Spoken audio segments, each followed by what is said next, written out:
Under the veil of night in Luoyang, a spirited steed and a youthful lad traverse the cobblestone streets, the rhythmic sound of hooves echoing through the air.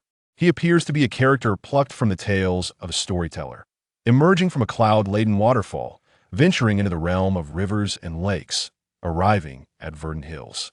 To witness the sunset's descent in the west, if one were to inquire, who is the wandering guest in this realm, he would reply, the gentle breeze, the bright moon, and I. Perhaps this is a lengthy tale, one that I shall unfold gradually. 1. Returning to Zero Luochang, autumn.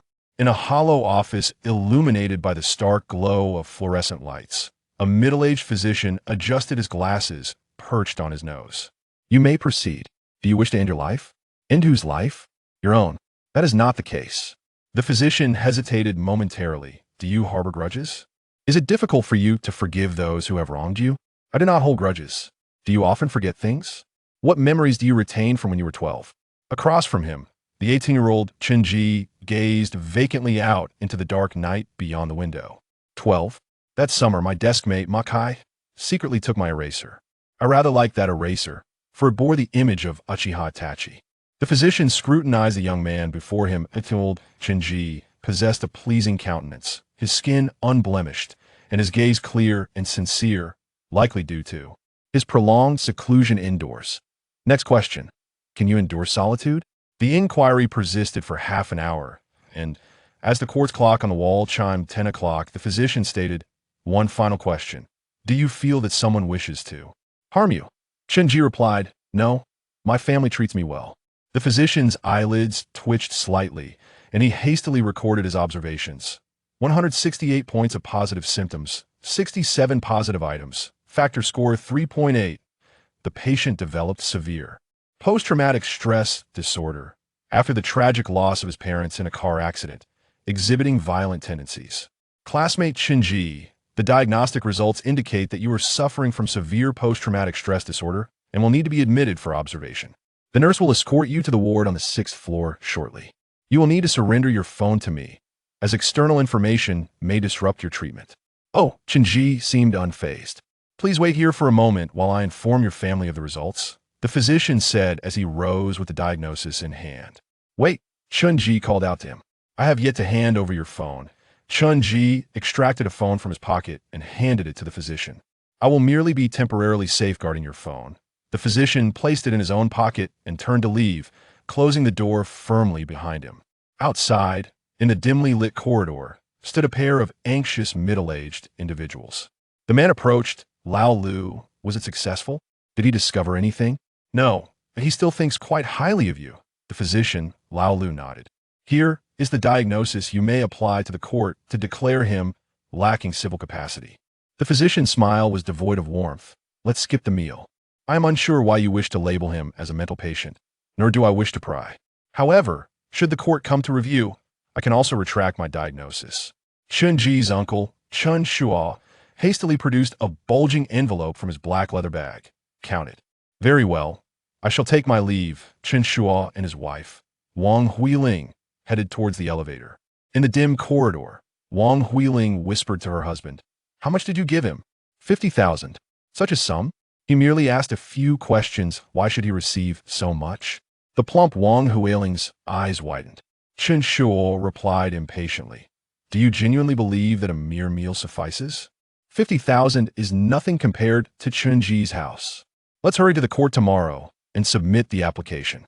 Once he is declared lacking civil capacity, we can transfer the house into our names to avoid future complications. Wang Huiling muttered, is Lao Lu reliable? We must ensure that Chenji does not escape from the hospital. Rest assured, I have heard that the 6th floor of Qingshan Hospital is akin to a prison. Escape is impossible. Let's not discuss matters in this eerie place. It gives me the chills. Under the night sky, the twisted and dense ivy vines entwined around the building, nearly obscuring the windows. As his gaze swept past, he caught sight of shadowy figures seemingly watching him from the gaps between the vines. Chenji was flanked by 2 male nurses, traversing the dim corridor on the 6th floor, where only the safety exit sign provided a flicker of light. This floor lacked a nurse's station, and at the end of the corridor stood an iron door that required a password for entry. One male nurse covered Chenji's eyes while the other entered the code. With a click, the door swung open. Inside was a vast hall, with single beds placed every 5 feet. In the gloom, the beds resembled coffins, numbering in the hundreds. In the next moment, shadowy figures sat up on each bed, turning their heads to silently regard Chenji. The male nurse whispered, "Do not mind them, let us complete the task quickly." They pressed Chenji down onto the bed, securing his limbs with restraints. "Wait!" Chenji exclaimed, "What is it?" The male nurse replied impatiently. Chenji asked, "Aren't I supposed to change into a hospital gown?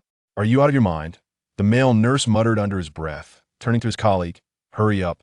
With a clang, the iron door closed, plunging the room into silence once more. Chenji twisted his head to survey the surroundings. The windows of the ward were sealed with stainless steel bars. A rustling sound filled the room, the noise of fabric and bedding brushing against one another, followed by faint footsteps.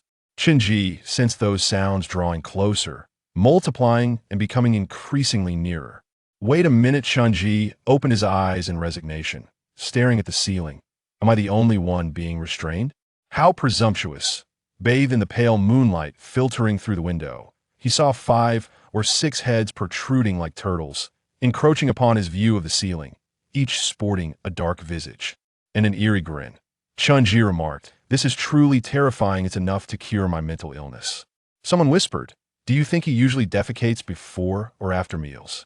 "Let me call the United Nations," one middle-aged man said, producing a calculator and swiftly pressing a sequence of numbers, the crisp voice of a female voice counting echoing. Oddly in the ward, before he could finish, an elderly man pressed down on the calculator, returning to 0. All sounds ceased, and the patients parted to create a path for the elderly man. He approached the bed, bending down to peer at Chenji. "You have truly arrived."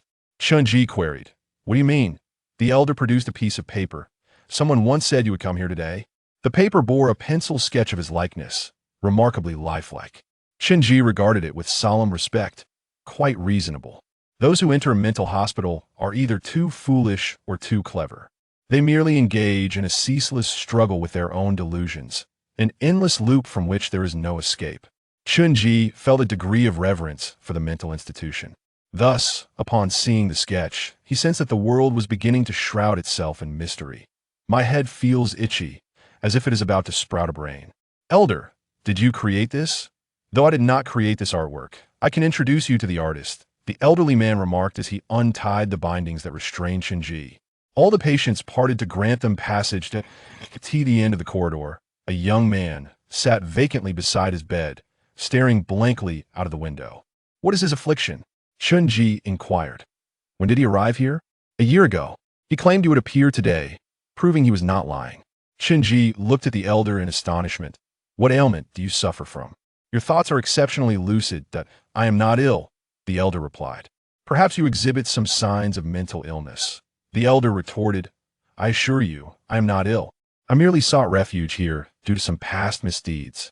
You may test my sanity with a paranoia scale if you wish." Chenji asked, "Do you prefer your father or your mother?" The elder replied, "I prefer my mother." Chenji was momentarily speechless. He approached the delusional young man. "Hello?" Yet the young man continued to gaze into the darkness outside, remaining silent. The elder stated, "He has not spoken for half a year." "What is his name?" "Li Qingmiao." Chenji felt a pang of regret as he scrutinized the vacant expression of Li Qingmiao, softly asking, "Old man, has he ever mentioned what his world is like?" "No," the elder shook his head. "What is the point of treatment? Those in the 6th floor have already given up. Surviving is enough." "Ah, are we not going to attempt any recovery? What if he gets better?" "Indeed, some have recovered." The elder stroked his chin thoughtfully. "How did they recover?" "Previously, there was a young girl suffering from severe depression. After spending over a month here, she lost more than 30 pounds. Then her father won over 20 million in the lottery and took her home. She was cured." "Ah." Chenji slowly turned to Li Qingmiao. "I will give you 20 million as well." To his surprise, the long silent Li Qingmiao suddenly spoke. "You are also going to that world?" "Ah." The elder's eyes widened in disbelief. Chenji hurriedly pressed on. "How does one reach that world?" Li Qingmiao fell silent once more. "I will give you another 20 million. Chenji urged. Li Qingmiao replied, The people from Beiju Luzhou will handle the smuggling. Chunji insisted. I shall offer you 2 million more. What is that world like? Li Qingyao paused for 2 seconds before responding. You only have a total of 40 million in your account. Chunji was taken aback. Are you feigning illness? He reached out to pinch Li Qingyao's cheek, but no matter his efforts, Li Qingyao remained mute. The elder stooped and with hands clasped asked, Young man, what brings you here? The elder squinted slightly. Young man, how much inheritance did your parents leave you? Chunji replied, a villa worth over 20 million and several million in savings. The elder pondered, you must be cautious of your uncle and aunt. Should they petition the court to declare you incapable of civil conduct, your wealth will be at risk. Chunji's expression dimmed in the ward shadows. How could that be? They're my family. A breeze stirred outside, causing the ivy to sway. The moonlight filtered through the leaves, casting shadows that danced like black flames upon the ground. In the city of Luo, at the central garden, Chen Shuo and Wang Huiling stood at the entrance of a villa, where a wooden sign read Central Garden, Building 33, Peace and Joy. Wang Huiling remarked sarcastically, when your elder brother's family first moved, your sister-in-law frequently invited us for barbecues, as if their villa were the only one worthy of notice. You have a villa now, too, Chen Shuo replied with pride. If not for your clever husband, would you be residing in a villa? Wang Huiling joyfully linked her arm with Chen Shuo. Look at you, so self-satisfied. As Chen Shuo unlocked the door, they were greeted by a grand, lofty living room adorned with a crystal chandelier and luxurious Italian leather sofas. However, prominently displayed on the coffee table were black and white photographs of Chunji's parents, accompanied by fresh fruit. Wang Huiling scoffed. Why place their portraits in the living room? Does Chunji not understand decorum? Does he not find it unsettling? Even if he is indifferent, how awkward for guests to see. With a loud thud, Chen Shuo carelessly tossed the photographs into the trash. Initially, he sought to partner with someone for a substantial business venture and borrowed 4 million from his elder brother, who insisted he was unsuitable for large-scale business and only provided 20,000 to open a small supermarket, treating him as if he were begging. Wang Huiling, seated on the leather sofa, explored her surroundings and, glancing at the 100-inch LCD television opposite her, cheerfully remarked, how delightful it must be to watch dramas here. They truly lived a heavenly life. What television? Hurry upstairs to find the property deed. I recall they had also purchased some gold. We should retrieve that too. On the hallway wall of the second floor hung honor certificates for outstanding student and first prize in the Luo City Go competition, all belonging to Chunji. Wang Huiling grimaced at the sight. Every visit here, I am dragged upstairs to view these accolades. Enough is enough, let's throw them away, they are irritating. She hastily removed the certificates and discarded them on the floor, unable to wait even a moment longer. Opening various bedroom doors, they found Chunji's room filled with books, predominantly on military science, detective fiction, and specialized scientific literature. On the desk lay an admission letter from the Army Foreign Language Academy.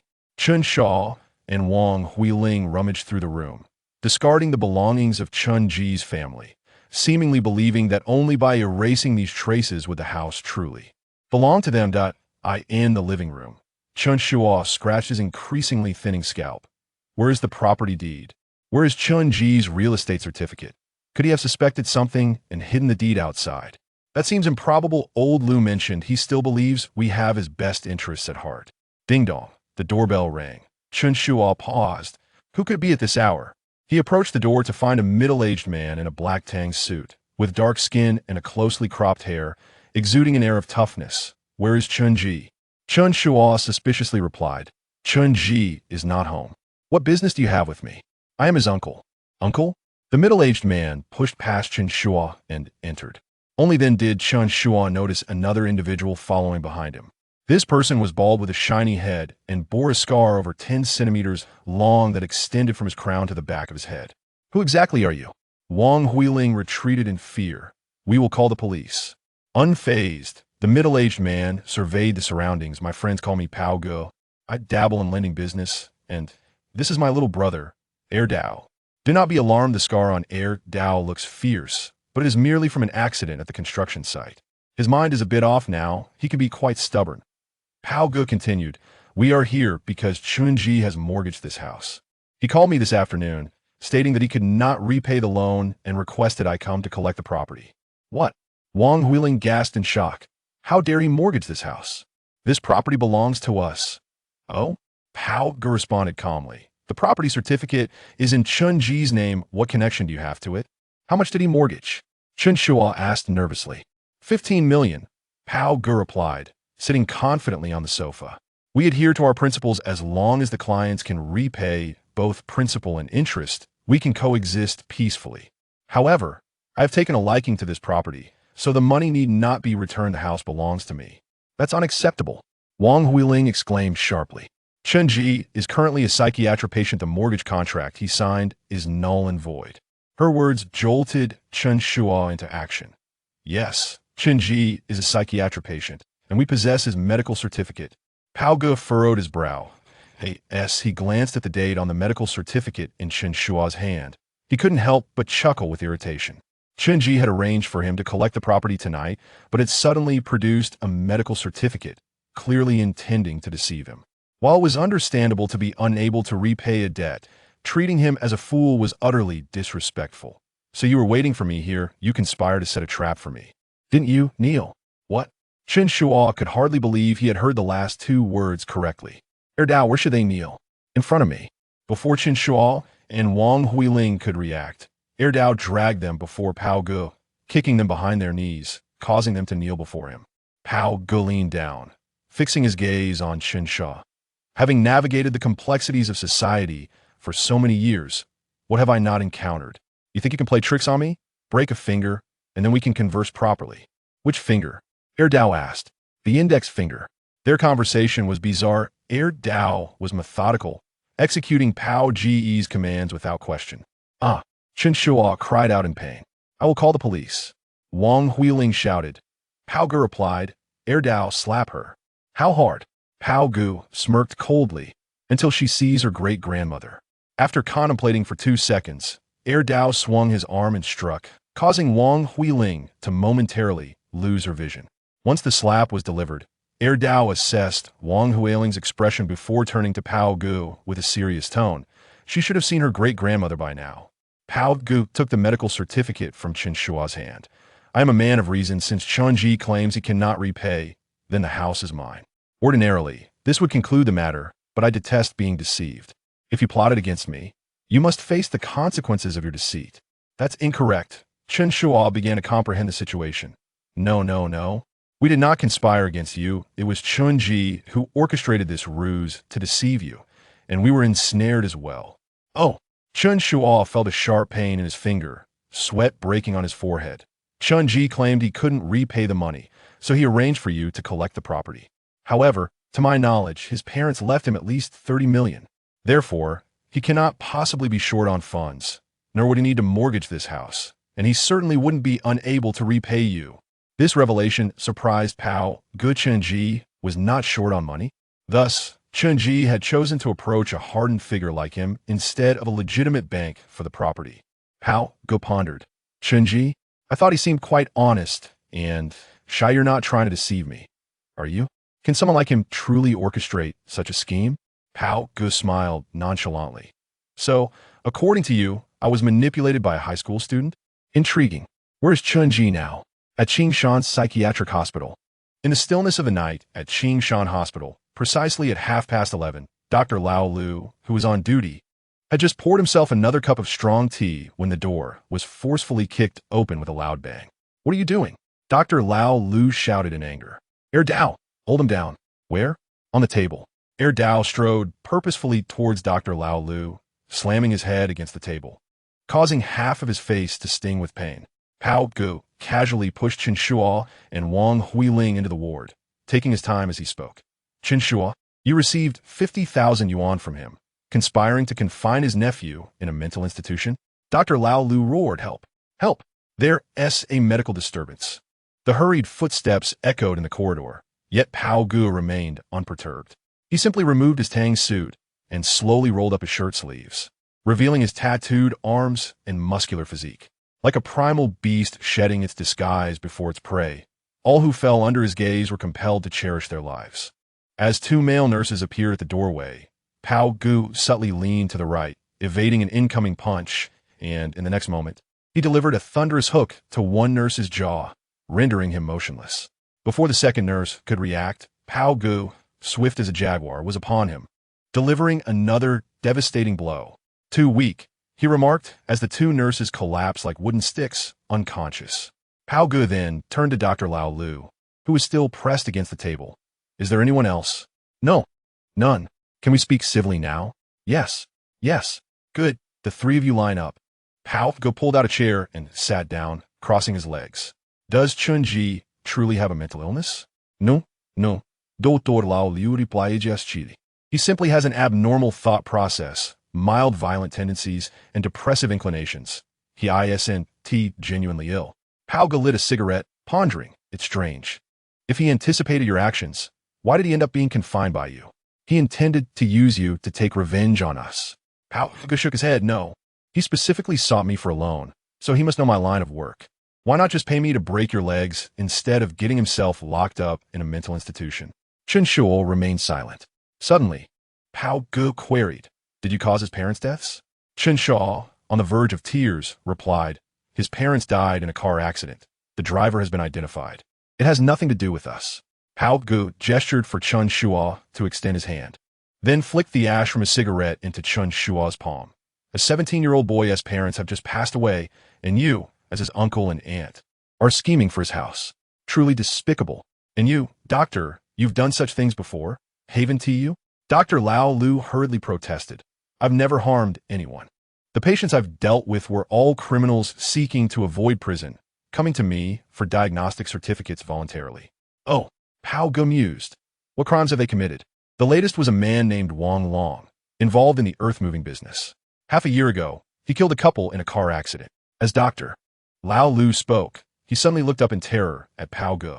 With a swift motion, Pao Gu pressed the burning cigarette but into Chen Shuo's palm, causing a scream to echo through the corridor. Donning his black tang suit, Pao Gu tugged at Dr. Lao Lu's thinning hair as he headed for the exit. Now I understand why he needed to be committed to a mental institution.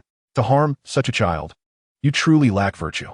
Dao, impose some punishment to instill a lasting lesson. I will take this doctor to the 6th floor. I know Wang Long. He is not easy to deal with." Chen Shuo trembled as if he were a leaf in a storm. "This is a hospital. There are cameras. You cannot commit violence here." Dao scratched the scar on his bald head. "Pao Gu, should we execute it immediately?" "Repeat the execution." In the ward, snores intermingled as Chun-Ji lay on the bed, wide-eyed, quietly staring at the ceiling. He realized that the dreams in the mental institution were particularly abundant yet difficult to decipher. In a daze, he felt as if he were transported back to his childhood, hearing the clattering sounds as the green train set off. Young Chun-Ji, frail and sickly, often heard cries of slaughter in his dreams. Thus, his father frequently took him to Beijing for medical treatment. When finances were tight, they would purchase standing tickets for the green train. They would sit in the space between two carriages, with Chun-Ji resting in his father's embrace when tired and when hunger struck. His father would pull instant noodles from his backpack, queue for hot water, and hold it in his hands for Chun-Ji to eat first. Upon waking, Chun-Ji would press his forehead against the train window, full of questions, while his father patiently answered each one. Eventually, when he turned 12 and his health improved, his father prospered in business, purchasing a villa. On summer nights, his mother taught him to use a flashlight to search for cicadas freshly emerged from the ground, which they would soak in salt water and fry. During the new year, his mother would take Chun-Ji to cut paper decorations, paste couplets, and steam beautifully shaped flower buns. On the hospital bed, Chun-Ji, lost in thought, gently wiped away his tears. Li Qingmiao appeared at his window at some point. "Now, sell me something, and I will answer you one question in return." Chun-Ji's gaze was vacant yet profound. "What do you wish to buy?" "A cicada." "How old a cicada?" "A 12-year-old cicada. Not for sale." At that moment, a cry of pain erupted from below, echoing throughout the hospital. Time was of the essence. Chun-Ji sprang from his bed, retrieving a dagger that he had concealed within the binding of his thigh, discarding the sheath as he rushed towards a particular spot in the ward. Fear gripped him, not only of the act he was about to commit, but also of the consequences that would follow. Yet, he had no other choice. Wang Long, after drinking, had struck and killed a man and a woman before fleeing the scene. The injured parties had succumbed due to delayed medical treatment. The following day, Wang Long turned himself in at the police station but had already obtained a diagnostic certificate from Qingshan Mental Hospital. The court was poised to review the certificate when Wang Long's family rallied over 60 earth movers to disrupt proceedings, resulting in no consequences. Wang Long evaded judgment and was admitted to Qingshan Hospital. But how could he escape retribution? Silently, Chunji approached Wang Long's bedside and plunged the dagger down with all his might. Wang Long suddenly opened his eyes wide, gripping Chunji's wrist with his strong hands. Sneering, "Did you really think I wouldn't recognize you?" During the litigation process, Chunji had always allowed his lawyer to handle matters, so he and Wang Long had never met. However, Wang Long, seeking reconciliation with the deceased family, had naturally investigated him. Thus, upon seeing Chunji appear, Wang Long understood his intentions. He hastily said, "I can offer you more money. A lot of money. Your parents are gone. You need to learn to move forward." He no longer wished to kill. Another murder would condemn him to a lifetime in this place. Chunji silently pressed the blade downward with unwavering determination, inching it closer to Wang Long's chest. Seeking death, Wang Long's strength ultimately overwhelmed the youth, and with a fierce shout, he wrested the dagger from Chunji's grasp, plunging it into Chunji's left side, piercing through his ribs. Wang Long had initially believed this blow would incapacitate Chunji, but he did not anticipate that. At the moment of seizing the knife, Chunji would not resist. Instead, he took advantage of Wang Long's open stance, pouncing upon his carotid artery like a beast. Blood seeped from Chunji's lips, saturating the pillow in a dark purple hue. Chunji felt the metallic sweetness of blood filling his mouth, the sensation of warmth flowing forth. In his inaugural act of vengeance, he was gripped by an overwhelming fear, his heart trembling in terror, yet he resolutely clenched his teeth, refusing to relent. Wang Long felt the acute pain coursing through his neck, electrifying him with a profound sense of impending doom. As he withdrew the dagger embedded in Chunji's chest, he forcefully plunged it back in, shouting, "Relinquish it! Relinquish it!" Despite his fervent cries and relentless thrusts, Chunji remained unresponsive, his teeth clenched tighter, biting a chunk of flesh from Wang Long's neck. Wang Long's pupils began to dilate as he twisted the dagger in his hand, murmuring, "Is it really necessary? Is it really necessary?" What Wang Long failed to comprehend was that for Chunji, his life had long been ensnared in the aftermath of that fateful car accident, an unending torment from which he could not escape. The dark purple blood seeped across the pristine white pillow, mirroring the inundation of Chunji's existence. With a sharp click, the iron door of the hospital room swung open, revealing Pao Gu, clad in a black tang suit, as he seized old Lu by the hair at the entrance.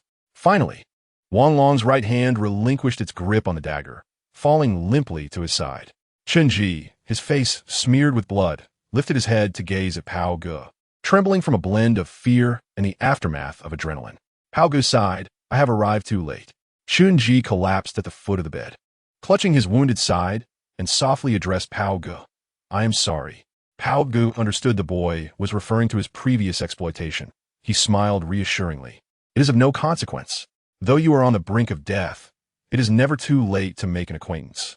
My name is Chunchong, but my friends affectionately call me Pao Gu." "Very well, Pao Gu. My first act of murder?" Silent beforehand, exerting full force while killing, without a single superfluous word. "I appreciate that," Pao Gu remarked, casting old Lu aside before nonchalantly lighting a cigarette. Chunji managed a grim smile. "Yet, I am still destined to die." As he spoke, blood continued to flow profusely from his wound. "Care for a smoke?" "No, thank you." "Do you need assistance?" "My phone is with Dr. Lu. It should contain evidence of his illicit dealings with my uncle. Please help me send it out." Pao Gu was taken aback that the boy, even on the verge of death, was still keen on exacting just retribution against his adversaries. He seated himself beside Chunji and inquired, "Do you have any final wishes?" "None." Chunji's voice grew fainter. Weariness washed over him. Yet he hesitated to close his eyes, instead staring vacantly out the window at the crescent moon, a mere hook in the night sky. In the hospital room, patients gradually rose, silently observing the scene. Li Qingniao approached Chunji, gently placing her hands over his eyes, whispering, "In the sigh of fleeting time, in the fire of stone, in the realm of dreams. The 49 layers of heaven cannot retain you. Go forth to where you must go."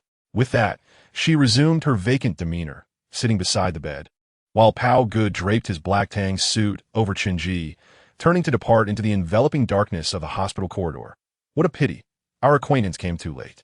In a quarter of an hour, the echoes of "in the sigh of fleeting time, in the fire of stone, in the realm of dreams" lingered inexplicably in the air. Chinji was unaware of how long he had been wandering in the darkness, as if traversing an icy river for a century, unable to dispel the fog that obscured his vision. Yet, the darkness also felt fleeting, akin to the ephemeral sparks that erupt when stones collide. He could not control his body, only listen. The sounds of wind, rain, and even the splashing of oars against water seemed to carry him across a vast ocean of darkness in a small boat. Chunji yearned to break free from the shadows, yet everything around him felt viscous, ensnaring him in place. Outside the darkness, a voice, light and carefree, spoke. "Lord Zhou, without absolute certainty, we would not personally come to your door. Upon seeing us, you have but two choices. Either cooperate fully and expose the spies from Jingchao in Luoyang, or we shall render your existence a living hell. There is no other alternative." A middle-aged man retorted angrily, "I know not what crime I have committed to warrant such a violent intrusion into my abode. I do not recognize any spies from Jingchao." The previous light-hearted voice continued. "On the 27th of last month, you hosted the Minister of Craft, Leader Run, for a banquet at Mingzhu Yuan Inn by Yixiang. During the feast, you redeemed the Lady Cui Huan and gifted her to him. Yet she is, in fact, a spy for Jingchao, and she has already implicated you. Need I continue? What does the matter of the Lady Cui Huan being a spy have to do with me? I have had no dealings with her. Do you seek evidence?" Indeed, in the room, a girl chuckled. "When my spy agency eliminates a spy, do we require evidence?" The interrogated Lord Zhou ceased his protests, and silence enveloped the room, save for the sound of heavy breathing. The chamber lay in ruins, shards of porcelain scattered across the floor, the decorative shelves shattered, resembling a desolate wasteland. Amidst the debris, 7 or 8 contorted corpses lay sprawled, with only one middle-aged man seated on the ground, his disheveled hair and disarrayed appearance rendering him utterly defeated. Opposite him, a young man clad in a sleek black outfit bore a relaxed, playful demeanor, while not far away, a slender girl in black squatted on an armchair, observing the scene unfold. These two individuals, seemingly no older than 20, had just slaughtered everyone in the room. In the darkness, Chunji suddenly felt as if these words were a hand that grasped him, pulling him back from the abyss into the realm of the living. "Lord Zhou, which of your colleagues remain in Luoyang? If you are reluctant to speak the truth now, fret not, for we have entire night to pass." The young man remarked with a grin. "Just a moment. We shall bring forth your family hidden in Chai Muxiang, and then we will see if you are still unwilling to speak." In the next instant, one of the corpses within the room abruptly sat upright. Chunji gasped, as if a drowning man had been resurrected, greedily inhaling the air. His breaths echoed harshly in the silence, shattering the oppressive atmosphere. Chunji rose from the floor, feeling dizzy and disoriented. Instinctively, he reached for the wound at his waist, but found it completely absent. The girl squatting in the armchair turned abruptly. "Oh, Yin Yang, your technique has grown rusty. How is it that you cannot kill a person smoothly?" Yin Yang retorted, "Imposible. It must be that his heart was misaligned. A failure is a failure. How can you not bear the shame? Then what shall we do? Let us kill again." In that moment, Chunji was overwhelmed with countless questions. Why had he been reborn? Where exactly was he reborn to? Would he ever find his way home?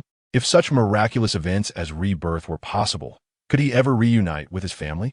He opened his eyes. "Wait, I have something to say."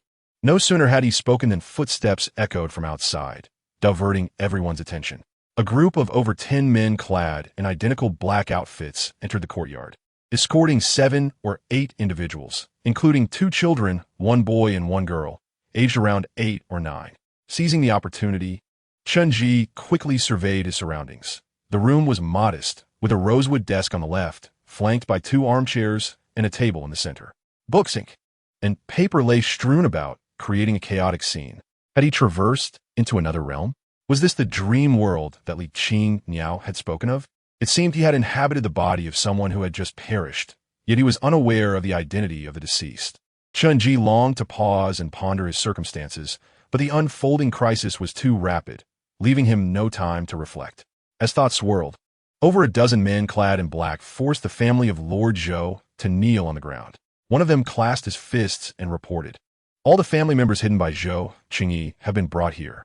This woman was redeemed by him from Bai Alley 10 years ago, and the two children are their flesh and blood, a boy and a girl. The others are the steward and a maid." The men in black wore resolute expressions, each carrying a sheathed long knife at their waists. Yin Yang smiled as he crouched before the woman, asking, "Madam, are you aware that Lord Zhou is an undercover agent for the Jing dynasty?" The woman clutched the little boy tightly, shaking her head in terror. "No, we know nothing." In a flash, Yin Yang drew a slender silver needle from his sleeve and thrust it into the woman's chest, rendering her silent as she collapsed to the ground, lifeless. A chorus of wails erupted within the room, and the steward, hoarse with despair, cried out, "My lord, what is happening?" Zhou Qingyi, however, remained silent, his expression dark as he observed the scene. Yin Yang glanced at him before crouching in front of a maid, inquiring, "Do you have anything you wish to tell me?" The maid stammered, My master comes only 2 or 3 times a month. It is difficult for us to even catch a glimpse of him." Without hesitation, Yin Yang plunged the silver needle toward her. The maid attempted to evade it, but the needle was too swift, piercing her chest before her eyes. Chen Ji instinctively touched his own chest. Yin Yang advanced, continuing his grim task until he reached the little boy, who was crouched and frightened. He smiled benignly at the child, but fixed his gaze intently on Zhou Qingyi, asking, "Child, has your father told you anything?" Zhou Qingyi's face twitched. "You of the Ning dynasty, who, governed by the principles of propriety and decorum, would resort to the cruel slaughter of a child?" Yin Yang scoffed. "In spring of this year, the cavalry of the Jing dynasty descended southward, slaughtering countless innocent citizens of the Ning dynasty. Shall I discuss poetry and propriety with you? Moreover, you purchased a 10-year-old girl last year, raising her in your home before giving her to the governor of Luo City. Is she not a child as well? Lord Zhou, if you do not confess, your child shall perish. Father, save me." Yet, Zhou Qingyi merely turned his head slightly, ignoring his child's pleas. Yin Yang whistled. "Such a cold heart.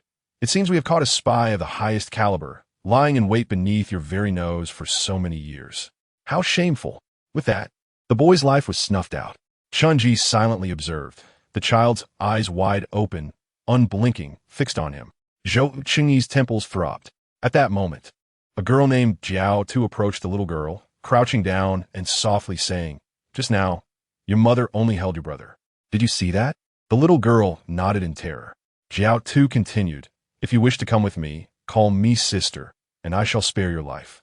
But the little girl remained silent, looking helplessly and fearfully at her father. In this world, a weak girl suffers greatly. Jiao Tu smiled gently, embracing the little girl. "Do not be afraid. It will be over soon." From her hair, she produced a silver needle similar to Yin Yang's and, with her own hands, plunged it into the little girl's nape. The girl immediately went limp in Jiao Tu's embrace, silent forever.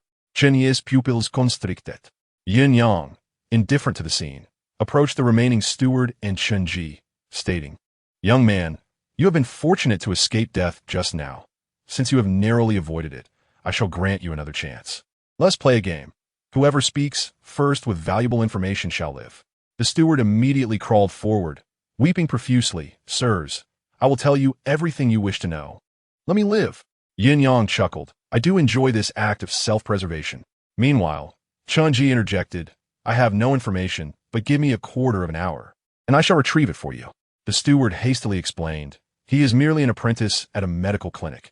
How could he possess any information? Please listen to me." Yin Yang turned to Chen Ji, his expression earnest. "I must wait a quarter of an hour for your information, and it remains uncertain if it exists. So I'm terribly sorry. Ayu." Just as he jested, Chen Ji suddenly lunged at the steward, pinning him to the ground. In a fleeting moment, a shard of porcelain, hidden in Chen Ji's hand, slashed the steward's neck. However, lacking experience in killing, he failed to sever the carotid artery on his first attempt. Neither Yin Yang nor Jiao Tu intervened. The steward, in a panic, flailed his fists at Chen Ji's face. Yet Chen Ji did not dodge, tightening his grip on the shard to cut again. The second slash finally severed the steward's carotid artery, causing blood to spray forth like a fountain. The steward was dead. Chen Ji slowly rose, a bruise forming on his cheek from the steward's blows, and his palm was cut from gripping the shard too tightly. Droplets of blood falling to the ground. Jiao Tu's eyes brightened. Yin Yang, intrigued, asked, "You are quite eager to live?" Qinji gasped, "I have no information. But give me a quarter of an hour, and I will find it for you." "Oh." Yin Yang raised an eyebrow. "Deal, but I shall only grant you 15 minutes. The fragmented porcelain shard, only a quarter of an hour, was exceedingly brief. Chunji ceased his idle chatter, swiftly scanning the study, his gaze lingering on the scattered scrolls and blank sheets of paper, rapidly riffling through the books on the shelves. The sheets were all blank, and the books contained nothing of interest, as Jiao Tu reminded him. Chunji turned and exited to the courtyard. It was a two-courtyard sihiyuan, and he meticulously observed every detail, attempting to uncover any clues. Deep down, he knew he lacked the certainty to find anything. His previous bravado was merely a facade in the face of cold-blooded individuals, as not saying so could lead to immediate death. As seconds ticked by, Yin Yang grew increasingly impatient. Too slow, too slow. "We need to add another game. Do you see the phoenix tree in this courtyard? For every leaf that falls while you search for clues, I shall pierce you with a needle." No sooner had he finished speaking than a leaf dropped from the branches. Yin Yang raised his hand and caught the withered yellow leaf, lamenting, "Your luck is truly unfortunate." He then approached Qinji, stabbing a needle into the youth's palm. Qinji's face flushed red, bending over in agony, as the autumn chill caused beads of sweat to form on his forehead, falling one by one. He inwardly cursed Yin Yang for being a sadist, yet there was no relief from the pain. Yin Yang, in a leisurely tone, remarked, "The time wasted due to your suffering counts against that 15 minutes. Chunji leaned against the phoenix tree, slowly straightening, step by step moving toward the kitchen, determined to find a clue before the second leaf fell. Inside the kitchen was merely a stove built of blue bricks and a collection of jars filled with spices. The room was tidy and devoid of superfluous items. After inspecting all the jars, Chunji stepped out of the kitchen, but as he exited, he suddenly froze in place. He murmured to himself, "I feel as though something is amiss. It seems I have overlooked a detail." Yin Yang leaned against the kitchen doorframe, yawning while playing with the silver needle in his fingers. "You are running out of time. It seems I have wasted a quarter of an hour." Chunji remained stationary, desperately trying to recall the detail he had missed. Just as he pondered, another leaf fell from the phoenix tree, and Yin Yang stabbed him again, this time behind his ear.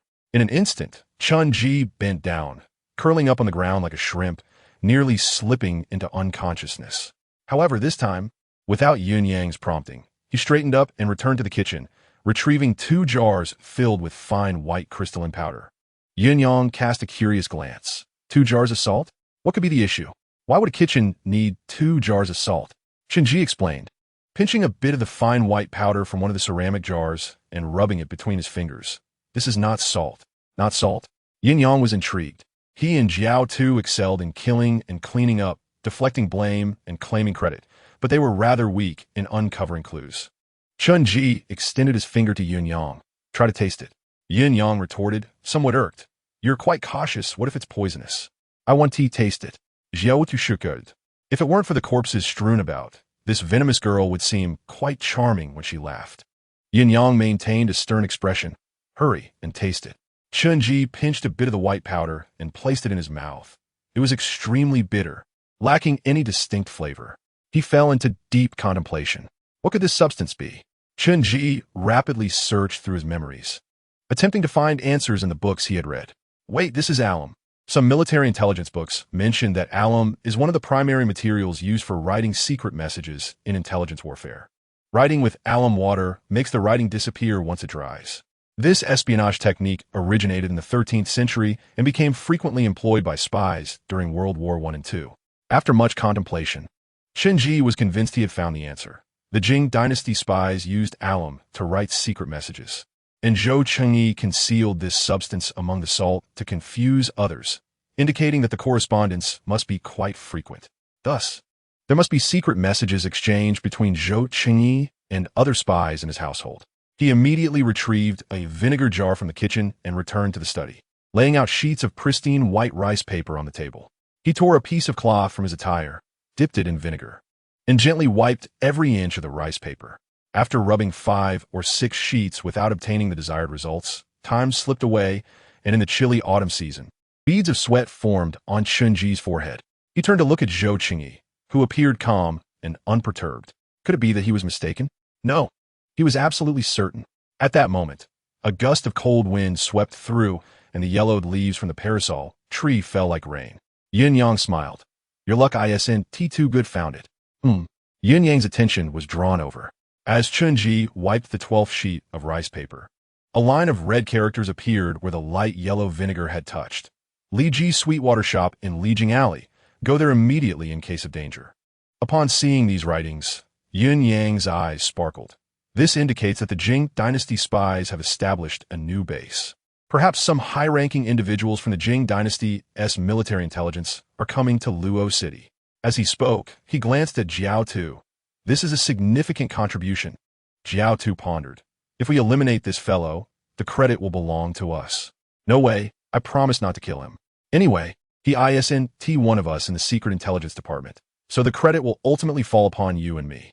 Very well. In contrast, Zhou Qingyi appeared ashen. No longer pretending. He swiftly drew a concealed soft sword from his belt and lunged at Chunji, intent on killing him. In an instant, this Jing dynasty spy shed his earlier disheveled demeanor, becoming as fierce as a beast. Chunji retreated, while Jiao Tu suddenly sprang into action like a wraith. Fluttering like a butterfly, she blocked Zhou Qingyi's path, and as their figures flashed past each other, the silver needle between her fingers pierced swiftly into Zhou Qingyi's waist. With a thud, Zhou Qingyi collapsed to the ground, raising a cloud of dust. At that moment, a chilling current surged from Zhou Qingyi's body, swirling through the night like a gray-white, flowing dragon, entering Chunji's body. This sensation was unlike anything Chunji had experienced in his 17 years of life. The icy stream felt like glacial water from a snowy mountain, pure and crystalline, coursing through his veins. Where did this icy current come from? Why? Chunji had no answers. The scenes he witnessed tonight were ones that only appeared in films. This world was utterly different from his previous understanding. Observing Jiao Tu and Yin Yang, Chunji realized that they seemed oblivious to the recent spectacle. Did only he perceive it? Seeing that Zhou Qingyi was no longer capable of resistance, Yin Yang turned to Chunji with interest. How does a mere apprentice from the medical hall understand such things? Without hesitation, Chunji explained, alum can be used in medicine. It has hemostatic properties, treats ulcers, and alleviates pain, so I have some knowledge of it. Oh! Yin Yang pinched some alum from the jar and placed it in his mouth. Just in time, I've been having a fiery mouth and have developed an ulcer. Jiao Tu stood straight on Zhou Qingyi's back. What are we chatting about at a time like this? We need to send someone to Lijiang Alley to raid that Li Ji Sweetwater Shop. Immediately, 8 waiting men in black rode out, galloping swiftly toward Lijiang Alley. The crisp sound of hooves echoed on the midnight bluestone road, shattering the tranquility of the night. Chunji asked, "Can I leave now?" I'm afraid not." Yin Yang shook his head. Backtracking? Not quite. I merely stated that you could live, but I never said I would let you go. Yin Yang dusted off his clothes. I must take you to the inner prison for thorough questioning. Questioning about what? For instance, why a mere apprentice from the Jing Wangfu Medical Hall will be found at Zhou Qingyi's residence in the dead of night. Has the Jing Wang already conspired with Zhou Qingyi and the northern Jing dynasty, intending to use their power for treason? Yin Yang raised his hands. You see, I have many questions I wish to ask. Jiao Tu enticed. Zhou Qingyi is merely a small county official, but if you can implicate the Jing Wang, we will grant you wealth and honor. Chunji silently lamented the complexity of his situation, which seemed beyond imagination. Where is the Jing dynasty? Who is the Jing Wang? Were the deceased's social connections this intricate? He replied, I came to deliver medicine and was innocently caught up in this. Chunji responded thus because he had seen 2 packages labeled Taiping Medical Hall in the kitchen, wrapped in yellow paper and placed beside the stove, yet to be unsealed. Yin Yang shook his head. That is merely your side of the story. I only trust the answers I extract through interrogation. Chunji shifted his approach. You want to capture that high-ranking figure from the Jing dynasty's military intelligence? The person sent to apprehend him has already departed. You want to find that individual at the Li Ji Sweetwater Shop in Lijiang Alley. It is clearly just a place to assist Zhou Qingyi in escaping. And no significant figures will be present there. Yin Yang pondered. Do you have any other clues? Chunji remained silent. Yin Yang uprooted at Denji. delicately pressing the slender silver needle against his shoulder. In an instant, Chun-Ji felt a piercing pain surge through him, and within moments, sweat soaked his clothes. However, the pain was fleeting, dissipating as quickly as it came, almost as if it had been an illusion. Yin-Yang casually remarked, I possess many such methods. In my years traversing the martial world, only a handful have withstood my 3 needles. Yet, Chun-Ji remained tight-lipped. Yin-Yang pierced another needle into Chun-Ji's hand, and the youth trembled uncontrollably yet remained silent. Yin-Yang thrust 2 more needles, but Chun-Ji still did not utter a word. Is he truly capable of enduring this? Yin-Yang marveled. In the next moment, a shard of porcelain suddenly emerged from Chun-Ji's palm, trembling as it moved towards his carotid artery. That shard had been concealed in his palm all along. Just inches from his neck, it abruptly halted as Yin-Yang seized Chun-Ji's wrist. Are you threatening to take your own life? Never mind. If we delay further, our grand achievement will slip away. Jiaodu raised 3 fingers. I swear by my mother's honor. If you reveal the information that assists us in achieving merit, I will grant you your freedom. Yin-Yang also raised 3 fingers. I swear by my parents' honor that if I lie, may they fall into the abyss of hell. Chun-Ji fell into silence, contemplating the weight of this oath. People of this era are likely superstitious, thus oaths carry significant weight. No, he still could not trust them. But if he demonstrated sufficient capability, proving himself to be invaluable, could he gamble with his life? Ultimately, he gasped that Xian paper must have been inscribed with alum water characters at the time of purchase, most likely penned by that prominent figure from Jingxiao you mentioned. Therefore, if you see clues, you should not go to Lijing Alley, but rather to the shop that sells Xian paper, as it is the true channel for vital intelligence. There are at least 20 shops selling Xian paper in Luoyang, each backed by high-ranking officials. Which one should we visit? Jiaodu rolled her eyes. Chun-Ji replied, we must inquire with Lord Zhou. Jiaodu jumped down from Zhou Qingyi's back and flipped him over. Lord Zhou? Oh dear, Lord Zhou. She was met with Zhou Qingyi's ashen face, his eyes wide open, lifeless. Jiaodu, you've accidentally killed him. Yin-Yang exclaimed. Jiaodu rolled her eyes. Don't shift the blame onto me. He was poisoned. Yin-Yang questioned, but I removed the poison pouch from his mouth. Jiaodu retorted. He must have hidden poison elsewhere on his body. His intention to kill the boy was feigned, while secretly retrieving poison was his true aim. That is also your responsibility. You are supposed to guard him. If you continue to shift blame, I shall turn against you. Yin-Yang, my apologies, it was an instinctive reaction. Jiaodu turned to Chun-Ji. Searching one by one will take too long. If we delay, we will surely lose this big catch. Do you have any ideas? Chun-Ji slowly rose and approached the table, his hand gently tracing the texture of the Xian paper. Xian paper is handcrafted, and each artisan has different preferences. Some prefer to add more sandalwood skin, while others favor a bit more straw. Some grind the pulp finely with stone mills, while others take shortcuts and grind it coarsely. The craftsmanship of Xian paper determines its value. If we find identical paper, we can locate the shop. Jiaodu leaned closer, bending down to examine the texture of the Xian paper. Previously, all Xian paper appeared the same to her. At that moment, a knock echoed from outside the courtyard, someone rhythmically striking the copper ring on the Zhou residence's door. A hoarse voice inquired, Lord Zhou, is Chun-Ji in your residence? Instantly, Yin-Yang, Jiaotu, all the men in black, and Chun-Ji turned towards the source of the voice. Knock, knock, knock. The knocking resumed, the beast head ring striking the red lacquered door with a deliberate rhythm, evoking an inexplicable sense of pressure. In the stillness of the night, the sound of knocking felt particularly jarring. The men in black slowly drew their daggers, soundlessly awaiting Yin-Yang's command. These individuals were the elite among elites. Chun-Ji reflected on his journey since his arrival, and not a single one had uttered a word of superfluous chatter. Knock, knock, knock. Upon receiving no response, the hoarse voice asked again, Chun-Ji, are you inside? Chun-Ji felt somewhat bewildered. Who could be seeking him? He glanced at Yin-Yang, only to see the young man's expression shifting as he pondered for a moment before signaling to one of the men in black, bring the body inside. Jiaotu turned to Yin-Yang. Who is it that has come? No need to be anxious. I recognize the voice, Yin-Yang said as he moved to lift the latch. The door swung open to reveal an elderly man hunched over in the darkness, clad in a gray long gown and wearing black cloth shoes with white soles. His face a tapestry of wrinkles reminiscent of parched earth.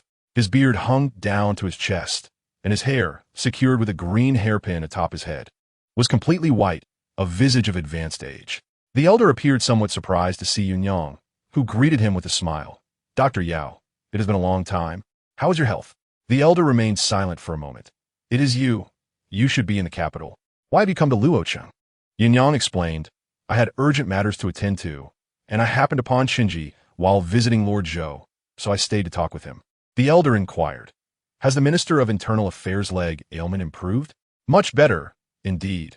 He praised you as a divine doctor, saying the cold he caught years ago at the charcoal bureau has finally been cured. Luoyang replied with a smile. It is a pity you did not remain in the capital. Otherwise, the emperor would have summoned you to the palace long ago. I cannot cure the emperor's ailment. The elder shifted the conversation. Where is Qinji? The medicine has been delivered. It is time for him to return. Luoyang pondered for a moment. Qinji, quickly go back with your master. See how concerned Dr. Yao is for you, still traveling such a distance at his age to fetch you. Qinji was taken aback that Luoyang was willing to let him go. Perhaps it was due to the elder's mention of the Minister of Internal Affairs. He hurriedly moved towards the exit, but as he passed Jiaodu, she seized him by the arm. Don't speak recklessly when you return. We will still seek you out. Qinji remained silent and swiftly exited. Master, let us return. The elder nodded. Dr. Yao, hands clasped behind his back, ambled away down the long street, not uttering another word. Qinji felt two piercing gazes fixed upon his back. He turned to find Luoyang and Jiaodu watching him with enigmatic smiles at the door, both clad in black. Their handsome features and upright postures made them striking figures that caught the eye of anyone on the street. Yet, these two would not blink when taking a life, as if human life were the most worthless commodity in the world. Venomous and treacherous. This was Qinji's most profound impression of them. Qinji quickened his pace to keep up with the elder, and with a resounding thud, the Zhou residence's door closed behind them. Exhaling in relief, Qinji sensed that this was a world where lives were as disposable as grass. Upon his arrival, he had felt little desire for survival, merely observing everything like a bystander.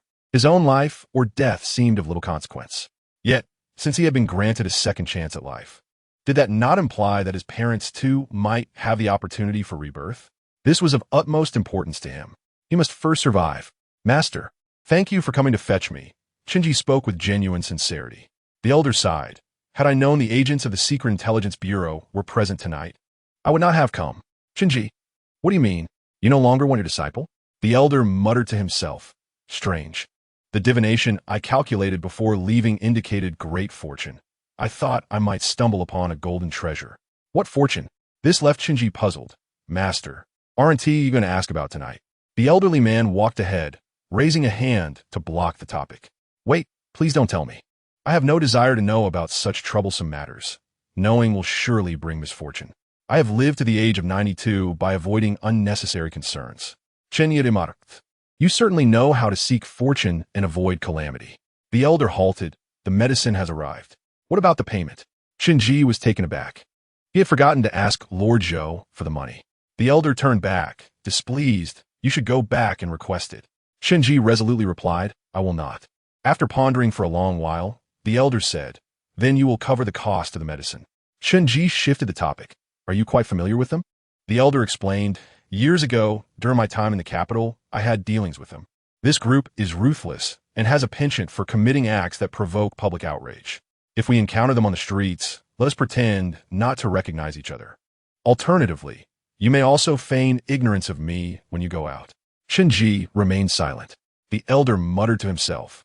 The arrival of a high-ranking official from the Secret Intelligence Bureau likely foretells unrest in Luo City.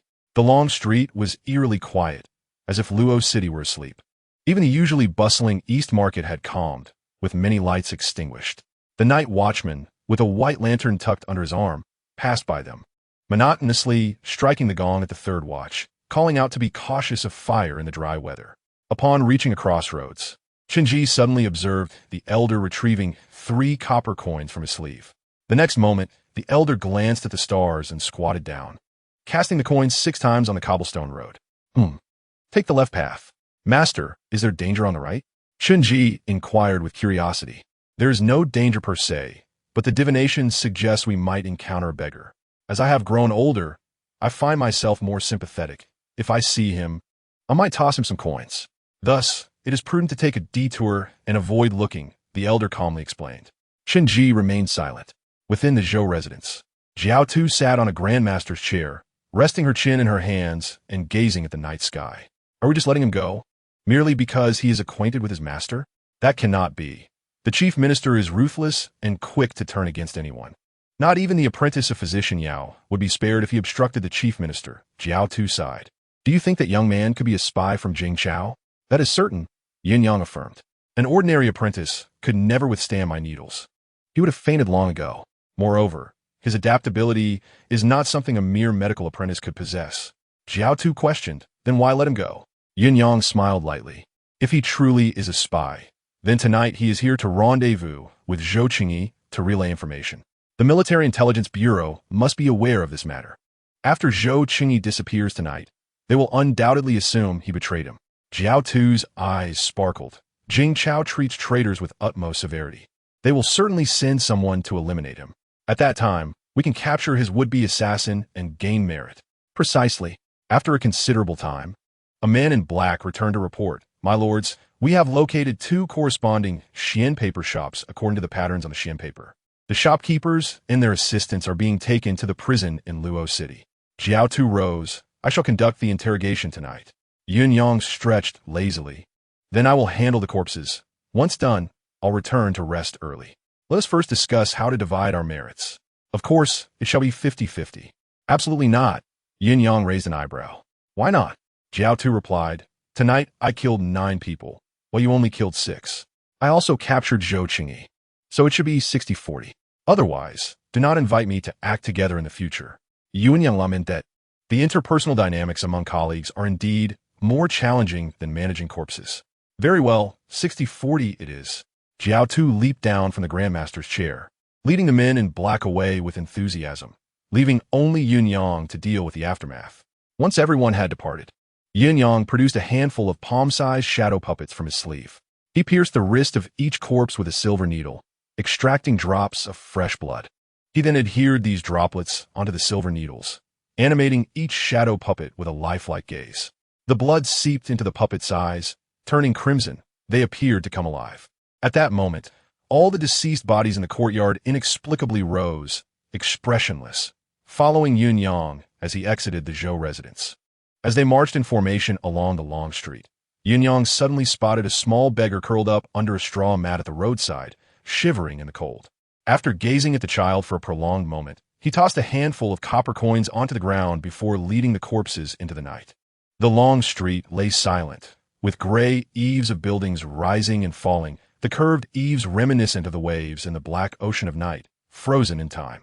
Old physician Yao ambled ahead with his hands clasped behind his back, while Chun-Ji silently trailed behind, burdened with many questions, such as where Beiju Luzhou was, whether he knew a young man named Li Qingyao, and what the 49 heavens entailed. Yet he understood he could not voice these inquiries, burying them deep within his heart. Old physician Yao, puzzled, remarked, You are usually as chatty as a torn cloth. Why are you so quiet today? Chun-Ji's heart tightened, recalling the events at the Zhou residence that the elder forbade him from mentioning. Old physician Yao suddenly asked, Have you killed someone? Chun-Ji remained silent for a long while. No. The elder scoffed lightly and did not press further. Throughout the journey, the elder indeed did not inquire about the events of the night, as if nothing had occurred. After approximately an hour's walk, Chun-Ji finally saw the expansive vermilion gates of the Jing Wang Fu in the distance. Guards stood at attention, clad in armor, while stone lions flanked the entrance. Exuding an imposing presence, 2 white lanterns hung beneath the gray-tiled eaves, inscribed with the 3 characters of Jing Wang Fu, and a plaque above the door bore the words Zhang de Guangming in gilded paint. Old physician Yao did not enter through the main gate, but instead led Chun-Ji towards the side of the palace, where a medical clinic named Taiping closely adjoined the Wang Fu. The plaque above the door proclaimed no credit offered. Old physician Yao pushed open the clinic's door and crossed the high threshold. Inside, a long counter was illuminated by a kerosene lamp. Outside lay the darkened street and night, while inside, the warm orange glow created a sense of color amidst the monochrome world. It seemed that upon entering, Chun-Ji could shelter from the storm and find peace. Old physician Yao stood within the door, glancing back at Chun-Ji. Discard what you have in your hands. This clinic does not require such things. Chun-Ji, startled, discarded the shard of porcelain still stained with blood that he had been gripping tightly. He gazed at the clinic's high threshold and the elder's stooped figure, ultimately stepping inside and closing the door, shutting the night out. The clinic was a small courtyard, separated from a long fu by a single wall, with a gnarled apricot tree in the center. A robust crow perched atop the branches and flew away as someone approached. Old physician Yao seemed weary and waved his hand. Go to sleep. Yet Qinji stood rooted to the spot, unsure of where to sleep. The courtyard's back section had 3 rooms, and he did not know which one was the correct choice. Wandering into the wrong one might raise suspicion. Seeing him remain motionless, old physician Yao turned back in confusion. Why don't you go to sleep? As the last words fell, a tall and slender young man draped in a long robe emerged from the western chamber, casting a disdainful gaze at Qinji. Qinji, it took you so long just to deliver some medicine, and you even made Master come looking for you. He continued, Master, you must be weary from your journey. Allow me to prepare some water for you, to soak your feet and rest. Qinji silently regarded this. Senior brother, how could one flatter so meticulously? Old Yao interjected, Everyone, go to bed. Do not delay tomorrow's early lessons. With that, the tall youth swiftly retreated into the western chamber. Qinji followed him inside, where a large communal bed lay. At the far end, a robust figure lay in deep slumber, unaware of the recent occurrences, while the tall senior brother occupied the middle of the bed, with Qinji's spot near the door. The apprentice dormitory featured dilapidated wooden windows, devoid of furniture aside from a few pots and jars.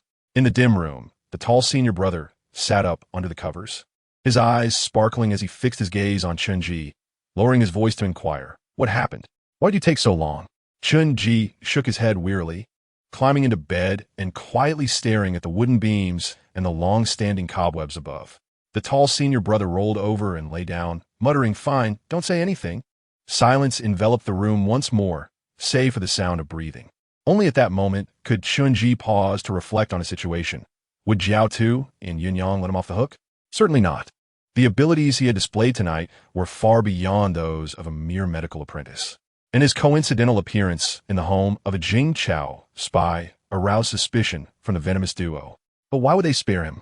Was it due to his master's identity, or did they have other plans? Regardless of the reason, Qinji's best option now was to remain in the medical clinic, which was adjacent to the royal residence. Surely they would have their reservations about their intentions. As he pondered, Qinji's pupils constricted suddenly. An icy sensation from within his dantian spread throughout his body, consuming the warmth from his muscles, bones, and blood. It was the chilling current that had entered him upon Zhou Qingyi's death.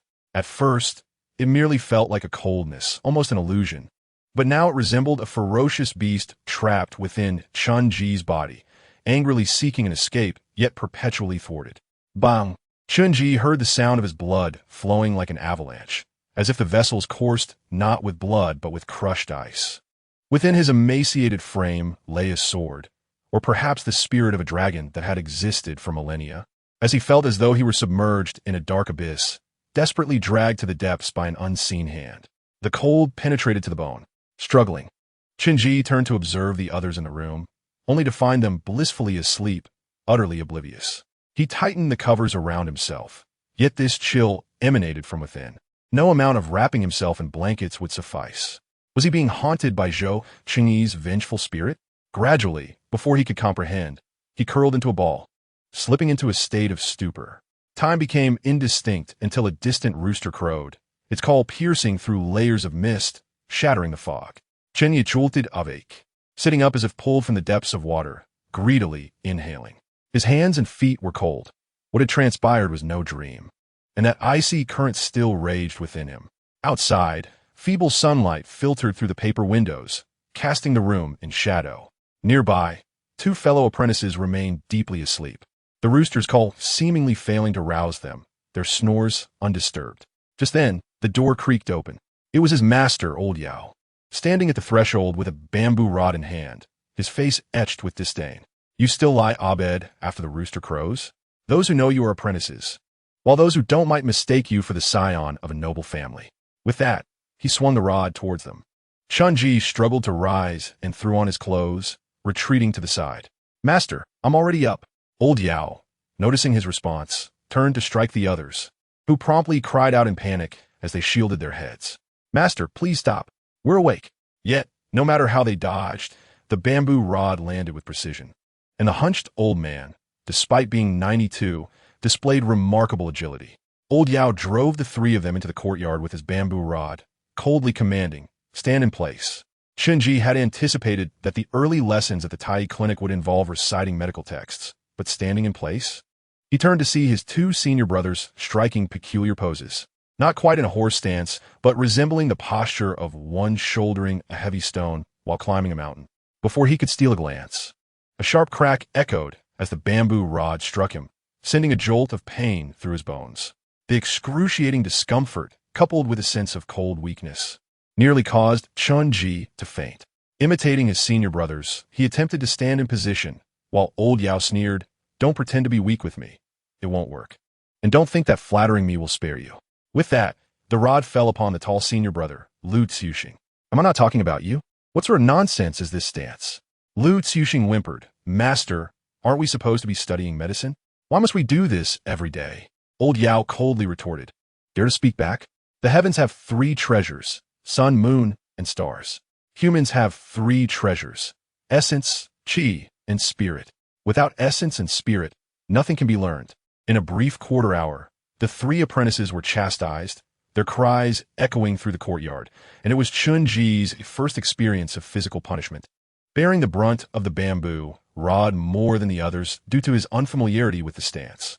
However, at a certain moment of standing, a warm current surged from behind his waist, gradually dispelling the coldness from the previous night. This warm flow appeared intermittently. Perhaps when the stance was correct, it thrived. When incorrect, it vanished.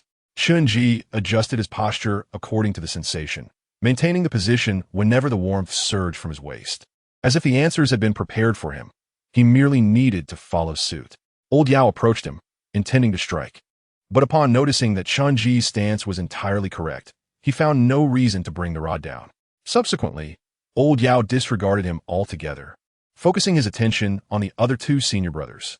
Chunji was unaware of what made this posture so special that it could counteract the icy flow.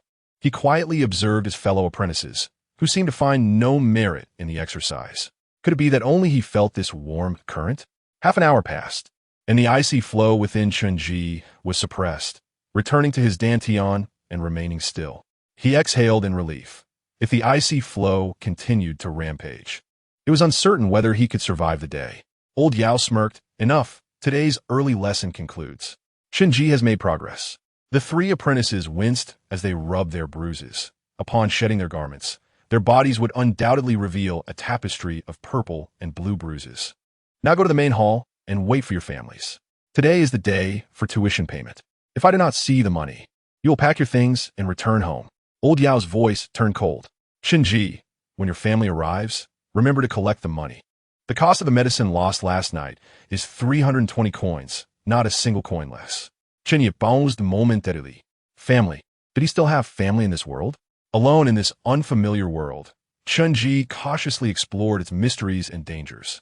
Each step felt like teetering on the edge of a precipice, with the abyss looming beneath. The concept of family held a peculiar allure for him.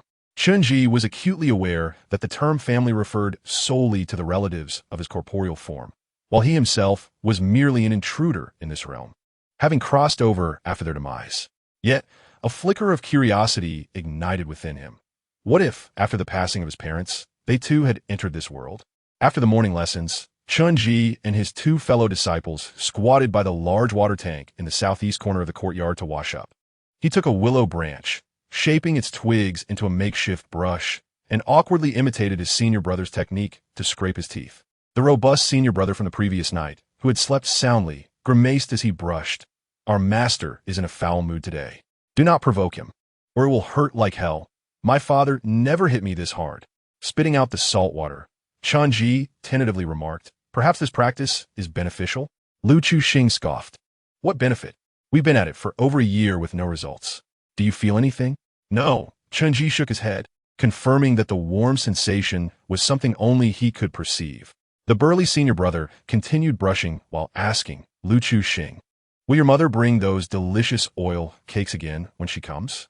The slender Lu Chu-shing rolled his eyes, spitting out the mouthwash. Shidaku, stop fixating on the food my mother brings. Shidaku retorted, we are all brothers in the same sect. What's wrong with wanting a bite of your food? Shinji chuckled. Indeed, what's wrong with wanting a bite? At that moment, old Yao emerged from the main house, bamboo stick in hand. You still have the energy to joke? Tomorrow, when I assess your studies, let us see if you can still laugh. Now, off to the main hall to recite your lessons.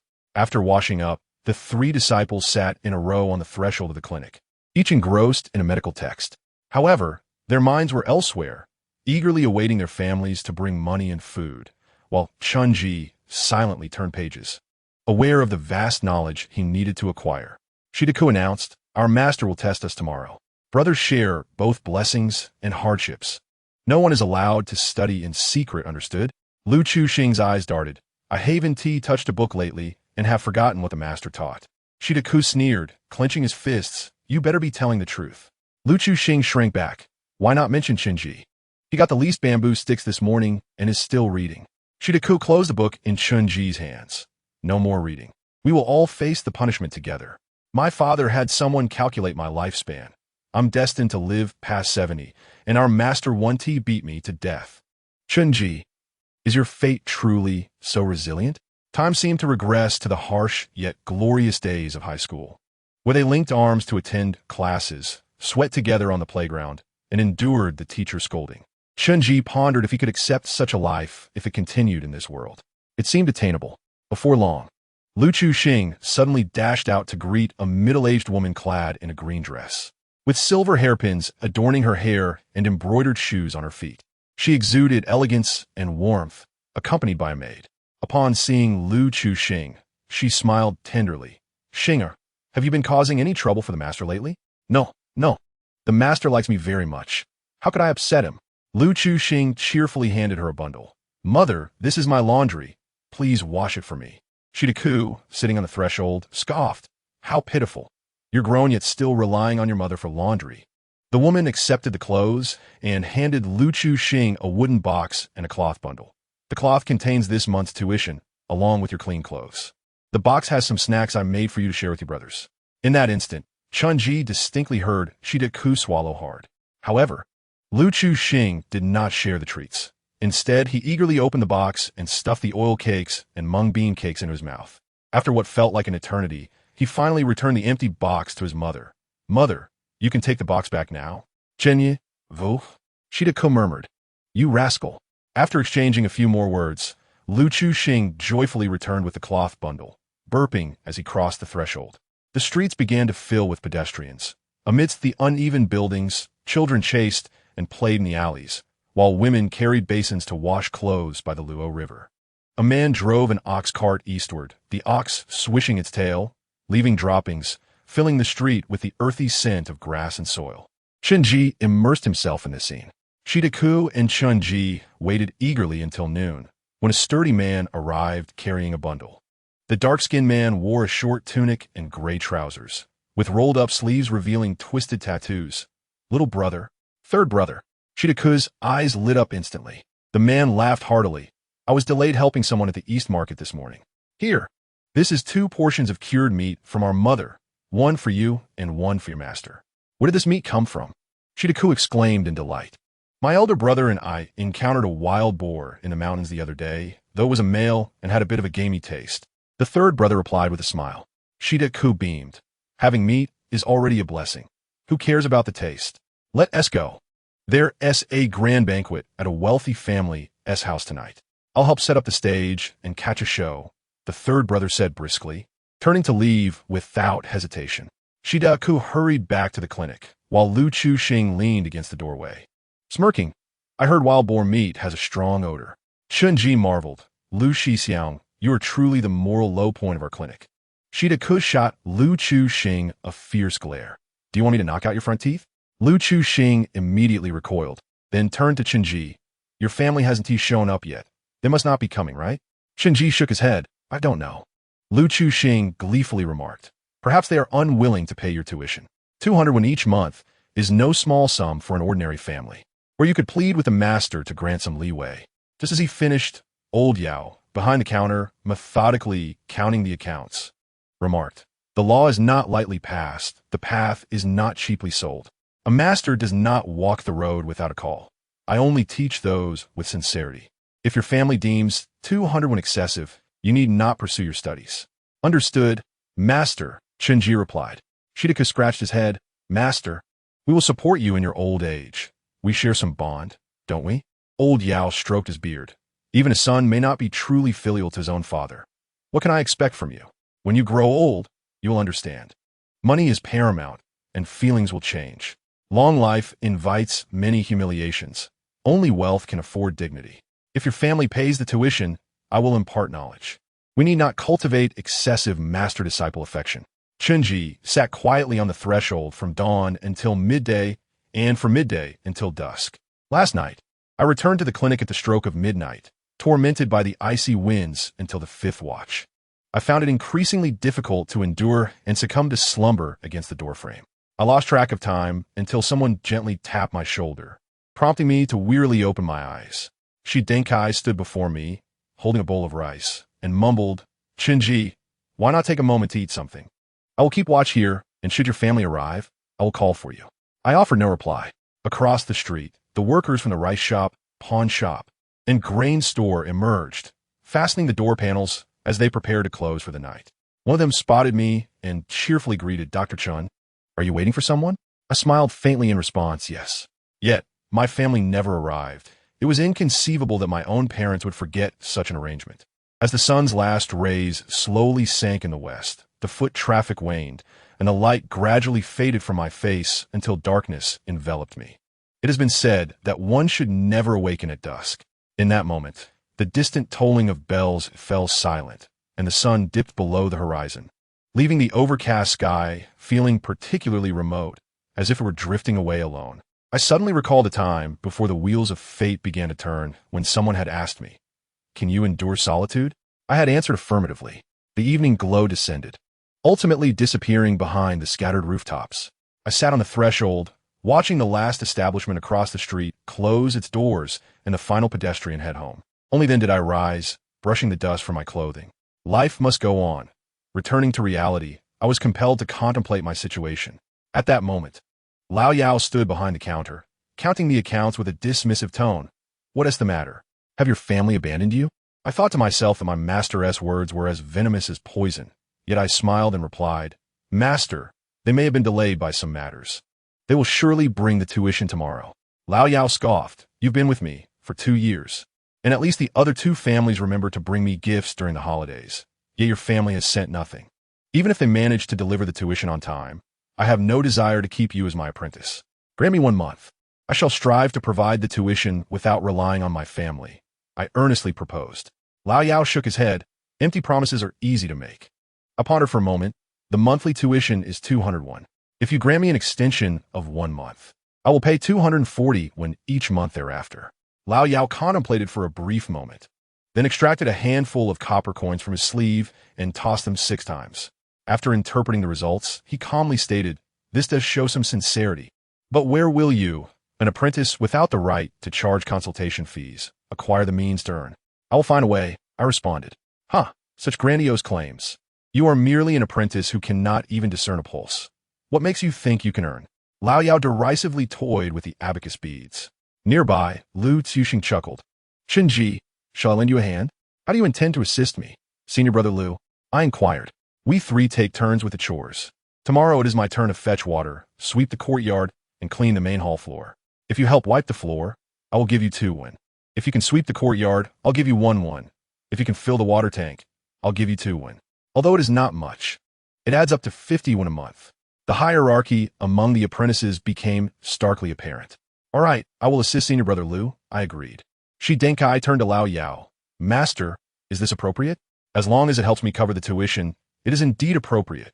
Lao Yao replied nonchalantly. Shi Denkai glanced at me. Aren't you upset? Lu Tsuxing treats you like a laborer.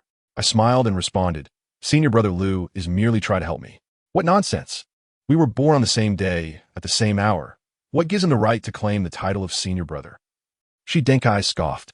I paused, pondering the reason why the esteemed doctor would choose 3 apprentices born under identical circumstances.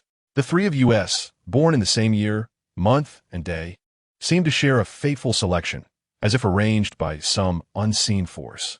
I recalled how Lao Yao enjoyed consulting the I Ching and employing the technique of resisting the icy winds. And I could not shake the feeling that my master harbored many secrets. Did the I Ching truly possess mystical means to inquire of the heavens and the underworld?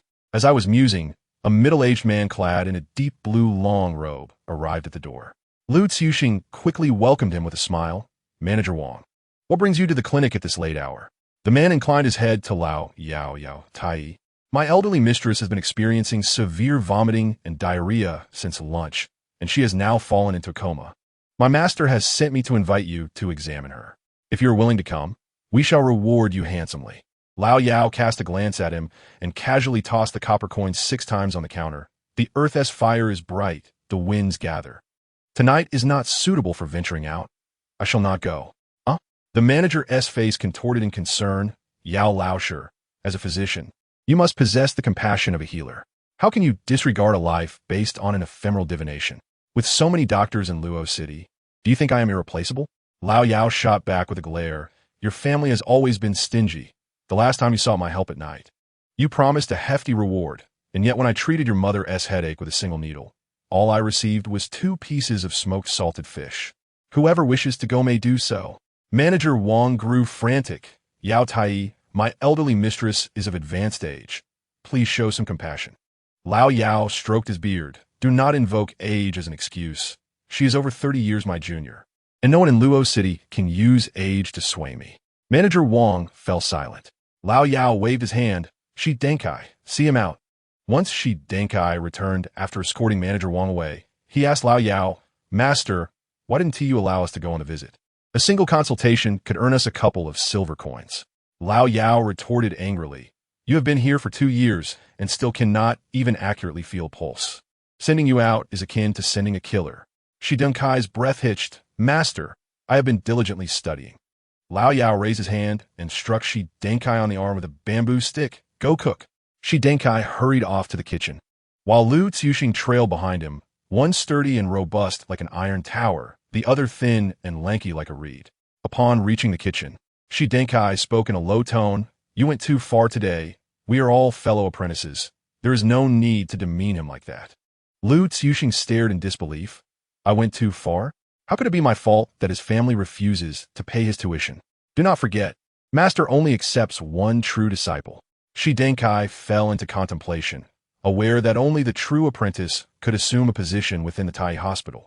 Thus, the 3 apprentices inherently competed against one another. The aroma of cooking wafted through the kitchen, and the courtyard was set with low tables and stools. Lao Yao sat sipping a bowl of millet porridge, savoring it slowly. On the table lay a plate of pickled vegetables and a plate of tofu. Shi Denkai and Lu Xiuxing sat on small stools, waiting for their master to finish before daring to pick up their chopsticks. With my inability to pay the tuition, I had no place to sit, and thus stood at the side, gnawing on a coarse grain pancake. The pancake contained unknown wild vegetables, making it somewhat difficult to swallow. I fetched a ladle of water from the tank and used it to wash down the dry pancake, then picked up a bucket and cloth to head toward the main hall. Lao Yao glanced at me. It is already dark. Are you still going to work? Fearful of not completing tomorrow's tasks, Chenji rose early to clean the floor, as he explained. Old Yao scratched his brow and remarked, a ploy of self-sacrifice? Do not attempt to play such tricks on me. I'm not easily swayed. Chenji chuckled softly. Fear not, master. I shall earn the study fee and present it to you as soon as possible. His desire to remain in the medical clinic was genuine. Both the threats from Jiao Tu and Yunyang and the unresolved enigma of the icy current within him necessitated his continued presence here in search of solutions. His circumstances since arriving in this world appeared rather grim, yet he found little to complain about. The world had granted him a second chance at life, which was already a considerable blessing. While pessimists are invariably correct, it is the optimists that forge ahead. Setting the water bucket down, he wrung out the cloth to wipe the floor. However, as he bent low, the icy current within him surged unexpectedly. A bone-chilling cold enveloped him, swiftly draining the warmth from his body. In mere moments, he began to tremble as if clad in scanty garments amidst the frigid depths of winter. Was this icy flow? Could it truly be the vengeful spirit of the deceased? Perhaps he could observe it when Master decides to punish a certain senior brother. Shaking, Chen-ji assumed the stance of a negative stone embrace to suppress the icy current. Strangely, this time the current did not retreat to his dantian, but continued to thrash about within him, seemingly in search of something. He sensed the direction of the icy flow and turned his gaze towards the rows of vermilion medicine cabinets behind the counter. What is drawing you in? Step by step, he approached the cabinets until he opened a drawer labeled Renshan. Inside lay a solitary 50-year-old ginseng. Following the current's guidance, he cautiously reached out to touch the ginseng's roots. To his astonishment, the 6 roots transformed into a translucent liquid that flowed through his palm, ultimately condensing into a pearl the size of his thumb. In an instant, the icy flow within him was entirely drawn away. What purpose does this object serve? Chen-ji lifted the pearl for closer inspection. Within its transparent confines, a serpentine mist swirled ceaselessly. He pondered whether to consume this pearl, but reconsidered, should he ingest it? Would the icy flow not return his body? He resolved to delay consumption, reasoning that the pearl would not escape him. He would consult the text to ascertain any information regarding it. Stowing the pearl in his sleeve, he glanced back at the aged ginseng, noting that its once lush roots had diminished by a small fraction. Would Master notice the anomaly? Given his miserly nature, should he discover the ginseng's diminished quality? How much would I have to compensate? Would he cast me out of the clinic entirely? A chill of dread gripped Chen-ji as he contemplated this, prompting him to retrieve the clinic's inventory records. Upon reaching the page for the aged ginseng, he noted 1 50-year-old ginseng, 3 qian, and 14 roots. A qian weighs approximately 3 grams. The records were meticulously detailed, and should old Yao conduct an inventory check, he would undoubtedly uncover the issue with the ginseng. Furrowing his brow, he closed the drawer. His already modest household circumstances had become even more precarious. He was unsure how frequently old Yao verified the inventory, but he needed to resolve this predicament before the next assessment. However, he faced a more immediate concern: tomorrow's academic examination. After finishing the floor, Chen-ji did not return to sleep, but instead sought out the comprehensive medical text.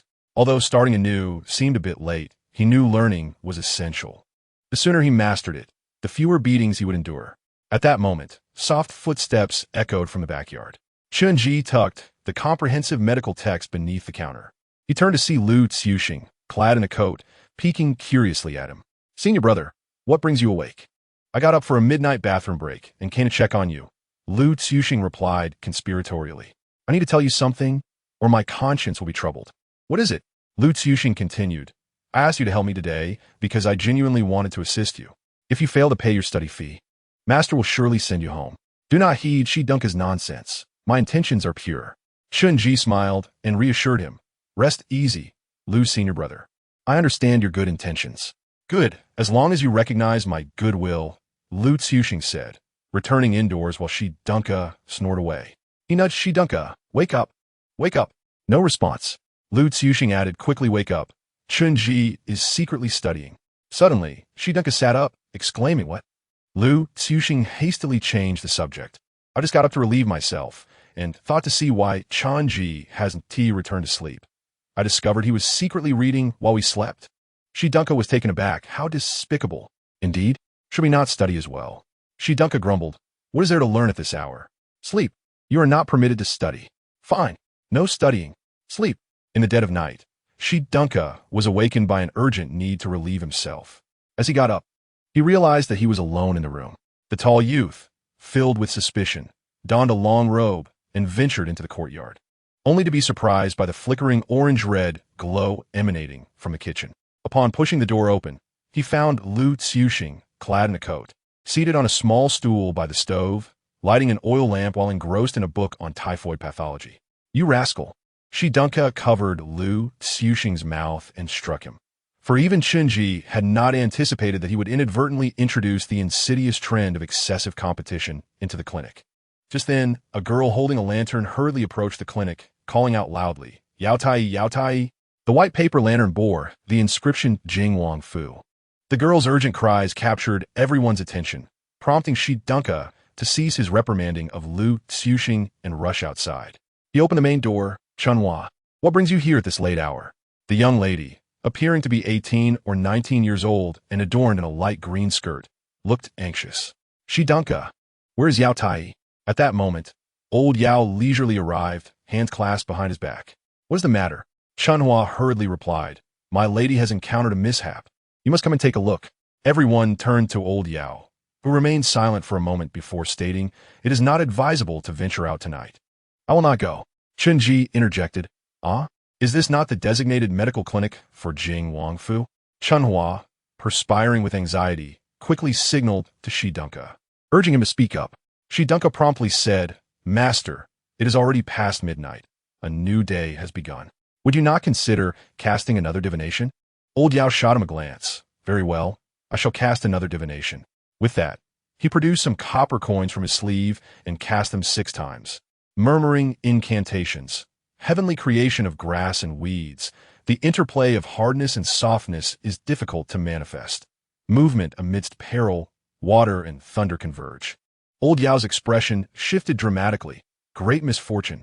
We must not go. It is even more imperative that we do not.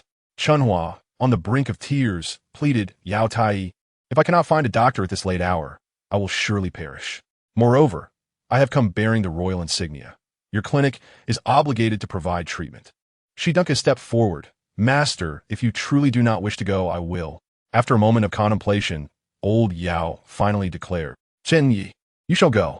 Shinji exclaimed, ah? Me? At the late star courtyard, heavenly creation of grass and weeds, the interplay of hardness and softness is difficult to manifest. Movement amidst peril, water and thunder converge. Chunji vaguely recalled that this seemed to pertain to the principles of the I Ching, yet he remained uncertain of its significance. Despite his lack of understanding, he held a deep reverence for Yao Laotu's mastery of the Lu Yao divination. The hexagram drawn tonight was so ominous that even Yao Laotu would retreat. What difference would it make for him to go, but to court death? He pondered aloud, Master. Is it because my Ba Zi is exceptionally strong? Yao Laotu considered this for a moment, then replied, Indeed. Chunji, feeling powerless, interjected. But we 3 disciples share the same Ba Zi. Yao Laotu countered, if anything were to happen to them, who would pay my tuition fees? You already struggle to pay your dues. If you don't wish to go, there's no obligation. Pack your things and return home. After much contemplation, Chunji finally consented. Very well, I shall go.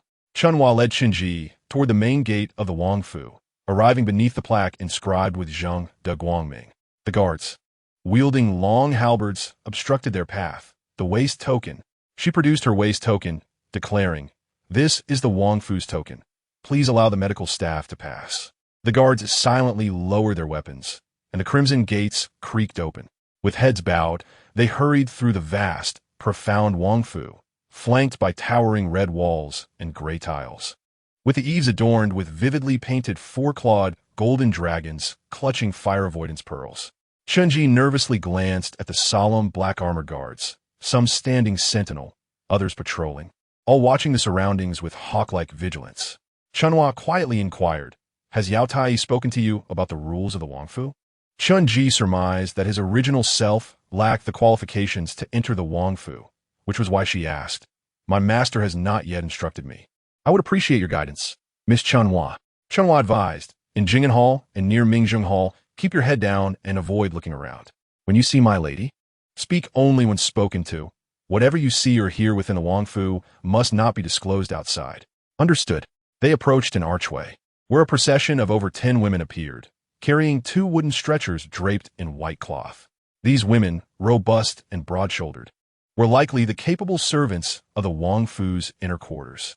As they brushed past each other, one of the stretchers jolted, revealing a delicate, bluish hand, which a woman expressionlessly tucked back beneath the cloth as if nothing had occurred. The procession moved on, oblivious to where they were taking the 2 corpses. Chunji remarked, Miss Chunhua, you must tell me what has transpired. What was that just now? Chunhua replied, My lady has suffered a miscarriage. Those 2 were maidservants executed in the Wanxing Garden. Chunji's heart tightened. Meanwhile, the inner quarters were brightly lit, with servants bustling about, all wearing expressions of urgency and gloom. Upon reaching the entrance of Wanxing Garden, they found 7 or 8 maidservants kneeling by the wall, weeping and crying for justice. While over a dozen strong women wielded rattan strips, mercilessly striking their backs. Speak. Who touched Jing Fei's evening meal today? If you do not speak, you will all be killed. One maid wailed, I truly did not touch it. A strong woman retorted angrily, still not speaking? As she spoke, she seized a maid's hair and slammed her head against the wall, killing her instantly. Chunji averted his gaze slightly, contemplating that perhaps he too could meet a similar fate tonight if he mismanaged the situation. However, as he approached the vicinity of Wanqing Garden, he suddenly felt an icy current surge from the garden, flowing into his body. This icy wave was so immense that it dwarfed even the one he had felt from Zhou Qingyi. Wait a moment, from where did this icy current originate? Why did it come? If the previous one was the vengeful spirit of Zhou Qingyi, as a result of his assistance to Yun Yang and Jiao Tu in capturing Jing Zhao's spy, then the deaths occurring in Wanqing Garden had no connection to him. Why was he still experiencing this icy flow? Qinji hastily contemplated. The movement of this icy current must possess some secret commonality. Only by identifying this commonality could he understand the nature of the icy flow. From whom did this icy current originate? This question was crucial.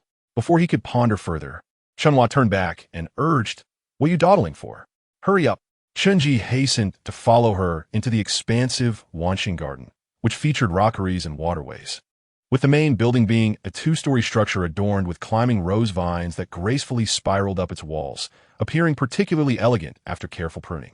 The exquisite tranquility of the garden starkly contrasted with the hellish scene outside, rendering even the rose vines ominously eerie. At that moment, a woman's voice resonated from within the building, filled with vehement distress. Earlier, my lady sensed something was amiss with that bowl of bird's nest soup. She miscarried just 2 hours after drinking it. Surely someone has poisoned her. As soon as the prince returns to find his offspring lost, he will surely take vengeance. Immediately, Chunhua called urgently from below, my lady, the medical staff has arrived. A gentle woman's voice responded. Let him examine Jing Fei to determine if she has indeed been poisoned. With hurried steps, Chunji ascended the wooden stairs, following Chunhua. On the second floor, a thin gauze screen concealed a bed, where a middle-aged woman sat in a stately chair outside the screen, clad in a plain silk robe embroidered with gold thread, her hair adorned with a floral hairpin. She gazed with concern toward the screen, her voice soft. Jing Fei, do not worry. There is ample time ahead, and you shall conceive again. Behind the screen, Jing Fei's voice was frail as she replied, Thank you, Sister Yun Fei, for your concern. In a corner of the second floor, a black cat tussled with a white cat, scattering tufts of fur, yet no one paid them any mind, seemingly allowing them to fight without restraint.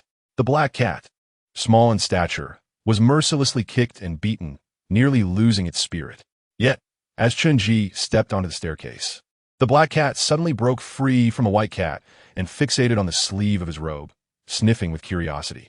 It attempted to approach him, only to be pounced upon again by the white cat, which dragged it back into the corner. Chunhua had already brought Chunji to the second floor and called out toward the screen, My lady, the medical staff has arrived. Let him attend to your ailment. At that moment, a fierce woman glared at Chunhua and demanded, Where is Yao Tai? Why have you brought this inexperienced boy? Startled, Chunhua quickly fell to her knees.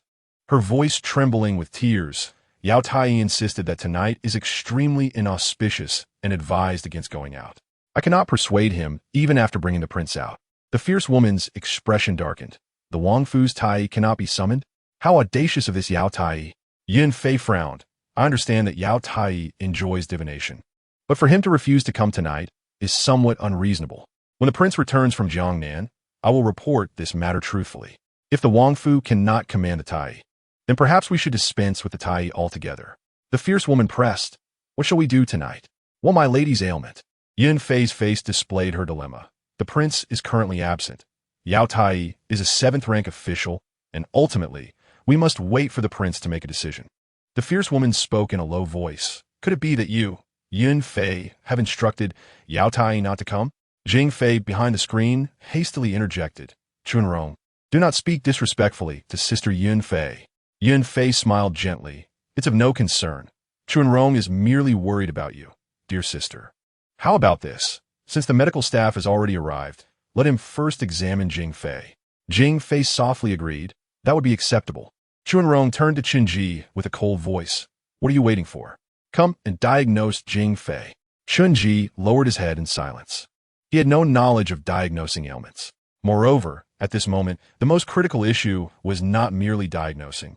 Whether he was right or wrong would lead to dire consequences. Seeing him remain silent, Chunrong's anger erupted. Diagnose her, I say. Shinji contemplated for a long while, ultimately bearing a pained expression as he clasped his hands and spoke. Madam, I apologize. I have only studied medicine for 2 years. My time with my master has been brief, and my skills are still unrefined.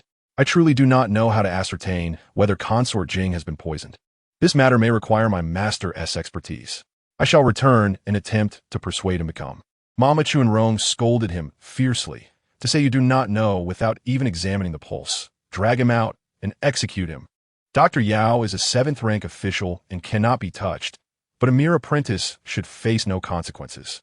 It would serve as a lesson to the Imperial Medical Bureau on the fate of negligence. At that moment, 4 robust women rushed up from downstairs, their heavy footsteps resonating on the wooden floor as they dragged Chunji away, intent on inflicting punishment. His hair was disheveled. His wooden hairpin had fallen to the ground, and the fabric of his clothes emitted a sound of unbearable strain. Consort Yin raised her teacup and took a sip, indifferent to the unfolding chaos. In the eyes of the nobility in this era, the death of an apprentice was inconsequential, not worth the expenditure of breath. Wait, allow me to finish. Struggled to interject. While I may not be well-versed in medicine, if Consort Jing has indeed been poisoned, I am willing to uncover the true culprit. Suddenly, the second floor fell silent, leaving only the sound of Chun-Ji's heavy breathing. Consort Yin set down her teacup and turned her gaze toward him, curious as she scrutinized his disheveled form. Oh, do you possess such capability? She reassessed the beleaguered youth, sensing that he bore little resemblance to an apprentice. His demeanor was growing increasingly composed. Shinji spoke rapidly. May I inquire how many months Consort Jing is pregnant? Behind the screen, Consort Jing's voice was soft. 5 months. Shinji replied, at 5 months, the fetus is already well developed. If someone were to use a potent poison, it could harm the fetus within just a few hours. And the mother would also be in grave danger. There is no poison that only affects the fetus without endangering the mother. The principle behind abortifacients is to decrease progesterone levels in the body, causing the uterus to contract and expel the pregnancy. Such a drug must act within a day, particularly on a fetus less than 3 months old. There are several other potential causes for miscarriage at 5 months. First, diseases of the reproductive organs, such as uterine malformations. Second, systemic illnesses in the mother, such as influenza, pneumonia, or organ failure. Third, external trauma. Fourth, severe emotional disturbances in the mother, such as grief or fright. Shinji asked, Consort Jing, have you experienced any discomfort in your body these past few months? Mama Shunrong responded, my lady was in excellent health until recently, when she began to lose her appetite.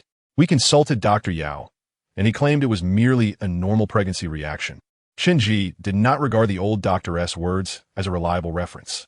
He had studied the comprehensive principles of medicine, and even if the man was a highly esteemed physician, he could not transcend the constraints of his era. He continued, has Consort Jing suffered any external trauma or experienced significant emotional fluctuations recently? Mama Chunrong sneered, what nonsense are you spouting? How can my lady, a flower of noble birth, possibly be experiencing such conditions? If you intend only to buy time, you shall soon find that death is not so simple as a mere beating. Suddenly, Chunji declared, if neither of those are the case, then it must be poisoning. But it is not the poison administered tonight. It is the result of long-term poisoning. Are you certain? The reason for Consort Jing's miscarriage was indeed chronic poisoning. Chunji's words fell like stones cast into a tranquil pond, sending ripples of astonishment throughout the room. Even the incense ash in the copper burner on the tea table, which had been rising straight to the ceiling, was now thrown into disarray. Mama Chunrong stepped forward. Are you certain that my lady's miscarriage is indeed due to poisoning? Speak. Who is the perpetrator? A rustling sound came from behind the screen as Consort Jing propped herself up on the bed. The 4 strong attendants beside Chunji involuntarily loosened their grip, no longer pulling him roughly. Everyone awaited his answer. Yet, was Consort Jing truly poisoned? Shinji was uncertain. In this deadlock, if he did not speak something shocking, he would meet his end in the prince's residence. From behind the screen, Consort Jing inquired, you are convinced I have been poisoned? Qinji did not respond directly. Instead, he meticulously adjusted his disheveled garments and calmly asked, "In the Wanqing courtyard, aside from consort Jing, has anyone else experienced any physical discomfort?" Mama Chunrong shook her head. "No, within the palace. Even the daily activities of the maidservants are meticulously recorded. If anyone were unwell, they could not enter Wanqing courtyard, lest they transmit illness to the fetus." After a moment of contemplation, Chunji turned to the screen. "May I search for clues in your quarters?" "Impudent! Mama Xitans." Beside consort Yun, cried out angrily, "How dare a man from the outer residence rummage through consort Jing's chambers? How impertinent!" Consort Jing interrupted. "If he wishes to search, let him do so. If he can indeed unearth the culprit responsible for my child's demise, what harm is there in searching? Chunhua, please have this young doctor step outside for a moment. Chunrong, tidy my garments and prepare me before allowing him to re-enter." This was the dignity of a noblewoman, granting Chunji a brief reprieve to contemplate potential clues. Chunhua led Chunji downstairs, her voice low with urgency as she asked, "Is there truly someone poisoning?" Under the night's veil, Chunji stood by the fish pond in Wanqing courtyard, observing the koi shimmering in the dark waters. Yet he offered no answer. Lost in thought. After a while, Mama Chunrong called him back upstairs. By now, Consort Jing had donned a red cloak and sat in a chair. Appearing to be in her early 30s, her hair simply tied back with a ribbon.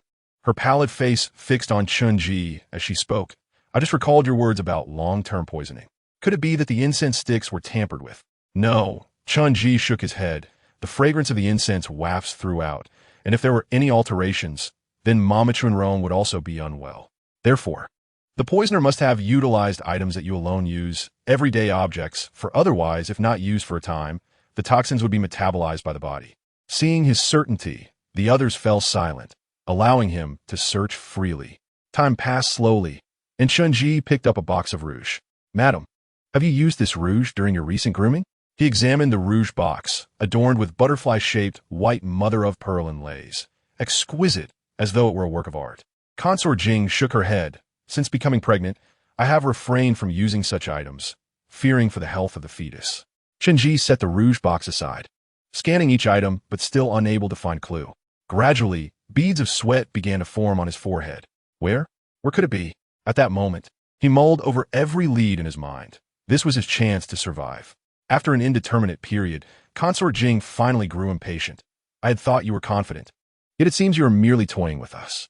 Enough. It appears your bravado stems from fear. No need to fear execution. You will merely be beaten 10 times. Consort Yun, who had been seated quietly, also lost interest and began to rise. "I am weary. I shall return to rest." "Wait." Chunji suddenly grasped a blue cup. The cup was as blue as the sea, surrounded by a misty green haze, beautiful as though it belonged not to this realm. Consort Jing sat up straight, her brow furrowed in confusion. "Is there something wrong with this cup?" Chunji asked earnestly. "Madam, do you taste a metallic flavor in your mouth? One that persists even after rinsing?" Consort Jing gasped. "How do you know? Could this be a symptom of poisoning?" Chunji finally let out a long sigh, his entire being gradually relaxing from a state of heightened tension. "It is lead poisoning." Chunrong Mama, puzzled, inquired, "What does that mean?" "I have never heard of it. What I mean is, this cup is toxic. Lead poisoning is unfamiliar to the people of this era. Yet Chunji is no stranger to it. This cup, scientifically known as lead barium glass, is a vessel that emerged during the early days of glass craftsmanship, with the earliest records of its use dating back to the Han Dynasty.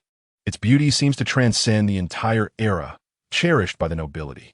However, despite its allure, this cup harbors poison, while adults may not suffer immediate effect from prolonged use. Its toxicity is lethal to fetuses. At this moment, Yun Fei gazed at Chunji with keen interest, realizing that when the youth mentioned a metallic taste in Jing Fei's mouth, her reaction indicated that he had indeed discovered the cause of the poisoning. Jing Fei pondered. "This cup is for my..." Chunji hastily interjected. "Madam, the source of the poison has been identified. As for where the cup came from, it has no bearing on me. May I return now? I apologize for any offense caused this evening. I hope you can forgive me." Jing Fei remained silent for a moment, then remarked, "Where did Dr. Yao find such an astute pupil? Rest assured, today you have helped me uncover the culprit responsible for my child's demise. You will be generously rewarded, and no one in Wanqing courtyard shall trouble you. Though the culprit was found, she had just endured the pain of losing her child, making it difficult for her to feel joy. Yun Fei gently said, "It is fortunate that my sister discovered the source of the poisoning. Otherwise, continuing to use this cup for drinking would have been perilous." I recall that this cup was a gift from your maternal family, was it not? During the spring poetry gathering, you even displayed it for Madame Lu Ziju to admire. Jing Fei's expression shifted slightly. In the subtle atmosphere of Wanqing courtyard, Chunji dared not utter a word, merely lowering his head and discreetly observing his surroundings. The black cat and white cat continued their tussle. To be precise, the black cat was being thrown from the east to the west, and from the west back to the east. The black cat was too small to put up any resistance. How unfortunate. The cats in the deep courtyard also have it tough. Wait, Chunji wondered if it was just his imagination. He felt that the black cat, in its desperate flight, occasionally glanced at his sleeve. Beside Yun Fei, Mama Shitong quietly suggested, "Madam, it is time for us to rest." Saying this, she picked up the white cat, preparing to leave. Chunji was taken aback, realizing that the white cat belonged to Yun Fei, while the black cat belonged to Jing Fei. The white cat's purpose seemed solely to torment the black cat. Not wanting to disturb her sister's rest, Yun Fei rose gracefully. "During this time, it will be best for you to refrain from going out and take good care of yourself."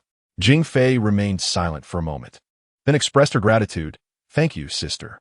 Yun Fei smiled and turned to a young maid. "Shi Bing, please escort this gentleman." "You are Chunji, correct?" Chunji lowered his head. "Yes, I am Chunji." "Go on. Shi Bing will see him back to the medical hall." As Chunji departed Wanqing courtyard, it was already midnight, the first watch of the night. A chill swept over him as the autumn wind blew against his sweaty back, and he hurried to follow behind the maid Shi Bing, fearful that any delay might lead to further complications. This ordeal of the night, though not a stroke of luck, left him feeling somewhat melancholic. On that swaying green train bound for BJ, his father had recounted tales of ancient Rome's decline, allegedly due to lead poisoning. It was from that moment he became aware of the dangers of lead poisoning and understood that in ancient times, to achieve vibrant vessel aesthetics, many relied on lead craftsmanship, making instances of lead poisoning particularly widespread. Shi Bing, donned in a bright yellow RU skirt, moved with the grace of a yellow aureole. Yet, she seemed almost trained in her poise, for the hairpin atop her head barely swayed as she walked. The expansive courtyard remained bustling with activity. Servants greeting Shi Bing with respectful bows, her status evidently high. In contrast to the subdued demeanor of the servants from Wanqing courtyard, Shi Bing always responded with a cheerful smile, her spirits evidently high. As they walked, Shi Bing suddenly asked, "Do you think the person who gifted that cup to Jing Fei did so intentionally?" Chunji did not answer, nor dared to, merely smiling as if he had not heard. Shi Bing huffed lightly, "Suit yourself." Before returning to the medical hall, Shi Bing scrutinized him and grinned. "Tonight, your clothes were torn by the people from Wanqing courtyard. Tomorrow, I shall order 2 new outfits for you at the tailor's. You must remember, in this royal residence, only my lady is truly generous. Being an apprentice in the medical hall holds little promise. If you can win my lady's favor, your future will be bright." Chunji pondered for a moment. "I appreciate Madame Yun Fei's kindness, but there is no need for new garments." Shi Bing rolled her eyes playfully. "Others wish for my lady's favor yet cannot attain it, and here you are, refusing it. Don't turn it down. As an apprentice, you have no right to decline my lady's gifts. Off you go." Turning away, Shi Bing departed while Chunji pushed open the door to the medical hall. As he closed the door behind him, he leaned against it, feeling a wave of fatigue wash over him. Since arriving in this world, he faced constant peril, requiring all his wits to navigate through it. His master's 6-year divination technique appears to be genuine. Chunji sighed. Regardless of whether others believe in it, he certainly does. The omens of this night were indeed fraught with danger, where a moment's carelessness could lead to a dire fate. Henceforth, he must avoid the royal residence and maintain a safe distance. Dragging his weary body slowly towards the back courtyard, he stood beside the apricot tree, hearing the snores of his fellow apprentices, Shi Dunka and Lu Xiuxing, in their quarters. The 2 brothers were deep in slumber. No one awaited his return, nor did anyone care if he perished within the Jing Wangfu. In this world, he had no one to rely on but himself. Just as he was lost in thought, Chunji suddenly froze. The torrent of icy energy within his dantian now several times more potent than the previous day, surged violently throughout his body. In the blink of an eye, Chunji felt his blood, muscles, and bones encased in ice. The Fusher Baozhuang technique. Chunji struggled to maintain his stance in the courtyard, adopting the Fusher Baozhuang posture to counter the icy flow. Yet, unlike the previous day, the icy current did not retreat back to his dantian, merely being suppressed and no longer raging out of control. A warm current surged from his lower back, gradually battling the icy flow, leaving Chunji immobile, forced to maintain the Fusher Baozhuang stance. The intertwining sensations of fatigue and cold weighed heavily upon him, and after several breaths, he found himself inexplicably dozing off while standing beside the apricot tree in such an unusual posture. From the top of the apricot tree, a crow descended, silently observing as Chunji transformed into a statue in the night. At dawn, the world remained shrouded in a gray haze. Chunji slowly sat up from his bed, instinctively reaching for his phone beside the pillow, only to find nothing there. At that moment, he suddenly realized that the world he once inhabited was no longer an accessible place for him, but rather a distant homeland. Wait, was I not supposed to be in the courtyard? The last memory he held was standing beside the apricot tree, practicing the Fusher Baozhuang technique. Yet he awoke in the inner chamber, still clad in the tattered clothes from the previous night. Had his master brought him back? Or perhaps his two fellow apprentices? Chunji could not ascertain, as he had no recollection of it at all. In this moment, the icy flow lay quietly within his dantian, no longer exhibiting its previous ferocity. Chunji contemplated, whose presence had stirred the icy flow this time. The first occurrence was triggered by Zhou Qingyi, and the second instance was. During the occurrences of the ice streams, several individuals met their demise on both occasions. However, the ordinary folk of Zhou Qingyi's residence were spared from the icy phenomenon, and the maid who perished in Wang Xingwen did not succumb to it either. Might this time be linked to the stillborn fetus of the quiet consort? At this thought, Shidunka suddenly rose from the end of the common room, closed his eyes, and said, "Master, you may as well kill me. If I die, no one will be left to care for you in your old age." Chunji turned to look at him in silence. After uttering his words, Shidunka thudded back down, for it was merely sleep talk. The rooster had yet to crow. Strangely, although Chunji returned home in the early hours of the morning and had barely slept for 4 hours, he now felt invigorated, devoid of any trace of fatigue or drowsiness. Was this change brought about by the ice stream and the negative stone embrace technique? He sat on the bed in contemplation for a long while, ultimately rising to change his attire. He then took up a shoulder pole in the courtyard and, with his slender figure bearing 2 wooden barrels, set forth toward Anshi Street. Yesterday, while waiting for his family to deliver his tuition, Chunji had observed a well there, which the entire neighborhood frequented for water, and arriving late meant enduring a long queue. As he stepped outside, Chunji paused momentarily, noticing that the black cat from Wang Xingwen was perched on the eaves of the grain shop across the street, quietly observing him. It turned out that last night was not an illusion.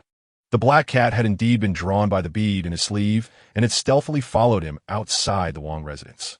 Chunji walked down the morning cobblestone path toward the well, with the black cat silently trailing him on the gray tiles of the roof, its gaze never leaving him. On the long street, he was the sole human, accompanied only by the solitary cat. They walked side by side through the thin mist of the autumn morning, as though traversing the expanse of time together. He halted, balancing the shoulder pole, and exchanged a gaze with the black cat from a distance, curiously asking, "Meow?" The black cat merely regarded him coldly. What kind of proper cat calls out meow? Seeing its lack of response, Chunji ventured, "Sorrowful meow?" The black cat remained unperturbed. Tentatively, Chunji spread the bead in his palm before him, asking, "Do you desire this?"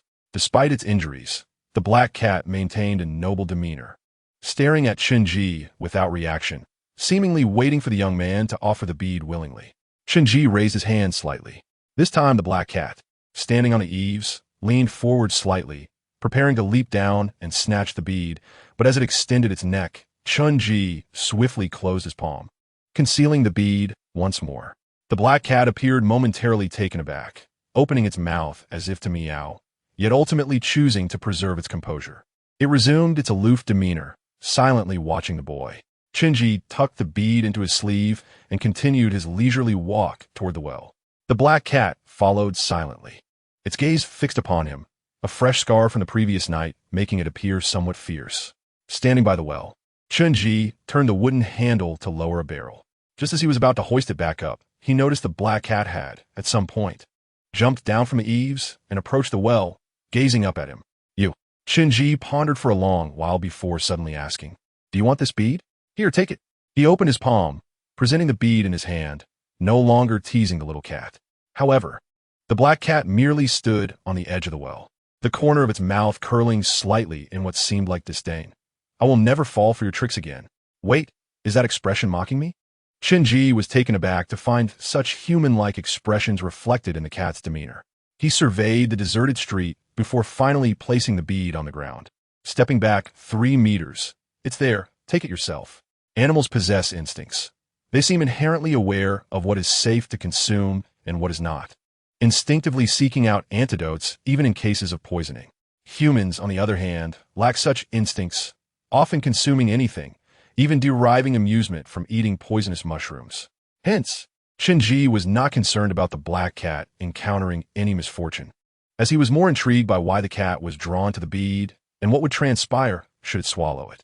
The answer to the ice stream lay within this very black cat. Near the well, the black cat cautiously approached, alternately glancing at the bead and then casting wary looks at Chunji. After a considerable pause, it finally drew closer, gently sniffing the bead from a distance. "Go ahead." Chunji watched with anticipation. Yet, when the black cat opened its mouth to seize the bead, the swirling gray mist within it, resembling a serpent, began to writhe violently, and the black cat was repelled by an unseen force. Chunji was astonished by this supernatural occurrence, firmly convinced that an invisible force had erupted from the bead, pushing the black cat away. The diminutive black cat arched its back, adopting a defensive stance before the bead, now too fearful to approach. Why is this happening? Chunji wondered. As he pondered, the distant sound of galloping hooves grew nearer. Turning his head, he saw a carriage approaching swiftly, shattering the tranquil mist as it sped toward the medical clinic. The carriage passed before him, the driver visibly anxious, likely urgent business at hand. "It seems they come seeking my master. I must return quickly," Chunji remarked. "By the way, you." Yet we turned back.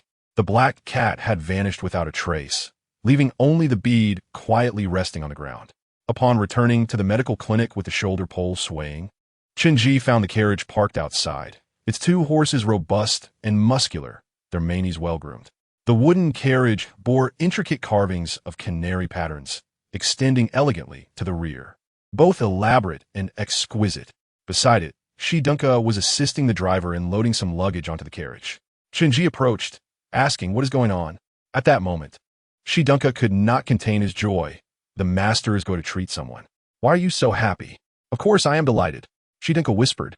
"The master will be away for at least 10 days to half a month, and we shall no longer endure beatings or scoldings, nor be subjected to academic assessments. Aren't you pleased?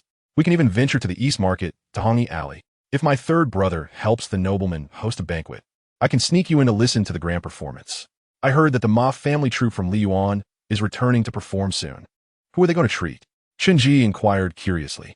"I heard that the internal minister's secret police captured several young members of the Liu family while investigating spies from Jingqiao, with one being tortured to death in prison."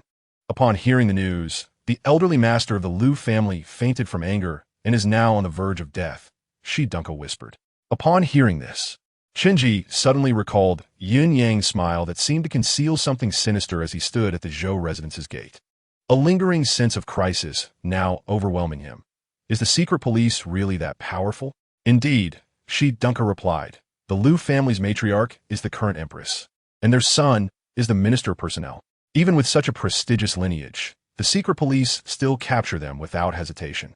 It is said in the underworld that the secret police operate with impunity sanctioned by imperial authority. Chunji felt a disquieting sense of wrongness. Even if the secret police wield great power, they should not disregard the empress and the minister of personnel, should they?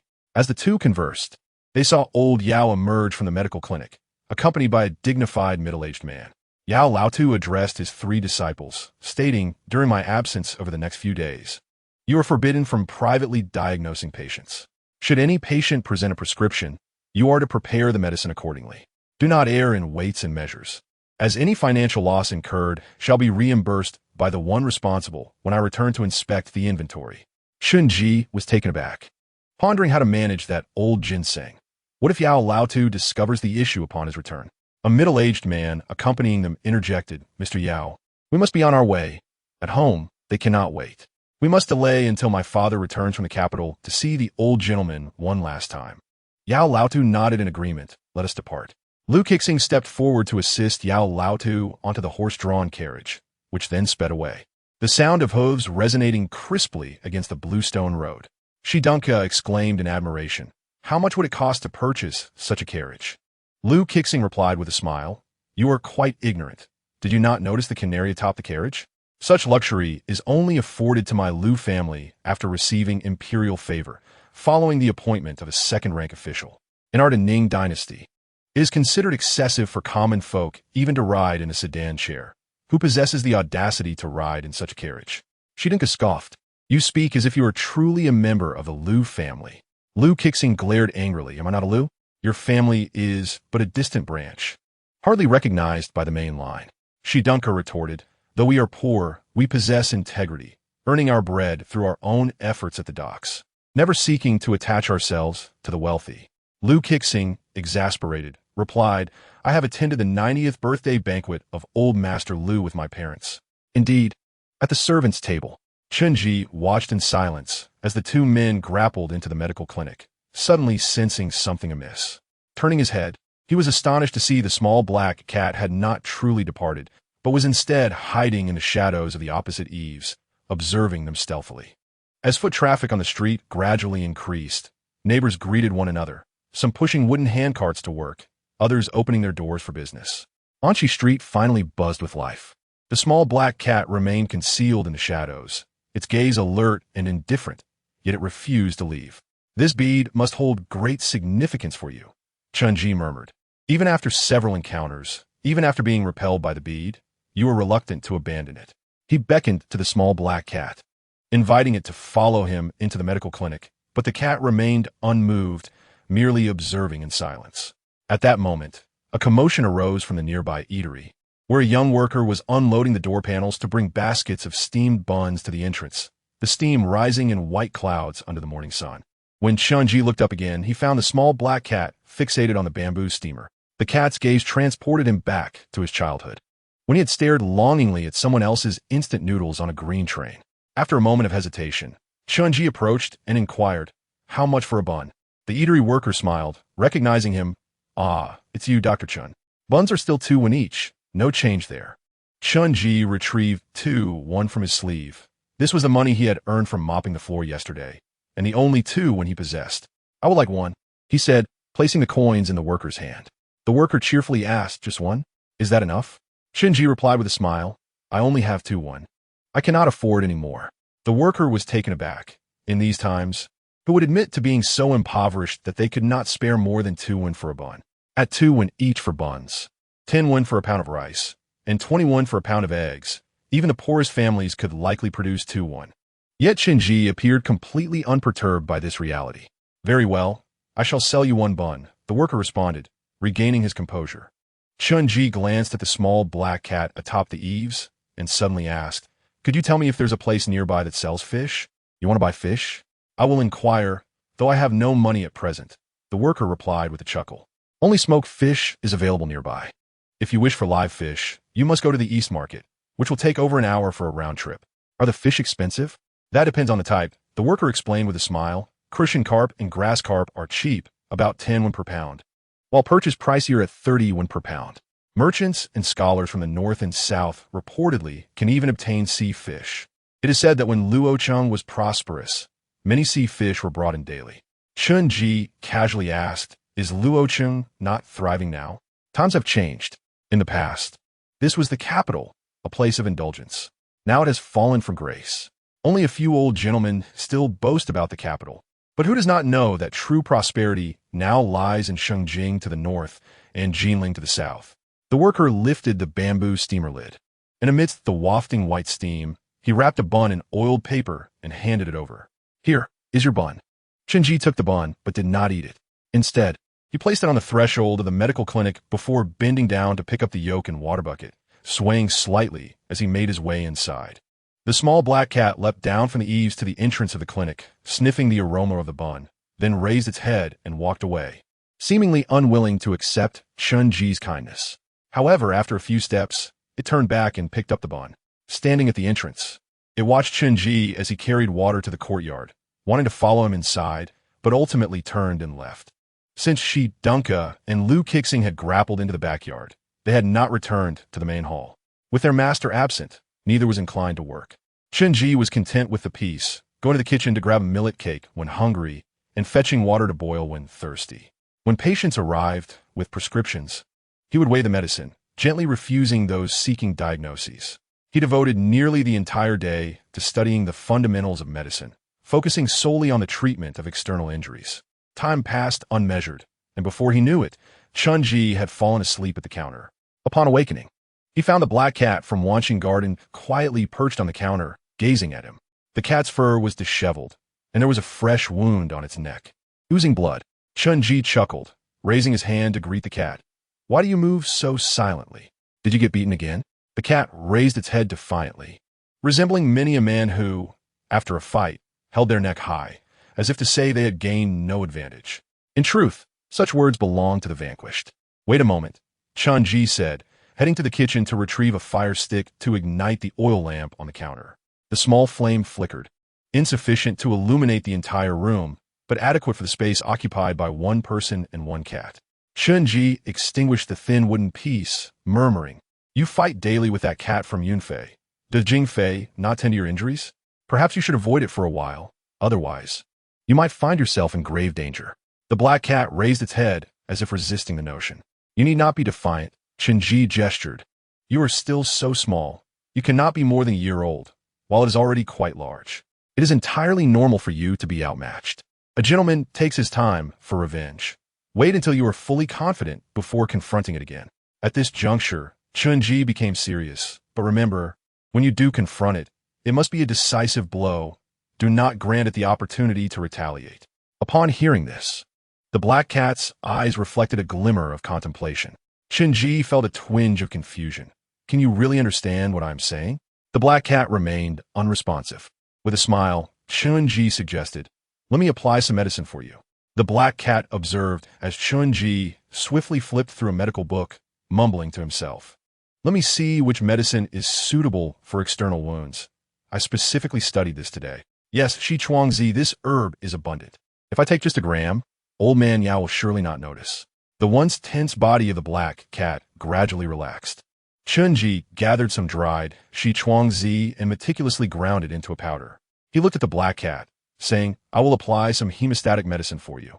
Please do not scratch me." To his astonishment, when he applied the powder onto the black cat's wound, the feline did not flinch or evade. Seemingly aware that this was for its benefit, the black cat, like a small sculpture, turned its gaze back and forth following Chun-Ji, and eventually its body, which was ready to spring into action, began to loosen. The dense fur of the small black cat required careful separation for inspection, which was quite time-consuming. After Chun-Ji had treated every wound on the black cat, he broke into a smile, exclaiming, "Mission accomplished." Only then did he realize that the black cat had already fallen asleep, resting its tiny head on his palm. After a long silence, he did not withdraw his hand. In the gentle glow of light, the boy and the cat shared a tranquil moment together. Chun-Ji gazed down at the little black cat, and, after a prolonged silence, he absent-mindedly remarked, "I suppose I can only talk to you." Leaning against the counter, his eyes fixated on the flickering flame. "When I was at Qingshan, Yuan, I thought I would not die. I prepared so thoroughly, even obtaining a mental illness diagnosis to exonerate myself after committing murder, yet I was still killed in retaliation. But if I must die, so be it, as long as I can avenge myself." Li Qingmiao told me that the people from Beiju Luzhou were responsible for smuggling me. I do not fully comprehend what he meant. Where is Beiju Luzhou? Where are the 49 heavens? How did I suddenly reincarnate as a novice, living alone in this world? When I learned from my master that I still had family, I was not particularly hopeful. Well, perhaps a bit hopeful. However, that evening, as the remnants of the sunset faded from my being, I felt abandoned by the world. Am I being overly sentimental? Chunji rambled on about various disjointed thoughts. After arriving in this world, he found no one to trust, nor anyone worthy of trust. The secrets and confusions he harbored could only fester within him. Ultimately shared with a sleeping kitten, he seemed to find it somewhat amusing, so he gently spoke to the black cat. "Thank you for listening to my rambling. I feel much better." At that moment, the small black cat unexpectedly opened its eyes and gently placed its paw on Chunji's wrist, as if offering comfort. Chunji stared at the fluffy little paw, taken aback for a long while, and then inquired, "I guess it's because you have never fought with the white cat. Jingfei and Chunrong are upset with you for being so useless, which is why they do not treat your wounds or feed you. Thus, the cat of a dignified princess yearns for a meat bun, correct?" The black cat silently regarded him. Chunji earnestly proposed, "How about when I am capable of leaving the medical clinic, you accompany me to roam the world?" The black cat wore a puzzled expression. "No, it needs to have some ceremonial significance." Chunji pulled out a piece of paper used for writing prescriptions from behind the counter and, with a crooked brush, inscribed an ancient ceremonial prayer for adopting a cat. "Linu Luo, Chengdao, surrounded by dark clouds. Today, Chunji adopts Wu Yin into my home. As there are no dried fish, I will replace it with a crystal bead as a betrothal gift. The kitchen god bears witness, and the city god bears witness to the grace and obligation." As the last character was penned, he fetched vermilion ink and looked at the black cat. "If you truly understand my words and are willing to follow me, then press your paw here." The boy's gaze lingered as the black cat hesitated for a moment, before actually dipping its paw into the vermilion ink and leaving a paw print on the adoption document. In the next instant, the document spontaneously ignited, transforming into sparkling particles in the air. Chunji gazed at the dazzling scene before him, murmuring, "This world is indeed abnormal." A voice inquired, "What is abnormal?" Chunji slowly turned his head towards the black cat. 14. Revenge. The cat spoke. The cat actually spoke? This was perhaps the most bizarre occurrence Chunji had experienced since arriving in this world. In the flickering light of the clinic, shadows danced across the black cat's face, mirroring Chunji's uncertain expression. He cautiously circled the clinic, first ensuring the back courtyard was empty, then confirming the dark street outside was devoid of people, before turning back to the small black cat perched on the counter. Just now, were you speaking?" The black cat remained still, no longer making a sound. Yet at that moment, Chunji was certain that it was indeed this little black cat that had spoken. Could it be that the adoption ceremony had invoked some miraculous effect? Why has it fallen silent again? Chunji scrutinized the small black cat, asking, "Could you say something again? I need to confirm what is happening." But the black cat merely tilted its head, wearing a serious expression, remaining silent once more. After a moment of contemplation, Chunji proposed, "If you say a word, I will save up money to buy you a bun." The black cat. Chunji continued, "Or perhaps some dried fish." The black cat. Taking a deep breath, Chunji remarked, "Today that white cat of Yunfei must have given you quite a beating." The black cat retorted, "It is not faring any better." Chunji regarded the black cat with a bemused expression, while the cat instinctively shrank its neck. He inquired, "Why didn't you speak earlier?" The black cat remained silent for a moment. "I didn't expect that I could suddenly talk." Chunji found it both amusing and exasperating. In other words, the little black cat had only subconsciously responded to him in thought, unintentionally vocalizing. Throughout this time, it had actually responded to many of Chunji's words. He just could not hear them. Chunji stated, "Earlier, I named you Wu Yun in the adoption document. Are you aware of this?" Wu Yun grimaced. "That name sounds terrible." Chunji shifted the subject. "When did you awaken your intelligence?"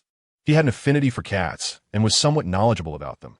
Thus he understood that most cats were not particularly clever, often rather foolish. Yet, Wu Yun had evidently possessed intelligence even before speaking. It could comprehend human speech and even respond, something many humans could not achieve. Wu Yun replied, "When did I awaken my intelligence? I have always been this way. Born this way? From birth?" Chunji pondered for a moment.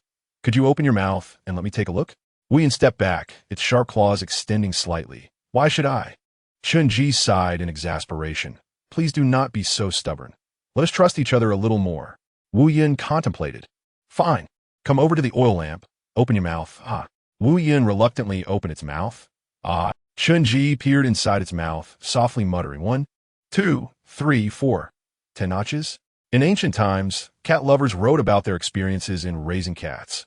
When adopting a cat, one must first examine its mouth. The upper part of the cat's mouth contained shallow grooves resembling notches. 2 notches denote a simple-minded cat that eats and sleeps clumsily. 9 notches indicate the best, possessing intelligence, and capable of catching mice and guarding the home. In other words, having 9K in one's mouth signifies the finest of kittens. However, the WYN possesses 10K. Beside the oil residue lamp at the counter, WYN, with a mouth, vocalizes through its throat. Are we done yet? Yes, yes, Chenji thought deeply. Perhaps the 10K in its mouth is WYN's unique trait? Feeling fatigued, WYN naturally lay down, its head resting comfortably in Chenji's palm, warm and soothing. Yet, it soon felt a sense of unease. How could its noble self recline in someone else's hand? Should it rise? No, it decided to linger a little longer. Wait, don't sleep just yet, Chenji said. I haven't given you the pearl. I wonder if it will still repel you now. Get up and try. WYN sprang up. All drowsiness vanished. I just remembered I came for that pearl. Hurry, give it to me, quickly. Chenji handed over the crystal pearl, and this time, surprisingly, the pearl did not resist WYN. The dark WYN swiftly gulped the pearl down, then darted out through the crack of the door, leaving only a bewildered Chenji behind.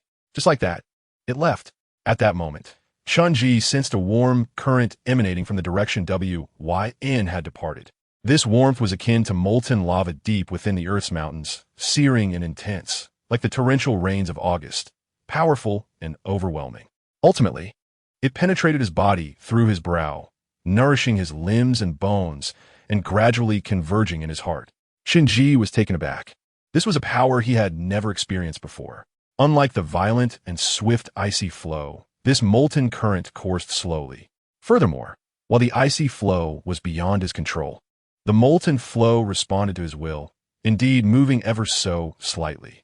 As the molten flow, under Chenji's command, flowed through his blood to his dantian, he felt an extraordinary comfort in the areas it traversed, akin to suddenly soaking in a hot spring amidst the frigid winter. In the midnight of QNGSH Psychiatric Hospital, Chenji felt as though he had no regrets left in life. He no longer planned for the future or yearned for what lay ahead. Whether the food was palatable or the attire appealing seemed inconsequential. At that moment, he genuinely felt the mysterious new world, fully immersed in it.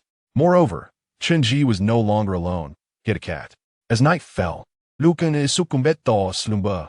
Following the chaos of JNGF IWNX and Ju-in, the JNGW-ing mansion returned to tranquility. With the JNGW-ing absent for over 10 days, reportedly due to pressing military matters with JNGCHO, the Northern Cavalry had reached SHNH-IGAN, poised at the city's gates. The JNGW-ing, stationed at the southern hub of the Grand Canal in Luoyang, needed to procure vast amounts of military provisions from the south to transport north via the canal. Under the moonlight, a small black kitten stealthily traversed the eaves. Its steps light as air. An exhilarating power surged within its body.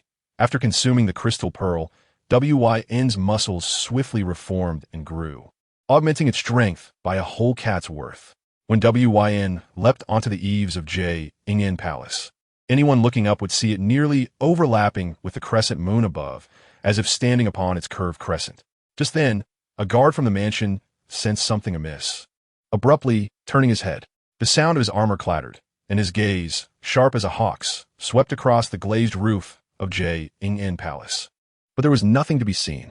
The guard hesitated for a moment, then agilely climbed the eaves, gripping his spear, pursuing the direction of his suspicion. In the next instant, the guard leapt down from the eaves, a formidable shadow reminiscent of an owl, exuding a palpable sense of pressure. He scoured the vicinity, crouching down to examine the ground for fresh footprints, yet found nothing. Odd. Was I overly suspicious? The guard gradually retreated. Much later, in the corner, WYN, merging with the shadows, stretched its body and continued deeper into the mansion. It passed through MNGZH NGT-ing, traversed WNX and JN, evaded patrolling guards, and slipped past the vigilant servants, braving mountains and rivers, cutting through thorns until it finally arrived before YNFI's FINYUN. WYN extended its claws to grip the wooden pillar, resolutely climbing towards the second floor of the pavilion. The window was ajar.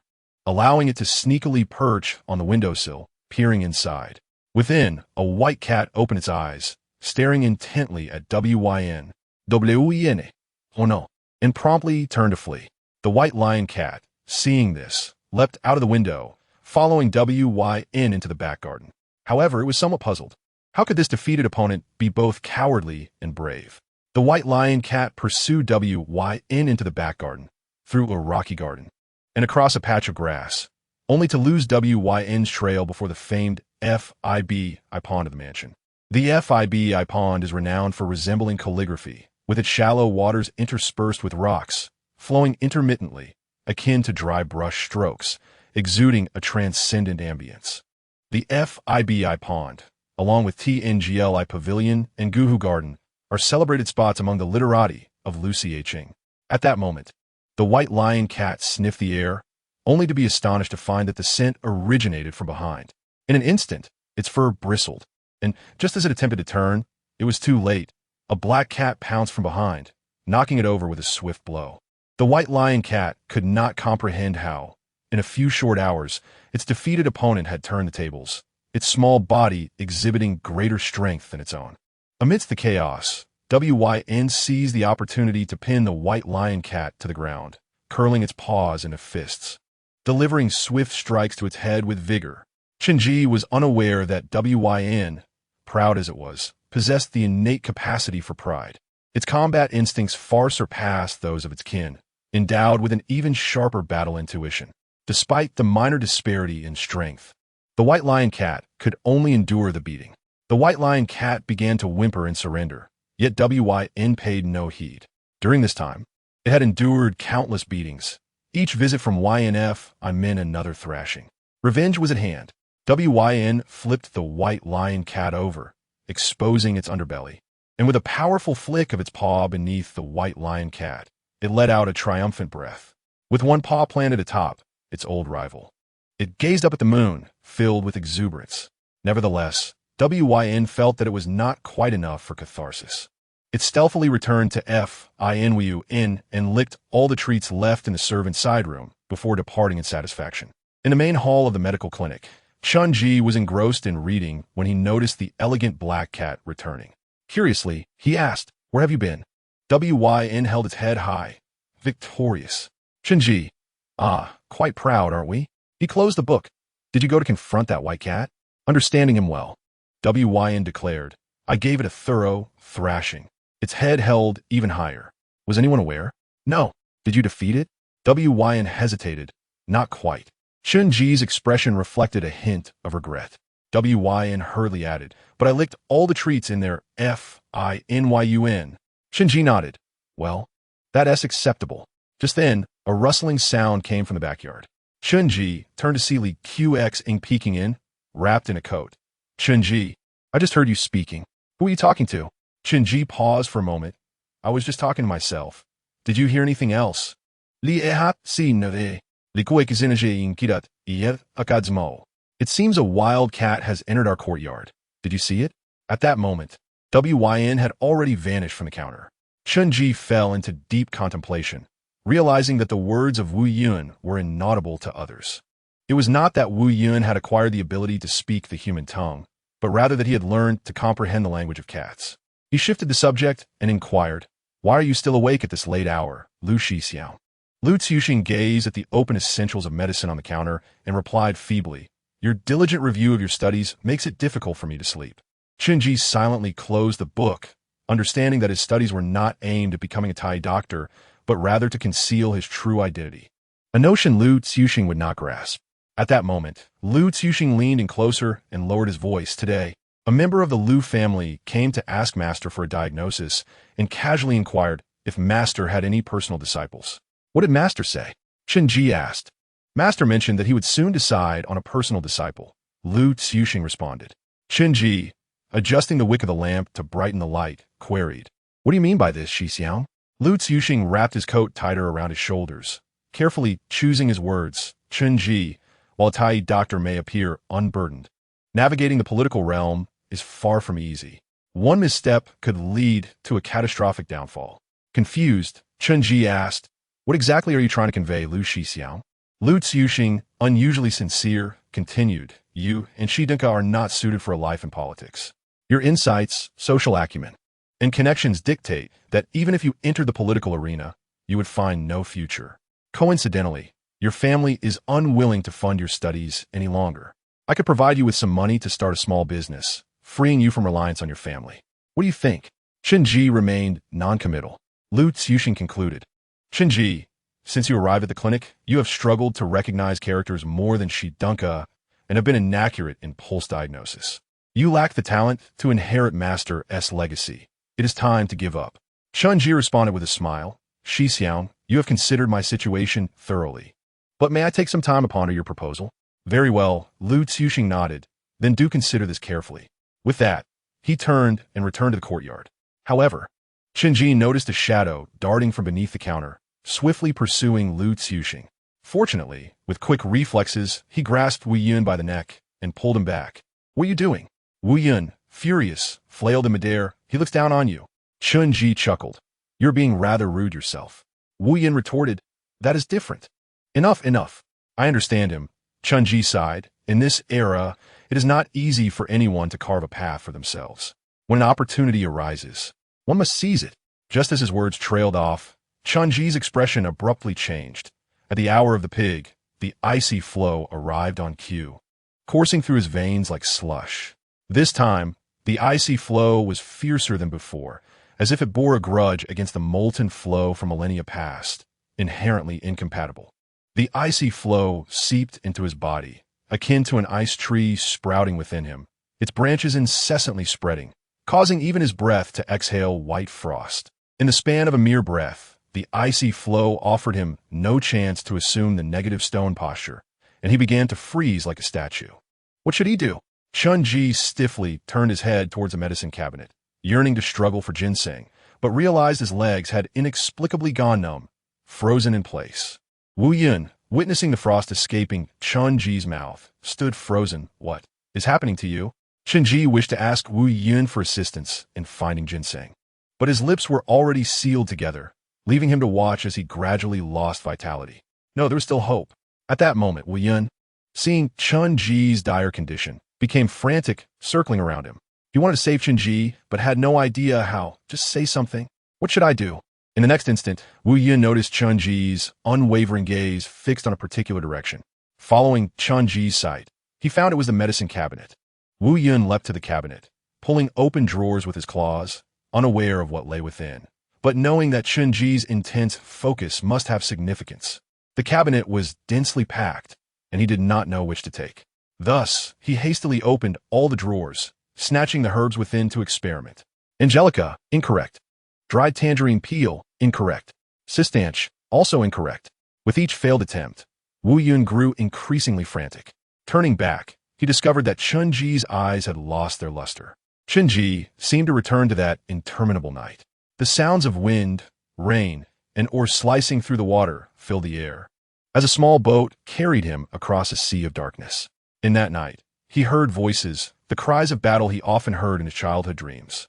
The sounds reverberated like thunder on an ancient battlefield, with the sea inverted, mountains crumbling, and the sky splitting open with numerous fissures. In a boundless void, a grand voice resounded like a great bell, questioning, "Who dares to steal my divine path?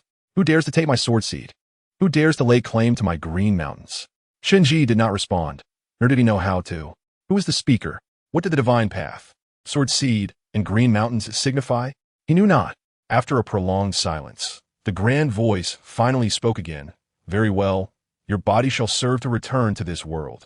Chunji had a foreboding sense that when he was entirely encased in ice, it would signal the revival of this unknown entity.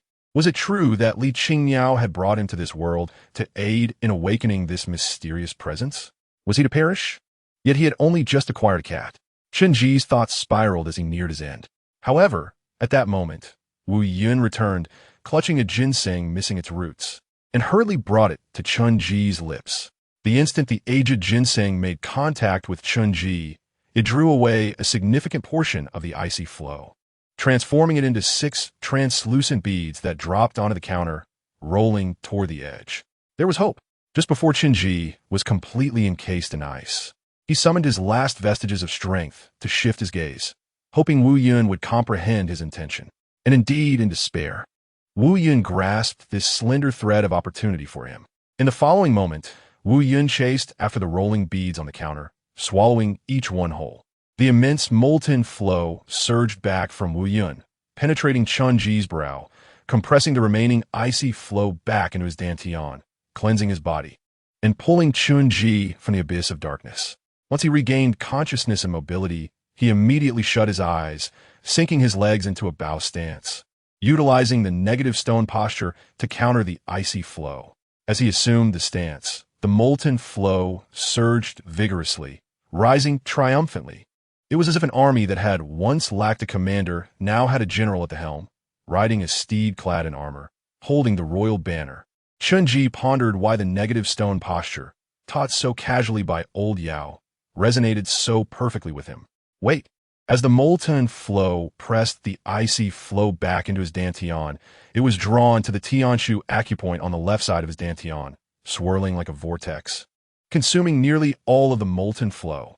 In an instant, a vibrant furnace ignited within the Tianshu acupoint, causing the icy flow in the dantian to shrink further into the depths, as if it feared this furnace. With the furnace's protection, could the icy flow be completely subdued? No. One acupoint alone was insufficient. In the 12 meridians, there are 4 Tianminu, namely the left and right Tianshu points and the left and right Dejuksha points. Merely igniting one Tianshu point is insufficient to contain the icy flow. Regrettably, after igniting the left Tianshu point, the molten flow had dwindled to a mere trickle. As he pondered, the dark cloud gently lifted its paw and tapped Chun Ji's fingertip. Boom! The molten flow within the dark cloud surged into Chun Ji's body, igniting the second furnace fire at the right Tianshu point. The two flames continuously infused Chun Ji's body, and he felt a surge of invigorating energy, dispelling his fatigue and enhancing his strength. Suddenly, he recalled the words of old Yao. Heaven possesses 3 treasures, sun, moon, and stars. Man possesses 3 treasures, essence, chi, and spirit. When essence is abundant, one does not indulge in lust. When chi is sufficient, one does not crave food. When spirit is full, one does not yearn for sleep. Thus, this was the sensation of having abundant chi and spirit. Chun Ji opened his eyes, his gaze sparkling with vitality, his eyes ablaze like flames. So this is what cultivation feels like. He smiled at the dark cloud, reaching out to gently stroke its head, murmuring, "Thank you." In truth, it had not required much effort. The dark cloud raised its head, as if it had accomplished a trivial task. Well, thank you as well. Without you, I would have perished. Cloud, you're the most formidable cat in this world. Not bad. This is merely the beginning. The dark cloud's head lifted a little higher. The oil lamp on the counter had burned for quite some time, its flame gradually dimming. Chun Ji stood in the hall, his gaze fiery as he surveyed the new world before him. But this flame was swiftly extinguished by a bucket of cold water. The ginseng was gone. Chun Ji, it's over. The dark cloud, puzzled, asked, "What do you mean it's over?" "I'm finished." Chun Ji sprang up, rummaging through the medical clinic's accounts. "Let me see how much that ginseng is worth. What is this 30 taels of silver? A bun costs 2-1. Fetching a bucket of water is also 2-1, and now about 900 can be exchanged for a tael of silver. Yet this ginseng, aged 50 years, demands 30 taels of silver. Is this ginseng made of gold? Selling me wouldn't suffice." He was already burdened with 241 of school fees and 321 of Zhou Fu's medical debts. And now an additional 30 taels of silver would only exacerbate his already precarious financial situation. How impoverished I am. If I cannot replace this ginseng, will old Yao kill me? The dark cloud listened to Chun Ji's muttering for a while, then fell silent. Ultimately, it struggled for a long time before seemingly making a sorrowful decision. "Why don't you take me to Tianjie to perform? I can do backflips." Chun Ji regarded it with utmost respect. Such a significant sacrifice indeed. Just then, a knock resonated from outside the clinic. Knock, knock, knock.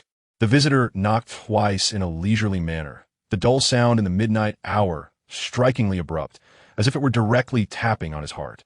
Chun Ji signaled to the dark cloud to sneak back to the Jing Wangfu from the backyard, while he cautiously approached the door, asking warily, "Who is it?"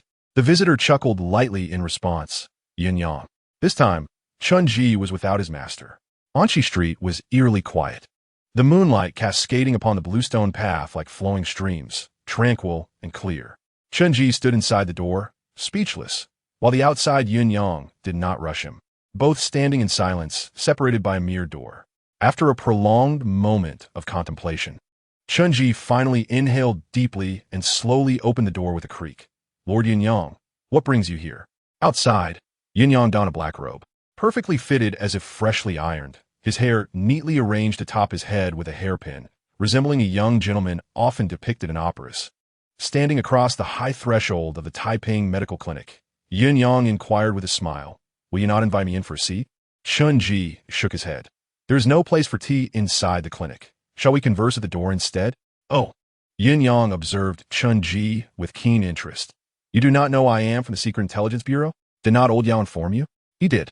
Yuanyang's smile faded, and he spoke indifferently. "Then do you know that when my bureau says they wish to visit someone, no one dares to refuse? Are you not afraid of me?" With that, he stepped over the threshold, casually passing by Chunji and entering the clinic. Afraid, Chunji turned, sincerely admitting, "But my suggestion to talk at the door is because I know you are in a hurry and do not wish to waste your time." "Oh," Yuanyang, hands clasped behind his back, surveyed the clinic while curiously asking, "Why am I in a hurry?" Chunji stood at the doorway, observing Yuanyang's back. "You captured members of the Liu family, causing the elder of the Liu family to suffer a stroke, and his time is limited. The current minister of the Liu family and the minister of personnel are hurrying back to Luo City. You must be quite anxious." Yuanyang chuckled. "Based solely on the information that old Yao was summoned to treat the Liu family, you dare to ascertain my current predicament? I come here on the orders of the prime minister. Even if it concerns the Liu family, what of it? Now I suspect you are a spy from the Jing dynasty. Come with me to the dungeon." Leaning against the doorframe, Chunji replied, "Lord Yuanyang, let's be frank. If you truly came to imprison me in the dungeon, why bother coming in person? You could simply send 2 people." Yuanyang turned, fixating his gaze on Chunji, scrutinizing his resolute expression. "Since you are so clever, you should also know that with old Yao absent tonight, I could kill you without needing a reason. How dare you confront me?" The reason Chunji confronted him was akin to what Yuanyang had told Zhou Qingyi. When you encounter the Secret Intelligence Bureau, there is no choice left. It is either cooperation or death. However, he harbored other intentions. Seeing Chunji remain silent, Yuanyang leisurely continued, "Since you are an intelligent person, guess why I am here. If you guess correctly, it proves you still hold value." Chunji stated, "It is said that the Secret Intelligence Bureau acts swiftly and decisively, authorized by imperial power. But this power comes with a premise. You must apprehend the right individuals." Yuanyang raised an eyebrow. "Continue." Chunji frowned, analyzing. "There are not many matters that would prompt Lord Yuanyang to come looking for me at such an hour. It must be that after capturing someone, you fail to find evidence to convict them. Now, with the elder of the Liu family on the brink of death, if you cannot procure evidence to justify your actions, you might find yourself sacrificed by the prime minister." "Excellent." Yuanyang clapped his hands, directly speaking candidly. "Jiaotu followed your clues to search 22 paper shops in Luo City, ultimately discovering 2 shops with paper identical to that in Zhou Qingyi's residence. And both were connected to the Liu family's business. However, we found no other evidence in the paper shops." Chunji quickly inquired, "Did you use vinegar to wash all the paper?" "Yes, but no characters appeared." Chunji pondered, "If there is no evidence, why did you dare to arrest anyone?" Yuanyang scoffed with a cold smile. "My bureau has always operated under the principle that it is better to err by taking action than to let a spy escape. If one spy is spared, 100 soldiers may perish on the front lines, or even more. 3 years ago, when autumn grain was transported north via the Grand Canal, a spy among the escorting troops led to the destruction of 2,400 stones of grain, enough for 1,000 frontline soldiers to sustain themselves for a month. Do you think the consequences were severe? But you did not anticipate that the elder Liu would die from the shock. Had it not been for this incident, capturing a few young men would have been inconsequential, wouldn't it?" Yuanyang's face bore a look of helplessness for the first time. Who could have anticipated that this old man's life was as fragile as paper? While Jiaotu was still entangled with the Liu family, we must seek out evidence. Chunji inquired, "When shall we depart?" Yuanyang stepped over the threshold and strode outside, declaring now, "Wait a moment." Chunji remained still, earnestly asking, "What benefit do I gain?" Yuanyang halted and turned, standing beneath the moonlight on Anchi Street. a smile dancing on his lips as he regarded Qinji within the medical hall. Do you dare to negotiate with me? Qinji, undaunted by the power of his counterpart, replied sincerely, Lord Yunyang, your predicament alongside Jiaodu is of no concern to me, yet I have chosen to assist you. Thus, I believe some recompense is warranted. Consider me a laborer at the cargo dock, earning my pay for the work I do. Yunyang chuckled, taking a few steps forward, and deftly thrust a silver needle into Qinji's chest. The needle, fine as a hair, was barely discernible in the moonlight. In an instant, Qinji felt the veins in his neck pulse violently, the sharp pain in his chest nearly rendering him unconscious. Yunyang's voice turned icy. My intelligence agency does not engage in bargaining. Qinji, leaning against the doorframe of the medical hall, gasped, there must be exceptions. Yunyang countered, on what grounds? Do you assume this matter cannot proceed without you? Suddenly, Qinji straightened, fixing his gaze upon Yunyang's eyes. Yes, it cannot proceed without me. The world fell silent. It was as if an immense pressure enveloped Anqi Street, stifling all sound. Qinji continued, if it were not imperative, Lord Yunyang would not seek out a nameless individual, such as myself, amid this turmoil. Are there no experts within the intelligence agency capable of apprehending spies? Certainly there are. Yet Yunyang has mentioned they were temporarily dispatched to Luoyang, and given the styles of both you and Jiaotu, they do not seem like those who specialize in capturing spies. Rather, they resemble assassins. On the day of Zhou Qingyi's capture, neither you nor Jiaotu demonstrated any counterintelligence skills. Instead, your methods of killing were exceedingly clandestine and resolute. Now, entrusted with a critical mission, you have landed in a monumental predicament. You require assistance. A clever mind. Yunyang's eyes narrowed. Even if I do require your aid this time, do you not fear that I may trouble you later?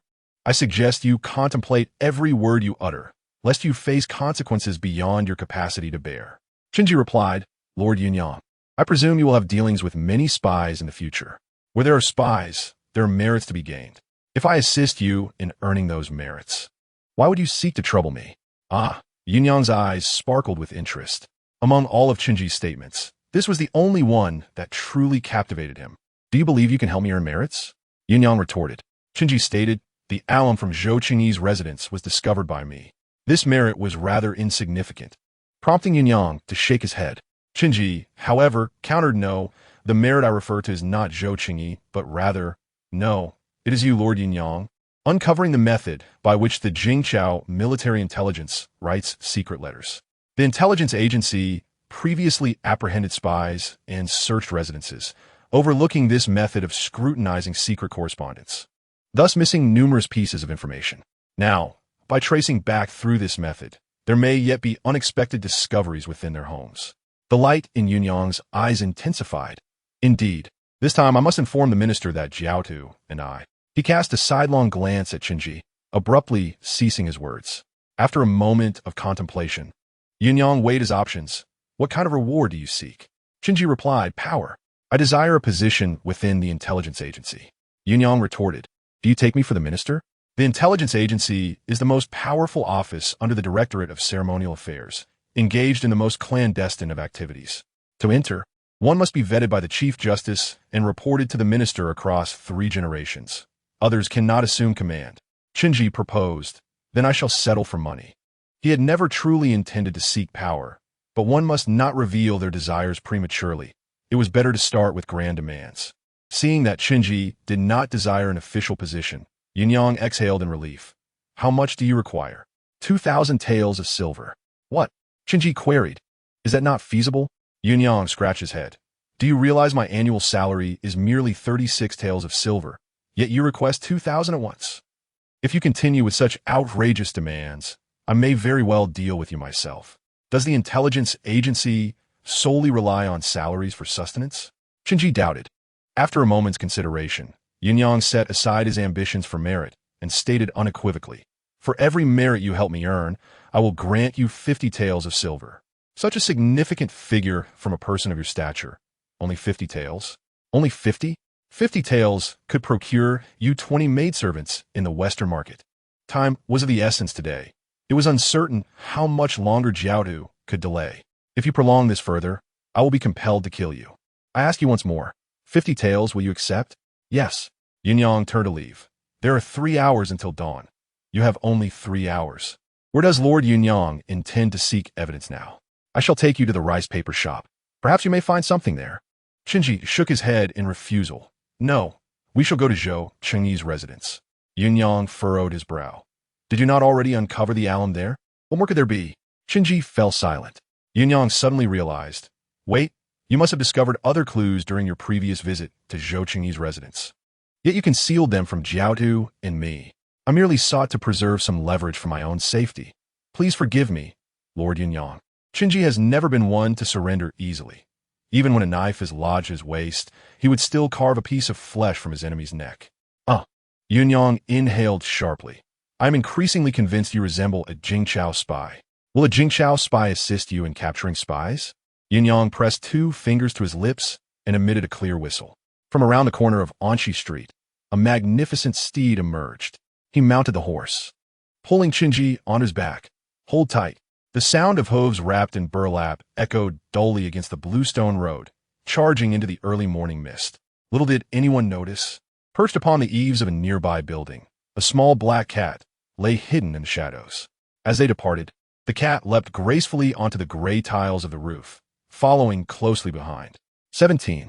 The Chief Justice's office, the galloping steed, and the figure in black through the night resembled characters from Storyteller's tale, both wandering souls of the Jianghu. At that moment, a crow flapped its wings, landing on the rooftop of a nearby tavern, quietly observing as Qinji and Luoyang sped past, remaining motionless as if it were the very ridge beast of the building. The crow's feathers shimmered under the moonlight, cloaked in a veil of silver, tranquil and mysterious. A crow? Qinji turned back to glance at the eaves, only to find the crow already flapping its wings, flying toward an unknown destination. He was certain he had encountered this crow in the backyard of the medical hall. Its scrutinizing gaze felt akin to that of an overseer. When he first saw the crow, he had thought it a mere figment of heightened nerves, but upon witnessing it again, Qinji reconsidered. The mysteries of this world far exceeded his imagination. He pondered for a moment before asking Yunya, Lord Yunya, your intelligence agency must possess a wealth of knowledge. Have you ever encountered anyone capable of controlling animals? Never, Yunya replied dismissively. What about practitioners of the way? I have heard Mr. Shu recount some supernatural tales. Are they true? Qinji inquired.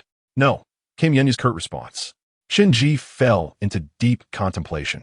He had embarked on the path of cultivation and was convinced that other practitioners existed in this world. Yet, why had he never heard of them? What could compel these cultivators to conceal themselves among the common folk? With a sudden rip, Yunya turned to see Qinji tearing the hem of his robe and tying it around his face. What are you doing? Yunya scoffed. As a member of the intelligence agency, you need not engage in such subterfuge. Qinji retorted, Lord Yunya, I am but a minor figure. It never hurts to exercise caution. Moreover, you must safeguard my identity. If the Lu family seeks retribution, there will be no one left to assist you in garnering merits. Yunya thought it over and conceded. Then cover your face more thoroughly. Suddenly, he tightened the reins, bringing his steed to an abrupt halt in the dimly lit street. Qinji scanned their surroundings, noticing a group of dozens on horseback facing them, clad in raincoats and wide-brimmed hats. Each bore a long knife at their waist, exuding a palpable aura of menace. The leader lifted his gaze to Qinji, and from beneath the shadow of his hat, the middle-aged man's eyes glinted like blades, cutting into Qinji's cheek. Who are these people? Qinji whispered from his mount. Members of the main punishment office, Yunya replied, tightening the reins and calling out. Commander Lin must have hastened here with the Yulong guards from Jinling, weary from travel. The middle-aged man spoke calmly. You and Jiaodu have stirred quite the trouble. I am here to escort you both back to the capital to await the judgment of the Minister of Internal Affairs. Trouble? Yunya scoffed. Jiaodu and I came to Luoyang to capture Jingchao spies. What wrong have we committed? The man replied sternly. You apprehended members of the Lu family, but have no solid evidence to convict them. Now, the patriarch of the Lu family hangs by a thread, and this matter cannot be dismissed lightly. Yunya remained unperturbed. Jiaodu and I have already gathered evidence. We chose not to present it, yet to avoid alarming the snake while fishing for a bigger catch. Lin Chaoqing, you come to arrest us at the slightest hint of a disturbance. Are you a spy planted by Jingchao in the main punishment office? Nonsense, Lin Chaoqing dismissed him. The main punishment office is responsible for monitoring officials. Your intelligence agency falls under my jurisdiction. I advise you to cease your futile struggles and return with me to the capital. Yenya's voice grew serious. Lin Chaoqing, if you wish to capture me, you should at least wait until the Lu Patriarch has passed. Lin Chaoqing, typically taciturn, was unwilling to engage further in idle chatter. Arrest them. As he spoke, the dozens of Luoyang guards surged forward, their horses thundering against the bluestone road, producing a sound that reverberated through the air. At that moment, dark clouds obscured the sky, casting the long street into shadow. The faces of the Luoyang guards were hidden beneath their hats, their eyes lurking in ominous shadows. As they approached Yenya, they all unsheathed their long knives in perfect unison. Yenya spoke to Chunji in a low voice, "Hold on tight." With that, he leapt from his horse, his fingers striking the steed's rear with lightning speed. The horse neighed in alarm, bolting in another direction with Chun-Ji clinging tightly to its neck. Lacking equestrian skills, Chun-Ji could only hunch low, but when he glanced back, he saw Yenya, clad in black, advancing boldly toward the swarm of Luoyang guards. With a resounding crash, as he met the first Luoyang guard, the guard swung his knife, but before the blade could descend, Yenya had already twisted his body and delivered a powerful punch to the horse's head.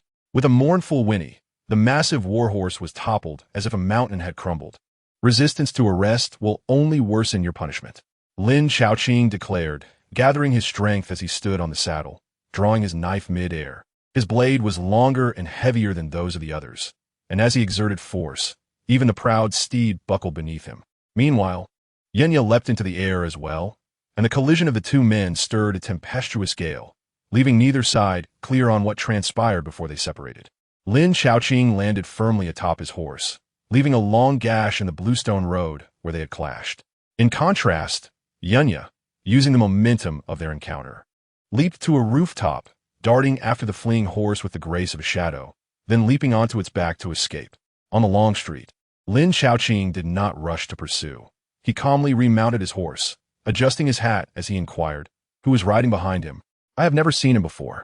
"He is likely not one of the intelligence agency," came the reply.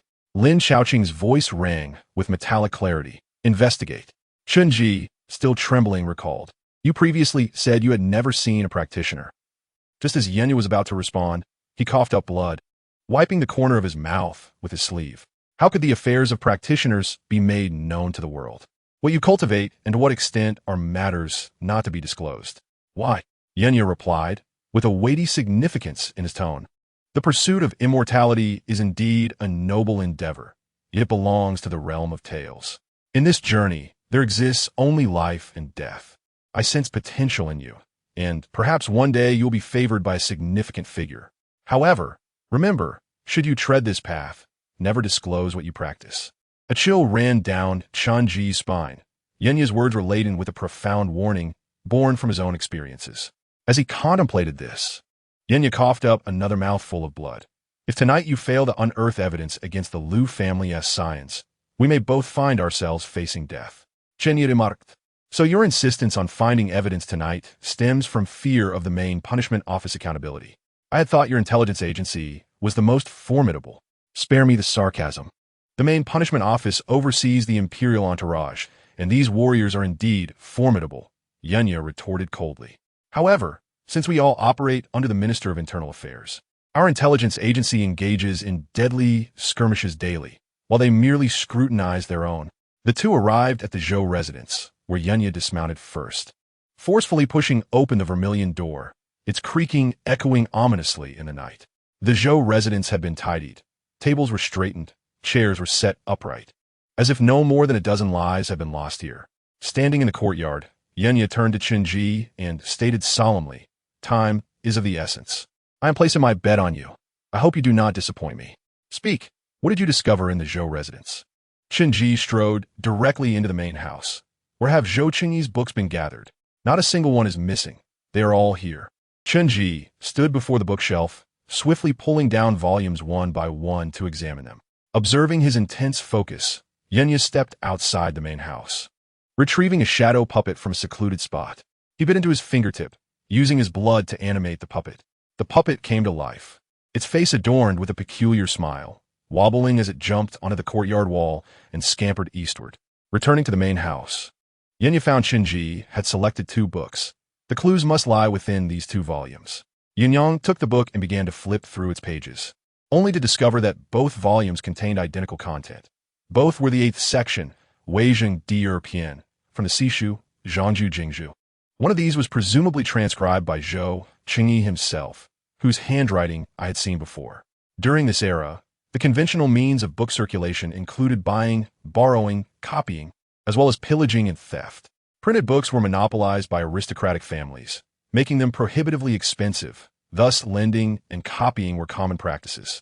However, therein lies the conundrum. Zhou Qingyi was not sure of funds. Qinji pointed to the wall lined with hundreds of books and remarked, as a county magistrate, Zhou Qingyi appears outwardly incorruptible, yet he clandestinely keeps women in his outer residence and has more than a dozen servants. How could he possibly have the time to transcribe books? I suspect that every time he borrows and returns a book, it serves as a means for him to convey information. This recently transcribed book, which is yet to be returned, should contain the secrets he wishes to disseminate. Yunyang cast a peculiar glance towards Qinji. The first clue you discovered was these books. Why did you not speak up to save yourself, instead opting to search for other leads? Qinji replied, it is always better to have more information for self-preservation. Moreover, with only a quarter of an hour, although I sensed something was amiss, I could not assure that I would be able to decipher the military intelligence code in that time. That night, though Qinji was filled with trepidation, he never panicked. His trump card was akin to the shard of broken porcelain he continuously held, never relinquishing it. Yunyang, fatigued, slumped into a chair. Do you feel confident now? With 2 more hours, I should be able to, Qinji asserted. Before he could finish his thought, the sound of galloping hooves echoed from outside the Zhou residence. The 2 men looked up to see Jiaodu dismounting with more than 10 spies. She handed the reins to one of them and approached the residence briskly. Closed the doors. I encountered the Lu family openly approaching here in large numbers. Yunyang exclaimed, what do they want? Jiaodu replied gravely, Old Master Lu has passed away. Yunyang was taken aback. Old Master Lu has died? But Qinji, wasn't your master the one who attended him? His medical skills aren't exactly stellar. Inside, Jiaodu continued solemnly. He died an hour ago. The Lu family is currently in a state of fervor. Damn it. Yunyang rubbed his face in frustration. How incredibly unfortunate for us. It's clear that it's his own failing health. So why should we bear the brunt of this calamity? How did this disaster fall upon my head? Jiaodu stated, I have 2 spies unaccounted for. They may have been killed in the chaos. Among this crowd are Lu family Xingwan. As she finished speaking, the sound of hooves and footsteps surged outside. The Lu family's arrival was swift and urgent. Someone shouted, they have wrongfully imprisoned and killed my Lu family's young scholar without evidence, enraging the old master to his demise. We demand an explanation today. Yes, we demand an explanation. Amidst the tumultuous uproar, Yunyang cast a strange look at Qinji. Now, you likely have only 15 minutes left. Outside the Zhou residence, a cacophony of shouts and flames surged, while within, the horses of the spies were tethered to trees in the courtyard, disturbed by the restless atmosphere. Someone forcefully pushed against the Zhou residence's doors, causing the barred gate to tremble ominously. Yunyang turned to Qinji. The Lu family might break through the door in less than 15 minutes. Once that happens, no one can guarantee what will unfold. Can you find the evidence within that time? Another quarter of an hour passed. Qinji questioned himself. Could he really decipher the secrets contained within this book in such a short span? It seemed impossible, hidden beneath the veil of a gray cloth. He bowed his head in contemplation before responding, a quarter of an hour is insufficient. I need at least. Outside the Zhou residence, someone shouted angrily, interrupting his thoughts. Those inside, listen. Come out and clarify this matter quickly. If you have evidence, present it. If not, let the murderer pay with their life. At that moment, Yunyang tucked the hem of his robe into his belt, drew a long knife from Spy's waist, and strode towards the entrance. Qiqiao, whooping, guard the door. Jiaodu, keep an eye on the back wall. Anyone who dares to intrude will be treated as a traitor and dealt with accordingly. Chen, you have 15 minutes to find the evidence. Otherwise, we shall perish here together. Qinji no longer hesitated. He turned, closed the door, and isolated himself from the clamorous outside world.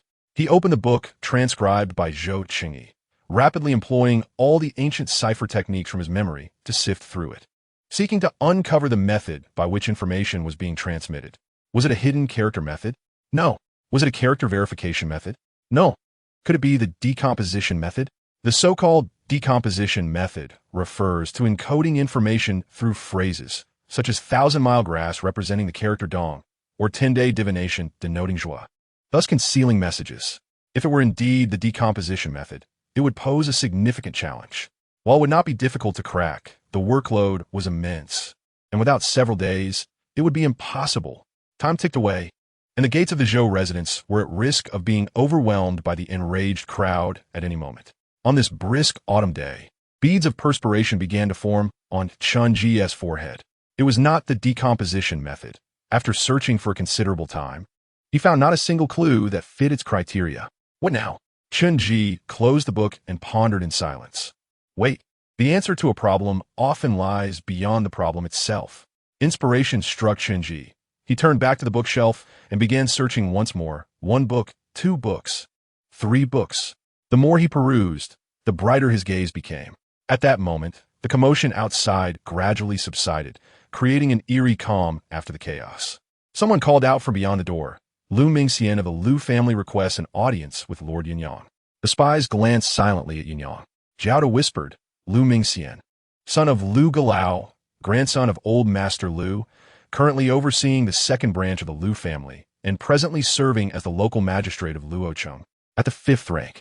After a moment's deliberation, Yunyang tossed his knife to one of the spies, opened the door. We must not diminish the prestige of our intelligence division. With a creak, the vermilion door slowly opened, revealing hundreds of individuals outside, holding torches, waiting in silence.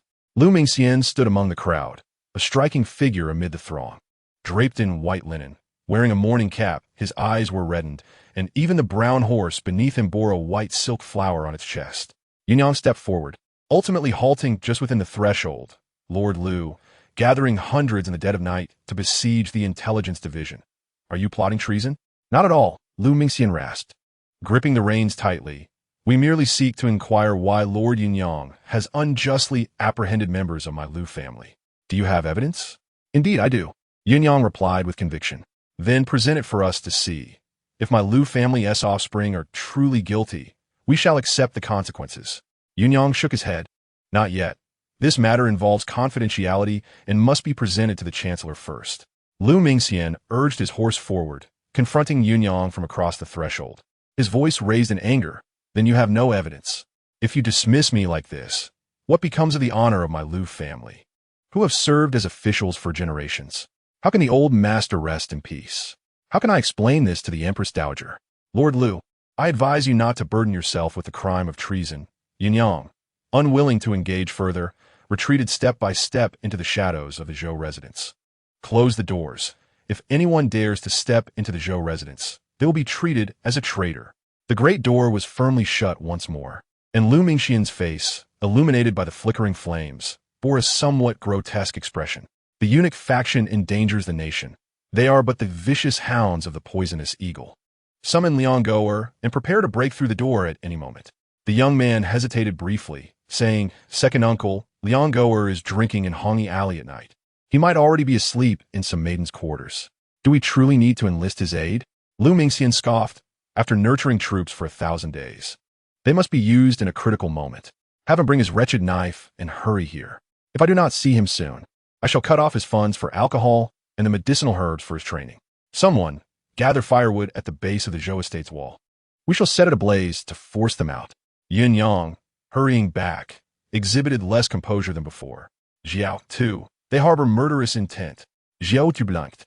Lu Mingxian intends to rebel? Yunyang sighed. Tonight, he did not bring troops from Luoyang, indicating this is merely a family affair. If he is resolute in avenging his grandfather, he may face exile afterward, but we might perish in vain. Such matters can vary in significance. How they are classified is, after all, at the discretion of the officials in the court. The literati usurp the state. No wonder Jin Zhu remarked that this endeavor would be somewhat perilous. He is indeed astute. Jiao Tu blinked again. What shall we do then? Before they encircle the back wall, let us flee. Yunyang hesitated. If we simply run, what will become of the authority of the Intelligence Bureau? Jiao Tu rolled her eyes. Then I shall escape on my own. Yin Yang replied, together we flee. However, a dilemma arose. Jiao Tu smiled slyly at Qinji. What about him? The spies can break out without issue. But if there are skilled fighters hidden within the Lu clan, taking him along would be a liability. As they exchanged glances, both turned their gaze towards Qinji. Yin Yang, expressionless, picked up the 2 volumes of Shu Zhang Ju Jing Zhu from the table and declared, leave him here. We have obtained the books, and the Intelligence Bureau will certainly have someone who can decipher them. Jiao Tu insisted, we must eliminate this lad. Otherwise, if he falls into the hands of the Lu family, they will realize we lack evidence, and he shall become a witness against us. These 2 treacherous figures turned on a dime, having decided to abandon Qinji. Jiao Tu signaled to the spies, and more than a dozen of them silently sheathed their weapons and swiftly retreated towards the back wall, even abandoning their warhorses. Yin Yang and Jiao Tu presumed that Qinji would plead with them to take him along, but he did not. Instead, he stood before the bookshelf, rapidly flipping through one tome after another, as if oblivious to Yin Yang and Jiao Tu's conversation. He did not scrutinize each book in detail. Most were merely glanced at before being discarded, as if he were on a determined quest for something specific. A thick layer of books had accumulated at his feet, nearly burying his knees. Ultimately, he cast all the books aside and fell into deep contemplation. Just as Jiao Tu was about to act against him, Qinji suddenly inquired, do you not wish to find evidence of the Lu family colluding with enemies?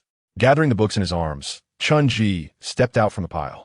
Yin Yang and Jiao Tu exchanged bewildered glances, with Jiao Tu curiously remarking, why do I feel he is somewhat different from that night?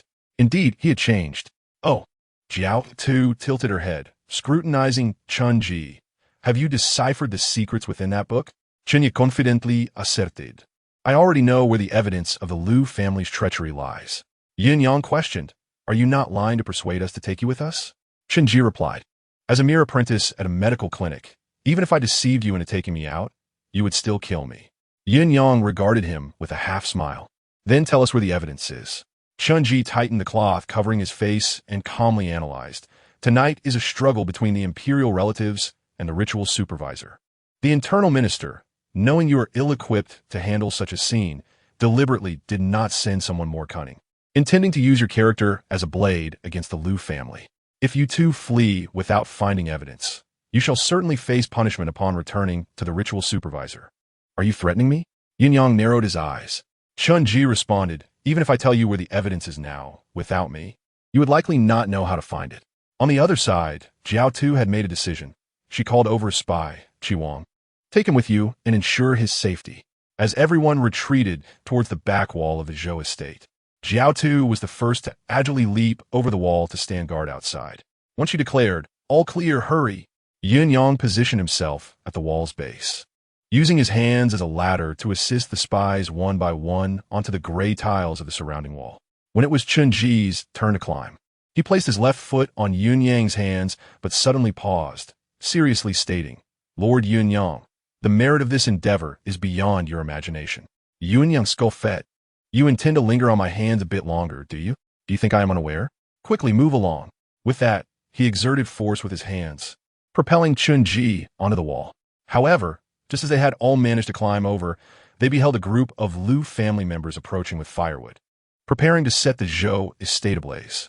Upon sighting the figures of the Intelligence Bureau, the Lu family members bellowed, quickly, they are attempting to escape from the rear. The spies of the Intelligence Bureau did not linger to fight, swiftly navigating into the deep alleys of Luoyang. Yin Yang quietly inquired, where shall we now seek the evidence? Qinji queried, what was the name of the scholar who perished in the inner prison? Lu Shiyu. Let's head to his residence. Qinji followed closely behind the spies, racing through the streets of Luoyang. The cool night breeze swept along the bluestone roads of Luoyang, causing everyone's garments to flutter and their hair to become disheveled.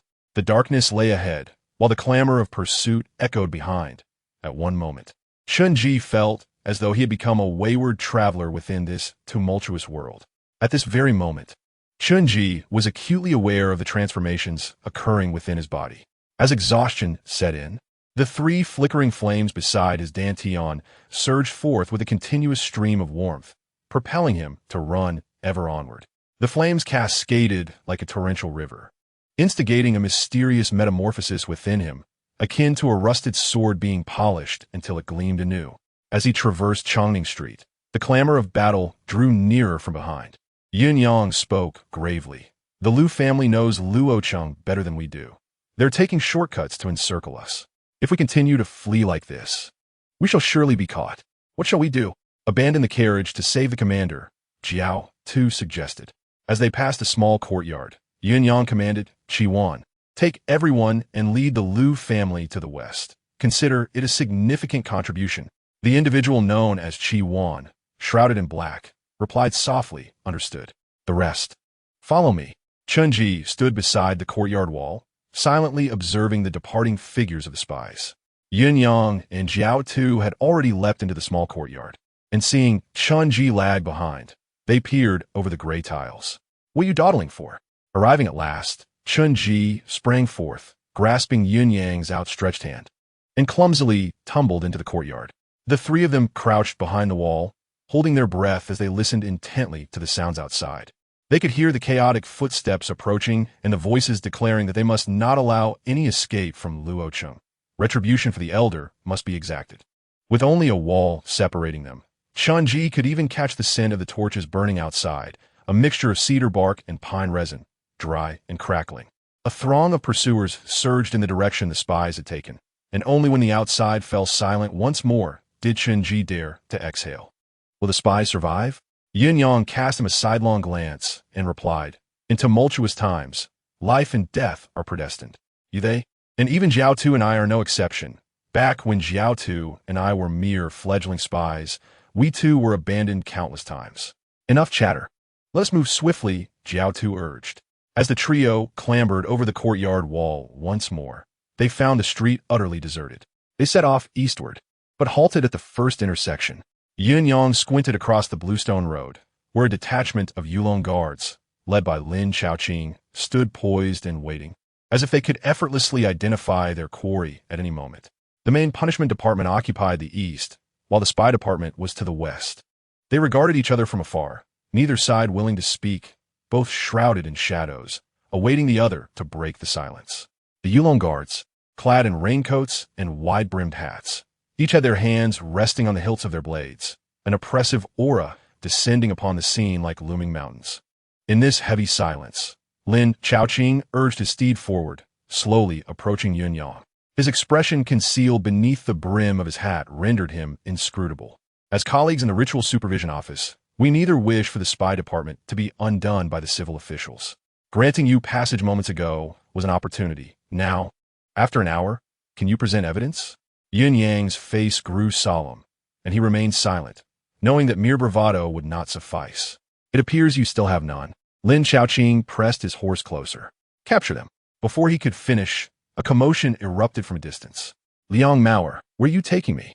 Miss Yenner is still waiting for me in the red canopy. Brother, the Lu family seems agitated. We must hasten to eliminate the eunuchs. Lest your wine funds be cut off and your medicinal supplies cease. What? Cut off my wine funds? Brother, the herbs are more crucial. Both the main punishment department and the spy department turned to the left, spotting a plump young man carrying a drunken middle-aged man who staggered toward them. The latter's robe hung loosely, disheveled hair cascading around him, yet the blade at his waist gleamed with meticulous care. Upon seeing this figure, Lin Chaoqing reined in his horse, causing all the Yulong guards to come to an abrupt halt. Jiao Tu whispered, "It's Liang Goer." In the eerie silence, they watched as Liang Mauer approached, grumbling as he carried Liang Goer on his back. When they reached the intersection, the rotund Liang Mauer finally noticed the shadows of the main punishment department and the spy department, freezing in terror, his flesh quivering. Brother, wake up. I think I see them. Liang Mauer exclaimed. Liang Goer, bleary-eyed, replied, Have we found the eunuchs? Sweat trickled down Liang Mauer's forehead, desperate to abandon Liang Goer and flee. In a hushed tone, he cautioned, Brother, they can hear us. Liang Goer turned his gaze toward Lin Chaoqing, and upon seeing the uniformity of their hats and raincoats, he exclaimed in delight, Indeed, these are the eunuchs. But let us not offend anyone. Remember to tell the Lu family that I have drawn my blade. In an instant, Liang Guia couched on Liang Mauer es Beck. skillfully hooking the blade's hilt with his fingers and giving it a gentle flick. With a resounding clang, the long knife slid from its sheath. The dazzling blade flashed toward Lin Xiaoqing before it returned to its sheath in a blink. With a sharp crack, Lin Xiaoqing's hat was cleaved in two, revealing his resolute visage beneath. The brilliance of the strike was executed with such finesse that the blade's energy shattered the hat, yet left Lin Xiaoqing unscathed. The long street fell into silence, all present momentarily stunned by the spectacle. Liang Mauer glanced at the main punishment department on his right, and then at the spy department on his left. "Brother, you've struck the wrong person." "What?" Liang Goer squinted at the spy department, and then at Lin Xiaoqing. Lin Xiaoqing remained steadfast upon his mount, his voice cold and commanding. "Liang Goer, open your eyes and recognize who I am." "Oh." In the next moment, Liang Goer leapt from Liang Mauer's back, scrambling toward Lin Xiaoqing, grinning obsequiously. "Isn't this Commander Lin? My apologies. It's all the Liu family's fault. They insisted I come to confront you, instead of letting me drink in the Red Garment Alley." Lin Xiaoqing swung his whip, striking Liang Goer on the shoulder. "Today, I will not trouble you. Get lost." All right, I'll be on my way." Liang Goer complied, genuinely moving aside. Lin Xiaoqing then lifted his gaze toward the opposite side. At that moment, Yun Yang, Jiao Tu, and Chun Ji had vanished without a trace. "Chase them. They cannot have gone far."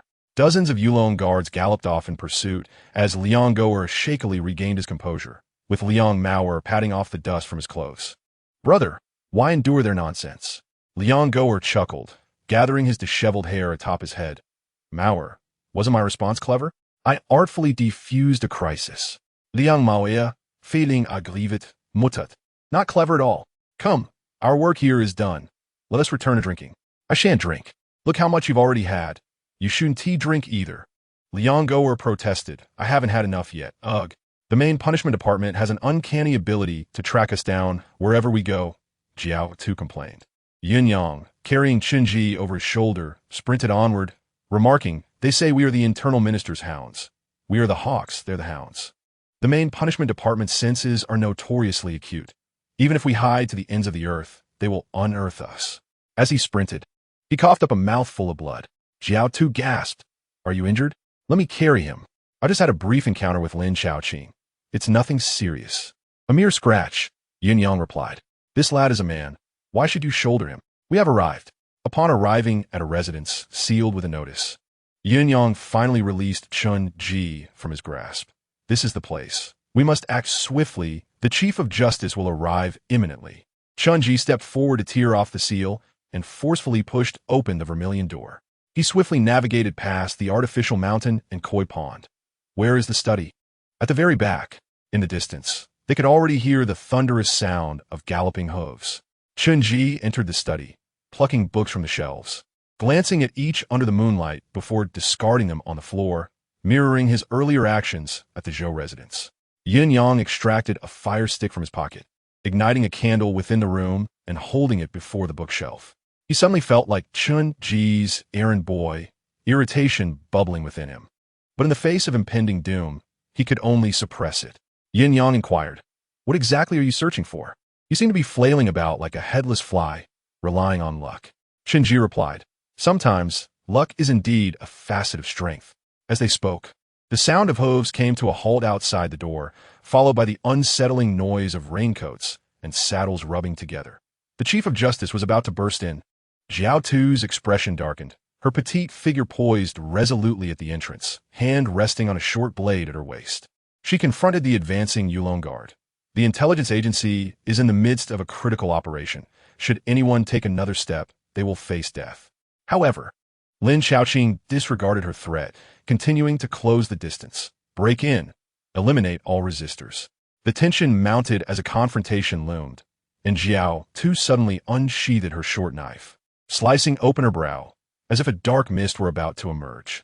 Within the oppressive atmosphere of the residence, Lin Xiaoqing strode forward, his long knife gradually drawn, its cold gleam piercing through the raincoat, radiating an unsettling chill.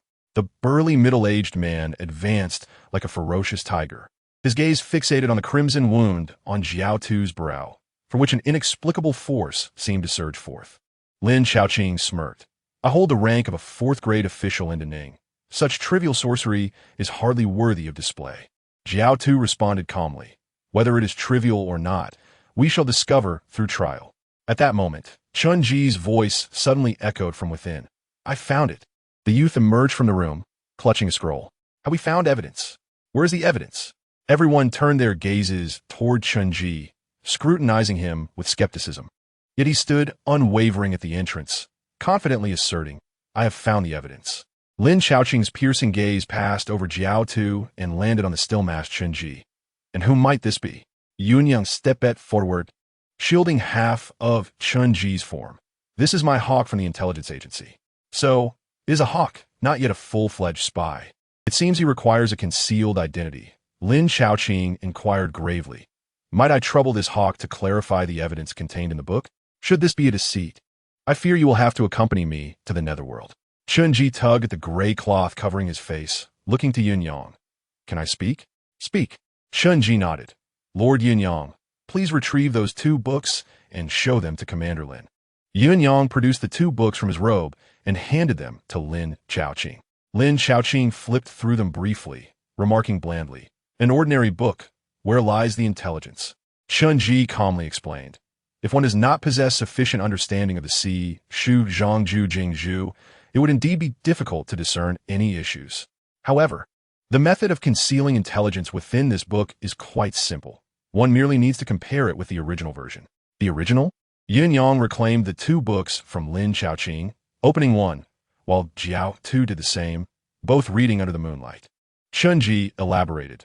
The original text states, obtained in the heart and not lost, where lost has been replaced with affairs by Zhou Qingyi during transcription. Furthermore, on the 3rd page, what should have been sincerity was altered to success. These characters are scattered throughout the book, separated by several pages. Without someone holding the original to compare word for word, it would be exceedingly difficult to notice the discrepancies.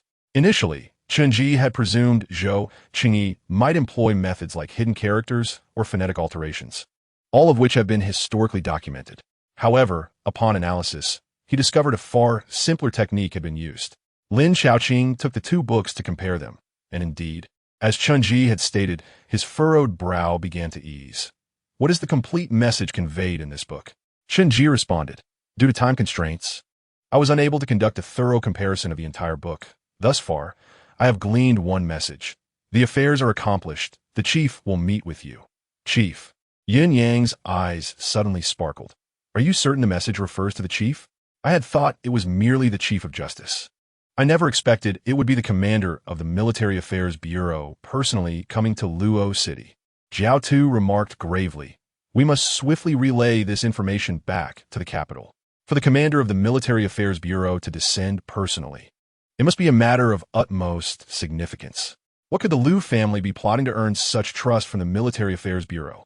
The oppressive atmosphere within the residence abruptly lightened, and Chun Ji sensed that everyone had collectively exhaled a sigh of relief. Lin Xiaoqing sheathed his knife, and Jiao Tu brushed her thumb across her forehead, the gash healing in an instant, leaving no trace. Lin Xiaoqing turned to Chun Ji, speaking with steadiness. Young man, you are but a hawk in the intelligence agency, lacking rank. Would you not prefer to join my Chief Justice's office? Yuanyang, Jiao Tu, Lin Xiaoqing continued. I am aware that tonight's clues and evidence were all uncovered by you. It is impossible for Yuanyang and Jiao Tu to have achieved this alone. With your capabilities, should you join my Chief Justice's office, I can assure your swift rise to prominence. Lin Xiaoqing, do you have no shame to recruit in my presence? Yuanyang showed that in Ang'er. Within your intelligence agency, he is merely a tool to earn you accolades. In my Chief Justice's office, he may serve the emperor and the nation. Lin Xiaoqing retorted with a cold smirk. He is a member of my intelligence agency. He is not yet a member of your intelligence agency. Should he agree, I could draft a petition to commend him tonight, Lin Xiaoqing stated. What say you? Can you two manage this? Yuanyang and Jiao Tu exchanged glances, hesitating over whether to relinquish the accolades at hand. Lin Xiaoqing sneered. Better let him choose for himself. All eyes turned to Chun Ji, who stood amidst their gazes, his expression concealed beneath the gray cloth. After a prolonged silence, Chun Ji finally spoke. I appreciate the kindness of Commander Lin, but at present, I prefer to work under Lord Yuanyang and Lady Jiao Tuesday. Lin Xiaoqing replied. Very well. Each has their own aspirations, but if one day you have a change of heart, you may always come to the Chief Justice's office in Luo City to find me. I should remain here for the next 2 months. Thank you, Commander Lin. Just as they conversed, a commotion erupted outside the residence, as hundreds from the Lu family surged forth, surrounding Lu Shiyu's residence completely. A voice called out from outside. Lord Yunyang, the ruse of the golden cicada shedding its shell was quite clever. But my Lu family is not to be trifled with. If you do not provide me with an explanation, I shall avenge my grandfather today. Thereafter, whether the court seeks my head or exiles me to Lingnan, I, Lu Ming, shall have no grievances. As the voice fell, they heard the sound of firewood being stacked outside, accompanied by the pungent scent of oil wafting in. The people within the residence exchanged anxious glances. This time, it was Lin Xiaoqing who took the initiative to speak. Li Dabing, Li Depeo, you two take your men outside to hold off the Lu family. No one is to set fire to the residence, otherwise it will be dealt with ruthlessly. After saying this, he turned to Chunji. Where is the evidence to convict the Lu family's offspring? How can we ascertain that Zhou Qingyi's information was relayed to the Lu family? Tonight's incident arose from the death of Lu family members in the inner prison. Although the Intelligence Bureau has uncovered significant intelligence, this book only indicates that the head of the Military Intelligence Office is about to head south. How can we prove that Zhou Qingyi intended to pass this information to the Lu family? If we cannot prove it, the Lu family will not let this matter rest. Chunji raised the book he held and inquired, how many chapters are there in the 4 books and 5 classics? Lin Xiaoqing replied nonchalantly, there are a total of 39 chapters, each printed separately, amounting to 39 volumes. Chunji then asked, which chapter is Wei Zheng Di Air among them? Lin Xiaoqing answered, the 8th chapter. Chunji nodded. No one would start copying from the 8th chapter. It must have been copied sequentially from the 1st and 2nd chapters up to the 8th. I did not find the handwritten copies of the first 7 chapters at Zhou Qingyi's home, so he must have already sent those 7 chapters out. This means Zhou Qingyi has conveyed intelligence at least 7 times under the pretense of borrowing books. Lin Xiaoqing realized, as long as we find those 7 handwritten copies by Zhou Qingyi, we can prove who received this intelligence. Indeed, Chunji lifted the book he had just found in Lu Shiyu's residence. This is the 7th chapter, Wei Shued, of the 4 books and 5 classics. And the handwriting appears to be Zhou Qingyi's. This can serve to convict Lu Shiyu. His words struck like thunder, piercing through the layers of fog that enveloped the night, illuminating the truth for all present. The group rummaged through the bookshelves, while Chunji searched other areas of the room. Upon opening a cabinet in the inner room, he suddenly froze. As he opened the cabinet, a long-dormant icy current surged within him once more. Inside the cabinet were several wooden boxes. Chunji discreetly opened the first box to find 2 white jade bangles. The second box contained some ledgers, and the third box contained a ginseng. He glanced behind him, took the box out, and placed it on the table, eager to touch the ginseng. Just as he reached for it, Lin Xiaoqing's voice floated over. Young man, no property of the convicted can be touched. My chief of the criminal division oversees the Intelligence Bureau, and it is our most crucial duty to prevent any of you from lining your own pockets. Return those items. In due time, someone from the internal affairs will come to inventory them. Shinji was taken aback. He had thought that the role of the Intelligence Bureau in confiscating and silencing was one that could freely take possessions. No wonder the bargaining with Yunyang had left the other party looking pained.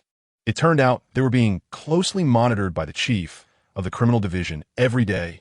He stood before the table, tapping the box with his fingers, and after a moment's contemplation, he ultimately returned the box. He returned to the bookshelf, casually flipped through a book, and then placed it back. At this moment, the group had located all 7 chapters of the 4 books and 5 classics, confirming that each was in Zhou Qingyi's handwriting. Yin Yang let out a long sigh of relief. We won. The Lu family matter is finally resolved. Regardless of whether old Master Lu died of anger or illness, our Intelligence Bureau has handled the case fairly, a significant achievement. Lin Xiaoqing replied casually. I hope you do not win so narrowly next time. This time it was luck. If you encounter the Hu, Su, or Chun families again, there may not be anyone to protect you. Yin Yang scoffed. Thank you for the reminder, Commander Lin. He adjusted his hair and straightened his wrinkled clothing before finally gathering the stack of organized books. Let us go. Take this evidence to silence the Lu family. Not so fast, Lin Xiaoqing said coldly. No one is allowed to leave with any possessions. Let us conduct a search. Yun Yang and Jiao Tu rolled up their sleeves, patting down their clothing impatiently. There's nothing but a few coins. We understand the rules. Lin Xiaoqing then turned to Qinji, who reluctantly rolled up his sleeve and mimicked their actions. I have nothing either. Very well. The group made their way outside, but as they reached the door, they spotted a small, dark kitten rising from the beams of the house, stretching lazily. Wu Yun gracefully leaped down, clutching the ginseng that Chunji had just returned to the cabinet in its mouth. It climbed back to the bookshelf, also grabbing the book that Chunji had just perused. The fluffy black kitten surveyed its surroundings, ensuring no one was watching, before climbing back to the beams and slipping into the night through a crack. At the grand red door of Lu Shiyu's residence, it was slowly pulled open from within. Stepping out first was Yun Yang, exuding an air of arrogance. The evidence is here. I will dispatch it urgently to the capital, where the emperor shall decide. Lu Mingxian sat astride his warhorse, his expression obscured beneath the shadow of his filial cap, flickering in the firelight. He gazed at the stack of evidence in Yun Yang's hands, his forehead veins throbbing. He had not anticipated that Yun Yang and Jiao Tu would actually uncover evidence. At this moment, if he were to seek revenge for the old master, he had lost all justification to stand firm. Yet, he suddenly sensed something amiss. He raised his head to look behind Yun Yang, where a masked figure bowed their head. Who is this? Why are they masked? Just as Lu Mingxian wished to scrutinize further, he was startled to see Yun Yang shift slightly, completely blocking the masked individual. A smile playing on his lips as he gazed at Lu Mingxian. Lu Darren, are you not retreating? Lu Mingxian remained silent, showing no intention of retreating. The atmosphere was tense, both sides poised for action, waiting for him to speak. Whether to fight or withdraw hung on his decision. Lu Mingxian calmly asked, Where's Liang Goer? The young man holding the reins beside him replied anxiously, Second uncle, Liang Mauer just came to deliver a message, saying Liang Goer has already dealt with the eunuchs and is now resting in Hongyi Alley. Lu Mingxian's expression darkened. He scrutinized the drawn blades of the chief of the criminal division's Yulong Wei and gritted his teeth. Tell Liang Goer to take his broken knife and roll out of the Lu family. There's no place for him here. However, he was still unwilling to relent, driving his horse forward with hundreds of Lu family members following closely behind. At this moment, Lin Xiaoqing spoke up. Lu Darren, do not jeopardize the entire Lu family. It would be wiser to wait for Elder Lu to return to Luoyang and consult him before deciding how to proceed. Lu Mingxian fixed his gaze on Lin Xiaoqing, then finally cupped his hands in the air. Lu shall remain at home awaiting orders. Return to the estate. Prepare for the old master's funeral. As he departed, he could not help but glance back, catching sight of Lin Xiaoqing speaking softly with a masked figure. Investigate that masked person. Lu Mingxian's tone turned fierce. Yun Yang and Jiao Tu are formidable killers, yet I have never heard of them possessing the skills to gather evidence. It must be that masked individual who played a role in this. We must uncover their identity. Understood, second uncle. In that moment, Lu Mingxian felt an instinctive realization. Had it not been for this masked person tonight, perhaps everything would have turned out differently. Once the Lu family members had departed, Lin Xiaoqing mounted his horse, adjusting his rain cloak while looking down at Qinji. Young man, my promise is valid for 2 months. Perhaps before the 2 months are up, you will come to understand what sort of individuals inhabit the Intelligence Bureau. Yin Yang's expression darkened. Who is being sarcastic? Aside from slandering colleagues, what else can your Zhu Xingxi do?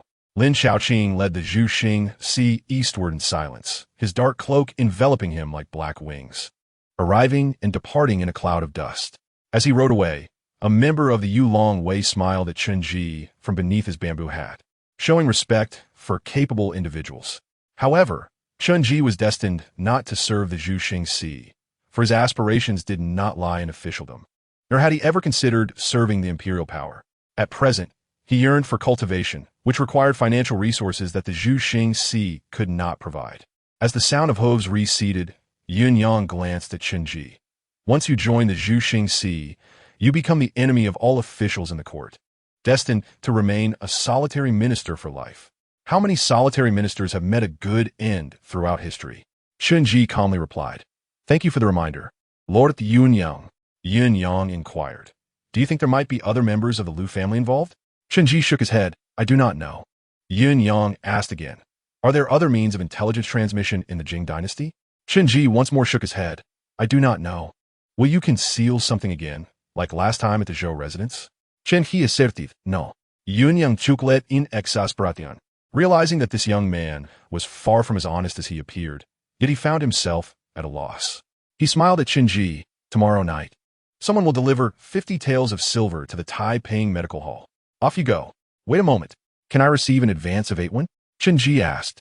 Yunyang, with an odd expression, produced 8 copper coins from his sleeve. Have you lost your mind? You dare ask for 8 won? Consider this a gift. Qinji replied sincerely with a smile. Thank you. I shall take my leave now.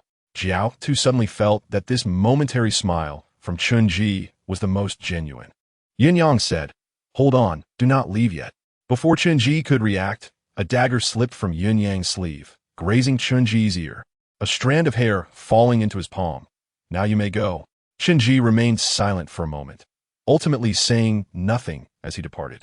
After Qinji had gone far, Jiao Tu could not help but suggest, why not recruit him in a Mi-Dai-Si, assign him to our side, and we could command him at will without needing to pay him 50 taels of silver. 50 taels could buy so many fine garments that I could wear them for years. No, Yunyang denied this young man's capabilities. He is harsh on others and even harsher on himself, and he is clever. Such qualities are favored by the Minister of Internal Affairs. If he were truly to join the Mi-Dai-Si, he might end up riding atop us before long. But there is no position left in the 12 zodiac. Jiao Tuhomacht, Yunyang whispered. I have heard that the sick tiger is about to abdicate. I must have lost my mind to think he could replace the sick tiger. Jiao Tu suddenly said, We must ascertain whether he is indeed an agent of the Jing dynasty, so we can use him with confidence in the future. Yunyang replied calmly, I have already considered this step. I sent a message via carrier pigeon to Meng Ji at Kaifeng last night. He will soon arrive in Luo City, and with his expertise in interrogation, we can ensure absolute certainty. What price will be paid to summon Meng Ji? A considerable price. Let's go, it is late. In the blink of an eye, the once bustling entrance was left with only leaves fluttering in the autumn wind. It was as if the fates of all had been predetermined, with only desolation and emptiness remaining after the clamor and feasting. Qinji walked through a dark alley, and as he moved, a small, shadowy cat appeared on the wall, clutching a book and a ginseng in its mouth. The youth walked along the ground while the cat followed slowly along the wall. Under the moonlight, their shadows danced in harmony, as if sharing a tacit understanding. A certain rhythm. As the dark clouds parted, the book and ginseng fell from the sky. Qinji silently raised his hand, catching the book and ginseng midair. Icy energy flowing forth, transforming a portion of the ginseng into 4 transparent beads. He tucked the book and remaining ginseng into his bosom, then threw the beads one by one onto the eaves, where the cat, as if trained, caught each one deftly in its mouth. The synchronized movements of the boy and the cat flowed like water, the warmth from the cat transmitting to Qinji, suddenly igniting the 4th flame beside his dantian. In that instant, the 4 flames released a flickering glow, linking together like a chain, forming a complete cage that sealed off the entire dantian. It seemed that these 4 flames were inherently bound to one another. The moment they connected, a tremendous warmth surged through Qinji's flesh and bones, dispelling his fatigue from the night. Qinji looked up, silently gesturing to the cat for direction. However, at a T-junction, the boy and the cat suddenly parted ways, one going forward, the other turning left. In the next moment, Qinji burst into a sprint. Almost immediately, from the mist behind him, hurried footsteps echoed, a blurry figure swiftly approaching. Qinji maneuvered through the dark, attempting to evade his pursuer in the labyrinthine streets. Yet the tracker always found the right path at each fork, and he could almost hear the other's labored breaths behind him. No, I cannot escape. The footsteps grew closer. Qinji assessed that his pursuer was faster than him, at least of the Mi-Dai standard. He knew someone was tracking him, perhaps even intending to kill him. So he had no hesitation in using the ginseng he had intended to save for the medical hall to transform into icy energy. One must live first. Only then does everything hold meaning. After arriving in this world, Qinji felt as though he had begun with a hellish mode. Even if he hid in the medical hall, dangers would find him one by one. But if life is destined to be like this, he chose not to evade it. The footsteps were already very close, and Qinji's gaze remained calm. As the footsteps approached, with only 3 paces separating them, He suddenly turned to confront the incoming figure. The narrow alley usually only allowed for two to walk side by side, flanked by high residential walls, with the ground uneven beneath their feet. The assailant did not expect that the prey would dare to turn and fight back. Instinctively, he went for the knife at his waist. Yet before he could draw it, Chun-Ji seized his wrist. The assassin's strength was originally much greater than Chun-Ji's, but the momentum of their collision allowed Chun-Ji to overpower him. With a clang, the blade had not yet been drawn out before it was forcibly pressed back. In the dim moonlight, the middle-aged assassin's pupils dilated in surprise. He could not help but look at Chun-Ji, only to find that Chun-Ji was also staring intently at him. This was not the gaze of prey. The assassin retreated instinctively, swiftly delivering a kick to Chun-Ji's chest, sending the youth tumbling backward. He attempted to draw his knife again, but this time, as Chun-Ji rolled, he did not pause for a moment before launching himself forward. With a clang, the knife was pressed back once more. After 2 consecutive attempts, the assassin had yet to even draw his knife. A cold smile crept into the assassin's heart. He simply abandoned the knife, unleashing a flurry of punches to Chun-Ji's chest. In his eyes, the youth before him was wide open, full of vulnerabilities, lacking any combat experience. Yet, as the assassin looked again at Chun-Ji, he found no fear or pain in those eyes, but rather exhilaration, as though there were flames flickering within. At this moment, Chun-Ji firmly recognizes that practitioners in this world are indeed a rare breed, concealed behind the veil of reality, rarely revealing themselves. Otherwise, regardless of who seeks to harm him tonight, they would not have dispatched merely this ordinary individual. In comparison to Lin Shaoqing and Yun Yang, this middle-aged assassin is truly nothing more than an average person. In an instant, as Chun-Ji endures blow after blow, he unexpectedly retaliates by lunging forward, crashing into the assassin's embrace, pinning the opponent's arms firmly beneath his own. Now is the moment. A shadow darts from the eaves, and the assassin, startled, turns to look, thinking someone lies in ambush, only to see a small black cat. Before he can breathe a sigh of relief, the silhouette of the black cat brushes past him. As they cross paths, the sharp claws of the black cloud slice across the assassin's neck. With a splatter, blood spatters against the wall. Chun-Ji releases the assassin and collapses to the ground, panting, as he coldly watches the assassin retreat, incredulously clutching his neck, slowly sliding down the wall. The middle-aged assassin sees the black cat gracefully leap into the young man's arms, and he reluctantly inquires, "Xingguan?" Chun-Ji furrows his brow, contemplating whether Xingguan is the term used in this world to refer to practitioners. Silently, Chun-Ji observes the assassin's life ebb away, his eyes gradually losing their luster.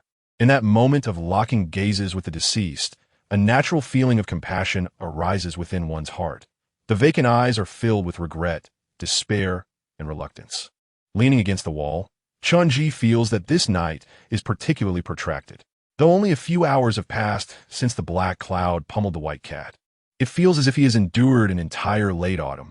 He rises and approaches the assassin's corpse, searching through his garments, yet uncovering no clues. Ultimately, he lowers his head to sniff the scent lingering on the assassin's clothing, suddenly furrowing his brow. "Let us go home." Chun-Ji cradles the black cloud and limps toward Taiping Iguan, the site of the medical clinic, as the area struck by the assassin still aches faintly. The black cloud climbs onto his shoulder, curling up comfortably, as if it was destined to be there. Together, the boy and the cat saunter into the dim light of dawn, as Chun-Ji remarks, "By the time we reach the clinic, the breakfast stall should be open. I'll buy you some buns." The black cloud perks up immediately. "Did you ask Yin Yang for 8 when just to buy me buns?" "Indeed. Chen Yi, you're quite kind. It is only natural. Chun-Ji, I wish you great fortune in the future. Once my skills improve, I shall no longer endure the ire of Yin Yang and Jiao, too. At that time, I shall slay those who obstruct me, and the Buddha will bless me. Will you seek revenge on Yin Yang and Jiao, too?" Chun-Ji ponders for a moment. "I will. He he he. He he he." Upon returning to the clinic, the rooster has already crowed, yet Lu Xiuxing and Shi Dunka remain asleep. After devouring 2 buns, the black cloud returns to Wanqing Yuan, while Chun-Ji stands in the courtyard, shedding all his garments. He fills a gourd ladle with cool water from the tank, pouring it over his head and body until the bloodstains are washed away, until his skin turns a vivid crimson, before finally stopping. He He dons a tattered garment, one that has yet to be mended, and sits in a daze on a small stool beside the apricot tree. In just a few days, he has taken the lives of 3 individuals: Wang Long, the steward, and the assassin. Even the most resolute minds can waver, and Chen Ji, being only 17, is no exception. The sound of a door creaking interrupts his reverie. He dries his body, puts on his clothes, and steps outside, only to be confronted by the sight of old Yao, who is carrying a medicine box slung over one shoulder, ambling in. Old Yao glances up at him, and in that instant, Chen Ji's body stiffens, his heart skips a beat, as if a fierce tiger has set its sights on him. How peculiar. Why does he feel this way? Before Chen Ji can gather his thoughts, Shi Dunka pokes his head out from the apprentice quarters, curiously asking, "Master, how did you return so quickly? What do you not wish for my return?" Old Yao shoots him a sidelong glance. Shi Dunka hastily replies, no, just a bit curious. As they converse, Lu Tsiuxing emerges from inside, fastening his belt while reproaching Chen Ji and Shi Dunka. "You two are truly something. Did you not see Master carrying a medicine box? You could have at least helped him with his things." Chen Yi. Shi Dunka. Lu Tsiuxing takes the medicine box and inquires, "Master, has the old patriarch of the Lu family recovered? You were supposed to be gone for 10 days or half a month, yet you return in a day." Old Yao retorts, "The old man of the Lu family has already passed away. Should I stay there to perform a ritual for him? I certainly won't." Chen Ji is taken aback. "Ah, the old patriarch Lu has died? Was your intervention ineffective?" Old Yao replies, "What intervention? The Lu family resides in a manor on the outskirts of Luo City. My carriage broke down midway, and fixing it took over half a day. By the time I arrived at the Lu manor, he had already passed away. I did not even get to see him. What a stroke of bad luck. Those unaware of the circumstances might think my medical skills are lacking." Chen Ji's heart jolts. Is it merely too coincidental that the carriage broke down? That carriage is typically reserved for high-ranking officials, and it just so happened to malfunction? At this moment, Lu Tsiuxing remarks, "You must have arrived at the Lu manor only last night, correct?" "Yes," Old Yao nods. "And they sent you back overnight without concern for your well-being?" Old Yao scoffs. "What purpose would there be in staying longer? If I lingered, I would have to contribute to their family expenses. I will rest for a while. When I awaken, I will check the inventory and the accounts. Whoever dares to let me incur losses will be in for a beating." Chen Ji's heart sinks. He has yet to purchase ginseng. Before dawn breaks, the servants of Fei Yun Yuan are already bustling about. They have prepared hot water in the side room, carrying copper basins adorned with pristine white towels. Clattering up the stairs to the second floor, Yun Fei rises, attended by Shi Bing, who assists her in grooming. Lazily, she remarks, "The weather has turned chilly. Have Shi Tang fetch the account books this morning to prepare for distributing firewood and charcoal to each room. Send someone to the Easter market to inquire with the Tsang gang about the silver silk charcoal from Shishan kiln. If it has arrived, procure a batch for use." Ensuring the best is allocated to Bai Li's room, as she and the young master will soon return from Donglin Academy. Shi Bing smiles while combing her hair. "Madam, the silver silk charcoal is gray like white frost, difficult to extinguish, and produces no smoke." Where's Bai Banruo?" Yun Fei frowns. "I have not seen her since early morning. She must have slipped out to play," Shi Bing responds. Just then, Bai Banruo limps up the stairs. Her once pristine fur now matted with blood, her face swollen with bruises, tears glistening in her eyes. "Yun Fei." Shi Bing. With a clang, the copper mirror crashes to the wooden floor. After a long pause, Yun Fei bursts into laughter. Sister Jing Fei has truly grown. Shi Bing quietly implores, "Madam, please do not be angry." Yun Fei gazes at Bai Banruo, ponders for a moment, and instructs, "Take her to Tai Ping Guan to have the doctor examine her. Let that apprentice, named Chen Ji, take a look at her. The promised reward for this young apprentice's clothing should be ready. Go ask Shi Tang. And if it is done, send it along as well. Do not neglect him. He may prove useful to me in the future." Shi Bing responds softly, "Understood." In the morning, Shi Bing, accompanied by a young maid of around 12 or 13, approached the medical clinic. Upon reaching the entrance, Lu Tsiuxing emerged with a warm smile, greeting her. "Miss Shi Bing, what brings you to the clinic today?" "I am here for consultation," Shi Bing replied, tiptoeing to glance into the courtyard. "Where is Chen Ji? I need him to attend to a matter." Lu Tsiuxing's expression fell, and he called loudly into the courtyard, "Chen Ji! Chen Ji! Miss Shi Bing is looking for you." He then scrutinized the garments the young maid was carrying. "What are these, Miss Shi Bing?" "These are gift from my mistress for Chun-ji," Shi Bing said, affectionately touching the fabric. They were hand-stitched by the artisans at the Jiangnan Garment Bureau. Just look at the meticulous stitching. Lu Chuxing's face soured. Hadn't his master mentioned that entering the Wang residence for a consultation was a bad omen? His master was clearly biased. Meanwhile, Chun-ji was wiping his hands on his sleeves, curious about Shi Bing's visit. "Miss Shi Bing, what brings you here?" Shi Bing explained. "I don't know which villain harmed the cat my mistress has raised. It has refused to eat or drink since this morning and is rather listless. Hence, I was sent to bring it for your examination." Chun-ji hesitated. "My master just fell asleep not long ago. Would you like to wait until he wakes?" Shi Bing shook her head. "My mistress specifically requested you to treat by Ban Ruo. There is no need for your master." She then presented a small silver coin weighing about an ounce that the maid had pulled from her sleeve. It is known that apprentices in the clinic are not allowed to accept consultation fees. Even Dr. Yao charges only 5 taels for an in-home consultation. Yet Yun Fei's generous offer for treating a meerkat was unmistakably an overture towards Chun-ji. Accepting this money would obligate him to choose a side between Yun Fei and Jing Fei. After a moment of contemplation, Chun-ji said, "Let me first check by Ban Ruo's pulse." Shi Bing was taken aback. "Can one check a cat's pulse?" After a moment of silence, Chun-ji confirmed. "Yes, it is possible." Sometime later, he hesitantly remarked, "Miss Shi Bing, the external injuries of Bai Ban Ruo are easy to treat, but to facilitate a quicker recovery, it would require some nourishment for its qi and blood. I will prepare a prescription." As he was writing the prescription, old Yao emerged from the main room, surveying the courtyard with his hands clasped behind his back. The ground was devoid of fallen leaves, and he glanced into the kitchen, noticing it was spotless as well.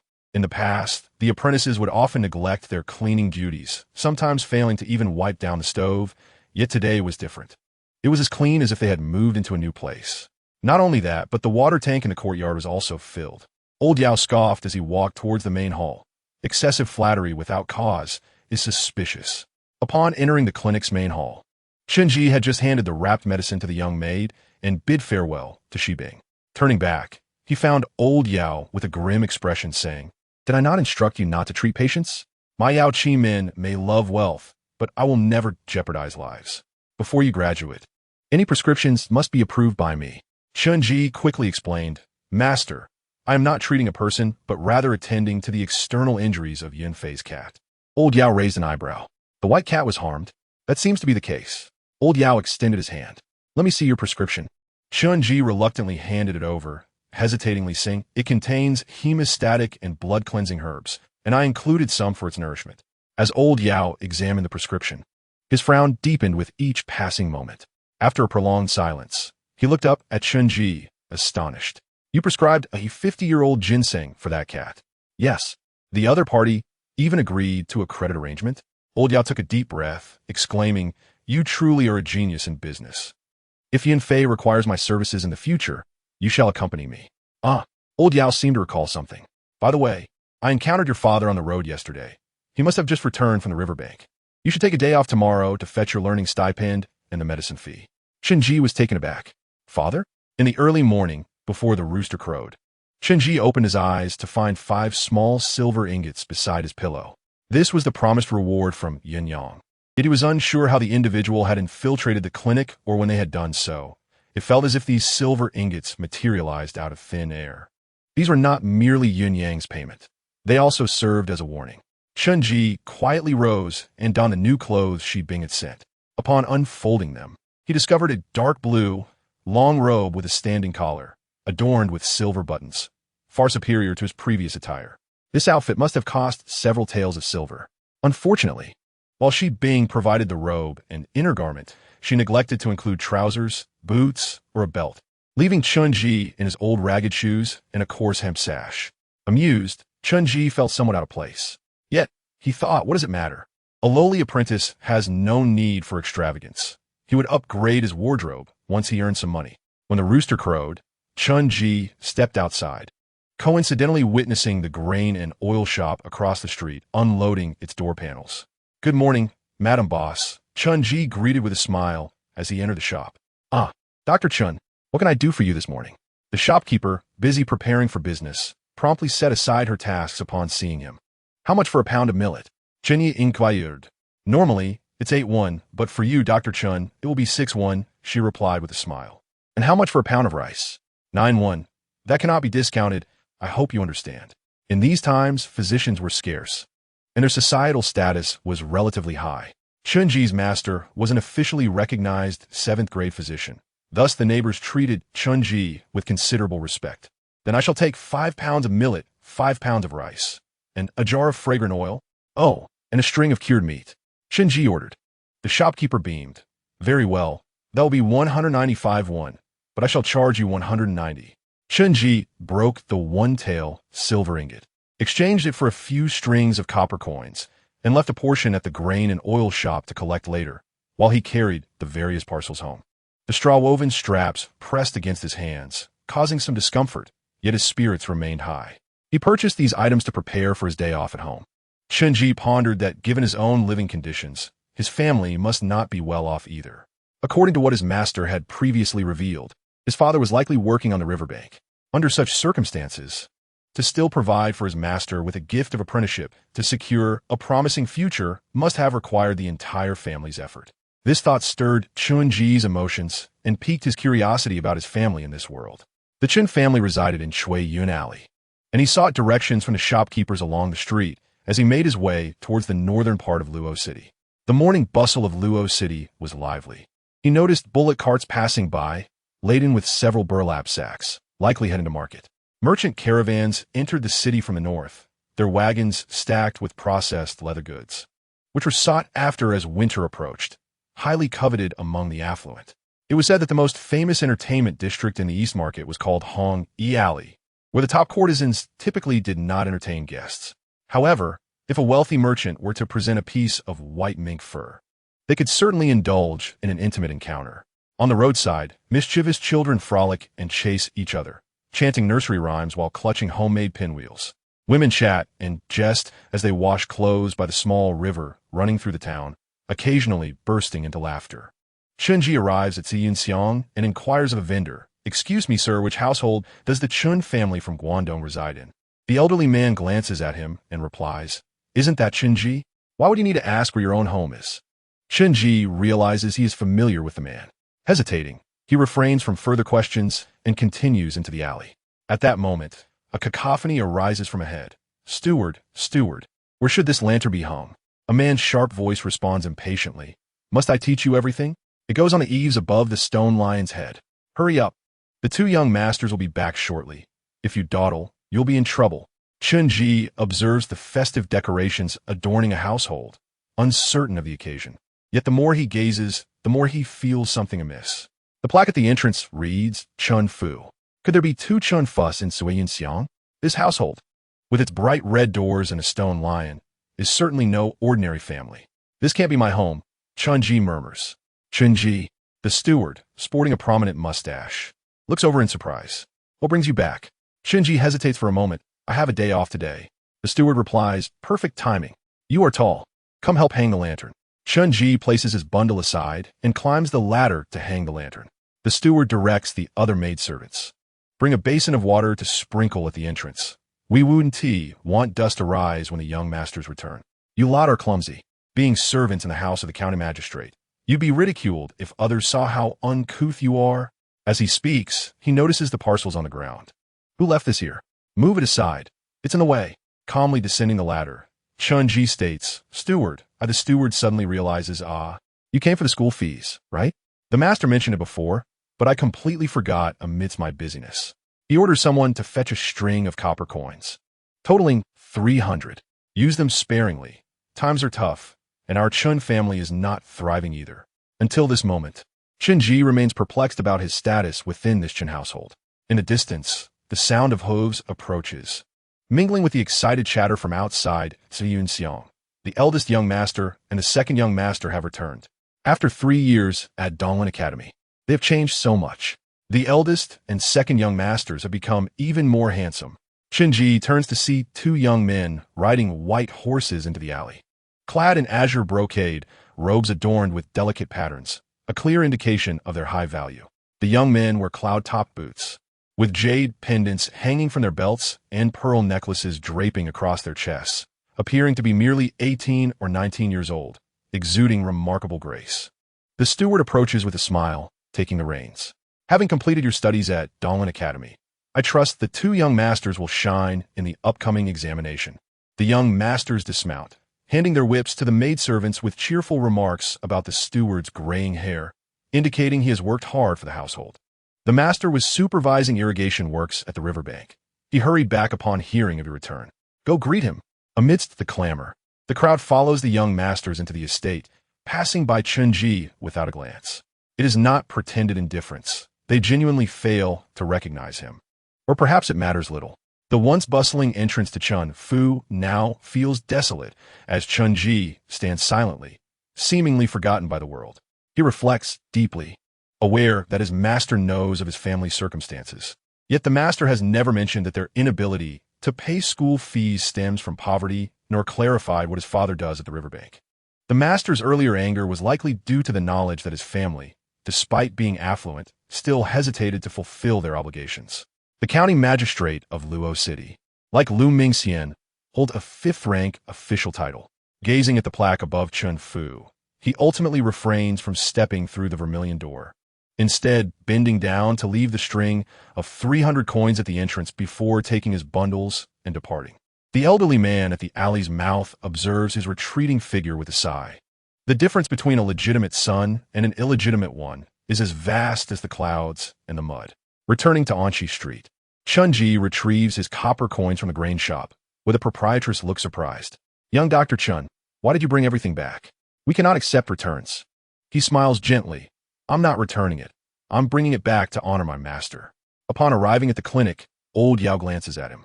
Weren't you supposed to be on leave? Why are you back so soon? Chunji counts out 560 coins. Master, this is money for my family to settle my outstanding school fees and medical expenses, and these packages are also from home for you. Old Yao scoffs. Finally, your family has come to their senses. Who would have thought that your father, supervising the riverbank, could also manage to fix his mind? Chunji remains silent. That evening, he sits in the main hall of the clinic, quietly transcribing notes on typhoid pathology. Turning, he finds Wu Yun perched on the counter behind him, holding a small blue cloth bundle in its mouth. Are you planning to run away from home? He inquires. What are you thinking? After a brief hesitation, Wu Yun asks, Can you take me to Qingping Xiang? It's quite late. I'm afraid of the dark. Do you think I believe you? Chunji sighs. All right, I'll take you. But what do you need to go to Qingping Xiang for? I don't want to say right now. Where's Qingping Xiang? This is a serious question. After pondering, Chunji replies, I will take you tomorrow night. It's not convenient today. Why is today not suitable? I don't know where Qingping Xiang is. Chunji explains, You needn't look at me like that. While I cannot explain why, I truly do not know the location of Qingping Xiang. Wu Yun contemplates for a moment, I know. Outside, a night watchman passes by, calling out as he strikes the watch. The weather is dry. Be cautious with candles. It is now the third watch, around 3 o'clock in the morning. Luo City has lost its daytime bustle and splendor. Chunji quietly closes the clinic door and follows Wu Yun into the night.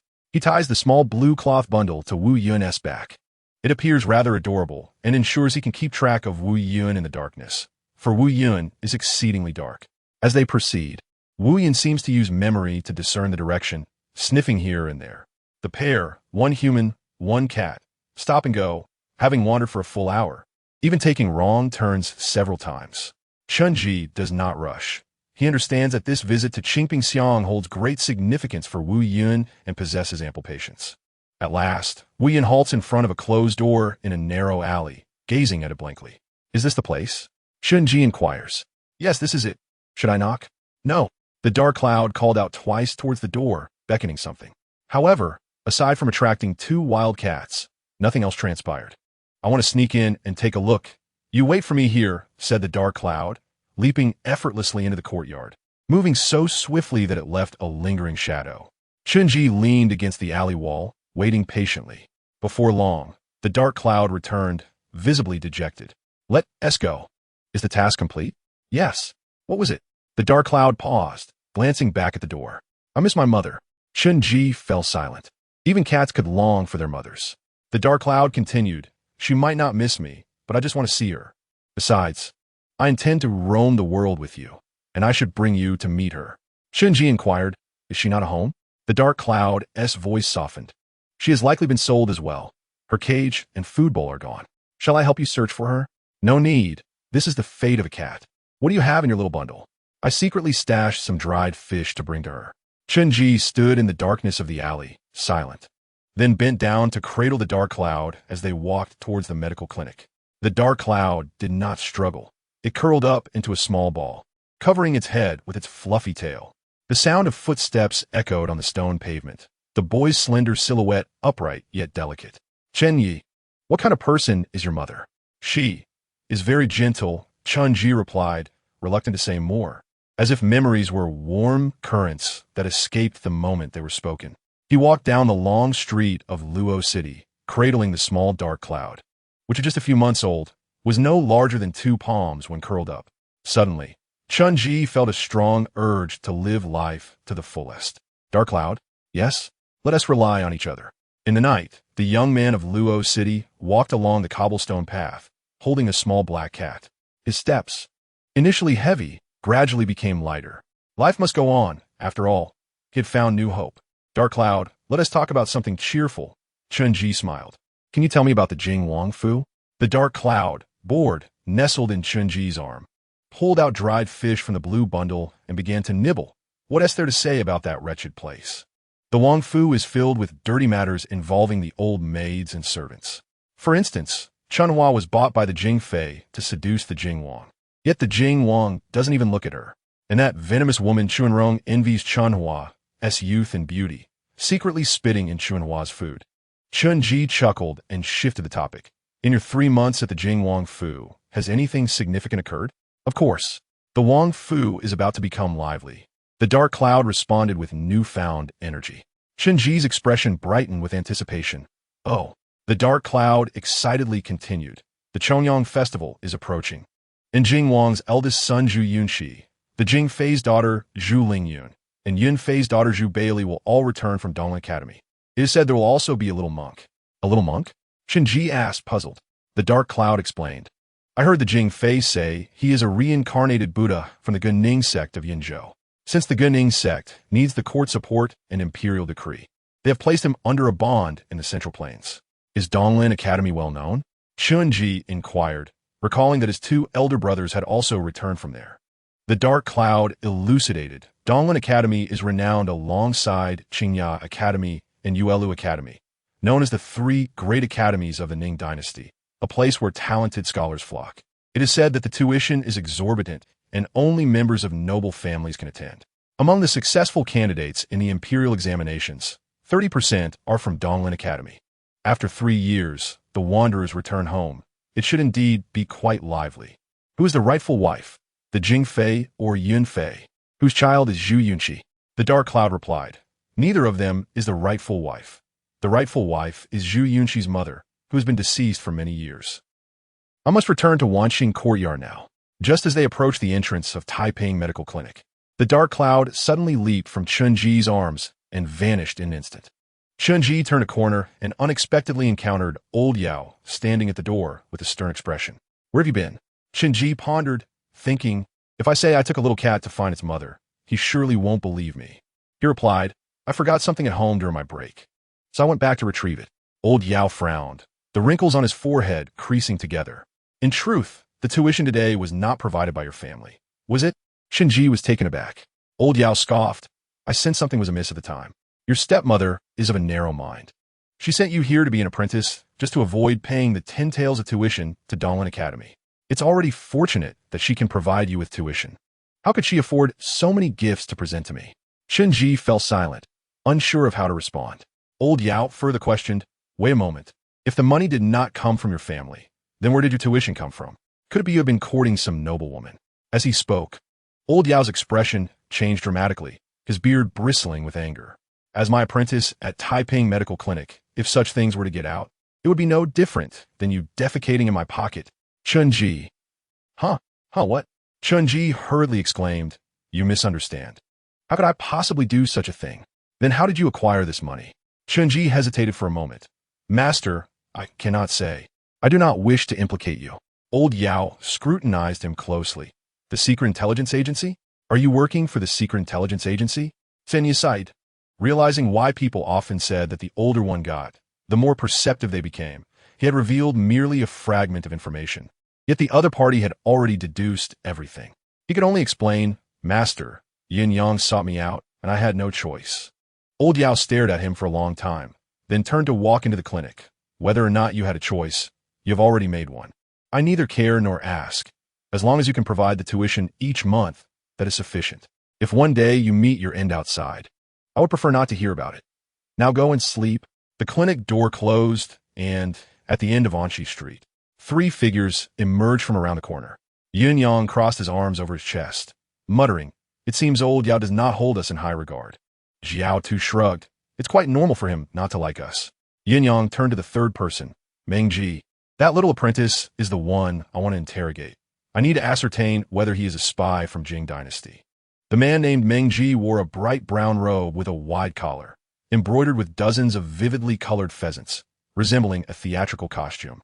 Meng Ji adjusted his neatly groomed sideburns and spoke in a soft voice. "A mere little apprentice warrants such extravagance from you? You even specially summoned me from Kaifeng. I will pay. You do your part. The information you need to provide has been conveyed. Do not inquire further," Yin Yang stated calmly. "Fine, I guarantee your satisfaction. In dreams, I am the one who calls the shots." Meng Ji chuckled mischievously, causing Jiao Tu to shiver with goosebumps. Yin Yang curiously asked, "I have always wondered, why do you so boldly reveal your cultivation path? Are you not afraid of attracting trouble?" Meng Qi left. "The Minister of Internal Affairs said that I am the only one in the world who practices this path. What trouble could I possibly attract?" He was seen sitting cross-legged on the ground, taking out a piece of yellow talisman paper from his bosom. Meng Ji bit his finger, using his fresh blood to scribble on the talisman paper, ultimately wrapping a strand of hair in it and swallowing it whole. In an instant, Meng Ji's pupils rolled back, leaving only the whites of his eyes. Chun Ji did not return to rest. Instead, he quietly lit an oil lamp in the main hall of the medical clinic and silently perused the general principles of medicine. The 618 acupoints within the 12 meridians of the human body were already quite challenging to memorize. He seemed to have returned to the sweltering summer classroom, surrounded by piles of papers and books, with the sound of recitation echoing in his ears. The memories of studying are, for nearly every student, the most profound recollections of their youth, resonating with the rise and fall of the sun, producing a thunderous sound. At this moment, Chunji wished he had a copy of 5 years of traditional Chinese medicine, 3 years of simulations before him. Just as he was studying, he suddenly felt a wave of drowsiness wash over him, as if being enveloped by warm seawater in a gentle season, pulling him deeper into the ocean. Chunji became vigilant. Ever since he ignited 4 flames within his body, he had remained energetic, and this fatigue was entirely unwarranted.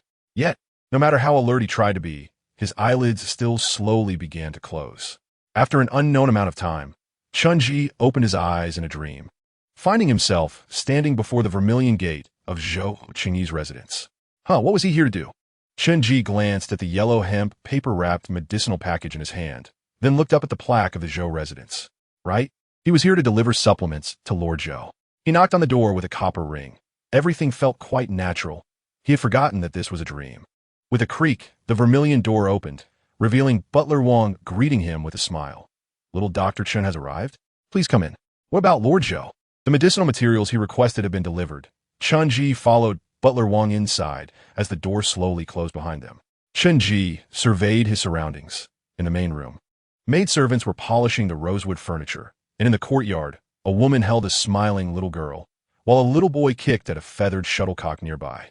Butler Wang led him into the main room, and Chunji felt an extraordinary sense of familiarity, though he could not recall where he had seen it before. At this moment, Zhou Qingyi was seated behind a writing desk, transcribing a book with a brush. Upon seeing Chunji, he dismissed Butler Wang and the maidservants. Chunji placed the medicinal package on the table. "Lord Zhou, here is your medicine." Zhou Qingyi looked up and suddenly inquired, "Does the Prince of Jing have any new messages for me?" Chunji was taken aback. "What are you talking about, Lord Zhou?" Zhou Qingyi's voice grew increasingly somber. "Have you forgotten? We are spies sent by the Jing Dynasty's military intelligence to the south. I am responsible for contacting the Lu family, and you are responsible for contacting the Prince of Jing. I will ask you once more, is there any new information from the prince's side?" Chenji frowned and remained silent, his thoughts racing. He heard Zhou Chengyi repeatedly asking, "Have you forgotten your identity?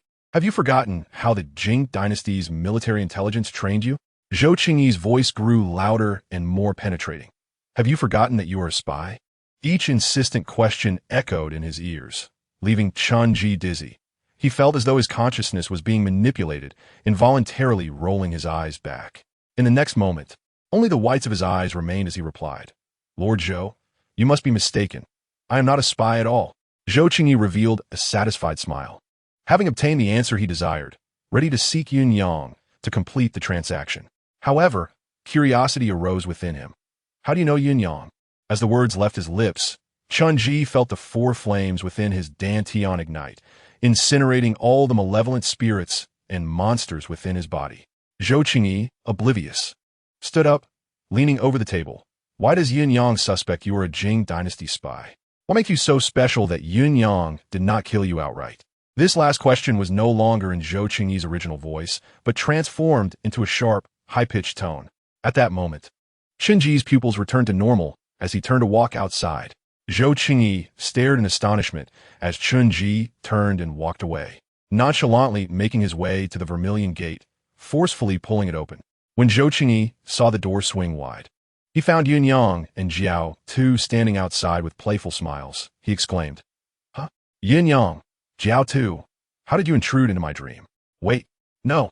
Zhou Chengyi suddenly realized that it was impossible for Yuanyang and Jiao Tu to invade his dreams. He had never conjured them within this dream. The figures of Yuanyang and Jiao Tu before him were merely figments of Chenji's imagination in this dream. The dream was no longer entirely under his control. Chenji pondered for a moment, pointing at Zhou Chengyi, addressed Yuanyang and Jiao Tu. "Lord Yuanyang, Lord Jiao Tu, Zhou Chengyi is undoubtedly a spy of the Jing dynasty." Yuanyang asked with great interest, "Is there any evidence?" Chenji asserted, "Does the intelligence department need evidence to capture a spy? Just catch him and it's done." Zhou Chengyi watched as Yuanyang and Jiao Tu lunged towards him, and he roared in anger. "Wait, on Anqi Street outside the Taiping Medical Clinic, Yuanyang and Jiao Tu, both clad in black attire, squatted side by side before Meng Ji, propping their chins on their hands. He seems to be in a bit of pain. Is it like this every time he creates a dream? Yuanyang shook his head. "I don't know. Perhaps this time, the price I paid was greater, so he is more invested in creating the dream." Opposite them, Meng Ji's expression twisted grotesquely, his body convulsing as if a shaman possessed. Yuanyang felt a sense of déjà vu. He furrowed his brow. "Why does Meng Ji look as if I stabbed him? No wonder he charges so high for each dream. The cost is indeed substantial." Jiao Tu nodded rapidly in agreement. The money is well spent. He deserves to earn it." Within the dream, the Meng Ji, transformed into Zhou Chengyi, was being stabbed repeatedly by the fictional Jiao Tu and Yuanyang, created by Chenji, changing places every 3 seconds. Nearly stabbed all over, Chenji stood at a distance, deep in thought. He had realized this was merely a dream, but how was this dream conjured? Yuanyang. He recalled the earlier incident outside Lu Shiyu's house, when Yuanyang had inexplicably cut off a strand of his hair. Only this bizarre action could explain his current strange predicament. Upon this realization, Chenji resolved to escape the dream. In an instant, the courtyard of Zhou's residence before him became transparent, and behind the transparent Zhou residence emerged a blurred image, the main hall of the medical clinic. The two images overlapped, and as Chenji sought to return to reality, he felt as if trapped in a massive spider's web, unable to break free from this layer of dream. Meng Ji sneered. "Want to leave? Come play in the inferno of the abyss." As the words fell, Zhou's residence suddenly crumbled into an abyss, the heavens and earth changing color, and Yuanyang and Jiao Tu dissipated into wisps of blue smoke. The original dreamscape, once a small courtyard, now expanded infinitely. In a daze, Chenji could barely distinguish which layer was reality and which was the dream, slipping once again into confusion. Meng Ji had restored his original form, standing in the abyss as he shook the lapels of his garment and smoothed his disheveled hair with both hands. In a high-pitched whisper, he remarked, "I almost stumbled at the hands of such a diminutive apprentice. How vexing it is for my family. I never expected you to possess the makings of Aixingwan, compelling me to conjure an exceptional dream.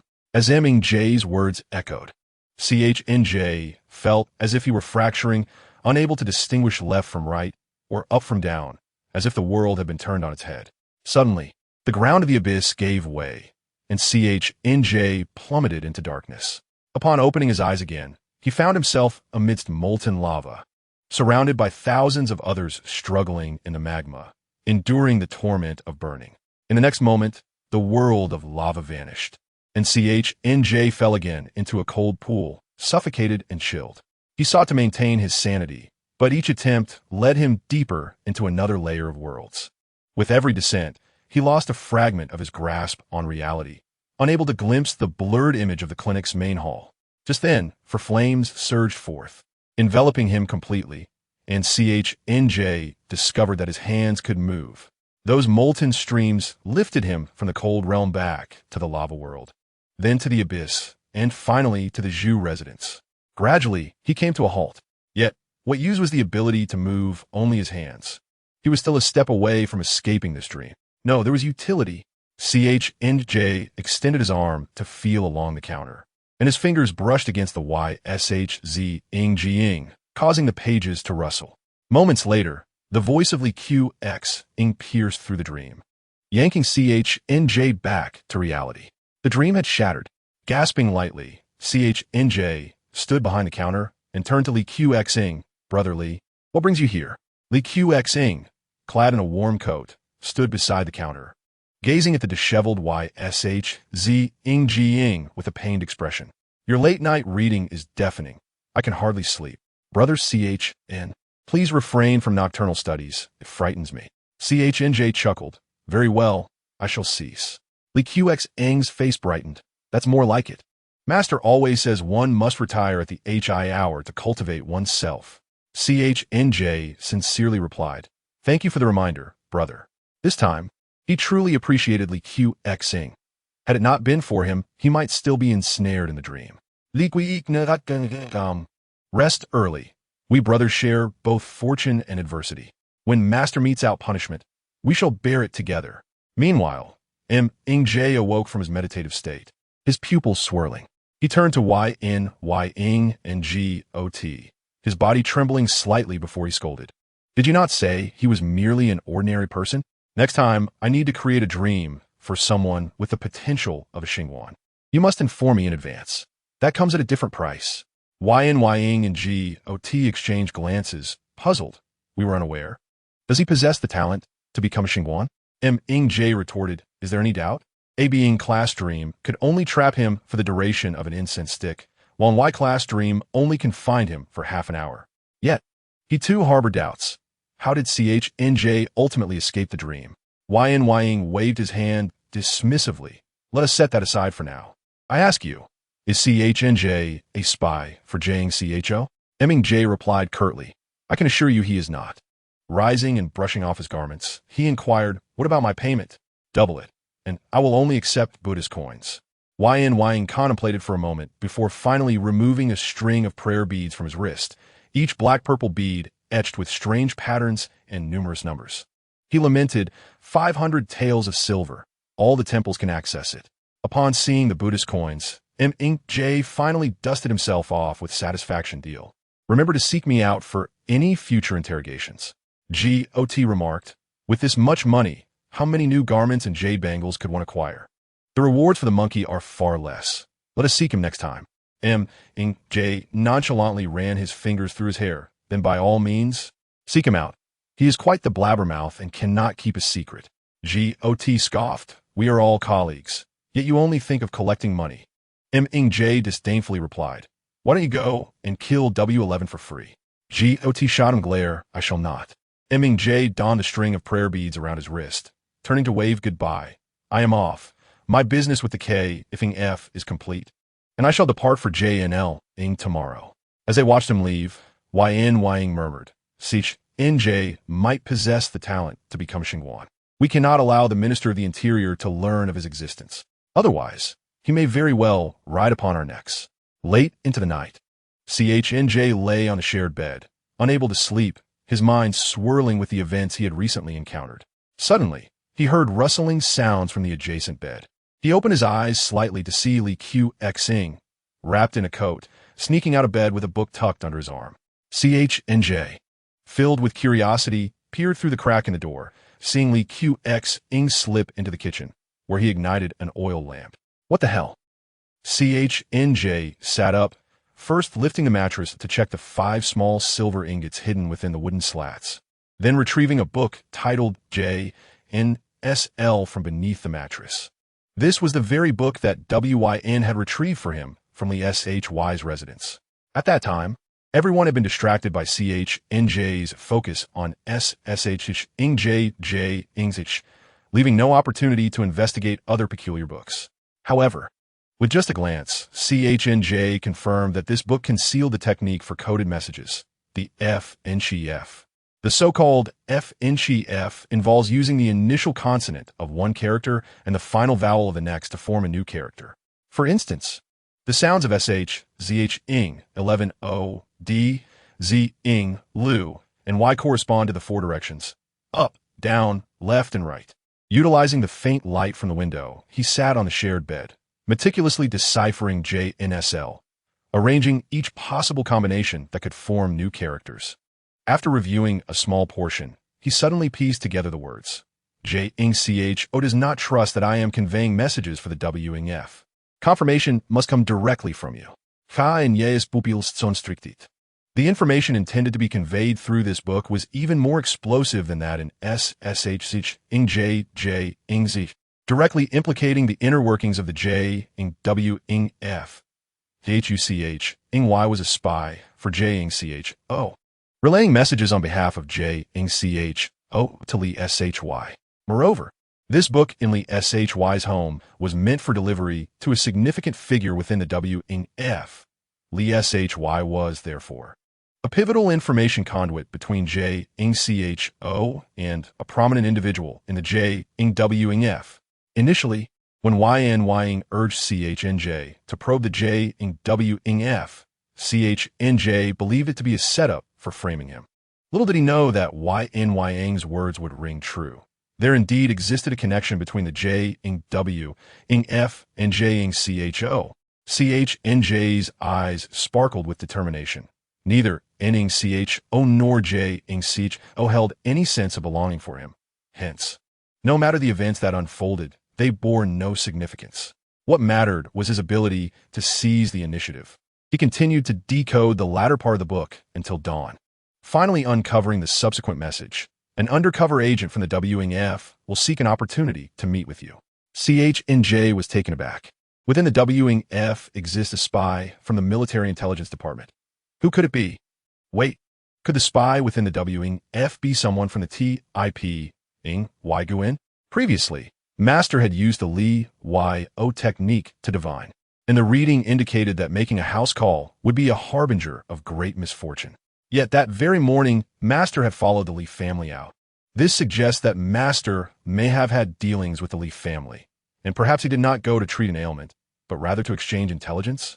Master couldn't possibly be a spy from Jingchao, could he? One moment. Lu Chuxing's insistence on bringing back dirty clothes to his mother could very well indicate he is concealing intelligence within them. Chenji found himself amused, yet bewildered by his own deductions. The tension of recent days had made him perceive everyone as a potential spy. With this thought, he leaned out from the shared sleeping quarters, cautiously peering through the crack of the door towards the kitchen across the way. At that moment, Lu Chuxing was holding a book, also peering out from the kitchen, secretly observing the apprentice dormitory to see if anyone caught him studying in secret. Their eyes met. Lu Chuxing remained silent. Chenji also said nothing. The two retreated into their respective spaces, while only Shi Deng lay on the bed, peacefully asleep and free of worries. To capture a spy, one must learn to think like one. If I were the head of the Military Intelligence Division of Jingchao, whom would I attempt to recruit from the Wang residence to serve as my spy? Sitting on the shared bed, Chun-Ji rested his chin in contemplation, quietly analyzing. It could not be the guards, as they are prohibited from entering the inner quarters. The physicians and apprentices at Taiping Medical Hall not only have access to outsiders, but also possess the privilege to enter the inner chambers. Chun-Ji froze. Could it be that I am indeed a spy for Jingchao? He meticulously considered this possibility, He had once appeared at Zhou Qingyi's residence in the middle of the night, and when he first met the steward recognized him as an apprentice from the medical hall, indicating that his original self had visited the Zhou residence more than once. Alum is often used as a medicinal ingredient, and it is available at Taiping Medical Hall. If I am a spy for Jing Chao, then the alum at Zhou Qingyi's residence must have a source as well. This realization made Chunji draw a sharp breath. Wait, that cannot be right. According to the intelligence relayed by Zhou Qingyi, the spy must have met with a significant figure from the Wang residence, confirming mutual interest, before the head of military intelligence decided to head south. When he had previously gone to Wan Xingyuan for a consultation, and Chunrong had intended to execute him, Yin Fei stood to leave while Jing Fei remained silent and indifferent. Had he not actively sought to save himself, he might have perished that very day in Wan Xingyuan. If I were a spy for Jing Chao, at least one of those prominent figures should have ensured my safety. Chunji rose quietly, stealthily opened the shared wardrobe of three, and examined each person's garments, scrutinizing collars and cuffs for hidden items. Yet he found no clues.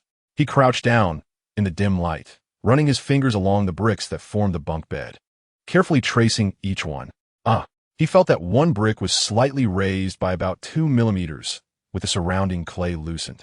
Chunji pinched the edge of the brick with his thumb and index finger, slowly prying it loose, only to discover a small hollow behind it, containing 5 silver ingots. What? Each ingot weighs 10 taels, a sum far beyond what an apprentice at a medical hall could possess unless funded by Jing Chao's military intelligence. Earlier, when Chunji suspected a spy was within the medical hall, he had mocked himself for being overly suspicious, but upon seeing the evidence, he could not help but take a deep breath. Were these silver ingots belonging to Shi Dengke, or to Lu Chuxing, or perhaps to himself? Chunji carefully returned the ingots and brick to their places and quietly lay back down on his bed. As dawn approached, before the roosters crowed, the elderly Yao, still asleep on his bed, was roused by the commotion in the courtyard. He donned his white shoes adorned with black fabric and leisurely strolled toward the door, where Chunji was gently pouring water into the water vat. Yao glanced at Lu Chuxing, who was asleep at the stove, then at the spirited Chunji, frowning as he said, "Did you wake him up?" Chunji replied, "No, Lu Shixiang is merely asleep." Yao scoffed before the rooster crows. "You create a ruckus and wake me up. If that's the case, perhaps you should crow like a rooster instead." Chen chuckled, not taking his master's words to heart. He had gradually grown accustomed to his master's sharp tongue. "Master, I'm going to fetch water now. Filling it before the roosters crow, so it won't delay your morning class." With that, he rolled his sleeves up to his wrists, shouldered the yoke, and headed outside. However, before Chunji could reach the door, a sound of a copper bell rang from afar, its clear and melodious tone approaching. Yao frowned and quickly stepped forward, pulling Chunji back into the house just before he could exit. Chunji was involuntarily jerked back 2 steps, the yoke and wooden bucket swaying unsteadily on his shoulder. In the next moment, a procession appeared, carrying a majestic statue of Buddha through the dawn-south twilight along Anchi Street. 32 monks clad in gray robes, with one shoulder bare, steadily bore the enormous pedestal of the statue. Beside the pedestal, a monk held a copper bell in his left hand and incense in his right, occasionally striking the two together, producing brilliant sparks and a crisp sound. The incense burned brightly, sending sparks soaring into the sky like a tree of fire and silver, with fish and dragons dancing. Chunji whispered, "Master, why did you pull me back?" Yao, with a stoic expression, replied, "Do not inquire." Standing side by side, Chunji and Yao silently observed the procession of monks as they passed in front of Taiping Medical Hall. Just then, Chunji instinctively took a step back. In that fleeting moment, it seemed as though the statue had cast a glance his way, its gaze indifferent yet imbued with a hint of compassion. At this moment, Lu Chuxing also awoke to the sound of the copper bell and hurried over, observing the procession. Those are the monks from the southern city's Toluo Temple. Who could afford to invite the Buddha to parade through Luoyang during the double ninth festival? Chunji hesitated for a moment before asking, "Master, do divine beings truly exist in this world?" Lu Chuxing interjected, "Of course they do. 2 years ago, in Lujiatun outside the city, a man's mother fell gravely ill. He knelt before the statue during the Buddha's procession and prayed, and miraculously, his mother recovered on the spot." Qinji remained skeptical, aware that many religions attract followers through miraculous displays. Yet Lu Chuxing continued. Furthermore, I recall 3 years ago, in the western part of Luoyang, a filial son lost both his parents to a plague. He went to Tuo Luo Temple in the southern city to beseech the Buddha, donating all his wealth, land deeds, and ancestral property to invite Master Yun to hold a water and land ceremony to nourish the Buddhas. And what happened? His parents came back to life. The plague vanished. But they were merely bedridden and unresponsive, Lu Chuxing recounted. Qinji furrowed his brow and turned to Yao. Master, is what Lu Shixiang said true? Yao, hands behind his back, casually replied, when his parents were brought to me, they were already on the brink of death. I told him to carry them away. I would allow them to die in my medical hall and tarnish my reputation. Lu Chuxing muttered under his breath, Master, you said back then that they were beyond saving. It was better to spare the living some expense. Yao ignored him and continued, his parents passed away before my eyes. So when news of their revival spread, I personally went to verify. Indeed, the old couple had come back to life, but they lay on their sick beds, devoid of consciousness, with no pulse, heartbeat, or breath. Qinji was taken aback, contemplating the fate of his own parents. Yet he heard Yao scoff. But what significance does such a life hold? It is better to let them depart in peace. Qinji suddenly pressed, Master, is there any instance of someone returning to life in full? Yao Laotu cast a fleeting glance at him and remarked, Rumor has it that Su Gong, the esteemed prime minister of the current court, lost his only son in an unfortunate accident. In his grief, Su Gong spared no expense to invite the abbot of Yuanjue Temple to craft a corporeal form for his son using the 7 treasures lotus lamp, granting him a chance to live anew. Is his son still among the living? Indeed, he is currently serving as the deputy director of the Qintian Supervisory Office, Su Shu. Qinji's mind was suddenly illuminated, as if a colossal axe had cleaved through the haze of confusion. He realized that he had been granted a second chance at life. If there truly existed individuals capable of resurrecting the deceased, might he one day discover the path back home and revive his parents as well? The yearning to accumulate wealth and pursue enlightenment ignited fervently within him. To embark on this spiritual journey, he could no longer shy away from the icy currents. He had to grasp the essence of these currents, their origins, and how to harness them. As the procession of monks vanished into the distance at the end of Anshi Street, dawn began to break. The neighbors, now wide awake, promptly removed the wooden planks from their doors, exchanging cheerful greetings and setting up their stalls along the street in eager anticipation. Qinji did not return to the courtyard. Instead, he hoisted a shoulder pole and made his way to the well. A young man carrying firewood approached, calling out his wares. As they brushed past each other, Qinji halted and grasped the young man's arm, saying, Inform Lord Yunyang that I must visit the inner prison. The young man, taken aback, replied, What are you talking about, Dr. Chun? I cannot comprehend your words. Qinji calmly explained, A firewood vendor traverses the streets, exposed to the elements, and would not appear as pristine as a spy. Moreover, a firewood vendor would not linger on just this street, selling nothing from dawn till dusk. If he were an agent of the Jing dynasty, his demeanor would not convey arrogance, but rather caution. Relay to Lord Yunyang that I intend to visit the inner prison to examine the prisoners and their records. It might assist him in uncovering new merits. With that, he turned away and continued to fetch water. Qinji had not only just now discerned the young firewood vendor's oddity. He had been aware of it since he spent an entire day at the clinic's threshold waiting for his parents to send him school funds. He was drawn to the inner prison, a place others shunned, simply because it was the site of the most wrongful deaths. The young firewood vendor gradually reined in his smile, gazing intently at Qinji's departing figure. He had believed his disguise was flawless. Yet it appeared that the other had long since perceived his true nature and was merely observing his clumsy performance with quiet amusement. In the next moment, the young vendor discarded his firewood and shoulder pole, turning on his heel and departing with swift strides. In the inner prison, the morning in Luo City bustled with life. Pedestrians jostling amidst the throngs. Bullock carts streamed towards the eastern market, occasionally clogging the narrow lanes, while the drivers, chewing on their flatbreads, shouted angrily for others to clear the way. The sounds of laughter, curses, and haggling filled the air. One could hardly detect the city's decline over the past centuries. It seemed to remain suspended in its most glorious moment. Inside Taiping Medical Hall, Qinji stood behind the counter, rolling up his sleeves with a cheerful demeanor as he weighed out medicine for patients. His smile was unblemished. No one would ever associate him with the apprehension of spies. Meanwhile, Yao Laotu was rigorously testing the students. Shi Dunka sat upright behind the counter, eyes closed as he took a patient's pulse, while Yao Laotu, wielding a bamboo rod, solemnly inquired, "Quickly, what is this pulse?" Shi Dunka tentatively responded, "A surging pulse?"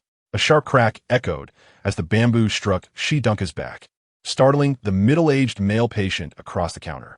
Yao Laotu gestured for the patient to remain calm and continued questioning Shi Dunka. "What pulse?" Shi Dunka grimaced. "A solid pulse." Crack. Another strike. He hastily added, "A sinking pulse."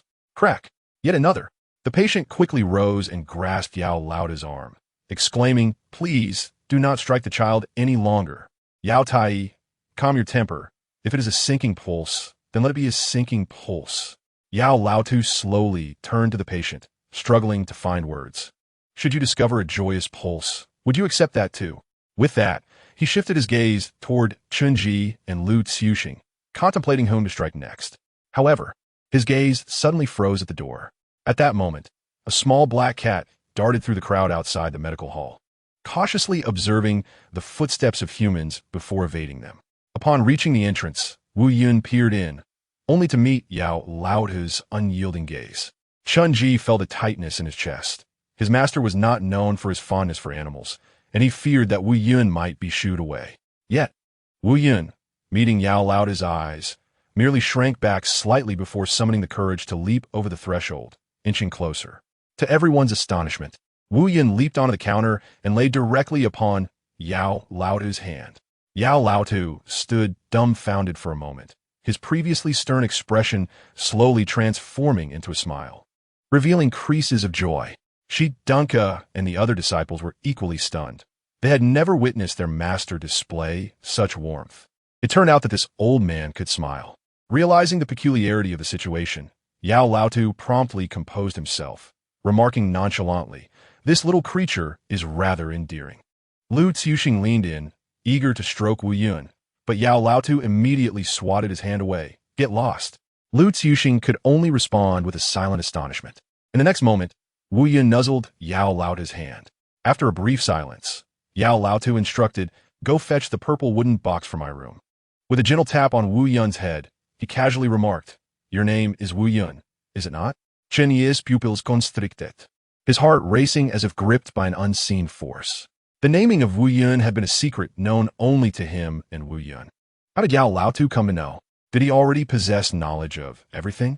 As Chunji recalled Yao Laotu's visit to the Zhou residence to fetch him, the incidents during the divine pilgrimage when he was drawn back to the clinic and the medical visit to Wanqing Garden all seemed laden with hidden significance. Just then, Yao Laotu glanced at him silently, an expression that seemed to pierce through him. He quickly diverted his attention back to Wu Yun, while Shi Dunka leaned in and asked, "Master, this is the cat from Wanqing Garden, right? I recall you haven't been to the Wang residence in ages. How did you come to know its name is Wu Yun?" Yao Laotu cast a sidelong glance at him. "I divined it. Is that not sufficient?" Lu Xiuxing, momentarily taken aback, interjected, "Can one even divine such a thing? Why not tell me my childhood nickname?" Yao Laotu retrieved 6 copper coins from his sleeve, his expression unperturbed as he scattered them on the counter, then deadpanned, "Your childhood nickname is Simpleton. Chen Yi." Lu Xiuxing. Shi Dunka returned with the purple wooden box, opening a drawer to reveal an assortment of exquisite pastries. Lu Xiuxing exclaimed, "Pastry from Zhengxin's High." Yao Laotu cradled a pastry in his palm and offered it to Wu Yun, saying, "Go ahead and eat." Wu Yun devoured it eagerly, then fixed its gaze upon the box again. Yao Laotu, not one to be stingy, produced another pastry, stating, "Being able to enjoy pastries is a good thing. Foolish little raccoons only know to eat meat, while clever little raccoons appreciate the delights of pastries." After consuming 2 pastries, Wu Yun turned and trotted over to Chunji, lying down without a hint of nostalgia. Yao Laotu merely brushed the pastry crumbs from his hand into his mouth without a trace of anger. He looked at Chunji and casually remarked, "It seems it takes quite a liking to you." After saying that, he continued to assess Shi Deng's academic progress. Chunji noticed the attention of everyone shift and quietly asked, "Why did you come during the day?" Wu Yun replied, Jingfei left the Jingwang Fu, and I have no idea where she went. Tonight, there is no one at the Xingyuan, and the maidservants are slacking off. So I came out to find you to play. Chunji chuckled. Then you should stay at the medical hall. I need to weigh out medicine for the patients. Just then, a middle-aged man, adorned in luxurious attire, entered, holding a prescription. Yao Tai, I have come to fetch medicine. But I left in such a hurry this morning that I forgot to bring enough money. Could you allow me to take the medicine home for my mother-s treatment, and send a small apprentice with me to retrieve the money? To compensate the apprentice for his trouble, I will pay him 21. The old Yao glanced at the prescription. These medicines are quite expensive. Are you certain you have money at home? The middle-aged man nodded affirmatively. Lu Xiuxing hurriedly interjected, Master, I will go. The old Yao smiled ominously. You do not wish to be assessed on your studies, do you? Chunji, you go.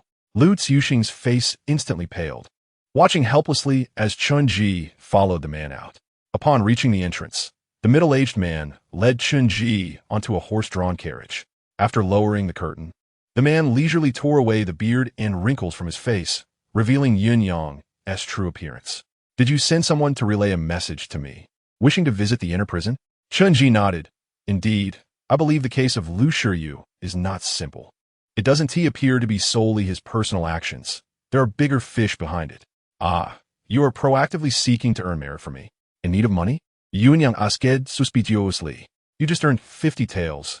Even if you go to Hong Yixiang, you cannot spend it all in a month. Could it be that you have ventured to buy Yixiang?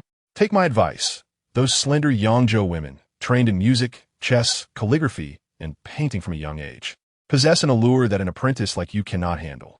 Chunji smiled. Lord Yuanyang, wouldn't it bring you joy that I wish to help you earn merit? One day, when you ascend to a high position, perhaps you could help me secure a position in the Secret Intelligence Bureau. Yuanyang remained non-committal. Do you think the remaining Lu family descendants are problematic?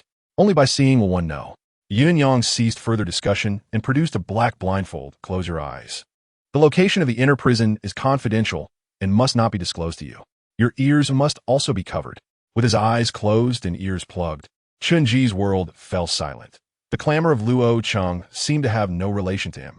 Yuanyang lifted the curtain and exited to the carriage, which slowly traversed the bluestone road. Unbeknownst to anyone, a small black cat had perched on the roof, swaying along southward with the carriage. The old Yao halted his assessment, standing at the entrance of the medical hall with his hands behind his back, gazing at the departing carriage, lost in thought. We have arrived. Yuanyang removed the cotton from Chunji's ears and pulled him down from the carriage. Chunji pulled out a gray cloth from his pocket to cover his mouth and nose, to which Yuanyang smirked. You are quite cautious. Chenyi replied. This inner prison in Luoyang must have been infiltrated by the Lu family. Otherwise, how could they have learned of Lu Shiyu's death so swiftly? When investigating the Lu family case in such a place, one must be more cautious. Speaking of which, doesn't Lord Yuanyang feel angered by the infiltration of the Secret Intelligence Bureau? Yuanyang scoffed. The guards in Luoyang were all dispatched to Lingnan last night. The personnel here are all drawn from elsewhere. With his eyes covered, Chunji stumbled along under Yuanyang's guidance, hearing only the silence around him, save for the birds chirping. Arriving at an iron door, Yuanyang knocked thrice quickly and twice slowly, and the door slowly creaked open. The heavy, decaying door emitted a piercing sound of iron grinding against iron, causing discomfort. Inside, a young intelligence officer awaited. Upon entering the inner prison, Yuanyang remarked, You may remove the blindfold. Chunji opened his eyes, shielding his face from the light with his right hand, squinting around. He observed a narrow staircase slanting downward, extending deep into the earth. Along the walls of the staircase, oil lamps hung every 15 steps, resembling ghostly lights beckoning souls. Strangely, beneath each oil lamp was an engraved bagua diagram. Curiously, Chunji inquired, What do these baguas signify? Yuanyang recollected, It is said that 7 years ago, the inner minister summoned a Xing Guan proficient in Chimanduanjia to paint these in every inner prison. It is rumored that one lamp represents one prison. As long as the lamp burns, the soul persists. Chunji frowned. What does that mean? Yuanyang shrugged. How would I know? The young intelligence officer led Yuanyang and Chunji further down into the depths, arriving at a level surface where a stone corridor extended into the darkness, flanked by dim, shadowy cells embedded in the stone walls. As the two figures appeared, Voices clamored from behind iron bars, "My lord, I am innocent.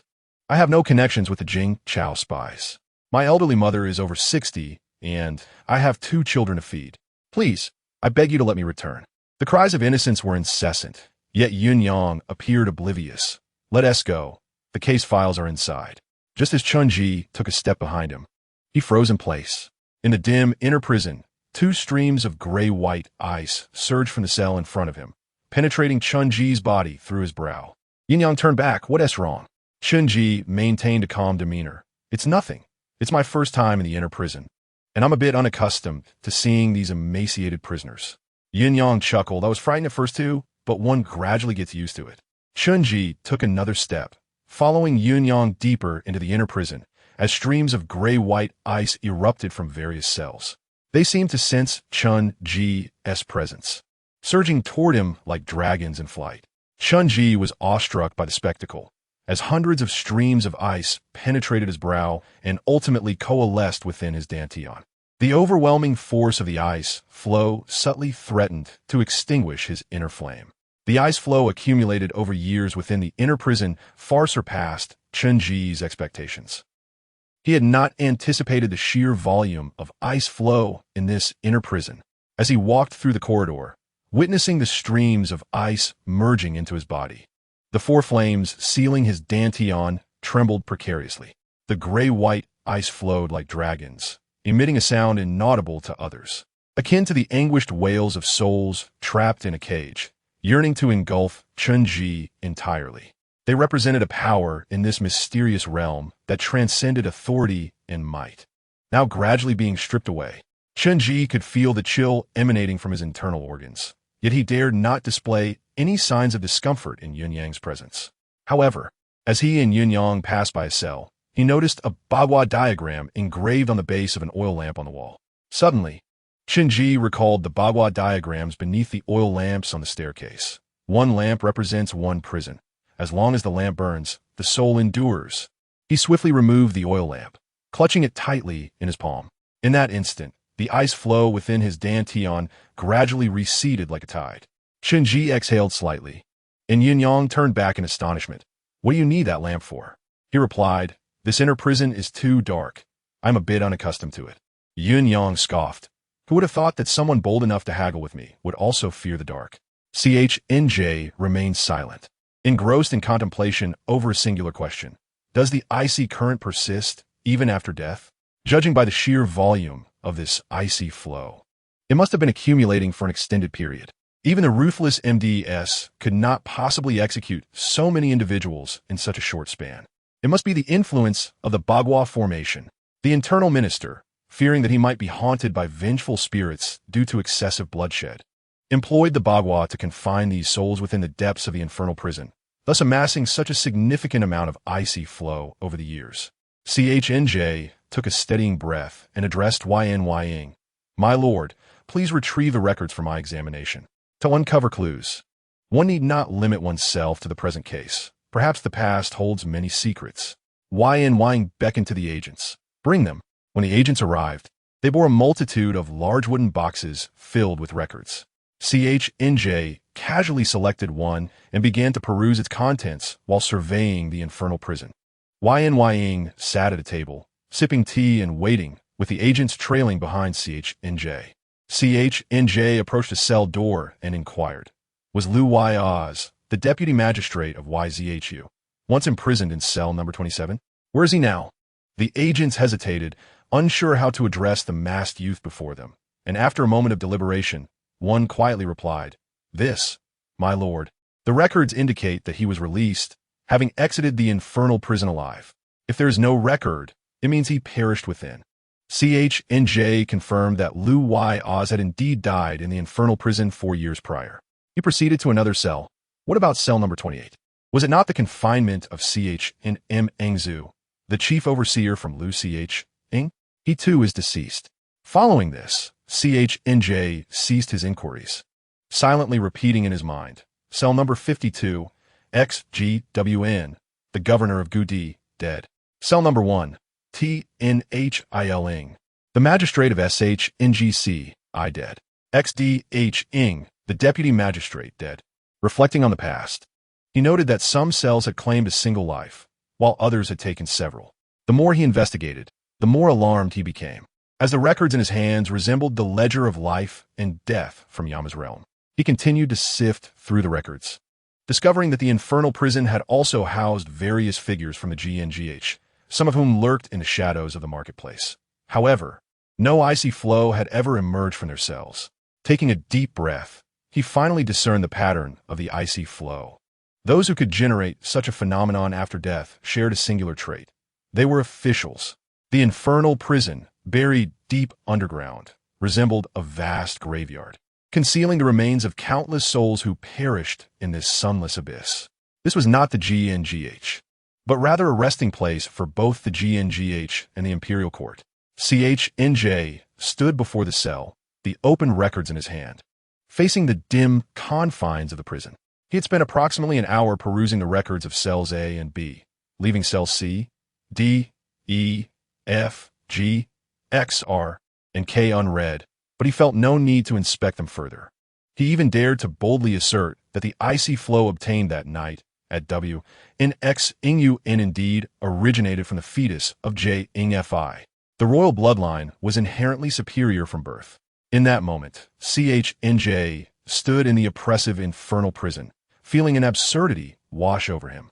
His path of cultivation stood in direct opposition to the entire Ing dynasty. To pursue his practice, he required the demise of officials and royal blood.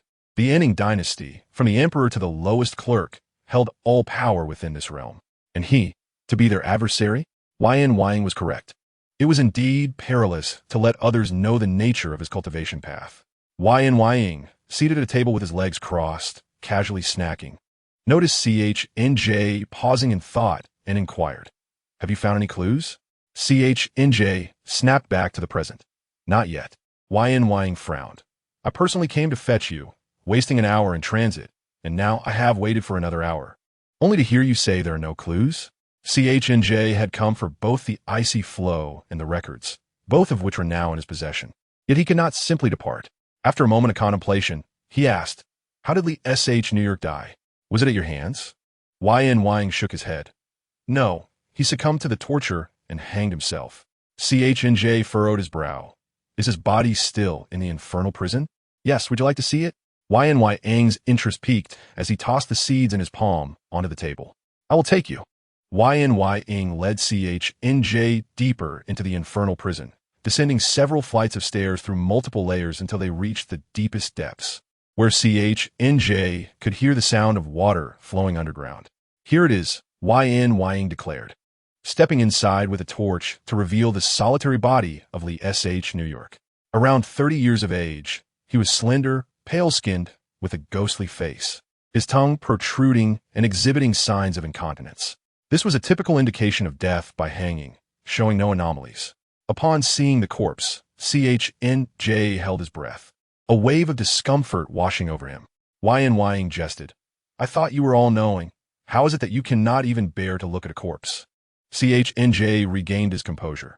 "My lord, being able to dispassionately observe the bodies of one's kind is hardly a matter for boasting. Lee S.H. New York did not take his own life. He was murdered to silence him." Wying shook his head. "This time you are mistaken. I have taken many lives, thus I possess more experience in such matters. His entire deathly appearance is consistent with hanging. I have assisted many in their hangings, and those who hang typically exhibit a pale complexion, protruding tongues, and incontinence. This cannot be mistaken. You might wonder if he was strangled before being hanged. Not so. A strangled individual would present a purplish hue, and I am well acquainted with that." Theoretically, what Wying stated was not incorrect, and CHNJ nodded. Wying inquired, puzzled. CHNJ explained, "However, all of this can be fabricated. The cause of death from hanging is the obstruction of the carotid artery, leading to brain hypoxia. Due to this sudden blockage of the carotid artery, the veins may continue to function temporarily, which is why those who die by hanging appear pale, whereas strangled individuals display a purplish hue. The individual who silenced Lee S.H. New York must have understood this principle, thus creating the illusion of death by hanging. The tongue can be forced out, and acupuncture can induce incontinence, while precise strangulation of the arterial sinus can result in a pale complexion. The perpetrator is a professional assassin skilled in faking suicides. Yet they overlooked one crucial detail: the feet. CHNJ elucidated. In a hanging, the toes dangled downward, nearly vertical to the ground, and after 2 hours, rigor mortis sets in, persisting even if the body is lowered. However, observe Lee SH New York. His legs show signs of struggle, having kicked violently, with his feet positioned in different directions. Luoyang, upon hearing this, appeared contemplative. Is that so? Let us return to the A section and bring a condemned prisoner to test this theory. Upon returning to the upper level, CHNJ watched as 2 agents dragged a condemned prisoner before them. The prisoner had already wet himself before even being hanged. Luoyang, seated at the table, continued munching on seeds while derisively commenting, "This is the caliber of our Enning dynasty's civil servants. They appear steadfast, yet they crumble at the slightest pressure." CHNJ hesitated. "My lord, what was his crime?" "Treason and selling out the country. Fabricating household registrations and travel documents for spies from JNGCHO." Luoyang turned to the agents and ordered, "Hang him from the ceiling." "I wish to observe." CHNJ wanted to voice an objection, but ultimately chose silence. In the next moment, the agents looped a noose around the prisoner's neck and suspended him from the ceiling, kicking away the stool beneath him. Within mere seconds, the prisoner fell utterly still. They all awaited, the body hanging before them, while Luoyang nonchalantly sipped tea and snacked on seeds, as if the suspended figure was not a person, but merely a pig.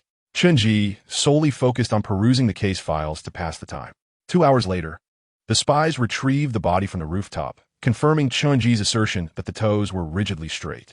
Yunyang klaped in admiration, exclaiming that while they had previously only hanged the deceased, they had never considered such a detail upon removal. Chunji replied calmly that the intent to silence someone indicated that Lu Xinyu was embroiled with someone of greater significance. The Lu family harbored more than one traitor, with Lu Mingde of the first house and Lu Ming of the second house both under suspicion. Yunyang furrowed his brow, noting that Lu Gun would return to Luo City in a few days, and without evidence, provoking the Minister of Personnel would only invite trouble. He questioned whether Chunji intended to lead him into danger. In the room, Chunji held the oil lamp, its flickering flame dancing in his eyes. He reassured Yunyang that he still hoped for his patronage. However, he recalled Yunyang's previous remarks about the dangers posed by espionage to frontline soldiers, questioning why he was now adopting a defensive posture. Yunyang lamented that one must learn from their mistakes, noting that he had only recently begun his role and losing it would be a great pity. The bureaucratic world was fraught with challenges. Chunji regarded him earnestly and inquired why. If Yunyang and Jiaotu were adept at killing, the Minister of Internal Affairs would assign them tasks outside their expertise. Yunyang expressed his confusion, speculating whether the minister intended to utilize their lethal skills to eliminate the Lu family. He instinctively reached for the teapot to pour Chunji a cup of tea, but then hesitated, realizing he had only previously served the minister. He set the teapot back down, lamenting that even if they suspected someone was silencing Lu Xinyu, it would be difficult to find incriminating evidence against the Lu family. Chunji shook his head, admitting that the clues were too scant for any solid recommendations. However, did Yunyang not find it peculiar that the old master Lu had died under such mysterious circumstances?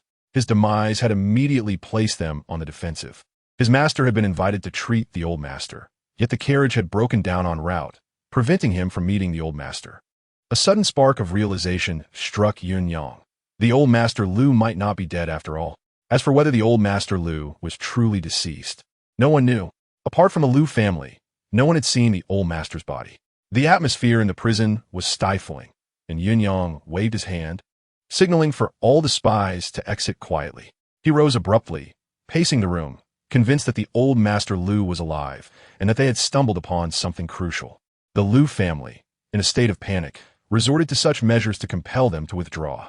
Feigning surprise, Chunji questioned whether the Lu family would fabricate such a significant event.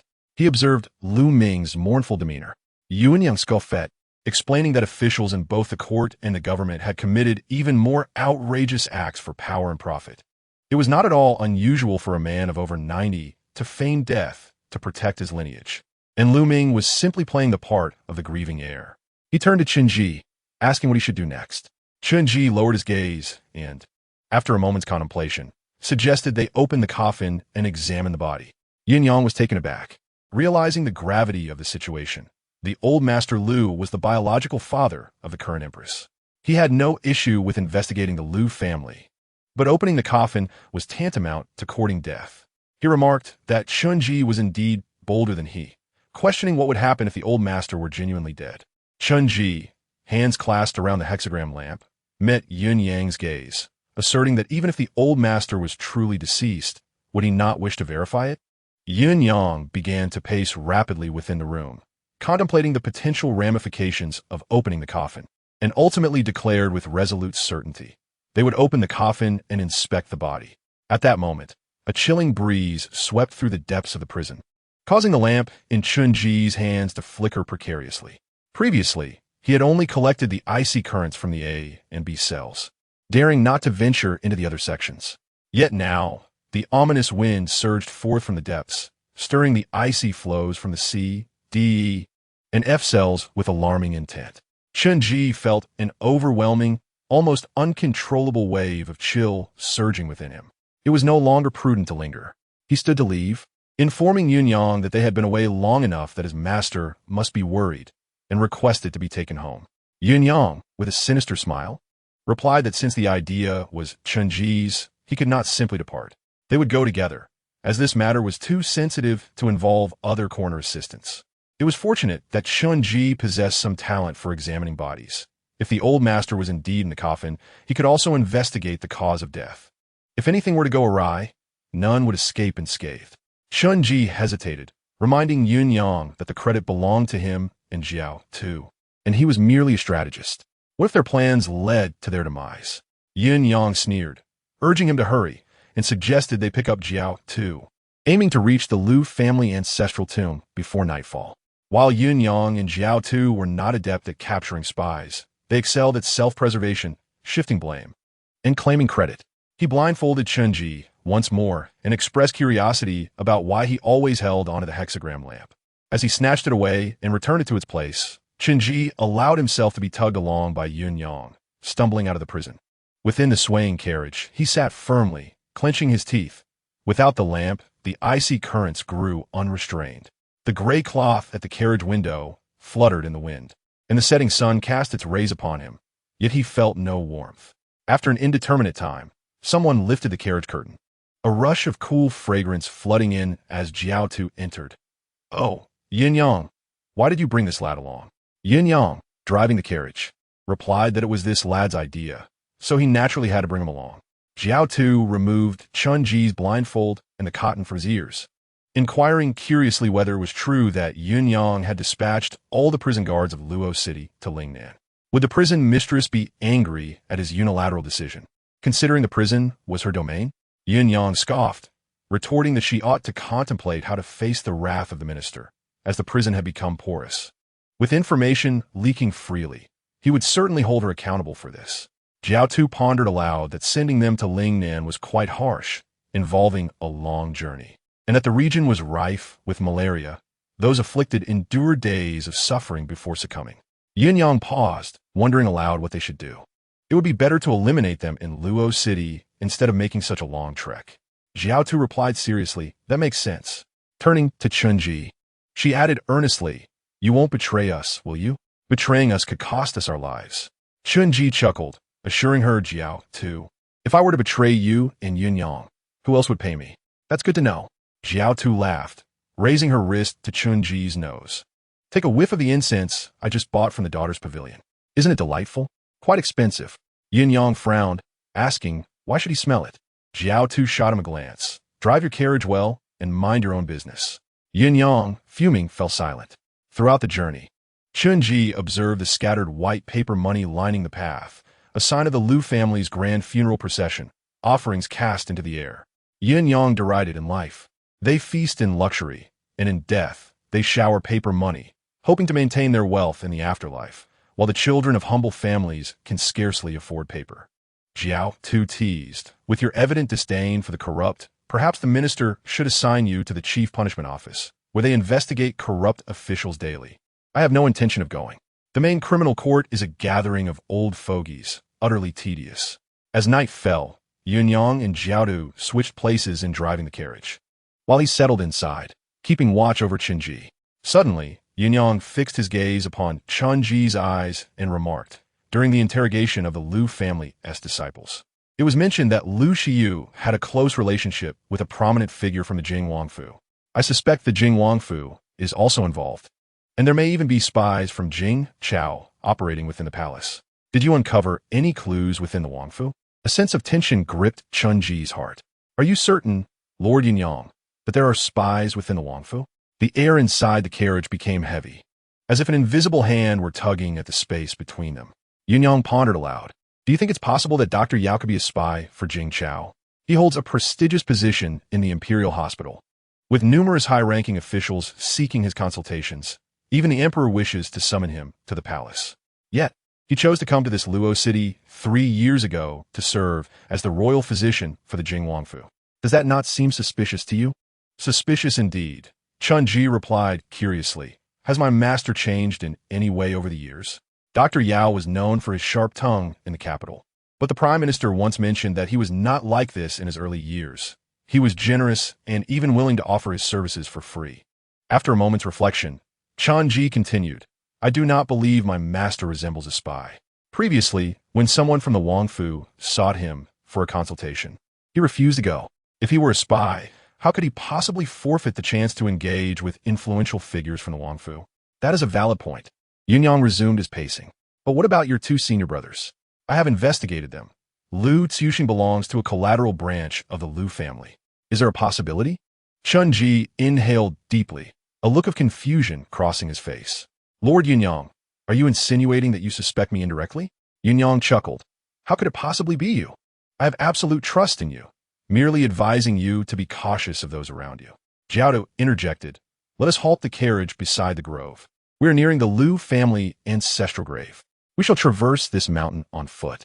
The 3 disembarked and ascended the mountain path alongside the official road until they reached the summit of Zhuangyuan Mountain. Yunyang and Jiaodu moved swiftly, and to Qinji's surprise, he found himself unexhausted upon reaching the peak, hardly breaking a sweat. Gasping for breath, he lay on the ground, utterly fatigued, and asked, Can we see the Lu family ancestral grave from here? Yunyang pointed ahead. It lies over there at the highest point of Beimao. Qinji propped himself up to gaze, only to behold a series of stone tablets and graves sprawling across dozens of acres at the summit. The grandeur of the Lu family ancestral grave was striking.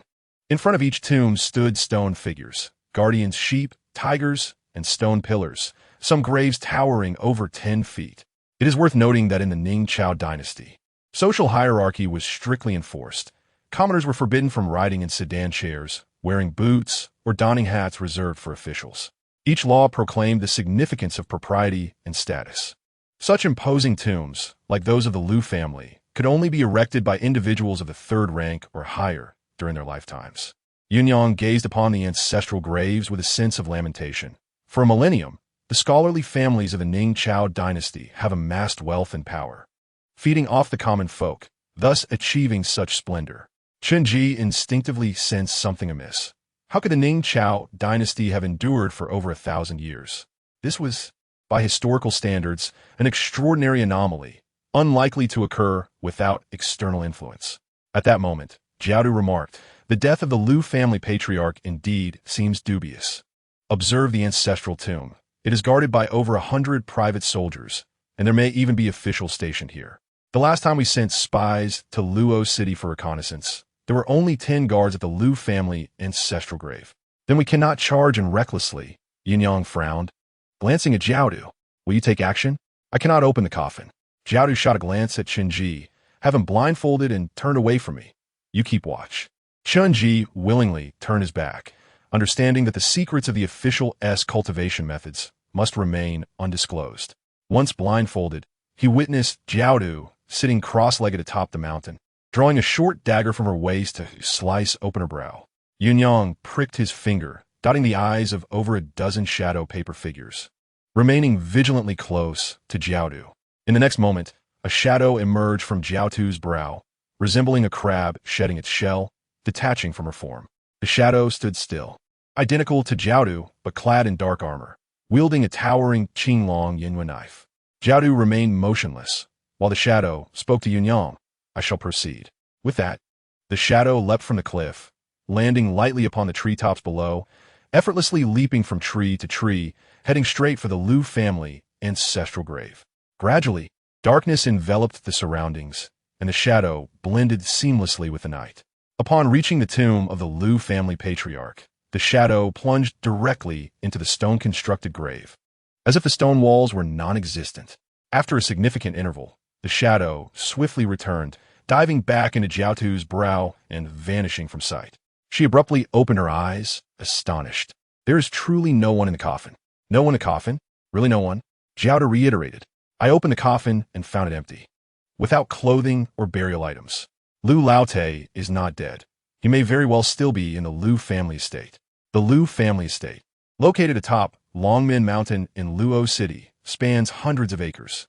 It is often joked that any woman who marries into the Lu family's high-walled, gray-roof confines is doomed to spend her entire life there, ultimately dying within its bounds. Jiaotu removed Chun Ji's blindfold, and the three sat on the summit of Zhuangyuan Mountain. Now, what shall we do? After a long hesitation, Yunyang pondered. The Lu family audaciously dares to pressure the secret police with the feigned death of that old man. Does this imply that the entire Lu family is collaborating with Lu Shiyu? Jiaodu raised her arms, securing her hair. The Lu family has long operated in the Central Plains, controlling 80% of the land and officials. Even the court must heed their influence regarding taxes and grain collection. Families like the Lius, Zus, Hus, Chen's Cheese, and Yangs have prioritized their familial interests above the state, so their collusion is hardly surprising. But the emperor's military is stationed nearby in Yuzhou. How dare they? Yunyang exclaimed in astonishment. After a moment of contemplation, Jiaotu suggested, what if the Jing Wangfu is colluding with the Lu family? I shall send a message to the prime minister post-haste.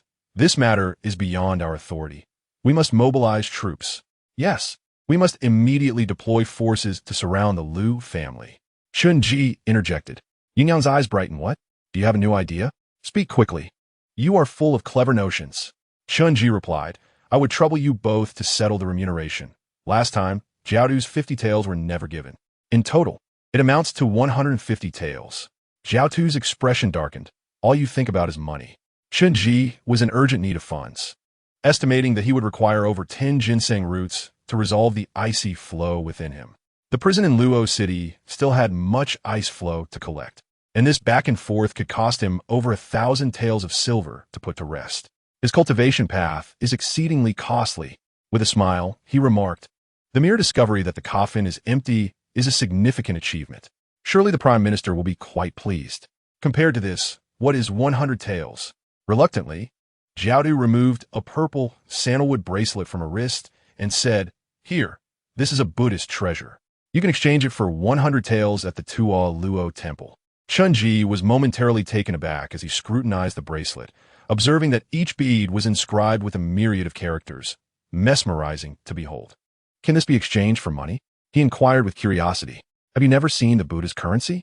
Jiaotu elucidated. These beads bear the secret code of the Buddhist sect. Present them to their Xiang Ji Chu, and someone will surely understand the code and provide you with money. Chen Yi's intrigue deepened. If I were to carve an identical bracelet myself, could I not also exchange it for money? Jiaotu chuckled lightly. I advise you to abandon such thoughts. Many have sought to deceive the Buddhist sect, only to meet their demise. Nearby, Yunyang produced 5 small silver ingots, offering them to him. Chun Ji expressed his gratitude sincerely. I am deeply appreciative. I have overstayed my time today. Might I trouble you both to escort me home? As for the matter concerning the Lu family, it is beyond my purview. His savings amounted to 200 taels of silver and 173 copper coins, not counting the 50 taels hidden beneath his bed. It was not until the witching hour that the carriage delivered Chun Ji back to the entrance of Taiping Medical Clinic.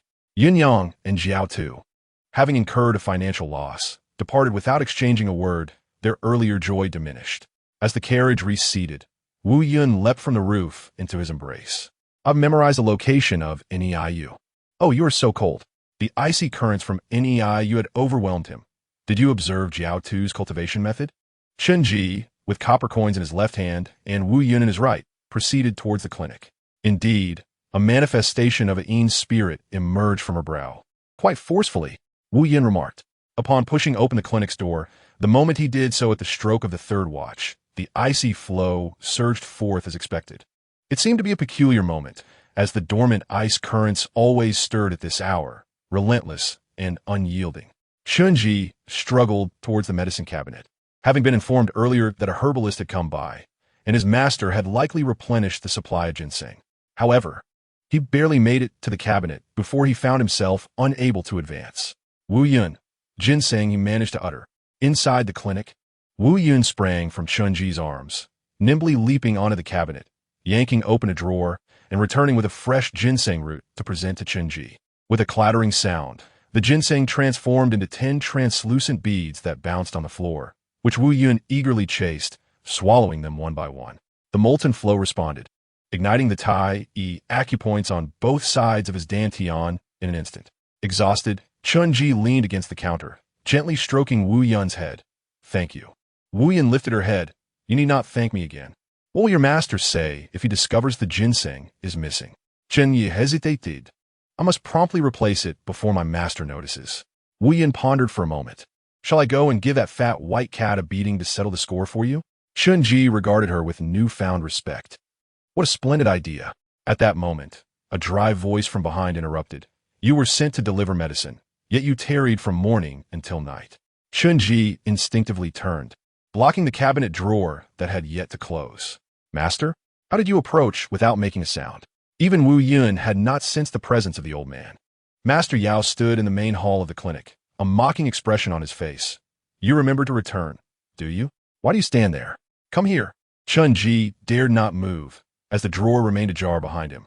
Just as he frantically contemplated a response, Wu Yun leapt from his arms and bounded toward Master Yao. The old man paused, instinctively reaching out to catch Wu Yun, the fluffy little black cat mewing in his hands, with her golden vertical pupils blinking up at him. After a prolonged silence, Master Yao finally embraced Wu Yun, petting her soft head, and coldly remarked to Chunji, "She is far more sensible than you. Gome, Wu Yun, let grandfather take you for a treat." Chunji was taken aback, huh? In the midst of Wu Yun's antics, Master Yao momentarily forgot to scold him. Seizing the opportunity as Master Yao turned, Chunji hurriedly closed the cabinet drawer. Just as it clicked shut, he heard Master Yao's airy voice. "Where are you hiding? You will buy a replacement for me tomorrow. Keep an eye on the accounts. Not a single hair can be missing." Embarrassed, Chunji followed him to the backyard. Attempting to change the subject, "Master, where are my 2 senior brothers?" Master Yao replied nonchalantly, "Shi Dunka's elder brother is hosting a banquet for a wealthy family, and Shi Dunka is accompanying Lu Xiuxing to enjoy a performance. They will return tomorrow morning. Originally, they were to take you along, but you delayed your return." He retrieved a purple wooden box from within the house. The first drawer contained pastries, and the second held candied fruits. Wu Yun, having gone a day without food, stuffed her mouth full. Chunji merely glanced into the drawer before receiving a sharp glare from Master Yao. "If you wish to eat, go and cook for yourself." Master Yao said coldly. "Understood." Chunji fetched a multi-grain pancake from the kitchen, munching on it while asking Master, "Does the time of the third watch have any special significance?" Master Yao, feeding Wu Yun pastries while frowning in contemplation, replied, "The third watch is the hour of your birth." "What?" Chunji exclaimed in astonishment, realizing that the icy currents surged at this time because it coincided with his own birth hour. How peculiar! Could it be that the grand consciousness on the battlefield sought to seize him, waiting for this very moment of birth? Chunji hesitated for a long time before finally asking earnestly, "Master, what is a Xingguan?" Master Yao cast him a sidelong glance. "Why should I tell you? You can sell information for profit, yet you wish to obtain free knowledge from me?" As soon as he finished speaking, Wu Yun ceased her indulgence in pastries, instead nudging Master Yao's palm with her fluffy head. Noticing this, Master Yao's demeanor shifted. "You little thing, you seem well-behaved, yet you are quite cunning." He slowly elaborated. Xingguan refers to a collective term for practitioners. Their cultivation methods are diverse and varied. Chunji inquired, "Why are the common folk unaware of their existence?" Master Yao stroked Wu Yun's head. "It is merely that most people are oblivious. The majority of Xingguan must conceal their cultivation methods, lest they attract envy from their peers." "Why is that?" "Because every cultivation path one pursues is akin to a bowl of water. The water in the bowl is finite. The more individuals there are, the less each can drink. To To tread the ultimate path to transcendence, one must consume the entire bowl alone. No one else can share. Shinji was taken aback, realizing the concept of energy conservation. It dawned on him why Luoyang had said that the path of cultivation was a matter of life and death. Under such celestial laws, those who practiced the same path were inherently adversaries. Shinji calmly asked, "So, Master, are you Xingguan?" Master Yao chuckled, unexpectedly gesturing toward the sky, at which point a great crow descended, its wings stirring the night air. Chunji quickly rose, realizing that this crow belonged to his master. During his encounters with the icy currents, and while investigating at Lu Shiyu's home, the crow had been present. "Master, you are aware of everything." Chunji hesitated. "Aware or unaware, what does it matter?" Master Yao gently caressed the crow's feathers, while the crow looked at Chunji, silently laughing, as if mocking his ignorance of the world. Indeed, this crow shared the same acerbic nature as its master. At this moment, the crow glanced at the gluttonous dark cloud and then at the old man Yao, emitting a series of cawing sounds. With patience, Yao addressed it.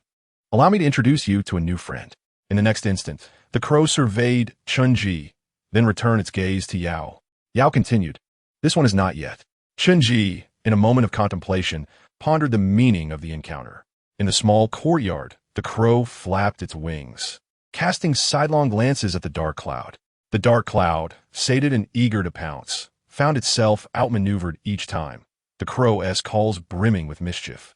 For reasons unknown, Shinji felt an unusual harmony between the crow and the cat, as well as between the youth and the elder, creating a serene atmosphere in the courtyard. This night marked one of the rare, tranquil evenings since his arrival in this world. No treachery, no bloodshed. The enigmatic veil of the world slowly began to lift before his eyes.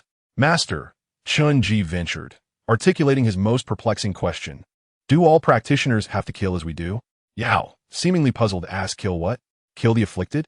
Chunji's confusion deepened. "Master, how have you cultivated?" With a lightness of spirit, Yao replied, "To heal the sick, their ailments can then be harnessed for my use." Chunji was taken aback. The same path of cultivation yielded such disparate methods. Yet, just as this thought crossed his mind, the crow perched upon the apricot tree, its wings resembling fingers, pointed at Chunji and burst into raucous laughter, nearly tumbling from the branch. Chunji exclaimed, "Master, it is unamusing to deceive." Yao retorted with a cold smirk. "In the end, you are still Navi. Your intellect is present, but not abundant. Remember, this world is far harsher than you can imagine. Apart from yourself and that raccoon, trust no one." "You cannot trust anyone either?" "Indeed, I cannot trust anyone," Yao said, shaking crumbs of leftover snacks from the dark cloud into his mouth, wasting nothing. "Our path of cultivation is the most secretive in existence. Once it becomes known, the Intelligence Bureau will seek your demise, the Criminal Division will seek your demise, Prince Jing will seek your demise, the Emperor will seek your demise, and officials across the realm will seek your demise. This path cannot be traversed without a sharp mind." "Master, are there other practitioners following our path?" Chunji inquired with curiosity. Yao reminisced, "I have eliminated a few, but I cannot ascertain if they were thoroughly dispatched." Chunji, after finishing his snack, felt a slight choking sensation and rushed to the kitchen for a drink of water before continuing, "Master, what is the name of our cultivation path?" Yao stroked his beard. "I have already answered sufficiently, and do not wish to elaborate further." Before he could finish, the dark cloud had nestled into Yao's embrace, nuzzling him affectionately. After a moment's thought, Yao replied, "Some say it is called Shanjun. Tian Yi Pondodlis, Shenyun. Others refer to it as Tun Long," Yao added. Chunji felt a sudden solemnity. Shanjun held an ambiguous meaning, while Tun Long seemed to resonate more profoundly. Curiously, he asked, "Master, if you were to kill me, would it enhance your cultivation?" "Not at all." Yao shot him a glance. "However, should you kill me, your cultivation speed could indeed accelerate. Why not give it a try?" Chunji responded, "There is no need for such formality, Master." Yao continued, "If you were the sole practitioner of Shanjun, your speed would be tenfold. With 2 practitioners, it would be half to 5-fold. Does this revelation not stir your heart?" With a furrowed brow, Chunji admitted, "I believe many would be swayed. Thus, all practitioners in the realm refrain from taking disciples unless absolutely necessary. What constitutes absolute necessity?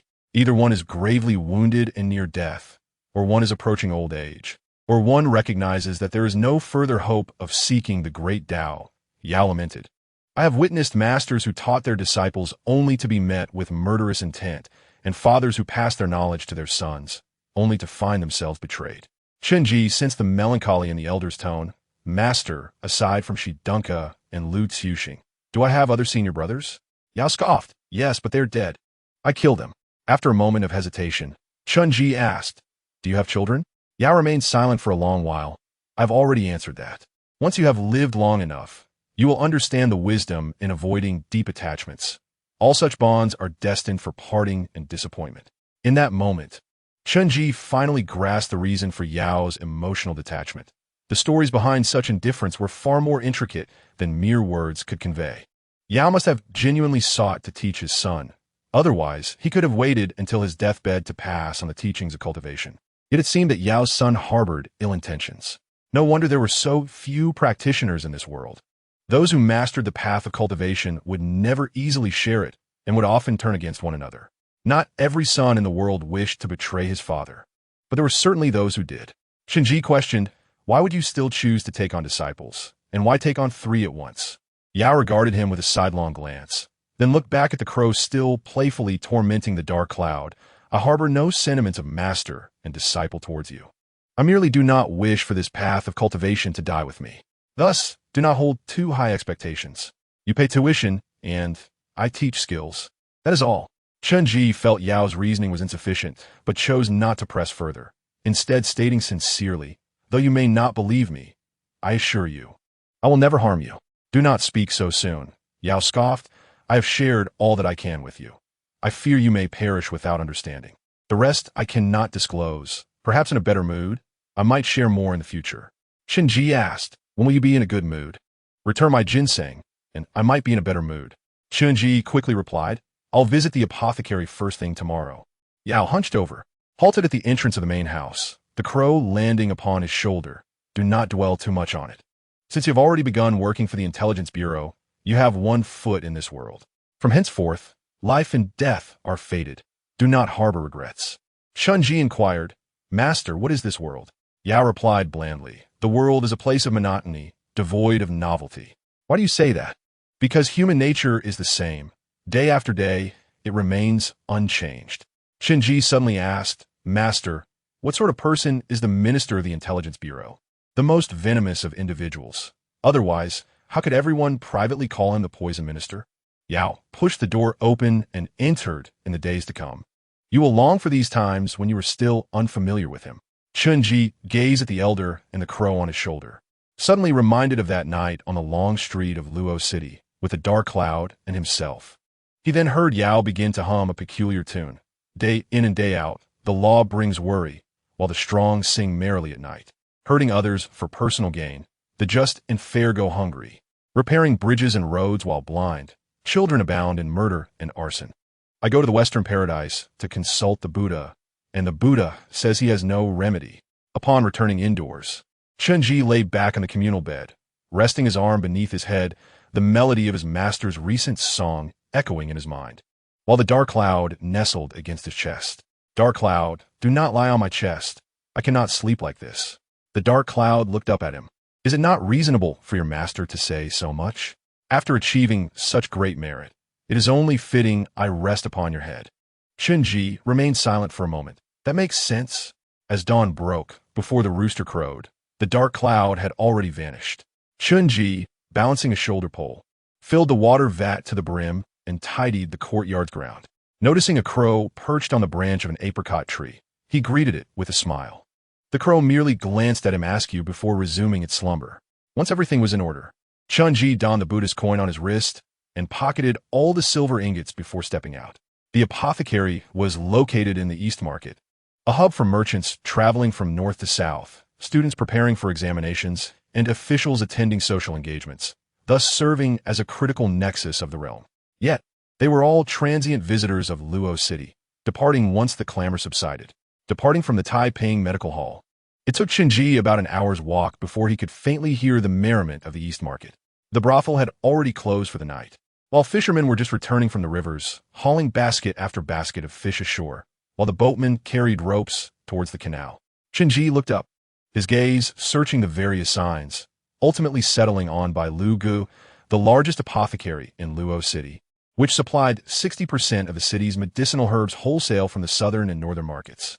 This was also where the Taiping Medical Hall regularly procured its materials, and all three of his senior brothers had visited. Upon crossing the threshold, a portly shopkeeper greeted him with a warm smile. "Ah, Dr. Chun, what brings you here today?" "My assistant just visited Taiping Medical Hall yesterday to restock." Chunji replied with a grin. "Master sent me to procure a few ginseng roots for the Wang residents." "Might you have any in stock at Bailuga?" The shopkeeper hesitated. "Let me inform you, esteemed Dr. Chun, that aged ginseng is quite precious, and we only procure it based on pre-order quantities. Your master has instructed us to provide 1 root each month, and we have nothing extra for Taiping Medical Hall." Chunji turned to leave. "Then I shall seek elsewhere." However, the shopkeeper hastily detained him, his smile broadening. "Dr. Chun, do not be so hasty. Allow me to finish. By coincidence, a few ginseng roots ordered by Fongping Apothecary have yet to be delivered. We are old friends with Dr. Yao, so if the Wang residence requires them, we can allocate some for you." Chunji remained non-committal. "Then let us see them." "Right this way. We keep the valuable herbs in the back courtyard." The shopkeeper led Chunji to the rear of Bailugu and opened a wooden door to the storeroom. "Please." As Chunji entered and surveyed the numerous boxes of herbs, he heard the door close behind him. Odd. Merely examining ginseng, why close the door? Something was amiss. Chunji swiftly rolled forward, only to rise and see the shopkeeper lunging at him with a dagger, his expression malevolent. Yet, Chunji was quicker, delivering a kick to the shopkeeper's ample belly. Caught off guard, the shopkeeper stumbled backward, shouting for help. Chunji intended to pursue and finish off the shopkeeper, but was suddenly beset from behind by the sound of rushing air as someone emerged from behind the herbal boxes, pressing a dagger to his throat. This assailant moved with incredible speed, reminiscent of Lin Chaoqing, Yun Yang, and Jiao Tu, leaving Chunji no time to react. He felt the cold steel against his neck, his sweat standing on end, yet he could only respond calmly. "What is the meaning of this?" The figure behind him replied coolly, "You have betrayed your surname, your identity, and sold out Zhou Qingyi. Do you not deserve death?" Chunji was rendered speechless. Truly, what one fears most will come pass. Upon arriving in this world, Chunji knew nothing of his former self, only piecing together fragments of his identity from others' revelations. Now, the narrative of his past was becoming increasingly coherent and horrifying. A spy of Jingchao? Was he truly a spy of Jingchao? This was the worst possible outcome for Chunji, as if he were walking on the edge of blade, with an abyss on either side, any misstep leading to utter ruin. What to do? The individual behind him warned, "Do not act recklessly, or you will die." The voice was hoarse, yet exuded absolute confidence. This person must be a seasoned operative, a significant figure in the military intelligence department of Jingchao. Chunji remained still. Yet he heard the shopkeeper say, "Sir, I have confirmed that on the night of Lord Zhou's incident, this young man transmitted information. Now that Lord Zhou's entire household is missing, he is the only one left alive. He must have betrayed us." The official from the military intelligence department pressed the cold blade against Chunji's neck and asked sternly, "What do you have to say?" Chunyi stotzreist. Yet he remained composed. "On the night I visited Lord Zhou's residence, he had already been sold out by the thin horse of Chuizhu Yuan Inn by Elaine. It was Yun Yang and Jiao Tu who came knocking at my door. How could I be the cause of his demise?" The shopkeeper's voice was grave. "Then how did you survive? Jiao Tu and Yun Yang are notorious for their bloodlust. Had you not betrayed them for merit, how could you have lived this long? You have already turned against Jing Chao." Seizing the moment, the shopkeeper, still irate from the earlier kick, advanced and delivered a kick to Chunji's midsection, bending him over. Chunji sought to retaliate, but the person behind him struck at the back of his knee. Chunji's knee buckled, almost collapsing to the ground. Nevertheless, he held firm, managing to stay upright before the military intelligence official kicked him several more times. Yet Chunji resisted, standing tall each time. Observing this, the official pressed down hard on his shoulder, but this time Chunji would rather risk a shoulder fracture than bend his knee even slightly. He straightened his posture, staring defiantly at the shopkeeper. "No matter how many times you torment me, the outcome will remain the same. I ask but one question. If I have indeed betrayed you, why are you still alive to converse with me?" The shopkeeper's expression faltered. This was precisely why they had not killed Chunji immediately. Although all evidence pointed to his betrayal, everyone except Zhou Qingyi and Lu Xiyu remained unharmed. Given Chunji's identity, had he truly defected, it would spell disaster for the entire military intelligence system in Luo City. The military intelligence department needed to ascertain what had transpired. The storeroom was cluttered with medicinal herbs, creating a sense of confinement, as the three men could hear each other's breaths. Chunji took a slow breath, pinching the blade with 2 fingers, pushing the dagger away from his neck. You intend to kill me without understanding the situation? Allow me to finish speaking. Upon arriving at Zhou's residence, I had barely exchanged a few words with Zhou Qingyi when Yuanyang and Jiao Tu arrived. Zhou Qingyi, aware of his impending fate, urged me to save myself. He later took poison and committed suicide, while I survived as an apprentice at the medical hall, and the military intelligence department remains unaware of my true identity. After saying this, he turned away from the shopkeeper and faced the official from the military intelligence department directly.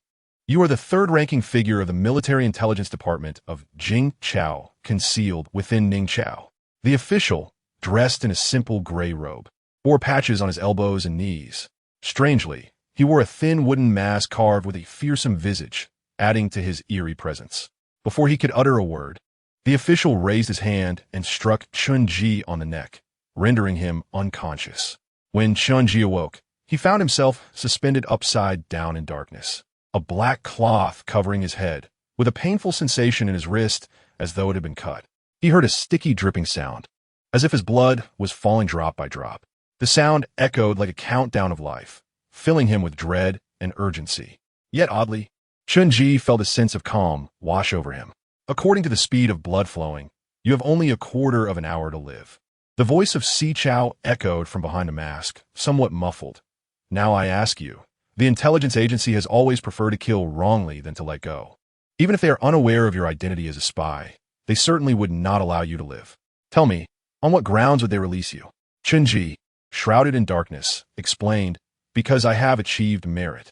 I used alum as a clue and vinegar to brush the paper, uncovering the secret letter that the Xian paper shop had sent to Zhou Qingyi. Si Chao inquired in a low voice.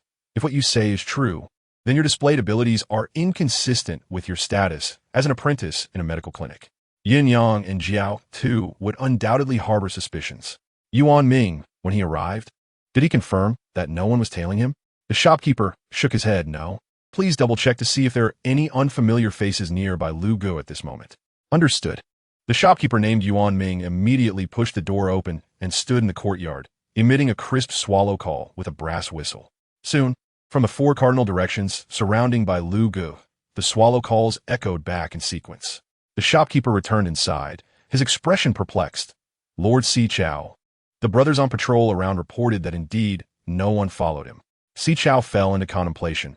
On what basis can you gain the trust of the intelligence agency? To the extent that not even a tailing spy was present. Chunji also pondered indeed on what basis. It seemed he had suddenly gained the trust of Yuanyang and Jiao Tu, allowing him not only to enter the inner prison, but also to freely access the case files. Those case files are of utmost importance to the intelligence agency. If Yuanyang and Jiao Tu still suspected him of being a spy for the Jing dynasty, they would never have entrusted him with their examination. Why? Wait. It is because of that peculiar dream. Chunji recalled the dream in which the other party had controlled his subconscious, answering certain questions. He had fortuitously passed the interrogation because, at that time, he truly did not know he was a spy for the Jing dynasty. How fortunate! He had inadvertently evaded the interrogation. Tick-tock, tick-tock. The sound of blood dripping continued, as if urging his demise. Chunji's expression remained calm, yet his tone was urgent. I had a dream earlier in which someone incessantly asked me if I was a spy for the Jing dynasty. My mind was nearly overwhelmed, but I ultimately managed to maintain my composure and responded, no. Si Chao appeared somewhat surprised. The dream rooster personally intervened?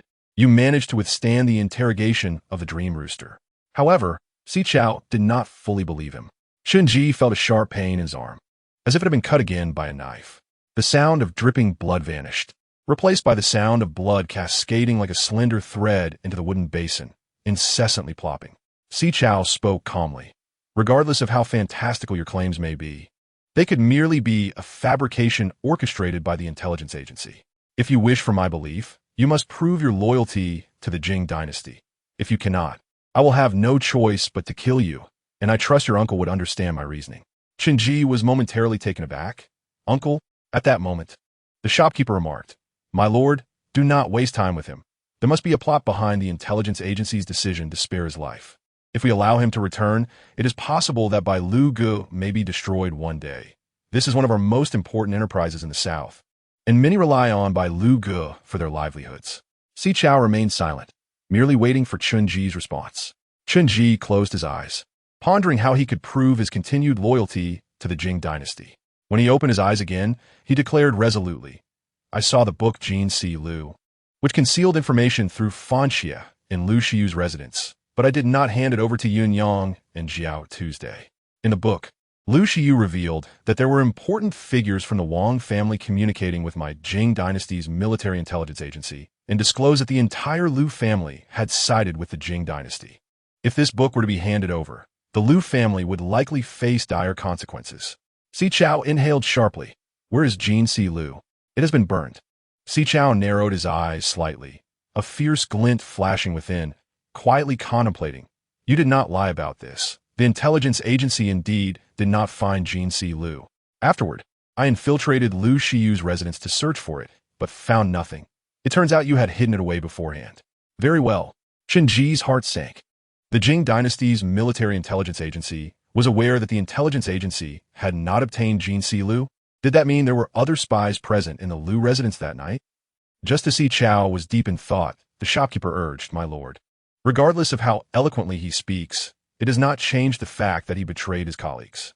Do you know that the raid on the Lu family Xian paper shop had far-reaching implications, resulting not only in Lu Shiyu's death, but also nearly causing catastrophe? Qinji, suspended from the beam, solemnly asked, May I inquire, who from the Jing dynasty has ever earned the trust of the intelligence agency's 12 zodiac signs? Who else can evade the interrogation of the Dream Rooster? Si Chao's expression shifted. The Dream Rooster had become one of the greatest obstacles for the military intelligence agency's infiltration of the intelligence agency.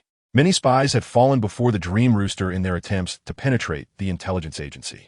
Now that Qinji had escaped the other party's interrogation, it might truly be an opportunity. But how could one ascertain that Qinji had genuinely evaded the interrogation? After a long silence without a response from Si Chao, Qinji finally staked everything. Give me 1 month. Within this month, I will prove that I have not betrayed my loyalty and demonstrate my fidelity to the Jing dynasty. Si Chao contemplated for a moment, then turned to the shopkeeper. Send a message. I need to meet with Chong Jing, as I have important matters to discuss with him. The shopkeeper hesitated, but ultimately turned and left. Si Chao remained silent in the room for a long time before finally cutting the rope and allowing Qinji to descend. He slowly sheathed his dagger into his sleeve. When I came to Ning Dynasty, your uncle had asked me to take care of you on his behalf. Yet I did not expect to encounter such a turn of events. Rest assured, if what you say is true, not only will I not kill you, but I will also protect you. However, if you deceive me, do not blame me for being ruthless. Qinji removed the black cloth that had covered his head, only to find himself still in the medicinal storage room, while Si Chao held a chicken, its blood already pooled in the wooden basin. Qinji was not surprised, but pretended to be astonished, touching his arm where he had previously felt pain, yet finding no wound. Si Chao calmly explained, I still hope you will infiltrate the intelligence agency, so I naturally would not casually leave wounds on you that might raise suspicion. Furthermore, in consideration of your uncle's regard, I am willing to grant you the opportunity to prove yourself. To think that my uncle is not a person of the Ning dynasty, but rather of the Jing dynasty? At the very least, I possess half the bloodline of the Jing dynasty. Qinji had initially believed that the Jing dynasty was a nomadic people, their appearance vastly different from that of the Ning dynasty. Yet based on his own appearance, it was clear that both the Ning and Jing dynasties shared a common origin, contrasting sharply with his previous perceptions of the world. In an instant, he felt his identity become once again shrouded in mystery. No wonder the other party had previously remarked, You have betrayed your identity, betrayed your surname. In a storeroom filled with the scent of herbs, it felt like an overlooked corner of the world. Qinji silently contemplated. The position of Si Chao in the military intelligence agency is highly confidential, and my uncle's request for him to look after me must indicate that he is a significant figure within the intelligence network. But why did my mother marry into the Ning dynasty's Qin family? Why did I remain in the Ning dynasty? Seeing him silent, Si Chao seemed to misunderstand. You appear to harbor resentment towards your uncle. Chunji lowered his gaze and asked ambiguously, "Does my uncle still remember me?" Si Chao dusted off his clothes, nonchalantly stating, "Do not speak such angry words." He had to consider everything from that position. There were reasons for not bringing you back to the Jing dynasty. Perhaps bringing you back would have resulted in your harm at the hands of petty people. Is that so? My uncle's situation is quite dire. After the departure of the manager from Bailugu, this Si Cao seems to have become a bit more loquacious. He calmly stated, "Your uncle has been framed by a petty individual and has been demoted from his official position. So, my uncle has indeed been stripped of his office?" Chunji inquired, "When can I return to Jing Chao?" He felt no sense of belonging to either Jing Chao or Ning Chao. Yet anywhere would be preferable to walking a tightrope here. However, Si Cao replied coldly, "You cannot leave just yet. Since you have approached Yunyang and Jiao too, you must make the most of this identity." Si Cao's tone brooked no argument. After a lengthy silence, Chunji acquiesced. "I shall follow your arrangements, Si Cao, and strive to earn the trust of Yunyang and Jiao Tuesday." At this moment, Si Cao shifted his tone. "Wait. The method of transmitting this intelligence is a miswriting technique of Zhou Qingyi. The Military Affairs Department has never taught you the Fanxi method. Where did you learn about it? And how did you discover the Jin Si Lu?" Chunji was momentarily at a loss for words. He could not explain to the people of this world that he had aspired to be a diplomatic military officer since childhood, thus perusing a multitude of books on popular science, intelligence, and reasoning. He could not divulge that 7 months prior, he had been admitted to the Army Foreign Language Academy with the highest scores in both written and interview assessments. That institution, soon to be renamed the Army Strategic Support Information Engineering University, was never merely a language school. The special recruitment examinations tested more than just foreign languages. Si Cao narrowed his eyes and questioned, "Why are you silent? Who taught you?" As he spoke, an invisible pressure suddenly bore down on him. And Chunji distinctly saw Si Cao reach for the dagger concealed in his sleeve once more. Weighing his options swiftly, he replied, "My mother taught me." "Oh." Si Cao's tone remained tense. "I did not expect your mother to teach you such things at such a young age.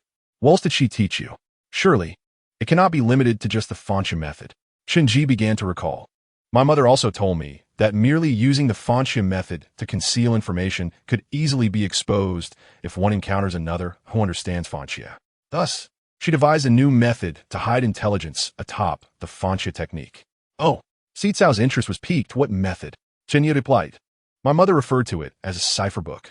"A cipher book?" Chunji found a jar of medicinal wine in the storeroom, dipped his finger into it, and wrote on the ground, "Lu bian xiu qi di, bo, ta zheng ri shi. Yingming yu tu si, de shang yu yun xi." Si Cao inquired, "What purpose does this poem serve?" Chunji did not answer but continued writing. "Chun hua xiang, qiu shan kai, jia ben huan ji su jin bei, gu dang guang hui xiao yin gang, ji dong jiao, guo 11 xiao, ji shan si yu chu tian, chi mei wai zhigo." Chunji explained, "The first poem consists of 20 characters, each with a distinct initial. The second poem contains 36 characters, each with a unique final sound. We can use these two poems as a cipher book, sequentially numbering the characters. The 20 characters of the first poem represent numbers 1 through 20, and the second poem does the same from 1 to 36. Si Cao appeared somewhat puzzled. How is it used? Chunji elucidated with this cipher book. If you wish to convey the words continue, you simply write 19, 27, 15, 11. Anyone familiar with the cipher book will instantly decode the message upon seeing the numbers. But those who are unaware will never be able to decipher it. Should the Jin Si Lu be transmitted in this manner, even if intercepted, it would remain incomprehensible. Si Cao marveled, quite intriguing. Such multi-layered encryption techniques have existed since ancient times, flourishing during World Wars I and II. While not infallible in intelligence work, being a step ahead can ensure victory over one's adversary. At this point, Si Cao finally relaxed his tone, choosing to trust Chunji. "Your mother taught you well, and you have learned well. When your mother infiltrated Jing Chao, she became a renowned talent in Jinling in just 3 years. I never imagined she not only excelled in the arts, but also mastered the applications of the Fanxi method. I shall report this cipher book and the matter of Jin Si Lu to the chief on your behalf. You're now AK level spy, correct?" This achievement is sufficient for you to be promoted to Ji level. Chen Ji felt an immense relief wash over him. He had gambled correctly. According to his deductions, both his mother and uncle were from Jingchao, yet his mother had curiously married into the Chun family of Ningchao. The only explanation for this was that his mother was also a spy. Years ago, she and his uncle had arrived in Ningchao, with his uncle establishing the intelligence network of the Military Affairs Department in the south, while his mother had married into the Chun family to gather intelligence. Chen Ji shifted the topic. Si Cao, my primary task henceforth is to approach Yuanyang and Jiao Tuesday. Could you elaborate on them? Si Cao nodded. When dealing with Yuanyang and Jiao Tu, never trust a word they say. Their rise to power has been built on the corpses of their colleagues. They may use you today, but tomorrow they could easily cast you aside. Chen Ji pondered, wouldn't such actions incite the wrath of their colleagues? Not all. The intelligence department values achievements over relationships. They are ruthless towards their own, and even more so towards us, Si Cao contemplated before adding, given their connection to Du Xiang. Other colleagues may also dare not express their anger. Both Yuanyang and Jiao Tu are orphans taken in by Du Xiang, molded into lethal weapons over more than a decade. They may not possess superior abilities compared to others, but they show no mercy when it comes to killing. Chen Ji suddenly recalled that on the night Zhou Qingyi died, Yuanyang and Jiao Tu had sworn oaths on their parents. Just then, Manager Yuan pushed the door open and entered. Si Cao, everything has been arranged. The Chongjing will be. Si Cao's cold voice interrupted. Silence. Manager Yuan was taken aback, but ultimately gritted his teeth and slapped himself 10 times. Si Cao's subdued voice came from behind the mask. Have you forgotten the principle that no intelligence lines are to disclose information to one another? Do you still wish to succeed Zhou Qingyi as the heydonking of Luo City? Manager Yuan bowed his head. It was my recklessness. However, Chen Ji suddenly interjected. Si Cao, I will do my utmost to approach Yuanyang and Jiao Tu, but I have one request. Speak. Chen Ji fixed his gaze on Manager Yuan. I need the Military Affairs Department to transfer everyone who knows my identity as a spy back to Jingchao, and they must never return to Ningchao. Otherwise, if I work hard to approach the 12 zodiac signs, and others are captured, exposing me will render all my efforts futile. Si Cao appeared contemplative. Manager Yuan's expression changed dramatically. Si Cao, he is seeking personal revenge. Chen Ji shook his head. This is not revenge. You're already aware of my identity. If you're captured, you will certainly reveal me. I won't. Manager Yuan insisted anxiously. Si Cao, I have managed Luo City for 6 years. No one is more suitable for this position than I. Si Cao pondered for a moment before striding towards a box of medicinal herbs. He opened the box and pulled out an oil paper used for preserving medicinal materials, calmly spreading it on the ground. Upon seeing this, Manager Yuan turned to flee the storeroom. Yet, he had barely turned around when Si Cao had already darted behind him, lifting the hefty figure effortlessly with a single hand and placing him onto the oil paper. In the next moment, Si Cao kicked Manager Yuan's leg, forcing him to kneel. He drew a dagger from his sleeve and looked towards Chen Ji. The matter of judging you today is also a necessity. Do not harbor any resentment. If today's events become a thorn in your heart, I shall assist you in removing it now. In the future, you may approach Yuanyang and Jiaodu with peace of mind. Apart from me, the chief, and your uncle, no one will know of your identity as a spy. As he spoke, Si Cao grasped the chin of Manager Yuan, plunging the dagger into his heart. Yuan Ming, exploiting your position, you have embezzled 8,327 taels of silver from Bai Lu Gu over the past 6 years. This Bai Lu Gu was originally established to fund the Military Intelligence Department, yet it has become your personal treasury. You're no longer loyal. Manager Yuan gasped, unable to utter a word. As Si Cao twisted the dagger, crushing Manager Yuan's heart, he lifted his green-faced, fang-bearing visage to Chen Ji. Without absolute loyalty, there exists absolute disloyalty. Chen Ji, I impart this wisdom to you. Remember it well. Chen Ji silently observed this scene, realizing that he would now be walking alongside these wolves and tigers. In the medicinal herb storage, a metallic scent of blood lingered. Whether intentional or not, as Si Cao twisted the dagger, his left hand grasped Manager Yuan's chin, turning his corpulent face towards Chen Ji. Thus, when this Manager Yuan perished, Chen Ji clearly witnessed the fear and resentment in his eyes. Si Cao scrutinized Chen Ji's expression, expressing admiration. I recall that you had never taken a life before. Now, as you prepare to engage with Luoyang and Jiaotu, you have preemptively slain a man to open the hall for you. It seems somewhat unnecessary. With those words, Manager Yuan finally drew his last breath. Chen Ji observed a gray-white, icy stream emerging from the center of Yuan's brow, drifting into his own brow, slightly less than what Zhou Qingyi had provided. Indeed, he had been waiting for this icy stream to validate his hypothesis. Not only officials of the Ning dynasty could produce icy streams, but those of the Jing dynasty could as well. As the icy stream flowed into his body, a heavy stone in Chen Ji's heart finally lifted. He suddenly spoke. Lord Sitao, you should not have killed Manager Yuan. Sitao replied calmly. Upon entering the military intelligence department, you must cast aside your compassion. Your current task is of utmost importance. He feared that you, a noble scion, would vie for the position of Heidongking vacated by Zhou Qingyi, and would surely scheme against you both openly and covertly. Such selfishness must not be allowed to persist. Chen Ji shook his head. Lord Sitao, I am not being merciful. I wish to point out that he has yet to inform you of the time and place to meet the Longjing tonight. Sitao remained silent for a long while. It matters not. He gazed at Chen Ji, while approaching Luoyang and Jiaodu. Do not forget your original mission. As long as the Wang family and the Lu family express sufficient sincerity, the chief can meet with that significant figure from the Wang family to discuss the next steps in cooperation. You need to find another opportunity soon to approach that significant figure and inquire when the delivery will be made. Chen Ji's heart tightened. A significant figure? Which significant figure? Could you not simply state a name? I still do not know who this significant figure is or how to make contact. Based on his demeanor, Chen Ji inclined to believe that this significant figure was Yun Fei. Firstly, on that night in Wanqing Garden, Yun Fei had shown a markedly better attitude towards him, while Jing Fei and Chun Roma were indeed intent on harming him. Secondly, Yun Fei had afterwards sent Shi Bing with by Banruo to the medical hall, likely as a means to exchange information with him.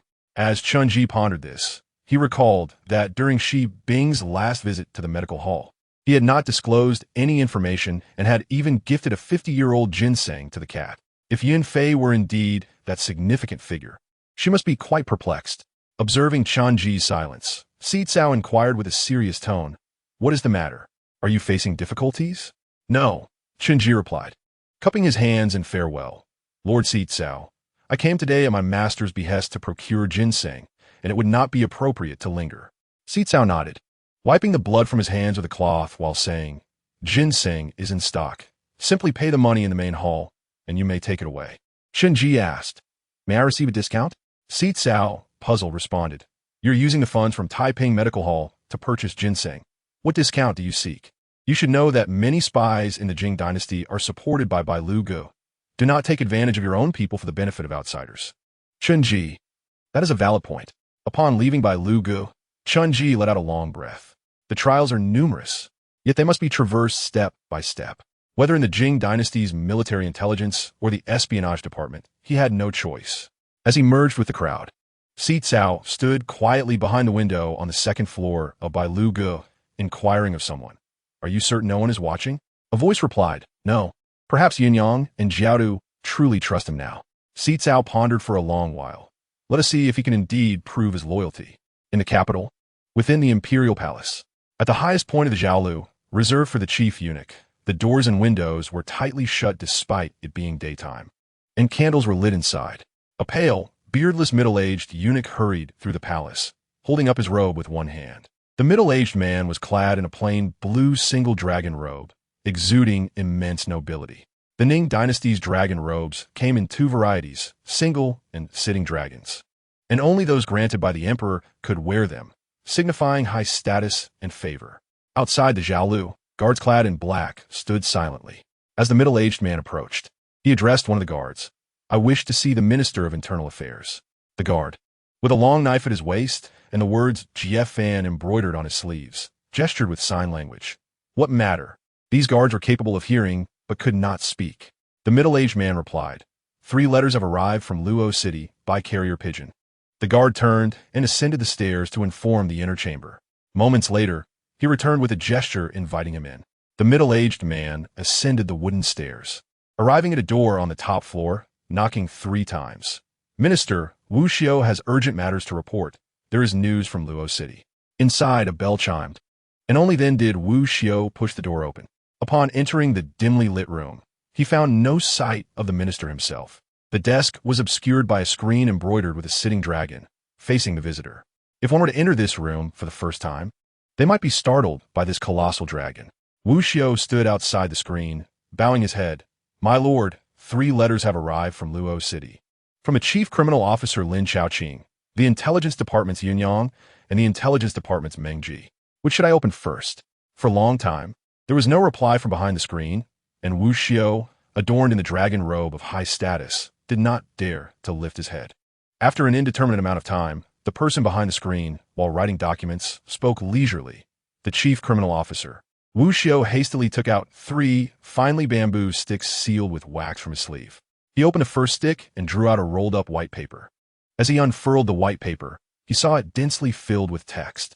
After a moment, Wu Xiao exclaimed in surprise, My lord, Yunyang and Jiaodu have found evidence of Lu Shiyu's crimes. From the darkness behind the screen, someone uttered a sound of surprise. Those 2?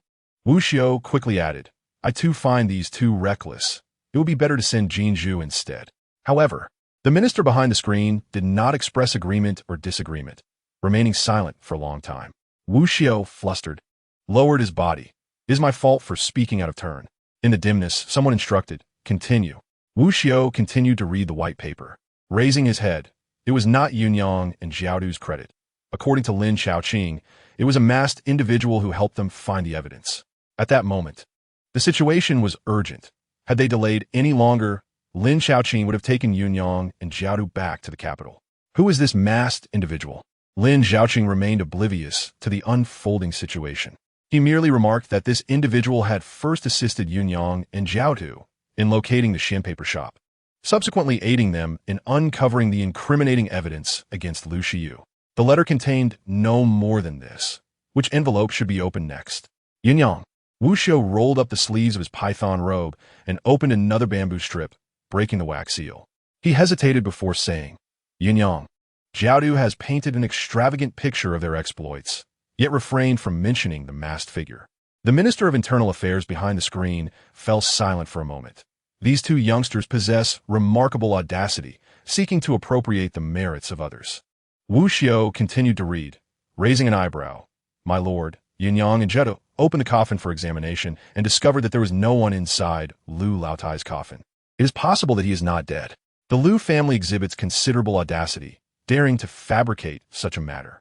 He subtly raised his gaze, hoping to discern the minister's reaction through the screen, but could only perceive a vague silhouette.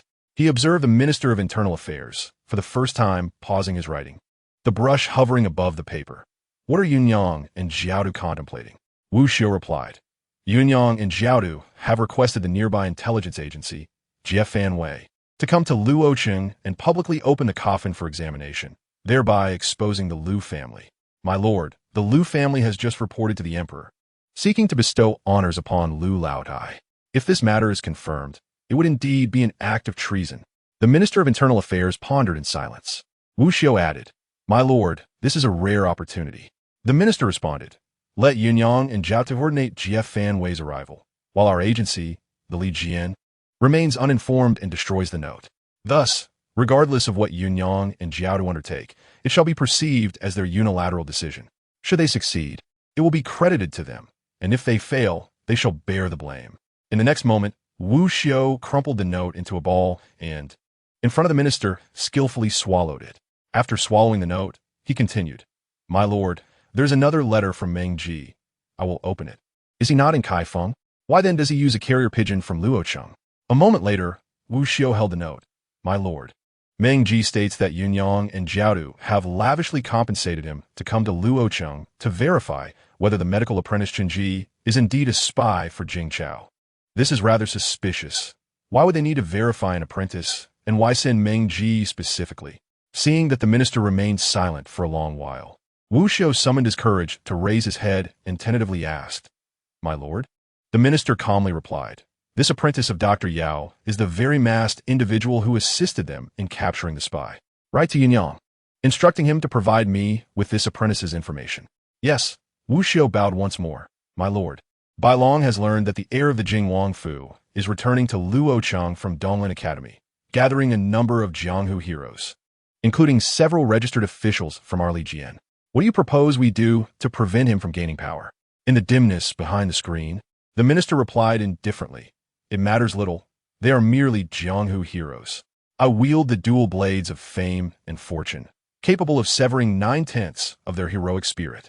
The inner court is comprised of 12 monitoring agencies for departments and 8 bureaus, collectively known as the 24 yamen of the inner court.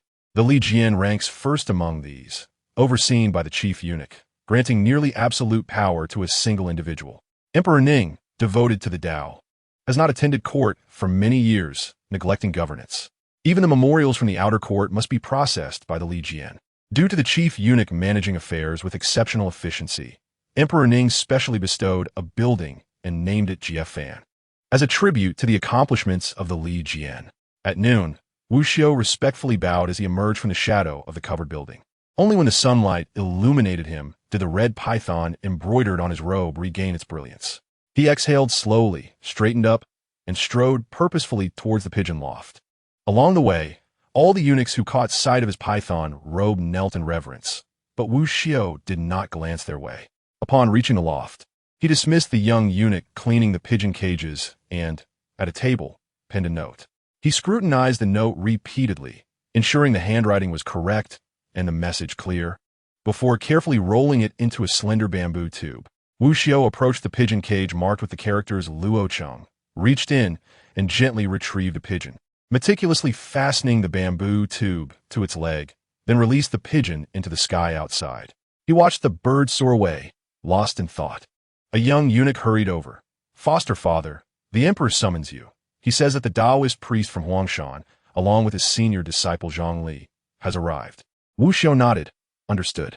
He observed the pigeon flying into the sky, circling above the imperial city before heading south, and remarked dreamily, "The birds in the sky are truly free." The young eunuch quickly chuckled awkwardly. "Foster father, why envy a bird? When you take its place, you will stand above all, far freer than it." Wu Xiu shot him a glance. Although his expression was calm, it made the young eunuch shudder. "Foster father, I misspoke. Should you err again, you shall be sent to the firewood bureau to chop wood." Wu Xiu lifted the hem of his robe and crossed the threshold, hastening towards the Rinshou Palace in the Western Garden. He watched as the gray pigeon first flew out of the vast forbidden city, then beyond the capital, traversing clouds and plains, rivers and mountains. On the first night, the pigeon rested at a pigeon loft in Hebei. The next day, it flew straight south, ultimately arriving at a small courtyard in Luocheng on the dawn of the third day. Inside the courtyard, a black-clad spy stood before a sand table, which prominently displayed the terrain of the Lu family estate and ancestral burial ground. At that moment, upon seeing the pigeon circling in the sky, Yunyang grasped a handful of corn and raised his hand, allowing the pigeon to alight gently upon his palm. "Jiaodu, a letter has arrived from the capital," Yunyang called out. Jiaodu responded from inside. "Quick, open it and see what the minister has said." Yunyang broke the wax seal and retrieved the letter. It is once again Wu Xiu conveying a message. I recognize his handwriting. Wu Xiu states that we are to decide for ourselves whether to request Jiefan Wei to open the coffin for examination. Jiaodu stepped outside, leaning against the doorframe. "This is troublesome. It seems we are to be scapegoats. What should we do? Shall we take action?" The minister has not intervened, which suggests he wishes for us to act. If we succeed, it will be a significant achievement. If we fail, the lightest punishment would be banishment to Lingnan. Yunyang contemplated in the courtyard. Jiaodu rolled his eyes. Among the prisoners in Lingnan, there are easily 800 we have apprehended. If we are sent there, what good outcome can we expect? What is there to fear? We are both officials, Yunyang replied. There are dozens of officials we have sent to Lingnan. Their families are still in our hands, and they dare not act recklessly. Given our relationship with the minister, even if we are banished, we shall not suffer. Wait, why does it sound as if we were certain to be banished? We will not fail this time. The Lu family awaits their reckoning, Yunyang said cheerfully. Jiaodu tilted his head to glance at the note. Did the minister instruct anything else? Yunyang looked down at the note again, and after a moment, his expression changed. Wu Xiu has instructed us to provide him with information about that masked individual from the Lu residence. Huh? It must be Lin Zhaoqing who has reported us. Those officials from the Qingxing department are always quick to report. Jiao Tu exclaimed in anger. However, if Chun Ji could become a spy, it could still help us earn merit. We could just have him assigned to our command. Yet Yunyang shook his head, no. What kind of person do you think Chun Ji is? Jiao Tu pondered for a moment. His silence, while contemplating, made him appear quite serious. That is not what I meant. Yunyang frowned, recalling that fateful night at the Zhou residence when, in a desperate bid for survival, he had murdered the steward. It was evident that he was not yet adept at such actions, his eyes still reflecting uncertainty. Yet now, only a few days later, he could calmly witness a hanging in the inner prison. Yunyang looked at Jiao Tu with gravity, stating, Jiao Tu, he is a vengeful person and will never forget how we treated him initially. The Minister of Internal Affairs favors individuals like him who are clever and unscrupulous. Should he rise above us, our lives would be forfeit. Jiao Tu contemplated for a moment, suggesting, then shall we kill him? After all, the Lu family case no longer requires his involvement. However, Yunyang shook his head.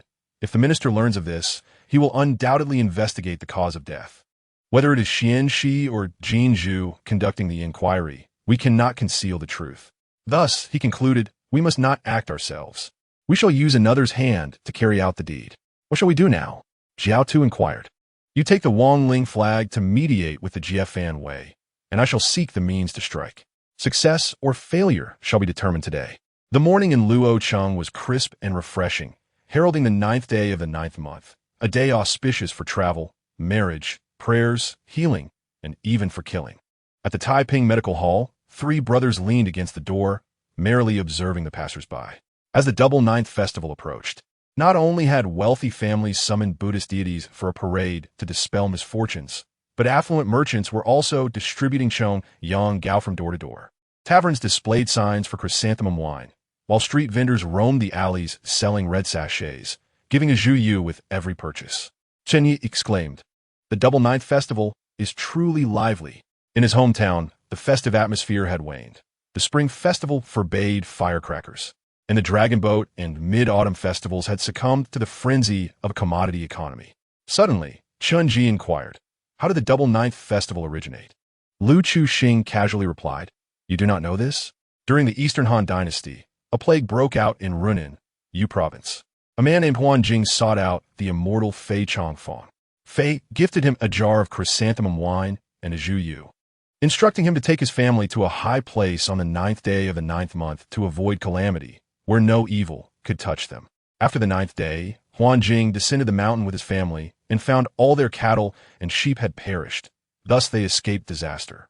Chun Ji was taken aback, for his own hometown had a similar origin for the double 9th festival, with the same figures of Fei Chongfang and Huan Jing. If the moon and sun hung in the sky were the same, he could accept it.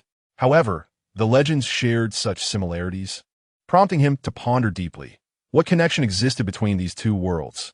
As he mused, he noticed Chun Hua from Wanxing courtyard approaching with 2 sturdy attendants, carrying 4 food boxes. She smiled brightly. Chun Hua, what brings you here? Dressed in a light green RU skirt adorned with a golden chrysanthemum. She lifted her skirt with a cheerful demeanor. Is it not the double 9th festival? My lady sent me to deliver some treats to the medical hall.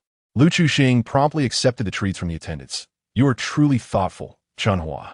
The last time I enjoyed treats from Wanxing courtyard was during the Lantern Festival, and I still remember them fondly. Chun Hua then turned to Chen Ji, smiling. My lady has some free time today and wishes to invite the doctors of your medical hall for tea and conversation. What do you think? Shi Deng eagerly responded. That sounds wonderful. However, at that moment, Chun Ji caught sight of Wu Yun unexpectedly appearing at the eaves across the street, panting heavily. Wu Yun meowed softly, a sound only Chun Ji understood. Someone informed Jing Fei that you were the masked person from Lu Shiyu's residence. She intends to have you killed. A wave of dread washed over Chun Ji, a profound sense of crisis surging within him. Who divulged his identity to Jing Fei? It must have been Yunyang and Jiao Tu, for only they were aware of his true identity. Could it be that the Lu family case was close to capturing the main suspect, leading them to consider eliminating him to sever ties? Chun Ji maintained a composed demeanor as he looked at Chun Hua, smiling and inquiring, why has Jing Fei invited us? Chun Hua explained, last time, you helped find that cup. Otherwise, my lady would still be using it to drink water. She mentioned wanting to express her gratitude, but has been preoccupied with other matters until today. Yet Shenji's inquiry was not directed at Chunhua, but rather at Wu Yun. Why does Jing Fei wish to kill me? Wu Yun meowed again. Jing Fei is of the Lu family. Lu Shiyu is her only nephew. A few days ago, she left the Wang residence to pay respects to the late Lu Laoyi. The great figure entwined with the Jing Chao military intelligence was not Yun Fei, but rather Jing Fei. Yet if Jing Fei was indeed that figure, why did she once harbor murderous intent toward him? Did she not recognize him as a Jing Chao spy? Strange, it was all too strange. Seeing Chun-Ji lost in thought, Chunhua waved her hand in front of him. Chun-Ji, what are you thinking about? Chun-Ji snapped back to reality. Smiling at Chunhua, apologies, today is the Double Ninth Festival, and my master has permitted us to return home for a family reunion. Please convey my apologies to Jing Fei. I shall make it up to her next time. With that, he disregarded the astonished gazes of the others and left without a backward glance. Jing Fei would not seek revenge only once. If she failed this time, she would surely return. Chun-Ji was uncertain whether he could evade her next attempt, yet he understood that he needed only one chance to exact his vengeance. He muttered softly, I wonder if it will be too late. Under the sunlight, shadows danced along the official road of Luoyang, where Yunyang sat upon his horse, awaiting the arrival of Jiefan Wei from the Mengjin camp, expected within an hour. With Jiao Tu wielding the Wang Ling flag, none would dare disobey. Behind him, more than 10 spies stood stoically, silent as the grave. Clad in black, these spies resembled unyielding rocks amidst the flowing river of people along the road, who parted to avoid them. The notorious names of the spy division and the chief of punishment were not to be trifled with by the common folk. At that moment, distant hoofbeats thundered closer, echoing like a storm. Jiao Tu, dressed in black, led the way, followed by 500 Jiefan Wei, stirring up a cloud of dust. Clad in a raincoat and straw hat, with a long knife strapped across his saddle, Jiefan Wei exuded an air of deadly seriousness. Excellent, the entire camp has arrived. Yin Yang chuckled as he rode forward, joy evident in his voice, confident of victory. However, upon their meeting, Yun Yang's expression darkened. He frowned at Lin Chao Qing amidst the crowd. Commander Lin, why are you here? Lin Chao Qing replied in a grave tone. As the commander of the chief of punishment, I must inquire why you are mobilizing Jiefan Wei without cause. I need to know what you intend to do with them. The Wangling flag may be powerful, but misusing it could lead to severe consequences. Yun Yang rode closer to Lin Chao Qing, their mounts barely 2 feet apart, confronting each other directly. This matter has been reported to the Minister of Internal Affairs. With the Wangling flag in hand, I need not inform you. Furthermore, he added, I must be wary of any potential collusion among you, for should news leak, you would bear the burden. Lin Chao Qing surveyed the surroundings, his gaze sharp as a knife as it swept over the spies. Where is that masked brat? Was this his decision? What do you mean? Yun Yang frowned. Why will my spy division require a mere hawk to make decisions? Lin Chao Qing let out a light scoff. If you cause a calamity this time, know that no one will come to your aid. He continued, come. Let me see what you intend to do. Ha! Lin Chao Qing, once I and Jiao Tu achieve great merit this time, you shall envy us. Yin Yang urged his horse, leading 500 riders straight towards Biming Mountain. As they galloped, Lin Chao Qing's heart sank with each glance at their direction, until he vaguely spotted the distant mausoleum on the mountain and could not help but exclaim, Are you headed to the Lu family's ancestral grave? Yin Yang laughed heartily. Jiao Tu and I have uncovered that within the tomb of old Master Lu lies but an empty coffin. The Lu family recently petitioned His Majesty for a posthumous title for old Master Lu, and now they have committed the crime of deceiving the emperor. Now, no one is permitted to leave. Otherwise, they shall all be treated as traitors. The 500 riders surged up Biming Mountain, where over 100 tomb guards of the Lu family blocked their path, with a long wooden barricade set before them. Someone shouted at Yin Yang. This is the Lu family's ancestral grave, where esteemed officials have rested, and there are 12 imperial plaques of loyalty and filial piety. How dare you trespass here? Yin Yang, however, paid no heed and bellowed, Let my horse trample Biming Mountain. The time for merit is now. Those who obstruct shall be dealt with ruthlessly. He charged ahead, leaping over the wooden barricade. Among the Lu family's guards, one man leaped up and swung his blade to strike. Yet, Lin Chao Qing, drawing his long sword, casually tossed the scabbard, which flew like a dart, knocking down the Lu family's hired warrior midair. The Jiafanwei soldiers surged forward, trampling over the Lu family, scattering them like leaves in a storm. This layer of defense crumbled before Jiafanwei, as if it were but a sheet of paper. In no time, Yuanyang had reached the entrance of Old Master Lu's tomb. Pointing at the stone gate, Jiafanwei, break the tomb, open the coffin, and verify the body. At that moment, a familiar voice echoed from afar. Lord Yuanyang, do you understand the consequences of your actions? Yuanyang turned to see Lu Mingxian, still clad in mourning attire, slowly emerge from the crowd. Behind him stood a dozen men, their eyes glinting with malice, poised to strike at his command. Zhou Tu spelled. They're the Lu family's hired fighters. No single fighter can breach a military formation unless those few come. Yet Yuanyang was unfazed. Lu Mingxian, your grandfather is clearly not dead. You may discard that mourning attire. Lu Mingxian roared in anger. Who dares? Jiafanwei, elite soldiers of the inner court, only knew to obey orders. Whether you were a magistrate of Luo City or the capital was of no consequence. In the next moment, Jiafanwei dismounted, swords drawn, and charged forth, thoroughly dispersing the Lu family and advancing to Old Master Lu's tomb. Zhou Tu seized a long sword from a nearby spy and coldly commanded, stand aside. The Jiafanwei soldiers formed a neat line, allowing her to proceed toward the tomb, where she struck down with her blade.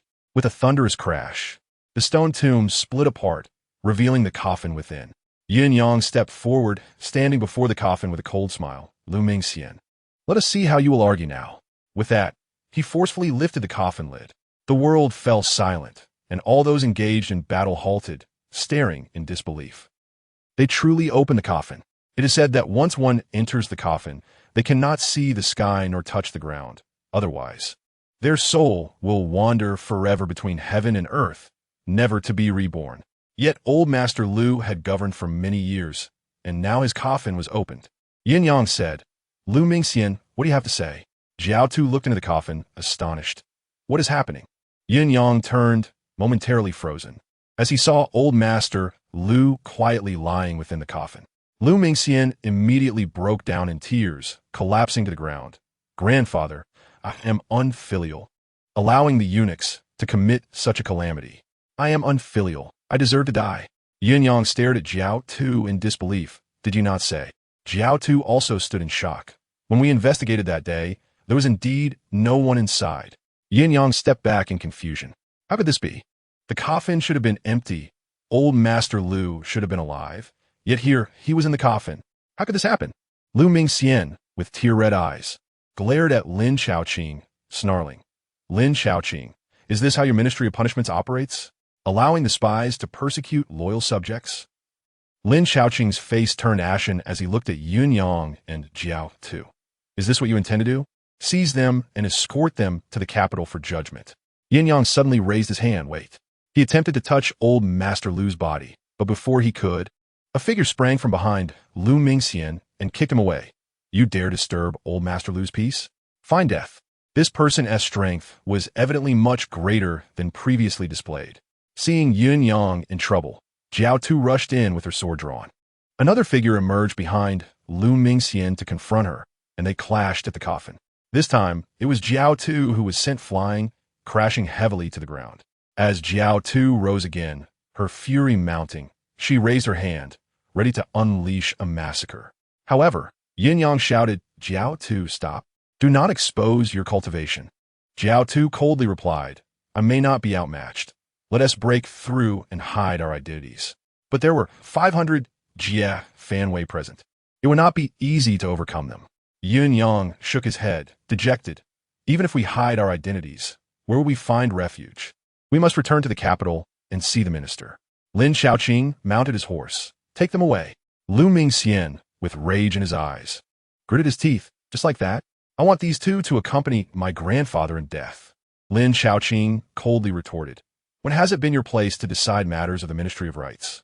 The minister will give you justice, but until he speaks, no one can touch them. With that, Lin Shaoqing led Yuanyang and Zhou Tu away. As they traversed the mountain path of Baiming, Yuanyang stared blankly at Luo City.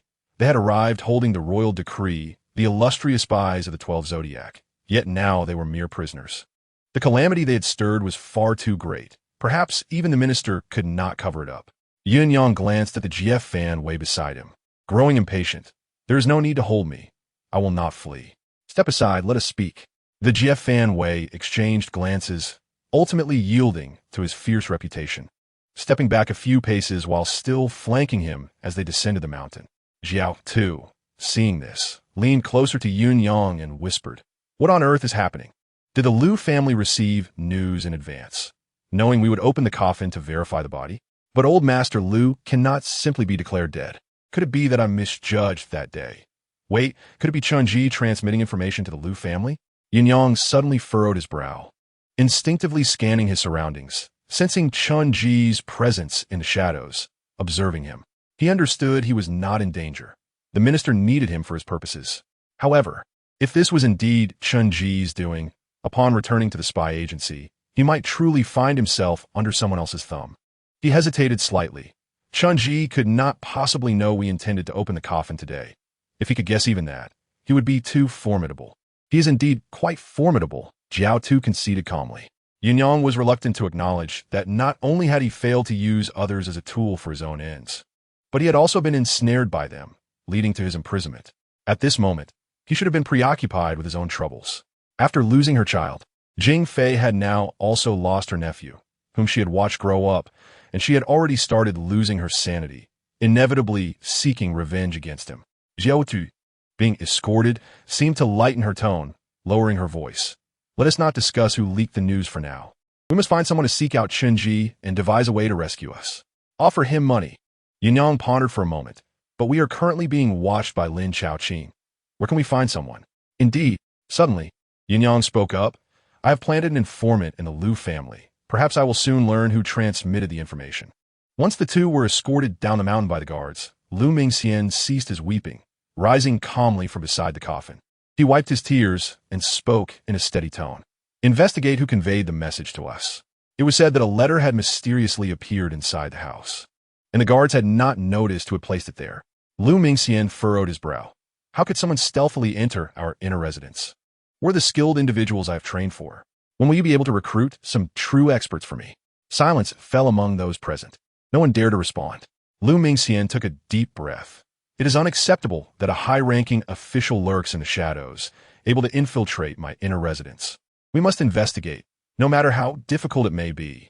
Chun-Ji strolled leisurely along the long street, moving within the shadows beneath the eaves. The throngs of people flowed past him, and he felt as though he had no connection to this world. Autumn leaves fell, blanketing the streets, creating an air of desolation. This was not the Luo city Chun-Ji had envisioned. It was far more brutal than he had imagined. If one did not kill, they would be killed. When he first arrived, he had to tread carefully with every action, fearing that he might make a mistake or say the wrong thing. Yet now, he had learned how to navigate this world. Though his life was not glamorous, that was of little concern.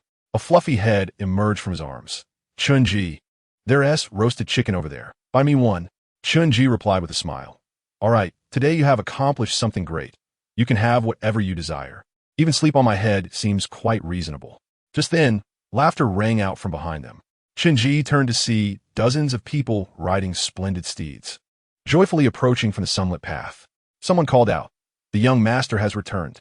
The young master and the two princesses have returned from Donglin Academy. A young man clad in a white mink coat sat atop a horse, while Liang Goer, who had once clashed with Lin Chaoqing under the cover of night, donned a fawning expression as he held the reins, with Liang Mauer following behind, clutching a long knife, appearing quite disheartened. 5 or 6 young women rode white horses behind them, whispering and occasionally bursting into laughter. As this group drew near, Chun-Ji suddenly spotted 2 individuals on horseback coming from the crowd, his 2 legitimate brothers from the Qin family. They rode alongside the young master. One of them teasingly remarked, "Young master, my brother and I returned to Luo City a few days ago. You left the academy earlier than us. Why have you only just returned today? Where did you go?" The young master laughed heartily. "Returning to Luo City means being monitored by the old man. It's naturally better to come back a little later."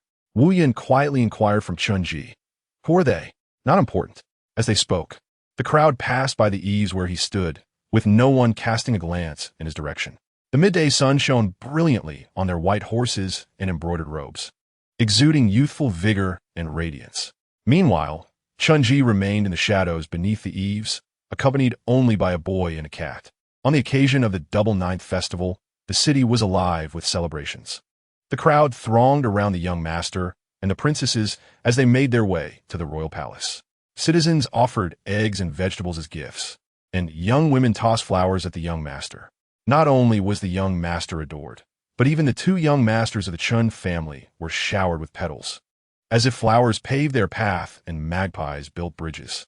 Among them, Chunji spotted a young monk of about 13 or 14 years, clad in a moon-white robe, with red lips and white teeth, handsome in appearance. This must be the Buddhist disciple Wu Yun had mentioned, hailing from the Gunning sect of Yinzhou.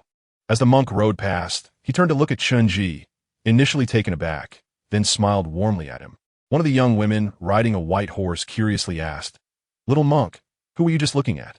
Following the monk's gaze, she found that the spot beneath the eaves was now empty. The monk replied with a smile, "Princess Bai Li, I saw a young man, burdened with sorrow. Yet he has already vanquished 2 foes, leaving only the thought of a single obsession in his heart." "Huh?" Zhu Baili inquired, puzzled. "What do you mean by 2 foes?" "Just something I mentioned casually." Chunji followed the crowd back to the medical clinic, where old Yao was standing at the threshold, observing the well-dressed youths on horseback.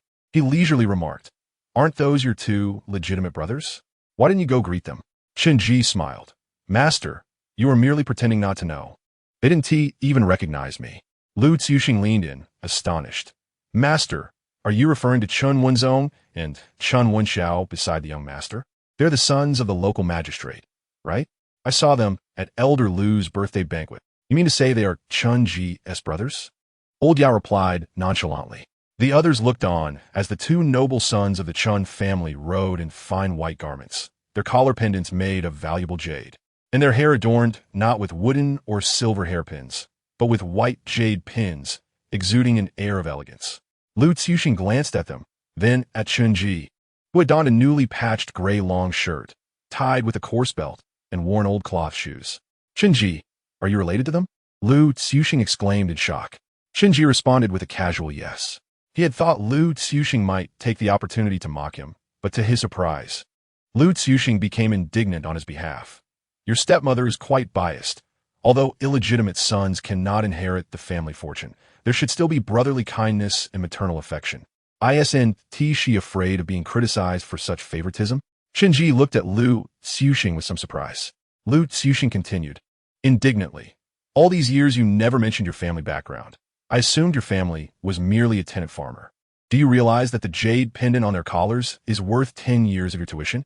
Chunji chuckled, patting Lu Tsuxing on the shoulder. "Senior brother, don't be upset. I didn't expect you to speak up for me." Lu Tsuxing retorted, "What do you mean? We are brothers. After all, they're outsiders."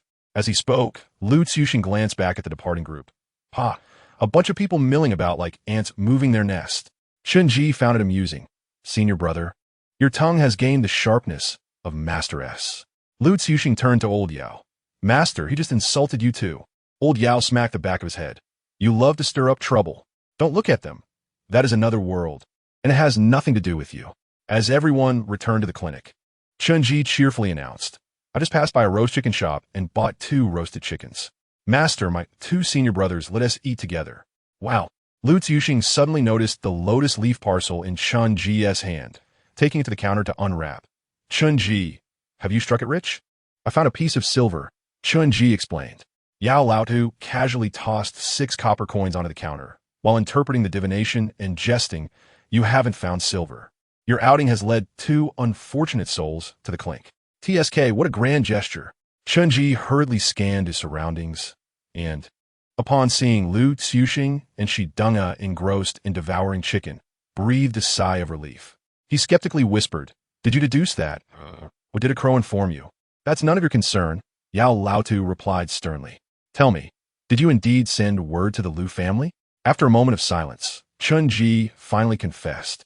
"It was I." Yao Laotu scoffed lightly. "How is it that you now dare to speak the truth to me?" "Because I believe you mean me no harm, and I intend to treat the clinic as my home. You shall be my only elder from now on." "Stop trying to get close," Yao Laotu dismissed. "Has anyone discovered you were the one who sent the message?" "No." "Then that is acceptable." Yao Laotu stroked his beard. "You may do as you please. Your legs are your own, and I cannot control you." Just ensure you do not bring me trouble. Understood. Yao Laotu regarded him and added, if you wish to live longer, refrain from being ostentatious in your actions. Observe those outside, clad in fine garments and riding spirited steeds. They may revel now, but only those who quietly amass wealth will ultimately prevail. In time, you will witness your enemies perish one by one. Chunji replied earnestly, Master, I understand your wisdom, and I shall strive for discretion, but I cannot afford to wait long for my revenge. At that moment, Lu Tsuxing, munching on chicken, chimed in with greasy lips.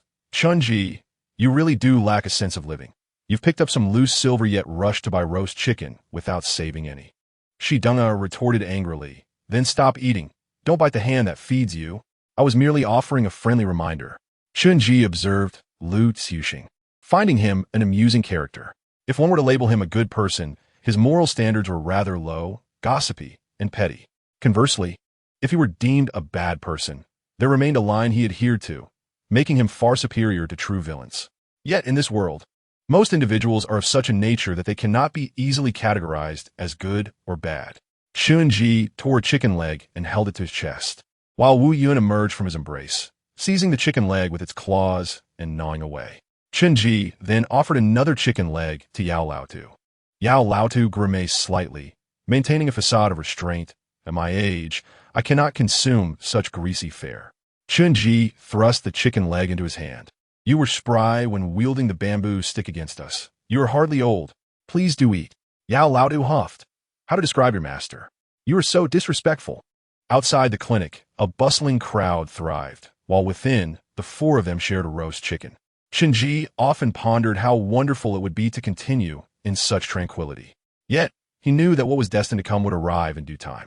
At that moment, he noticed Shi Bing, the girl with the delicate orchid fingers, fluttering her skirt as she hopped to the clinic's entrance. This young lady appeared dignified and charming within the Wangfu. Yet outside, she let her spirits soar, her adornments gently swaying. She peered through the door. Loving a Jen-yi. Wu Yin scurried away to a chair behind the counter, while Chunji wiped his mouth and stepped outside. What is it? Shi Bing? Shi Bing replied, My lady's by Banruo has been injured again. She sent me to summon you to take a look. Chunji instinctively turned to Wu Yun behind the counter, filled with questions. Did you do this? Wu Yun's eyes sparkled with innocence and confusion. Not me. The two, one human and one cat, found themselves at an impasse.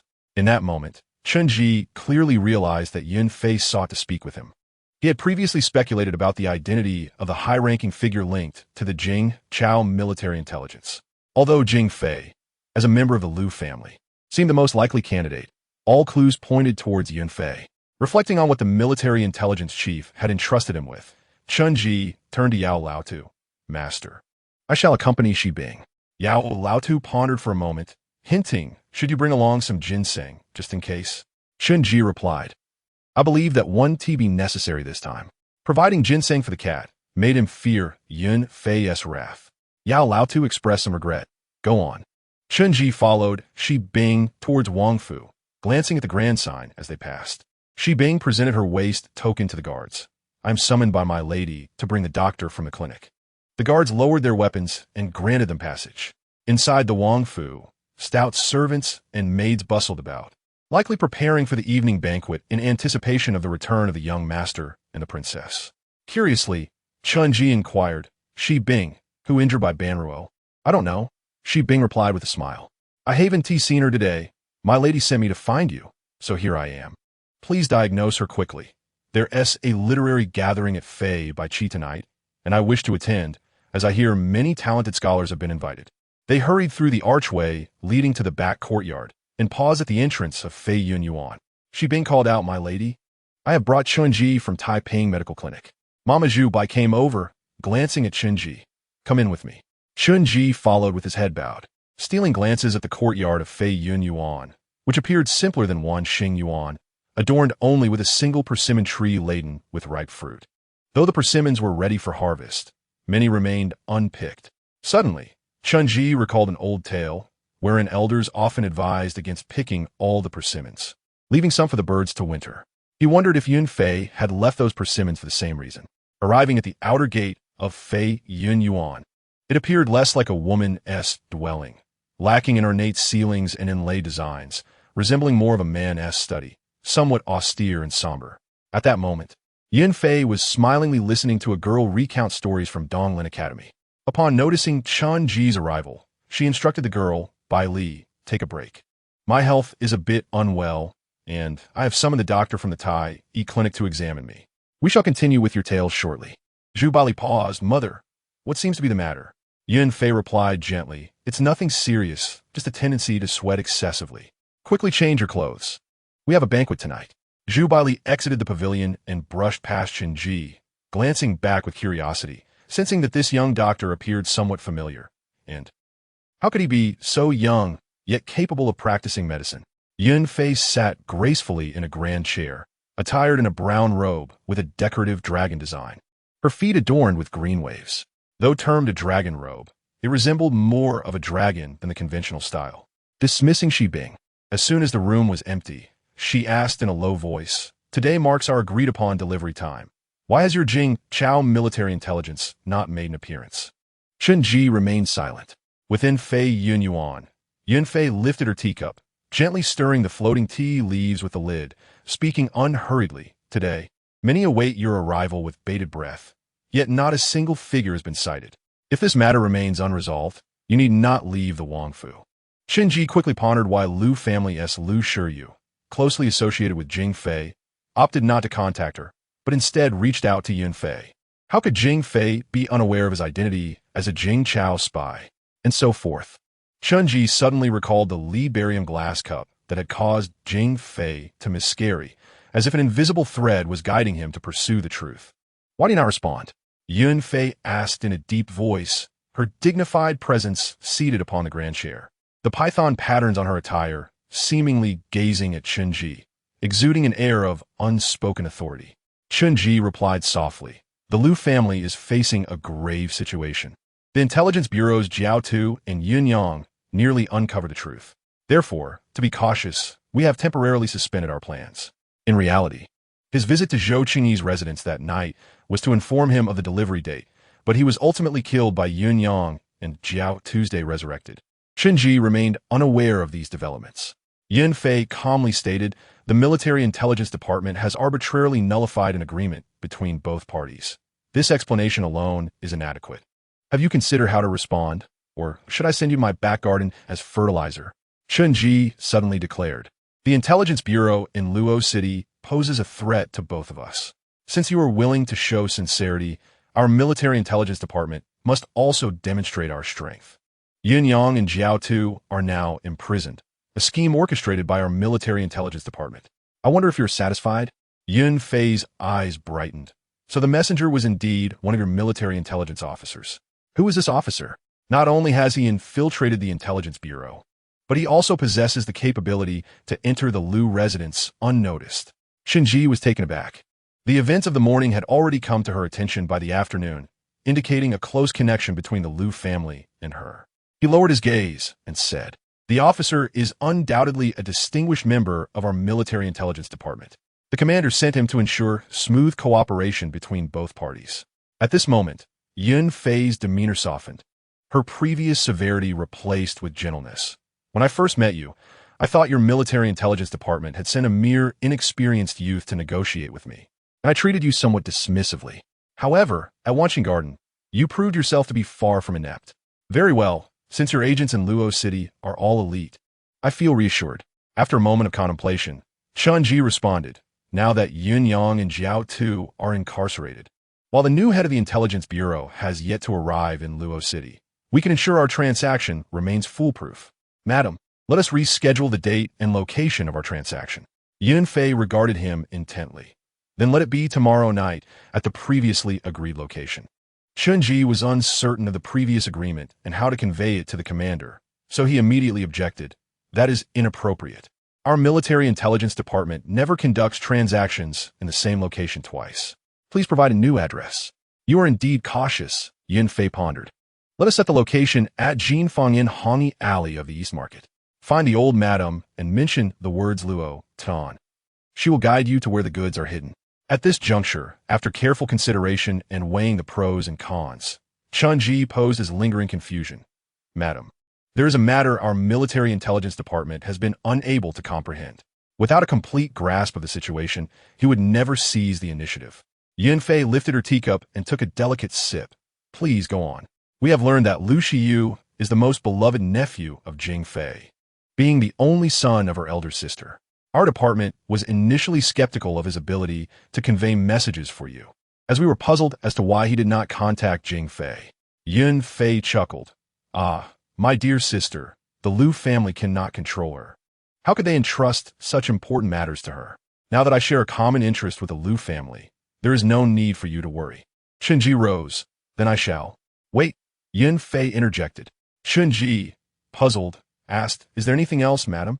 Yun Fei warmly invited, tonight.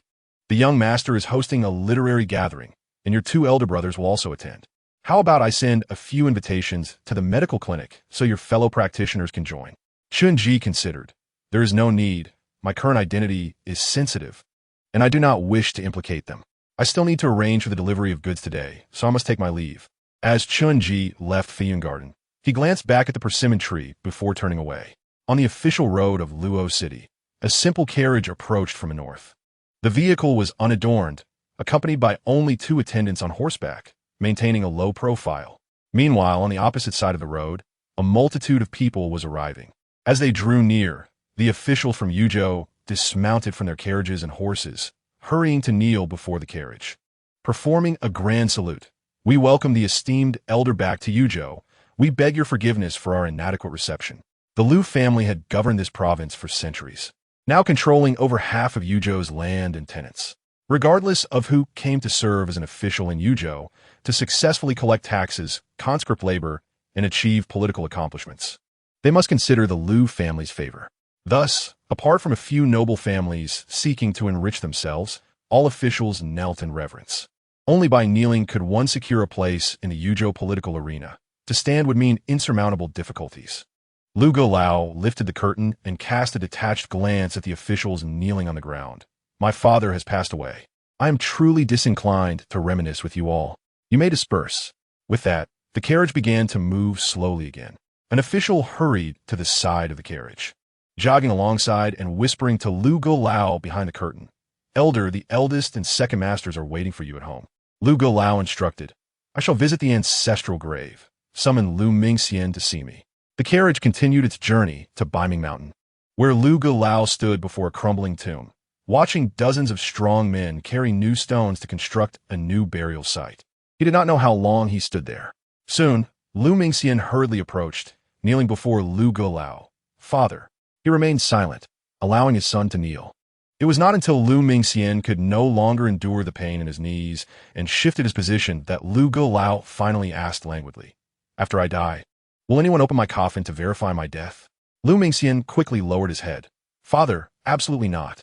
Lu Golao dismissed all others and sat down on a stone slab, leisurely stating, Lu Mingxian, today you killed your grandfather for the so-called great cause.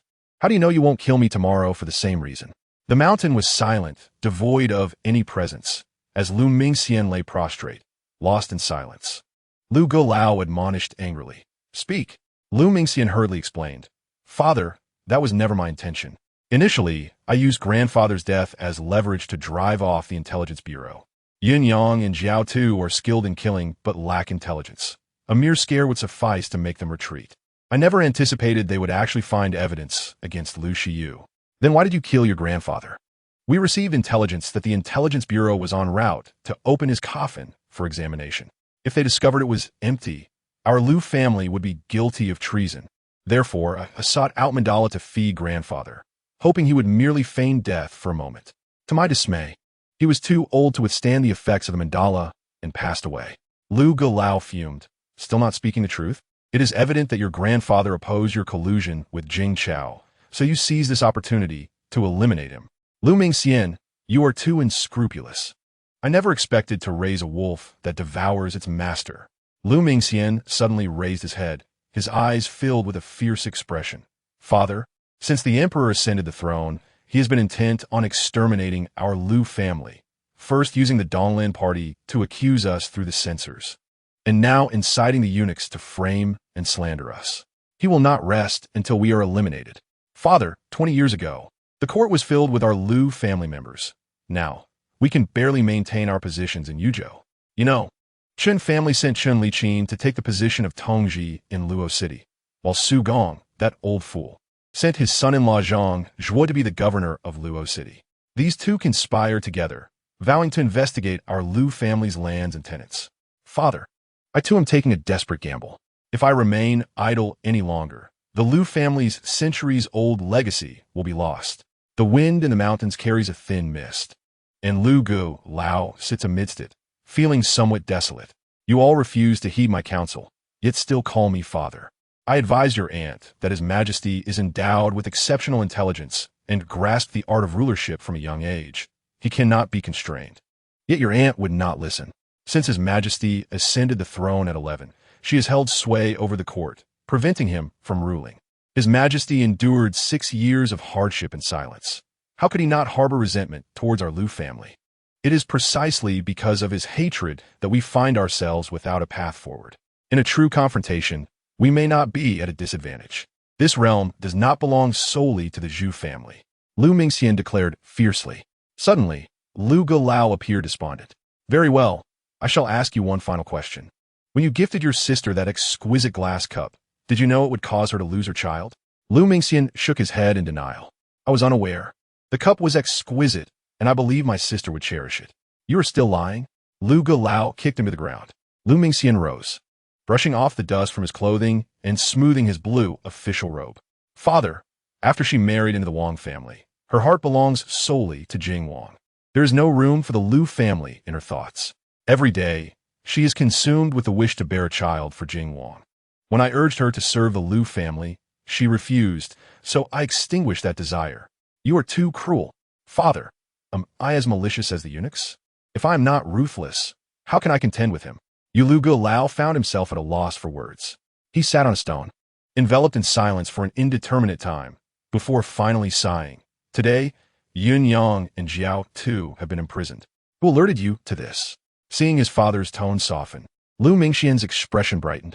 He understood that someone in a high position would not be swayed by emotions. He replied respectfully, I do not know. I am investigating and have yet to ascertain their intentions. Lu Gulao's expression turned grave. Regardless of whether they are friend or foe, having such individuals nearby prevents me from sleeping. Investigate swiftly. I will dispatch personnel from Yinshi to assist you. These individuals must be handled with care. Do you understand? Lu Mingxian nodded. Lu Gulao waved his hand. Go now. I am weary. Lu Mingxian turned to descend the mountain, leaving Lu Gulao alone atop it. The elderly man, like a candle flickering in the wind, slowly rose and supported himself against the coffin before him. Father, it has been a long time since you stepped outside the Lu family estate to gaze upon the world. As he exited the Wang residence, it was already evening. Shi Bing stood at the gate, bidding him farewell, while Chun Ji lingered on Anxi Street, burdened with thoughts. Walking in the fading light, he caught the fragrant aromas wafting from the kitchens of neighboring homes and felt a sense of relief. A dark cloud peeked from the eaves, leaping into his arms. Who struck by Banru? I did not lay a hand on it. Chun Ji chuckled, patting its head. No one struck it. It was merely a pretext for Yun Fei to summon me to the Wang residence. He murmured to himself at that time.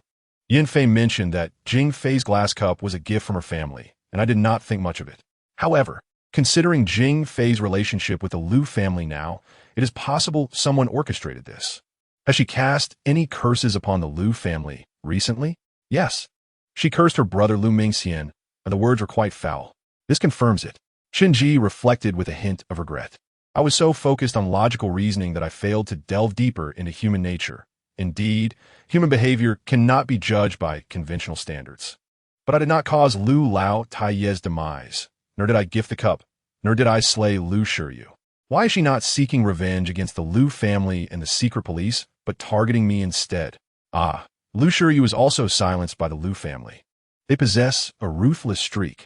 Chun Ji gasped, reviewing all the clues, and suddenly realized the Lu family acted with exceptional ferocity, showing no regard for kinship even among their own. The Lu Lao Taiyi in the coffin could not have been slain recently, could he? The dark cloud regarded him with newfound respect. Such ferocity is undoubtedly effective. Were it not for such ruthlessness, Yun Yang and Jiao Tu would not have been imprisoned. Rather, It would be the Liu family committing treason. Upon returning to the medical clinic, old Yao sat behind the counter, perusing the account books while manipulating an abacus, exuding an aura of cunning wisdom, yet appearing perplexed. Chunji teased, "Master, why not simply toss some coins to ascertain the accounts?" Old Yao shot him a glare. "Avoid such nonsense. I see you are itching for trouble. Divination can only provide direction, not precise calculations. Where are your senior brothers?" Chunji inquired curiously. "They have gone to prepare a meal in the back courtyard." Old Yao cast a sidelong glance at him. "Did you not go to tend to the cat? Did you not dispense any medicine for its treatment?" "No," Old Yao scoffed. "I expected you to be more prudent. Even if it is uninjured, you ought to prepare some inexpensive ointment and send it to the Wang residence. One must put on a proper show, otherwise, one will inevitably be discovered." Chunji paused for a moment. "Thank you for the reminder, Master. Experience is indeed invaluable. I shall deliver some snake bed straw tomorrow." He headed towards the back courtyard, where only Lu Chuxing was washing rice and cooking porridge, and he did not see Shi Deng-ke. Just as Chunji was about to proceed to the apprentice dormitory, he saw Shi Deng-ke pushing the door out. Shi Deng-ke was startled upon seeing Chunji. "Oh, did you not go to the Wang residence?" Chunji replied, "The white cat is not severely injured. I took a look and returned." "What were you doing in there, Shi Xiang?" "I was just changing my clothes." "Come, help me prepare the vegetables.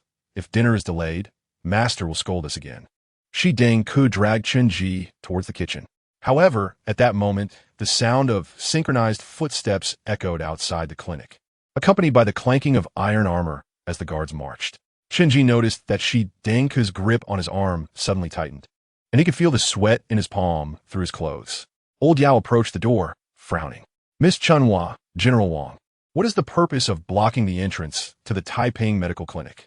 Chunji broke free from Shi Deng-ke's grasp and stepped outside, while Lu Chuxing emerged from the kitchen, spoon in hand. "What is happening?" Outside the Taiping Medical Clinic, Chunhua was dressed unusually plainly today, wearing only a light green RU skirt, without a single ornament, her hair merely held up by a wooden hairpin. She appeared anxious, hesitating to speak, while beside her, the Wang residence guards held long halberds, clad in heavy armor, with their leader exuding an imposing presence and keen gaze. Chunji inquired with a smile, "Miss Chunhua, what is this about?" Chunhua addressed the captain of the Wang guards. "General Wang, a few days ago, my lady lost the South Sea pearl gifted by the prince. We first inquired among the maidservants of Wanshan courtyard, but could not uncover the whereabouts of the pearl. After further consideration, we realized that the only individual who had access to Wanshan courtyard and had rummaged through my lady's belongings is a certain Chunji, an apprentice at the medical clinic." Chunji furrowed his brow. Jing Fei, following the loss of her child and nephew, her revenge has come swiftly and decisively, indeed without delay. General Wang coldly scrutinized Chunji. "Do you have anything to say to prove your innocence?" Chunji remained silent for a moment before responding calmly. "It is difficult to prove one's innocence when accused of theft. On Anshi Street, shopkeepers and attendants peered through their doors, having intended to close, but now caught in the midst of a sensational affair. Someone whispered, 'The young doctor from Taiping Medical Clinic has stolen something from the Wang residence.' It is said that the Nanhai pearl was presented to the Wang Fei by the Jing Wang. I have heard of such a treasure. A single pearl is said to be as large as a longan and can fetch hundreds of taels of silver." Chunji listened to the surrounding discussions with an impassive expression. General Wang gazed at him for a long time before finally, speaking ominously, "Seize this apprentice and search him." With that, two guards seized Chunji's arms, their grips as unyielding as iron bands, rendering him immobile and causing him pain. Chunhua followed the guards into the medical hall. "General Wang, I wish to assist in the search. I have seen that pearl and can recognize it." Chunji watched as she entered the medical hall, opening drawers and rummaging through the medicinal materials. Elder Yao regarded her coldly. "General Wang, if it is indeed true that a thief has infiltrated my Taiping medical hall, I shall resign my post and return to my hometown, never to set foot in Luoyang again. But if no thief has entered my hall, what will you say then?" General Wang inclined his head slightly in acknowledgement. "Elder Yao, I am merely acting under orders. Miss Chunhua has brought the waste token of the Jing Fei, and I must fulfill my duty to apprehend the thief. Moreover, one cannot discern the hearts of men. How can you be certain that your apprentice is not the thief?" Elder Yao suddenly snorted in anger. "I am certain he is not." Chunji looked at Elder Yao in surprise. not expecting him to speak up for him at such a moment. Meanwhile, Chunhua had already entered the back courtyard. She first rummaged through the kitchen and then proceeded to the apprentice's dormitory. There, she began to search through the bedding and eventually focused her attention on the apprentice's wardrobe. Chunji understood that her prior searches were merely a ruse. This was her true objective. Chunhua had known all along that the pearl was hidden here. He glanced at Shi Denkai, who appeared tense and anxious, his hands twisted together, his lips devoid of color. When Shi Denkai caught Chunji's gaze, he hurriedly averted his eyes, unwilling to meet his stare. This was a conspiracy between Shi Denkai and Chunhua. Chunji furrowed his brow. Yet it was evident that Shi Denkai had not entered the medical hall, and Chunhua had not visited today either. How could they have communicated about the pearl? Observing his surroundings, Chunji noted that the back courtyard was separated from the Wangfu by only a wall. Conversations on the opposite side could be easily overheard. The courtyard wall was not high, and tossing a pearl over was hardly a difficult feat suddenly. Chunji asked, Shi Xiao, do you have feeling for Chunhua? Shi Denkai was taken aback, instinctively stepping back. I don't understand what you are saying. Chunji shook his head. Never mind. Lu Xiuxing, standing nearby, looked at Chunji with concern. You haven't really stolen something, have you? Chunji denied. No, I would never resort to such petty thievery. Lu Xiuxing seemed reassured by his words, but he distinctly sensed that Chunhua was confident and resolute. He turned to his master. Master, please say something. Elder Yao remained silent, knowing that if evidence of a crime were discovered, no one could assist Chunji. At that moment, the guards emerged from Elder Yao's main room and shook their heads at General Wang. Everyone's gaze turned to Chunhua, who was frantically searching the wardrobe. Finally, she stood frozen before it, trembling with her back to the crowd, and burst into tears. General Wang asked sternly, Miss Chunhua, have you found anything? Chunhua suppressed her sobs. No. She turned around, her eyes red and filled with disbelief as she looked at Shi Denkai, who appeared both puzzled and relieved. General Wang glanced between Chunhua and Shi Denkai, his voice growing colder. I hope Miss Chunhua will call us only when there is concrete evidence next time. We, the Qing Sui army, are the prince's guards, not mere catchers of lost stray dogs. Depart. As the guards prepared to leave, Elder Yao unexpectedly stepped in front of them, casually stating, apologize. General Wang paused for a moment before turning to Chunji. I apologize for any offense caused. Chunji replied slowly. I would appreciate it if General Wang could clarify this matter at the door. Otherwise, my neighbors will cease to associate with me. General Wang shook his head. I cannot do that. Leave. The guards of the Wangfu arrived swiftly and departed just as quickly. Chunhua looked at Shi Denkai, hesitating to speak, and ultimately turned away with tears in her eyes. You are going to ruin me. Wait. Chunji called out. Chunhua halted, turning back to him with a hint of trepidation. What do you want? I don't want this either, but I have no choice. May I speak with you privately? Chunji led Chunhua to the entrance and softly said, Please inform the Jingfei that we need not become enemies. I did not kill Lu Shiyu, nor was it the Mamidio C. It was the Lu family who silenced him, just as I was able to help her find the leg glass cup last time. I can assist her in seeking vengeance this time as well. Return and convey this message. You should be unharmed. Chunhua stood in stunned silence before turning to leave. Chunji remained at the entrance of the medical hall, listening to the murmurs around him and watching Chunhua's departing figure. As the sun set, the orange-red glow gradually faded from his being until night enveloped him. The Mamidio C, the military intelligence agency, Jingfei, Infeng, each of these individuals were titans in this world, seemingly capable of crushing him with a mere gesture. Chunji's destiny was beyond his control. As a newcomer, he could only navigate the cracks of existence. Yet before him lay a chessboard. He lightly placed a piece at the edge, perhaps not determining victory or defeat, but he had always played unorthodoxly, never adhering to conventional methods. Returning to the main hall of the medical hall, he found Elder Yao glaring at Shi Denkai. Have you grown wings? Kneel. Shi Denkai obediently knelt on the ground, weeping profusely. Master, I never expected this. Chunhua said the Jingfei ordered her to do this, or she would be killed tonight. Chunhua told me that all she needed to do was hide a pearl in Chunji's clothing to drive him out of the medical hall. She even took out her savings to compensate him, stating that he could make a small business after leaving the hall. As he spoke, Shi Denkai produced 3 silver ingots, 2 silver hairpins, 2 silver bracelets, and 36 copper coins from his pocket. Elder Yao turned to Qinji. This is your matter. What do you have to say? Qinji stood in silence. Chunhua could have offered him 10 taels of silver, 50 taels, even 500 taels, but she had given him only 30 taels and 36 copper coins, for that was all she possessed. But could he forgive her? No, he could not.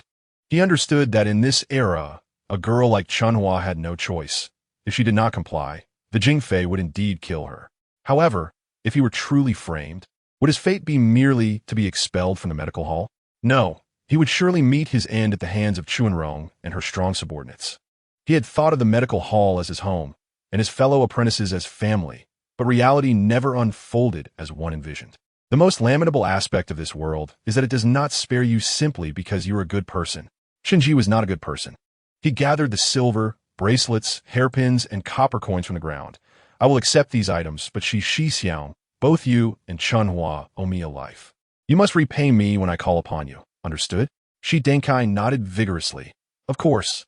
Yes. Qinji turned and returned to the main hall. While Lu Xiuxing watched his retreating figure, wanting to say something but feeling that nothing he could say would matter now, Yao Laotu lowered his gaze towards the kneeling Shi Dunka and remarked, You are but a fool entranced by a woman. Go inside and kneel. Do not linger here and be an eyesore. Although Qinji does not pursue this matter, should it happen again, this medical clinic will not tolerate your presence. As night enveloped the Taiping Medical Clinic, it fell into an eerie silence, as if nothing had transpired during the day. Qinji rested his chin on the counter, lost in thought. From the shadows emerged Wu Yun, who lightly leaped onto the counter and produced a perfectly round pearl in the palm of Qinji's hand. It mewed softly, Do not be disheartened, do not be angry. Qinji concealed the pearl in his sleeve, asserting, I am neither disheartened nor enraged. Such emotions are but the weaknesses of the feeble. Let us speak of cheerfulness instead. Let us settle accounts. I have ignited a total of 16 furnace fires. Engaging in espionage seems within my capabilities. While confined by the guards of the Wangfu today, I felt I could easily break free. Yet I ponder how many furnace fires I must ignite to triumph over Si Chao, Lin Chaoqing, Yin Yang, and Jiao Tuesday. The pearl cannot be sold at this moment. I shall wait until I journey to other cities. Earlier at Bailu Ge, I procured 6 ginseng roots, returning 1 to Yao Laotu, leaving me with 5, totaling 195 taels of silver. Adding the 50 taels beneath the bed and the compensation from Chunhua, we are left with 85 taels of silver and 121 copper coins. Wu Yin inquired, How many roast chickens can that buy? Qinji struggled to calculate. In any case, a great many. When purchasing the ginseng, that Si Chao did not offer any discounts. Do you think I should devise a plan to become an agent of military intelligence in Luoyang, managing by Lu Ge? It aligns perfectly with my studies in traditional Chinese medicine. If I were to manage by Lu Ge, I could procure ginseng at cost, even without greed for wealth. At that moment, Wu Yun perked its ears, catching the sound of faint yet disordered footsteps approaching the clinic. Qinji, someone is coming. Several of them. Qinji extinguished the oil lamp and quietly moved behind the door to listen. Who could it be? The Ning Dynasty's Intelligence Bureau or the Jing Dynasty's Military Affairs Bureau? Or perhaps the relentless Jing Fei had dispatched assassins to claim his life. This was the predicament of having multiple identities. When faced with an impending attack, Qinji could hardly discern who the assailants were. Before he could contemplate further, a voice echoed from the backyard, Hurry, be quiet. Qinji turned abruptly, peering through the corridor connecting the main hall to the backyard, where he spotted a tall figure vaulting into the courtyard. They were surrounded. He gestured for Wu Yun to conceal itself, while he drew a short knife used for cutting herbs, stealthily advancing. A bead of perspiration formed in his palm. With over 10 individuals encircling him, such a grand assault was beyond his capacity to handle. Yet before he could reach the backyard, he noticed a small monk scaling the wall, separating the clinic from the Wangfu. The small monk's head gleamed under the moonlight as he struggled to clamber over the courtyard wall, and upon closer inspection, Qinji realized it was none other than the young heir of the Jing Wangfu, who had appeared gallantly during the day. In astonishment, he heard a voice from Anshi Street outside the clinic. Everyone, remain calm, the heir will be out shortly. Qinji glanced back at the front door, and then at the heir and the small monk in the courtyard, as well as the figure attempting to scale the wall. The Bali princess, Qinyi exclaimed, Aha! In the dead of night, he had thought Jing Fei had sent a dozen men to assassinate him, only to find himself in a comical misunderstanding. He slapped the small monk's bald head, exclaiming, "Hey, what are you all doing?" At his words, the small monk and the heir jumped in surprise, while the Bailey princess, still climbing the wall, quickly withdrew her head, only to cautiously peek back into the clinic's backyard moments later. Under the moonlight, Chun-Ji held the knife, the graceful young woman clinging to the wall, while the heir and the small monk appeared as if caught in a theft, none of them anticipating such an encounter. Just like the beginning of every story, when people meet unexpectedly, Chun-Ji raised an eyebrow, questioning, "Heir, is it appropriate to scale someone else's wall at this hour?" The heir, puzzled, replied, "Do you know me?" Chun-Ji smirked, "Indeed, I held you as a child." The heir stammered. The Bailey princess, perched on the wall, chuckled, "Brother, he is teasing you." "Lower your voice," the heir admonished. "We don't want to attract the guards." The heir regarded the medical apprentice before him without anger, approaching with a smile as if to put his arm around him, only to retreat when he spotted the short knife in Chun-Ji's hand. "You see, young brother, you know who we are. The Wangfu has a curfew, and we are not permitted to come and go freely. Hence we seek passage through your clinic. Rest assured, we will not damage any property." A curfew at the Wangfu? Chun-Ji had not heard of such a thing, but recalling the heir's earlier comments about his strict father, perhaps this curfew was specifically aimed at the heir and the princess. Thus, they chose to scale the clinic's wall instead of using the front entrance. As he pondered, the small monk examined Chun-Ji in the moonlight, his eyes suddenly brightening. "So, it is you are at this clinic?" The heir, curious, whispered, "Do you know him?" The small monk smiled. "Indeed, we met during the day. He is quite formidable. I intended to seek his guidance, but he vanished among the crowd." The small monk, a handsome figure clad in white monk robes, stood under the moonlight, exuding an aura of tranquility.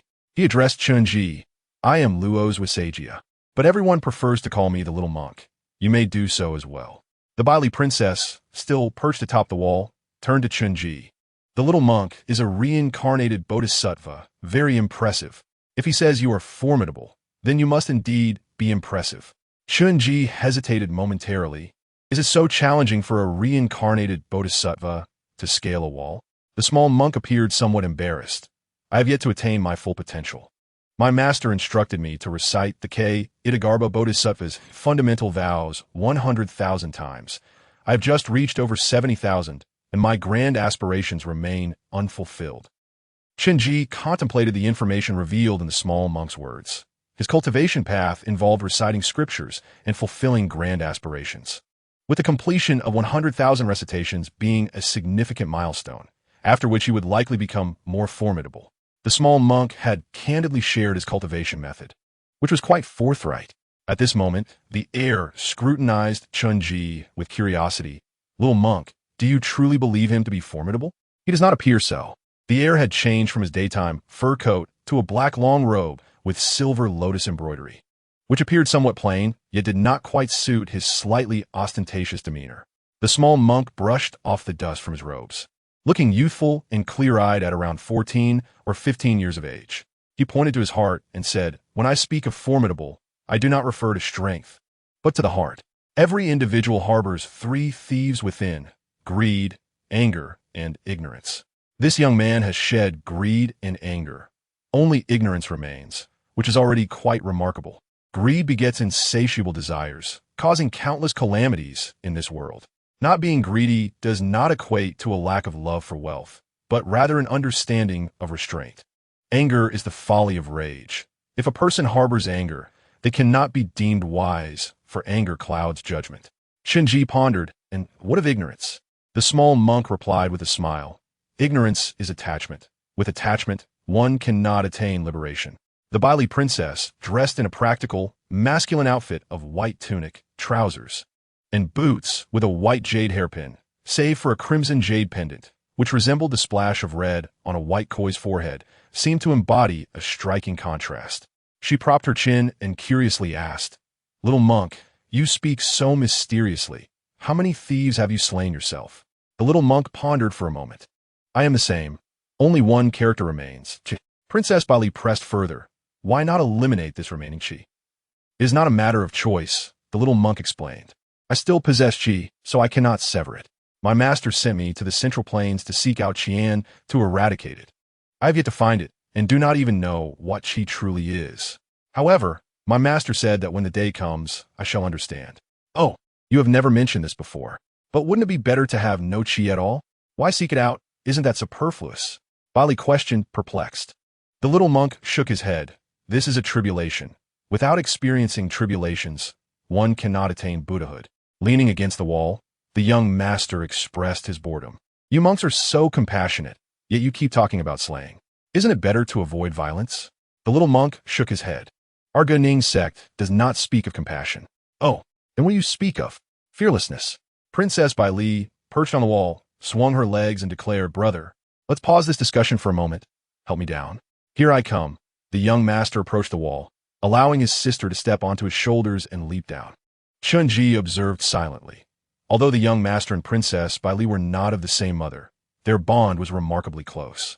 This young master, now 20 years old, still lacked proper decorum.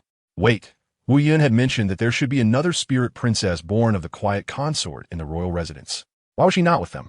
At this moment, the young master turned to Chun-Ji. This is Chun-Ji, he replied. The young master laughed. Chun-Ji, you are quite the handsome fellow. I believe we shall become good friends. However, we lack time for idle chatter today. There are many friends waiting at the entrance. Let us depart, fellow wanderers of the Jianghu. May we meet again by fate. Princess Bai Li hurriedly added, Yes, yes. I brought you some donkey meat pastries from the Ma family this morning. Saying this, the young master led the little monk and Princess Bai Li to leave. Chun-Ji raised his arm to block their path. Wait a moment. Huh? The young master stepped back. What is it? Chun-Ji stated, a fee for silence. 10 taels of silver each, or I will alert the guards of the royal residence. The young master exclaimed, What do you take us for?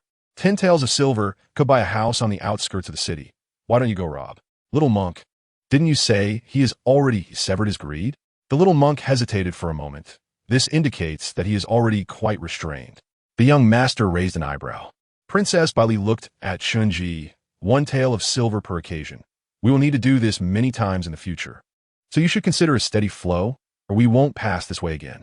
Chun-Ji agreed. All right. Princess Bai looked helplessly at the young master. Brother, did I ask for too little? It seems so. Chun-Ji remarked, It's 1 tael per person per occasion. Since there are 3 of you this time, that makes 3 taels. Just then, someone outside called through the door, Young master, Princess, are you coming out? The young master turned to Princess Bai Li. Hand over the money. The people outside are growing impatient. Reluctantly, Princess Bai Li fished a plain silk pouch from her sleeve and took out 3 silver flowers, placing them in Chun-Ji's palm. Here you go. Can we leave now? Chun-Ji stepped aside with a smile. Thank you for your generosity. I wish you all a delightful evening. The young master hurriedly ran to open the main door, only to find over 10 individuals waiting outside, each equipped with knives and swords, resembling wandering warriors. Among them, Chun-Ji spotted Liang Goer and Liang Maoer. The young master asked at the door, Where shall we go for fun? Liang Goer grinned. The night in Luo City is lively only in one place, and that is the East Market. If you speak of the most entertaining spot in the East Market, it has to be Hongyi Alley. Come, young master, lead us to Hongyi Alley for drinks. Chun-Ji was taken aback. Princess Monk, are we really going to Hongyi Alley? At that moment, Princess Bai Li was carefully closing the door of the clinic. As she noticed Chun-Ji looking over, she wrinkled her nose and huffed, quickly shutting the door. Chun-Ji weighed the silver flowers in his hand as Wu Yun climbed onto an apricot tree branch, resting with its 2 paws. Wu Yun meowed. They seem like decent folks. Chun-Ji chuckled. As a young master and princess, they are not angered by my obstruction and have not used their status to pressure me. They are truly commendable individuals. In the morning, old Yao arose from his bed and leisurely walked into the courtyard. The water tank was filled, and the ground was swept clean, yet Chun-Ji was nowhere to be seen. Old Yao glanced at the crow perched in the apricot tree, which pointed toward the door with its wing. His gaze traversed the corridor to the clinic's entrance, where he spotted Chun-Ji wielding a long bamboo broom, sweeping the stone path in front of the clinic. Yesterday was the Double Ninth Festival, and the streets of Anqi were littered with dogwood and debris. Yet the entrance of Taiping Clinic remained pristine. He wondered aloud, what time did this boy rise? The crow cawed. 3/4 past the hour of the tiger? He truly woke earlier than a rooster. Old Yao surveyed his surroundings. He worked so efficiently that it would be hard to find a reason to scold him. The crow cawed again. Old Yao nodded. He certainly understands. There is no need for you to flatter him in various ways. I am well aware. He approached the door, casting a sidelong glance at Chenji. You are so diligent it makes me a bit anxious. Today isn't your turn for chores. Why have you done all this work? Chenji leaned on the large bamboo broom and smiled. When one is idle, it is better to be productive. After all, this is my own home, and it feels better to keep it tidy.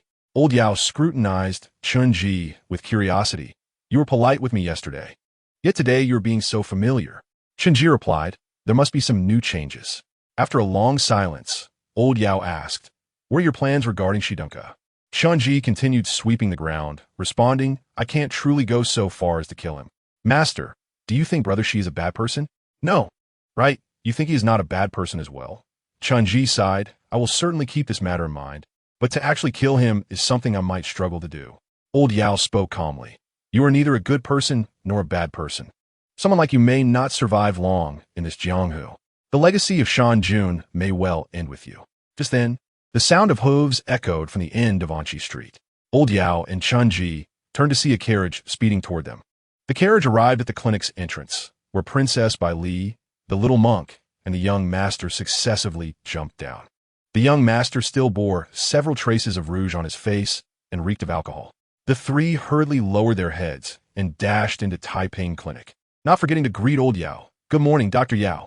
Good morning, Dr. Yao. Princess Bai Li, halfway through her run, suddenly turned back and stuffed an oil paper bag into Chenji's hand. Here, as promised, I'm off. They were flustered and stumbled into the back courtyard, where the young master shouted, Little monk, this time it's your turn to step on me. Oh, never mind. The young master, gazing at the wall, noticed that a wooden ladder had been set up there, unbeknownst to him. He murmured softly, the toll wasn't paid in vain. This lad is quite genuine. It seems he is also one of my kind in the Jianghu. The Princess Bai Li glanced back at the remnants of the street before turning and climbing the ladder to enter the Wang residence. Hurry, hurry, mister. Wang's morning class is about to begin. Dr. Yao stared blankly as the trio ascended into the Wang residence, then turned to Chenji.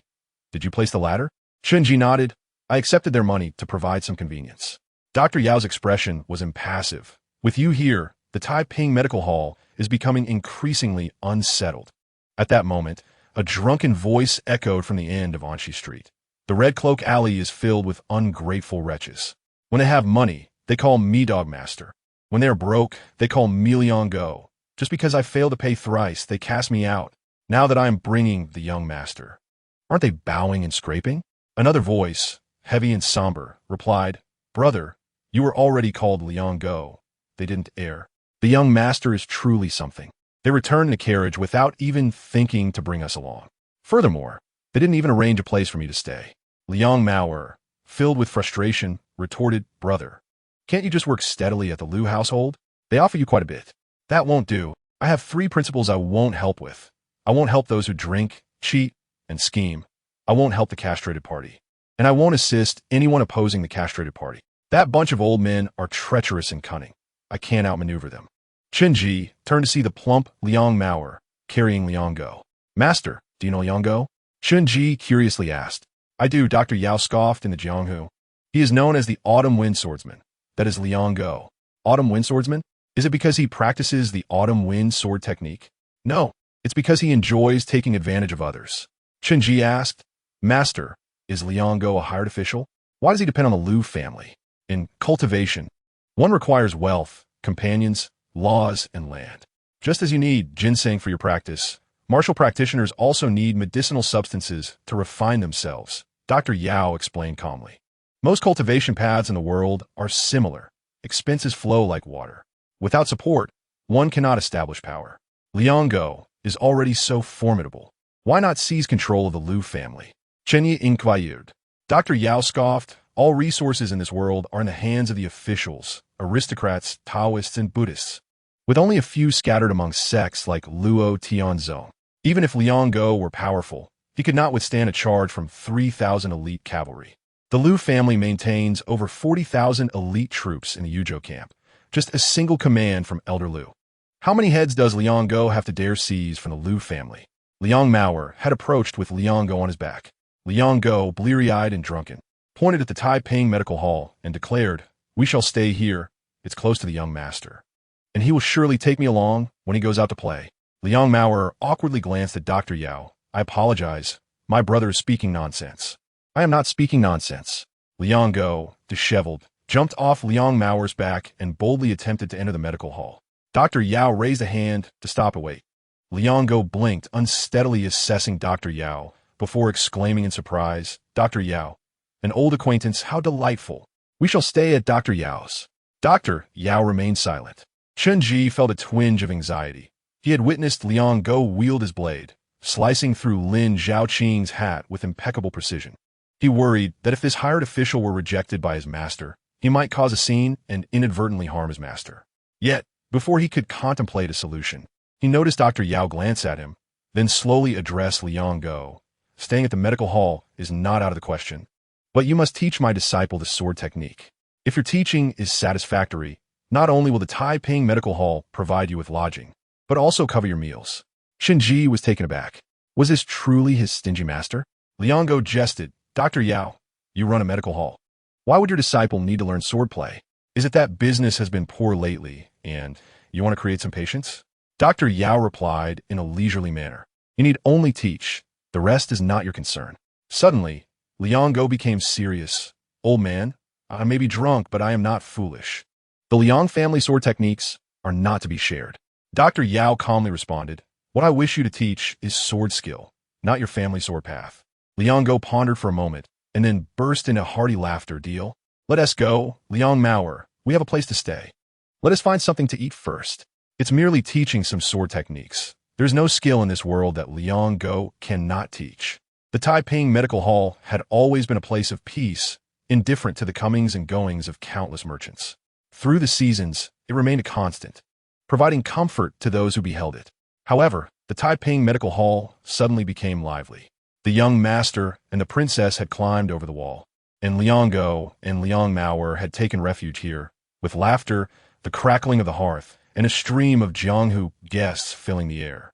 Chen Ji stood outside, a complex expression on his face as he looked at Dr. Yao. Master, are you doing this to have him teach me sword skills? Dr. Yao stood with his hands clasped behind him, responding nonchalantly.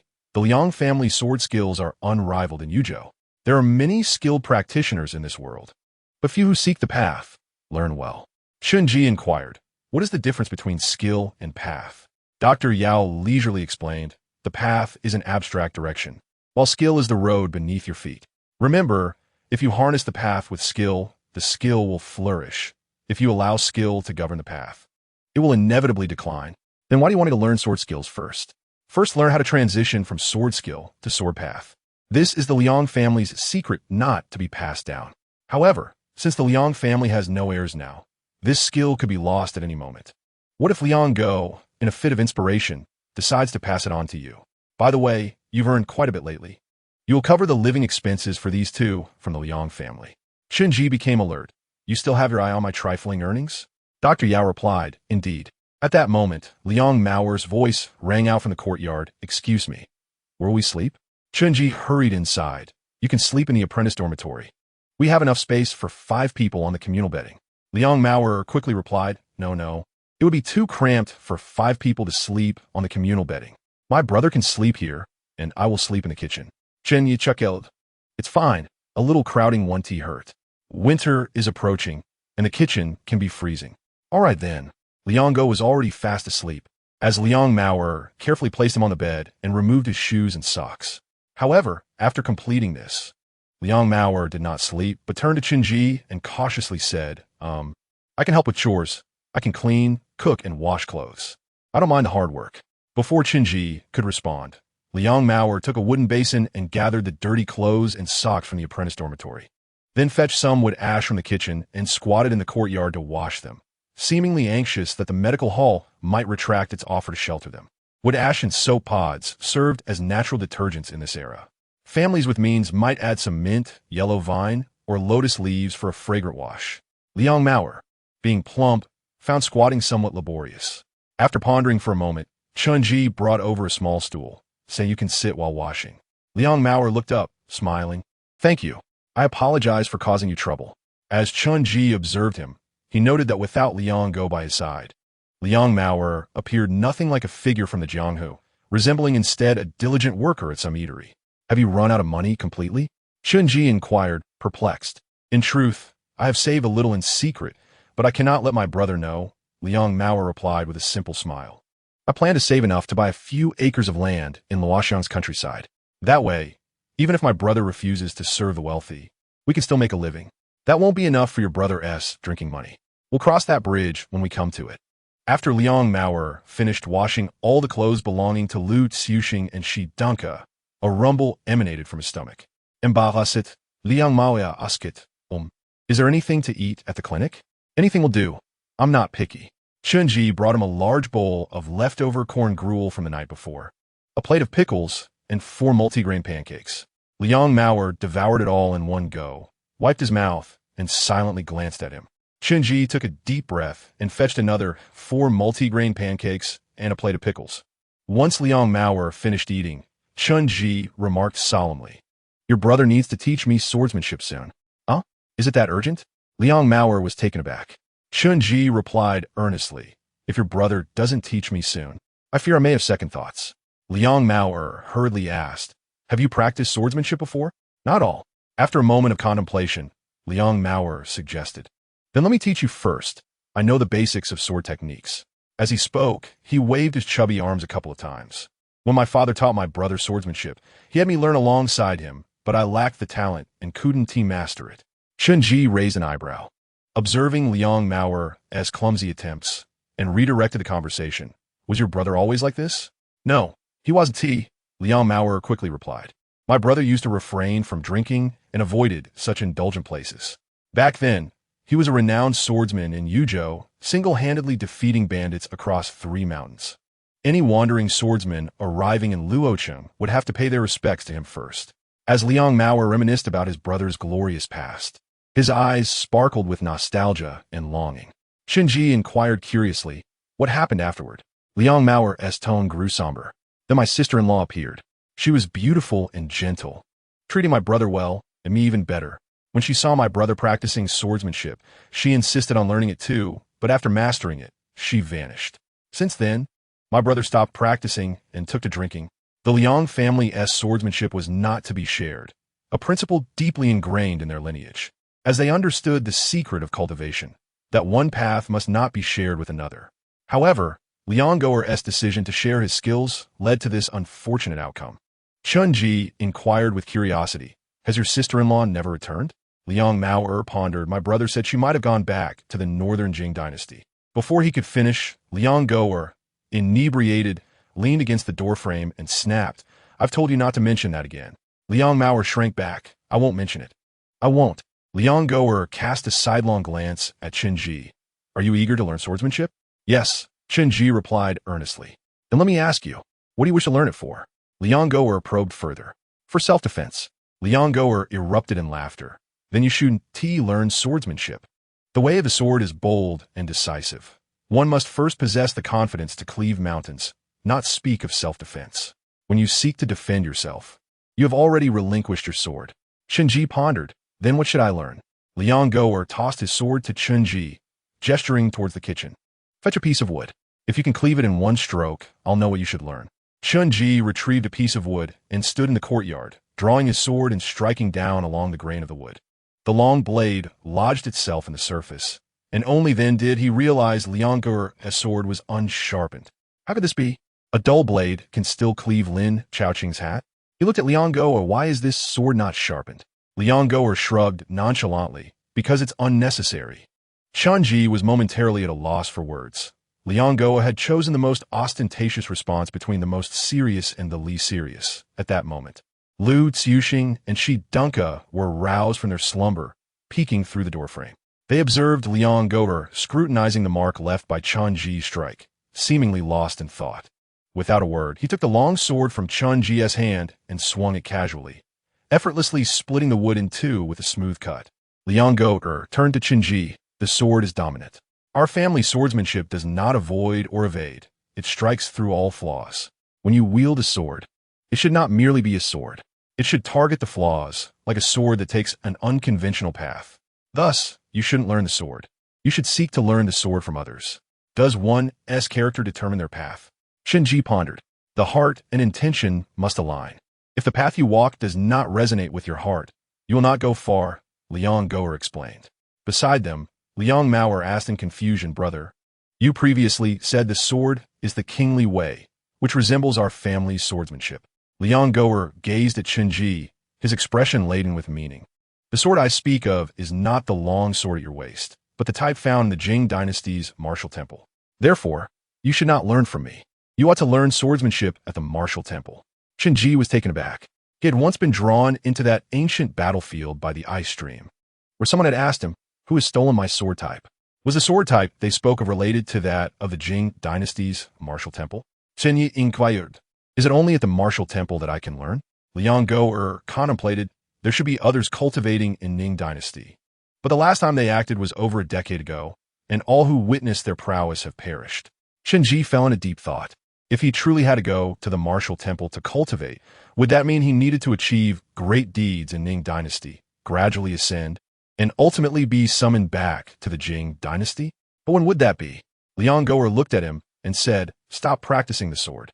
Practicing it now will only lead you astray, making it difficult to correct later. Luoyang Mauer murmured softly, Brother, if he doesn't practice, where will we live? What will we eat? Luoyang Goer quickly amended. He can practice stances first, work on his steps. As the saying goes, teach the fists but not the steps. Teach the steps, and you can beat the master. The footwork is the foundation of exerting strength throughout the body. If you do not practice footwork, you will only use the strength of your arms when you punch. But how much strength can one arm wield?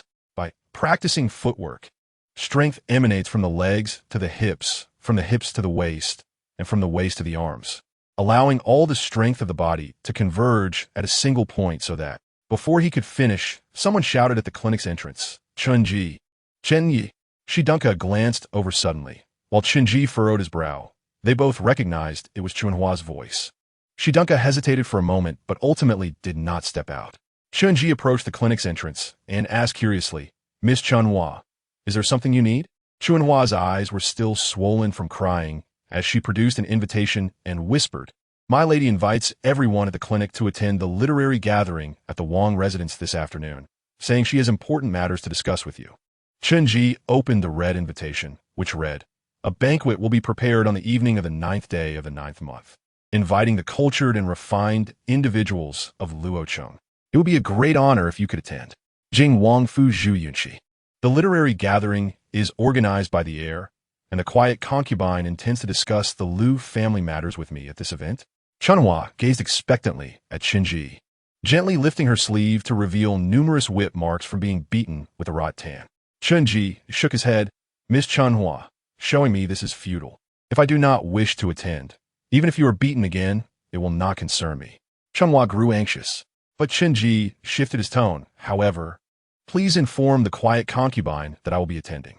A crimson invitation, bound with a brilliant yellow cord, reveals an interior adorned with gold leaf depicting auspicious clouds, exuding an air of grandeur, yet lacking the refinement typical of scholars. This young lord truly revels in hosting gatherings. Merely yesterday, he orchestrated a literary meeting, and today he does so again. Chenji returned to the medical hall, holding the invitation, when Lu Chuxing approached, exclaiming, What a beautiful invitation. However, it would be wise to refrain from attending the one given to you by Chunhua. As he spoke, he instinctively glanced at Shi Deng Ku, murmuring, I mean no offense, just a reminder that Chenji may be in danger. Shi Deng Ku remained silent, his head bowed. At that moment, Luoyang Goer joined them. Reeking of alcohol, it's the literary gathering this afternoon. Why did they send you the invitation only this morning? Shi Deng Ku grumbled. Is there a problem? Luoyang Goer smugly explained, Of course there's a problem. A proper banquet requires 3 invitations. The first must be sent 3 days prior, the second on the morning of the event, and the third an hour before it begins. Sending an invitation the day of is merely an attempt to gather guests, which signifies you are merely an accessory to this literary meeting. Chenji nodded but remained unfazed. Luoyang Goer quickly added, Attending such a last-minute gathering will only bring you disdain. I might as well go in your stead. Chenji replied, You are throwing your calculations in my face. He looked at Lu Chuxing and Shi Deng Ku. As Lu Shixiao mentioned, I previously offended Jing Fei while attending to her at Wanxing Yuan. I must go to resolve this misunderstanding. You need not accompany me. I shall go alone. The courtyard fell silent, and Lu Chuxing felt a sense of retreat. Yet Shi Dengku stepped forward. I will go with you. If anything happens, I can offer assistance. After saying this, Shi Dengku turned to Lu Chuxing. Are you coming? Lu Chuxing's gaze flitted about. Why are you looking at me like that? Of course, I will go. It seems as though you're the only one being chivalrous. However, we lack suitable attire for such an occasion. Everyone else is a scholar or a dignitary. It would be rather embarrassing for us to attend in such a manner. I am not making excuses. I merely suggest we procure appropriate clothing this morning, so we may attend with dignity. Shi Dengku replied glumly. I have no money. Lu Chuxing gritted his teeth. I will lend you some. You can repay me next month. Luoyang, observing this, exclaimed in amazement, 3 brothers advancing and retreating together. I see a hint of chivalry among you. Quite rare indeed.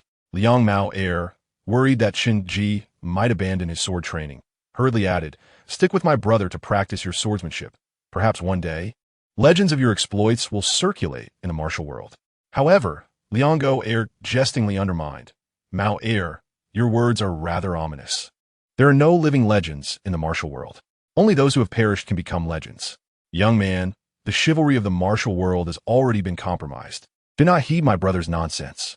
Liang Mao pushed Liang into the house. Brother, please speak less. In the afternoon, during the hour of shun, Lu Chuxing donned a well-fitted blue long gown, his hair neatly secured with a headscarf, topped with a cherry blossom pattern cap, and his feet clad in Chenxiao shoes. Chen Ji observed him, noting that even the shifty-eyed Lu Chuxing appeared to carry an air of authority in this attire, particularly with the black gauze cap adorning his head. Shi Deng could dress more simply, akin to Chen Ji, with only a hairpin securing his hair, and his clothing was merely the newly purchased fabric garment. The trio approached the side gate of the Wang Fu to present their invitations. The attendant, upon seeing the invitation, immediately led them respectfully towards the back gardens. Fei by Qi along the way, the attendant cautioned, please ensure guests remain within the back garden and do not intrude upon the ladies' quarters.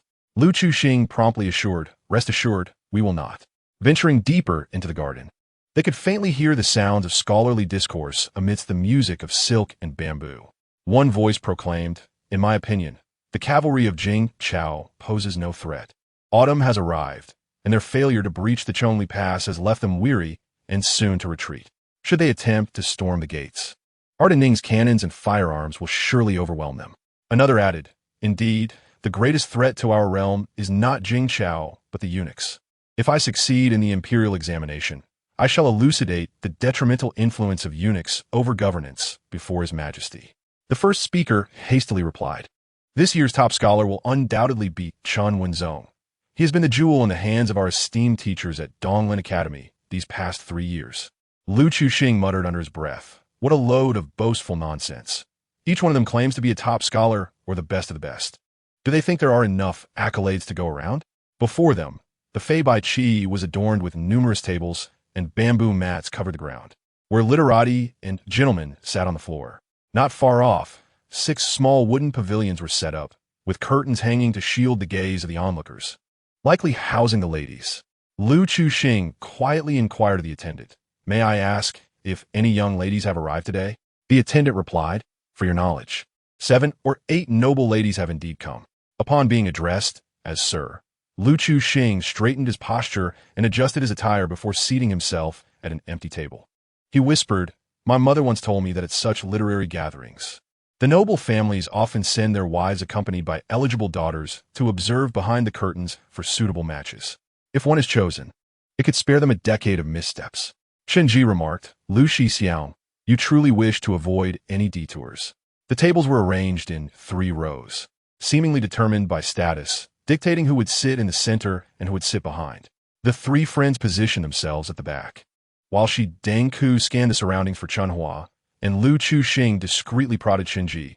Look at the front row across from us. Your 2 elder brothers.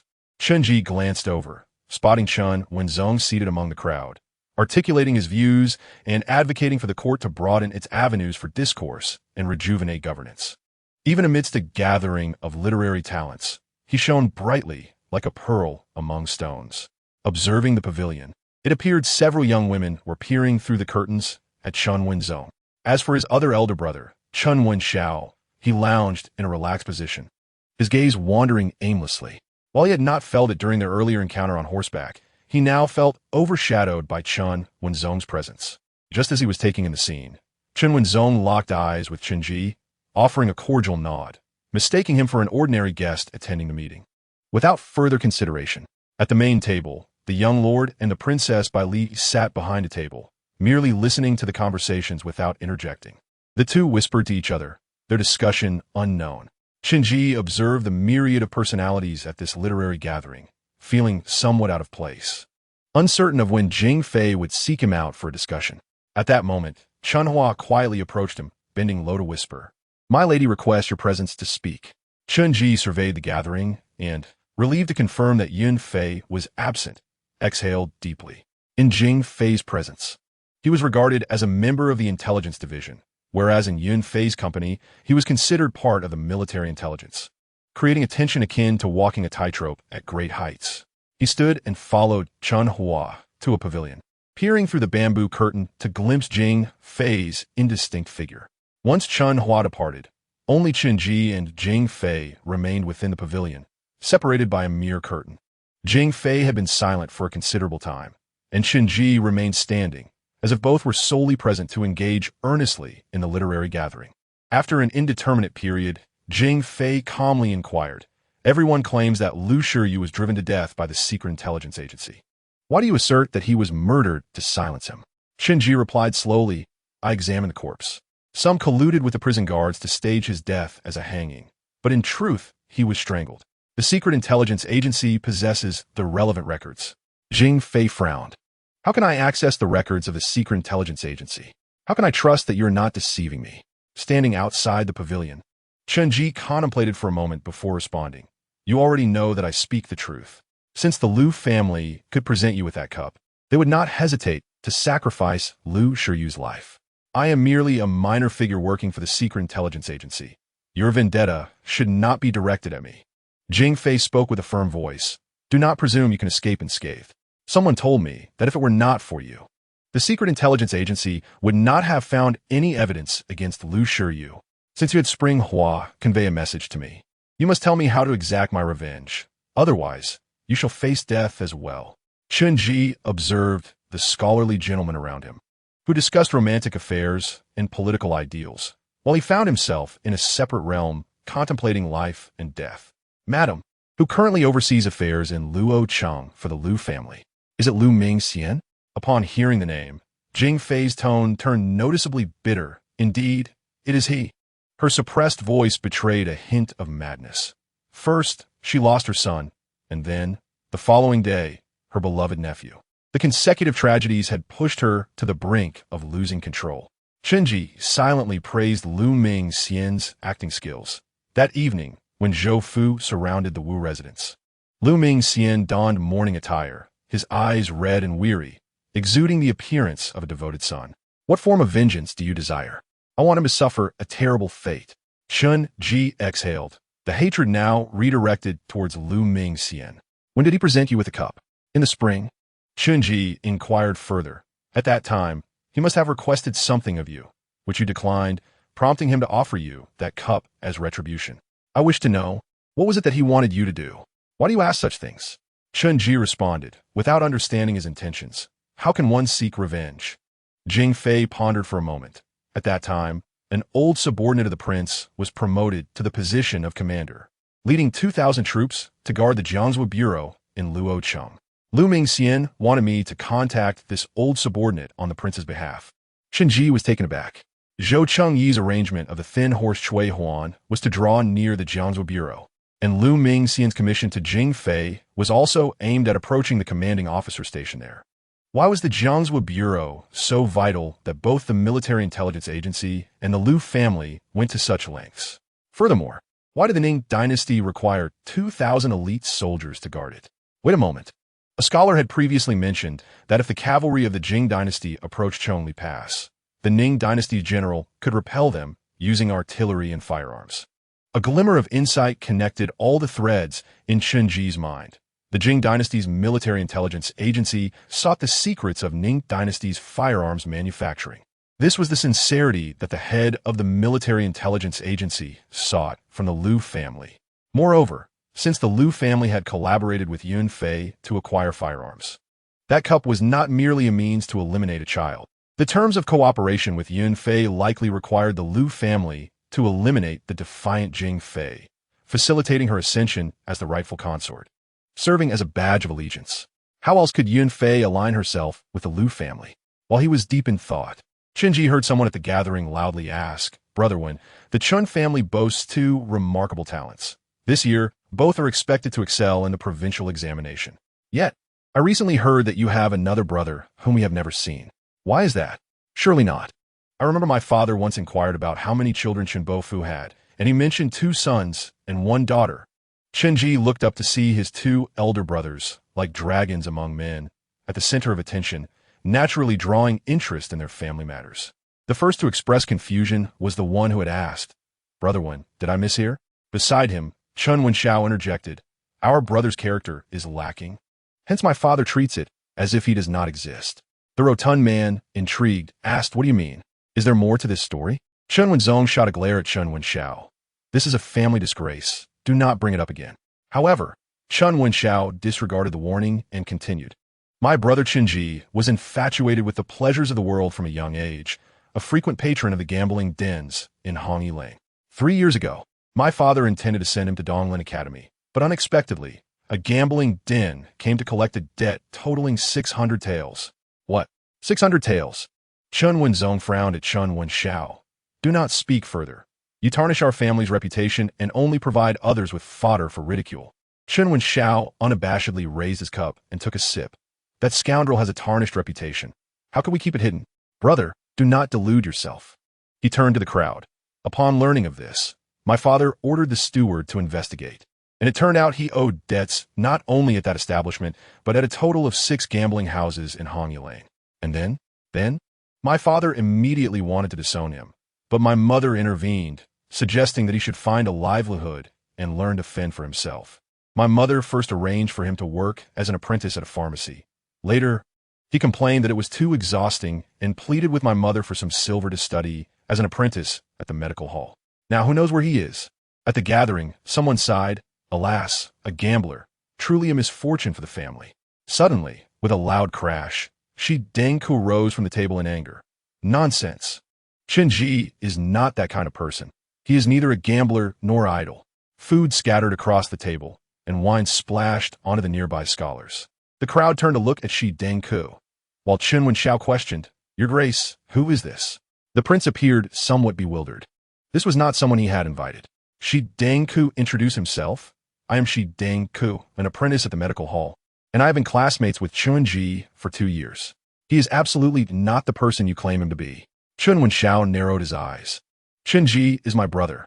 I know him better than anyone." Shi Dengku's face flushed with anger. "You know him? Dengku, the successful candidate in the imperial examinations?" Ah. Suddenly, someone burst into laughter with such lofty names. "Why do you not participate in the imperial examinations, but choose to become an apprentice at the medical hall? And in those clothes, how dare you attend a literary gathering?" Lu Chuxing could no longer contain himself and stood up angrily. "What does his attire have to do with the literary gathering? We have known Chunji for 2 years. He is certainly not the person you describe. Oh, you see, he is dressed quite decently. But I noticed that his hat does not appear to be made by Li Ji. Rather, it looks like a cheap imitation from a small workshop." Lu Chuxing was at a loss for words. He indeed purchased a counterfeit for a bargain. Just then, Princess Bali stood up and loudly asked, "Is this how the academy's teachers instruct you to judge others by appearance? What he wears and does is irrelevant to what he claims. None of you have likely even met the so-called Qinji, nor have I, but those 2 here who are willing to risk their reputation to defend him, in my eyes, should not be underestimated." The prince laughed heartily. "Bali speaks wisely. Let me ask everyone, if someone were to defame you in public, would anyone stand up to defend you? Do you have such friends at your side?" As he spoke, the prince raised his cup towards Shi Dengku and Lu Chuxing. "I admire your loyalty. Drink up." At the banquet, an eerie silence enveloped the crowd. Even the sound of the zither had ceased. They could no longer mock Shi Dunka, and the names and attire of Lu Xuxing prompted introspection. How many would stand up for oneself if unjustly accused? The common folk, upon hearing rumors, merely echo the words of others. Yet, One may not be as concerned about the idle chatter as much as whether friends would speak on their behalf when slandered. Chunji had not anticipated that Shi Dunka and Lu Tsuxing would defend him. It was precisely the unexpected nature of this that led to his astonishment. At this moment, the young master downed his cup of wine in one gulp. The cups in the Wang residence were somewhat small, leaving him wanting for more. So he considered summoning someone to fetch a larger bowl.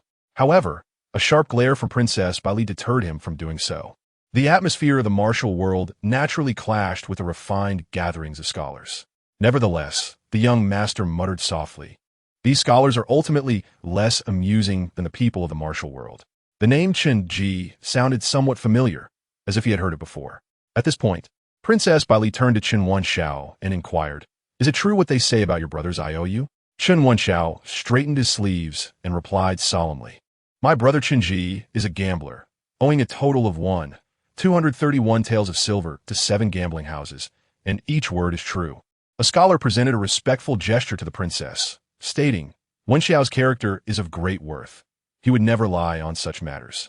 Sighing, Princess Baili relaxed. Chenji, standing silently by the pavilion, contemplated what kind of person he had once been. Was he truly a gambler? It was possible. After all, the IOUs from the gambling houses could not be forged, and such matters were easily verified. Yet, those events were in the past, detached from his present self. Behind the bamboo curtain, the quiet consort glanced subtly at Chenji, asking, "Does your family not know you are with the Secret Intelligence Agency?" Chenyi replied, "To inform you, madam, I'm not part of the Secret Intelligence Agency. At most, I serve as a hawk for them, not even a full-fledged spy." "Oh." The consort appeared slightly puzzled. "What motivates you to serve the Secret Intelligence Agency?" Chenji answered candidly, "For money. They pay me 50 taels of silver for each lead I provide." The consort paused. "Only 50 taels? You risk your life for 50 taels?" At that moment, she believed Chen Wenxiao's words. Indeed, this apprentice from the medical clinic was a gambler, willing to risk everything for mere money. Yet, Chenji thought to himself about the disparity of the world. He toiled endlessly for 50 taels, while in the eyes of the consort and the cloud consort, that amount seemed utterly insignificant. The consort leaned back against her soft couch behind the bamboo curtain, saying slowly, "Help me take revenge, and I shall grant you 1,000 taels of silver upon its completion." Chenji pondered, "Do you wish for Lu Mingxian to die?" "Precisely." The minister Lu was surrounded by hidden experts and rarely ventured out, making his assassination a formidable task. If it were to be executed through the Secret Intelligence Agency, it would be even more difficult, as both Yun Yang and Jiao Tu had been dealt with by him. If you seek revenge, it will require 5,000 taels. 2,000 is the maximum, no more. Agreed. Chenji breathed a sigh of relief. Indeed, it was easier to earn the money of the wealthy. With those 2,000 taels secured, he would dare to explore the depths of the prison, retrieve all the ice flow, and ignite hundreds of stoves. By then, as long as no officials intervened, ordinary spies would not dare to trouble him. Just as he was deep in thought, the consort suddenly asked, "What do you think of Chunhua?" The youthful bloom of peach and plum blossoms is indeed charming, although she is slightly older than you. She knows how to care for others. I spent 100 taels of silver to purchase her from Yangzhou. Chenji hastily replied, "Madam, perhaps it would be best not to meddle in matters of romance. Money is sufficient." During the banquet, Chen Wenxiong looked toward Shi Dunka and Lu Tsuxing, inquiring, "Are you colleagues of my brother? How has he been lately? Did he not attend today? He has come. How has he been? Why do you not inquire of him as his brother, but instead ask me?" Shi Dunka replied sullenly. Chen Wenxiong displayed an awkward expression. "You are right." Chen Wenxiao's countenance darkened. "Why should we concern ourselves with someone who has made such choices?" Ning Chao governed the nation with principles of propriety. With a relationship between ruler and subject, father and son, was meant to uphold societal order. However, while everyone speaks of motherly kindness and filial piety, how many non-biological parents truly regard their concubines' children as their own? It is merely a fade. Lu Tsuxing was about to retort, but was interrupted by a pat on the shoulder. Turning around, he found that Chunji had returned to the banquet without him noticing. Chunji offered a bow to Chen Wenxiong and Chen Wenxiao from a distance. "Brothers, it is a surprise to reunite after such a long time. And I did not expect it to escalate in this manner. Let us not disturb the literary gathering organized by the young master." Upon seeing Chunji's arrival, Baili quickly tugged at the young master's arm, Brother, it's him, the one who collected our toll and provided us with a ladder. Had I known, I would not have spoken up for him. The young master laughed heartily. I think it was worth the effort. Do you not find him amusing? He even dares to collect the toll from the young master of Jingwang. Bailey pouted, 3 taels of silver per time. He is quite unscrupulous. However, despite his unpleasantness, I do not perceive him as a gambler. The young master responded, Have you ever encountered a gambler? Bailey recalled, I saw them when accompanying you to the gambling house. Each gambler had lost their mind, completely absorbed in gambling, with bloodshot eyes and filthy clothes. Dirt lodged beneath their nails. Yet, he is clean and full of vitality. A gambler's mind is solely fixated on gambling. When awake, they gamble, and after gambling, they sleep. They have no time to concern themselves with their appearance. The young master nodded. Indeed, he does not resemble one. Regardless, the young monk asserts that he has already renounced greed and anger, and I trust the young monk. He is not truly changed. Even if he has stopped gambling, he remains a vile character. Bailey sulked. The young master chuckled gently. Well, 3 taels of silver is merely a box of rouge for you. At that moment, Chen Wenxiong noticed that Chen Ji seemed somewhat familiar. It was at this moment that he recalled that Chen Ji had previously observed him at the banquet, yet he had failed to recognize him. Of course, this was also due to their previous lack of closeness. His mother had always cautioned him against associating with Chen Ji. Chen Wenxiong rose. Earlier was Wenxiao's fault. I apologize on his behalf. Please do not take it to heart. Chen Ji smiled. It is of no concern. Words are a natural expression of others. Chen Wenxiong continued. Recently, our father has been at home. You should find time to return and fulfill your filial duties. He will surely be pleased to see you have turned over a new leaf and are diligently studying medicine. Chen Ji replied, The medical school keeps me quite busy, so there is no need. He had no intention of returning to the Chun family. Or did he plan to ever go back? As he had told old Yao, he truly regarded the medical clinic as his home now. Chen Ji understood that having a son who was a gambler, along with his mother's questionable status, naturally rendered him unwelcomed. Since he was not welcomed, he would cease his visits to avoid any need for pretense. At that moment, someone stood up and remarked, The principles of ruler and subject, father and son, must not be disrupted. Perhaps you resent your father for not sending you to Donglin Academy. Or perhaps you blame him for neglecting you. Yet, he remains your father, and you remain his son. The filial duties that must be fulfilled should still be honored.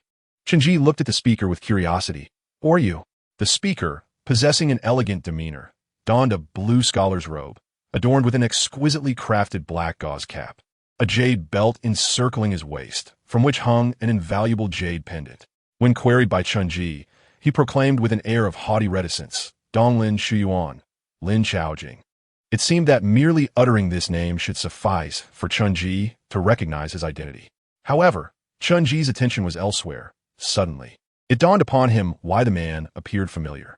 Lin Chaojing bore a striking resemblance to Lin Chaoqing of the Chief Criminal Office, suggesting they were either brothers or closely related. Yet, Chen Ji distinctly recalled this voice, the very voice that had spoken of denouncing the eunuch faction during the palace examination. Lin Chaoqing was indeed a member of that faction. He ceased pondering further and simply patted Lu Xiuxing and Shi Dunka. Let us depart. This place is ill-suited for us. I apologize for causing you discomfort. Very well, let us go, Lu Xiuxing replied, sniffing. Wait a moment, Lin Chaojing called out, his voice resonant.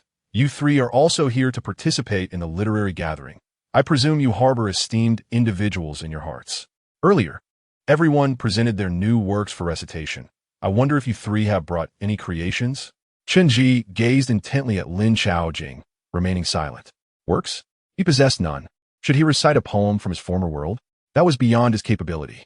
Chen Ji had a strong inclination towards the sciences, dedicating the past years to the study of scientific knowledge, popular science, reasoning, investigation, and counterintelligence.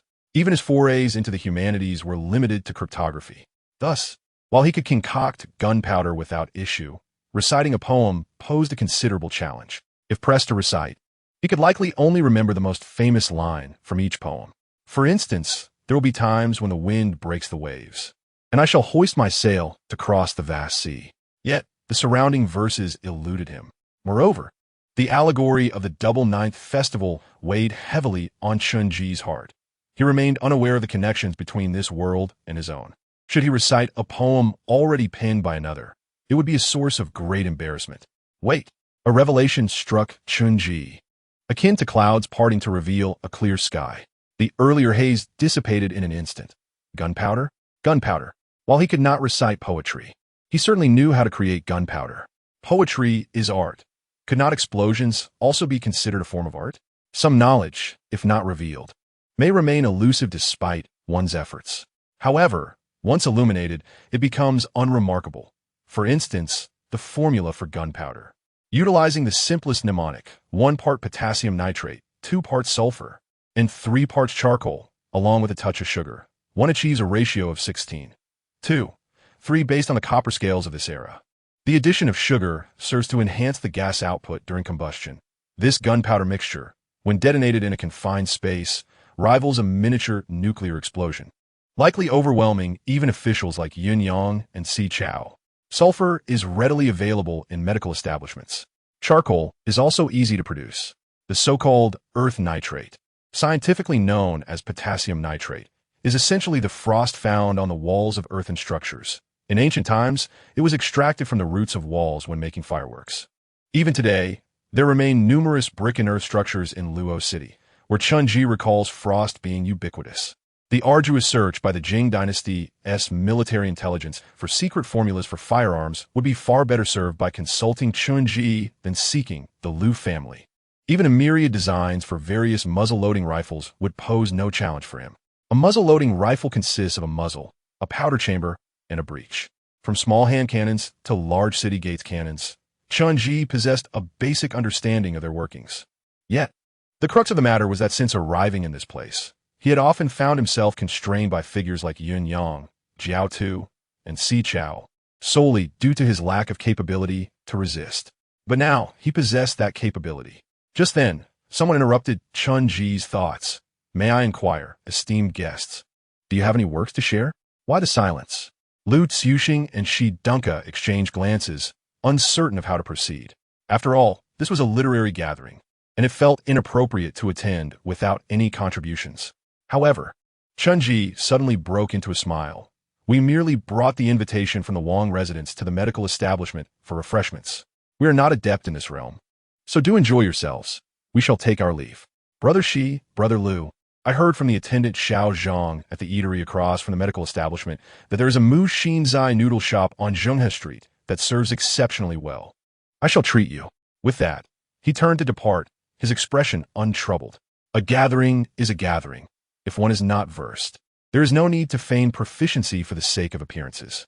Everyone has their own expertise. You understand art and I understand art. Perhaps my art may even facilitate your art's departure. Chen Wenxiong and Chun Wenxiao observed Chun-ji's retreating figure, serene and self-satisfied, conversing with friends as if entirely unaffected by the literary gathering, seemingly unconcerned by the recent events. He suddenly felt that Chun-ji was not merely speaking in anger, but genuinely had not contemplated returning to the Chen family. Yet, the grand and illustrious gates of the Chen family, were they not the aspiration of all? How could anyone willingly relinquish such an opportunity? At the banquet, Princess Bali turned to the heir. "Brother, did you invite him?" "No." The heir shook his head. "I do not recall sending an invitation to the medical establishment." "But that is of little consequence." Princess Bali pondered for a moment before suddenly rising. "This place is dull. I shall take a stroll." The heir regarded his sister's departing figure, hesitating to speak. "You." On the way back, Chun-ji inquired, "Brother Shi, why did you stand up for me?" Shi Dunka, walking with his head bowed, appeared less imposing due to his lowered stature, replied softly, "I almost caused you trouble yesterday. I apologize. I was out of my mind at the time. I have ruined our 2 years of friendship. I truly deserve to be punished." Chun-ji pressed further. "Was your intention solely to save Chunhua's life? There was some self-interest as well." Chunhua mentioned that if this matter succeeded, she would ask concubine Jing to promise her to me, so we could live peacefully together afterward. Lu Xiuxing scoffed. "You believe every word she says? Your family is so poor. Could she really forsake the glory and wealth of the Wang residence for you?" Shi Dunka countered, "She is not that kind of person." "Chen-ji, could you please keep this matter from my brother and father? If they find out, I will surely be in dire straits." "Rest assured, I will not disclose it." Chen-ji smiled. Nearby, Lu Xiuxing expressed his frustration. "I wonder what my father was thinking when he named me." I truly lack ambition. Even with the literary star descending, I cannot comprehend those classics. Now, introducing myself is somewhat embarrassing. From a farmer in the morning to the hall of the emperor by dusk, this encapsulates the greatest dream of the scholars of the Ming dynasty. Yet, it was not Qinji's dream. What was his dream? Once, he aspired to be a diplomatic military officer, but neither the Ming dynasty nor the Jing dynasty warranted his allegiance, leaving him devoid of dreams. With no one to protect, no place to safeguard, he could only strive to survive, swept along by the currents of this era. Today, the terms gunpowder and sword seeds held a fatal allure for him. When these two elements were weighed on the scales of fate, perhaps they would tip in his favor. While lost in thought, a voice called from behind, "Chun-ji." He turned to see Princess Bai Li hastening towards him, still clad in her striking attire, her white garments and red embellishments unchanged. However, today her hair was styled in a silver-threaded cloud bun, adorned with a circle of pearls and beads that swayed as she walked. Chun-ji inquired, "Is there something you need, Your Highness?" Without revealing her purpose, Bai Li waved her hand grandly. "Come, I invite you to Zhenghe Street for a meal, specifically to enjoy the noodles you mentioned." Having said that, Bai Li, with her hands clasped behind her back, led the way, her steps light and triumphant, resembling a free-spirited antelope. Chun-ji exchanged glances with his fellow disciples and suddenly remarked, "You all go ahead. I'll return to the medical hall to call for Liang Mauer." 15 minutes later, in the Dao X, Princess Bai Li rested her chin on her arms, staring in astonishment at the towering stack of bowls in front of Liang Mauer. 5 bowls, 6 bowls, 7 bowls. "Chun-ji, how could you be so inconsiderate?" Chun-ji smiled at Liang Mauer. "Eat your fill tonight, but do not overindulge in the morning." Liang Mauer cautiously glanced at Bai Li and asked, "Princess, am I eating too much?" Chun-ji replied earnestly, "The princess has a noble heart. As children of the rivers and lakes, how could we ever resent your appetite? It's quite all right, a bowl of noodles costs so little." Bai Li said with a frown, pulling out her purse. "But you really can eat a lot. It's no wonder everyone was drinking last night while you were beside them, devouring everything in sight." Liang Mauer awkwardly explained, "I don't know how it happened. I have always been able to eat a lot. When my brother was 10, I was only 3, and yet I could out-eat him." Bai Li chose to let the matter go. Since she was treating them, she would do so generously. After settling the bill, she turned to Chun-ji with curiosity. "Earlier at the literary meeting, they spoke of you so. Why did you not get angry?" "There is nothing worth getting angry about." "Then I will speak on your behalf. Can you not charge me a toll for passing through in the future?" "Not possible." Bai Li, irritated, declared, "Then I shan't speak for you again. Let them slander you." Chun-ji chuckled. "They may say whatever they wish, but time will reveal the truth." Suddenly, Lu Chuxing interjected, "Chun-ji, actually I have seen you write poetry." "Huh?" Chun-ji was momentarily taken aback. Lu Chuxing whispered, "I caught you studying late at night, making notes on the back of your prescription. While you slept, I secretly took a look at what you had written down, and I found half a line of poetry." Bai Li inquired, "What did it say?" "Humanity traverses the world, suddenly like a traveler far from home." As Bai Li recited the half-line, she felt as if she were walking alone on a snow-capped mountain, enveloped in twilight, an overwhelming sense of solitude washing over her. That day, Chun-ji awoke from dusk, the streets bustling, yet he found no family awaiting him. In a moment of inspiration, he hastily scribbled a line of poetry, which Lu Chuxing happened to see. Bai Li slowly turned her gaze to Chun-ji. "Is this?" Before she could finish her thought, a head popped in from behind, astonished. "Chun-ji, is this your poem? If you can write, why didn't you say so at the literary meeting?" Chun-ji was also taken aback, only to see the young master and a young monk standing behind him. The protagonists of the literary meeting had stealthily emerged. How hastily was this done?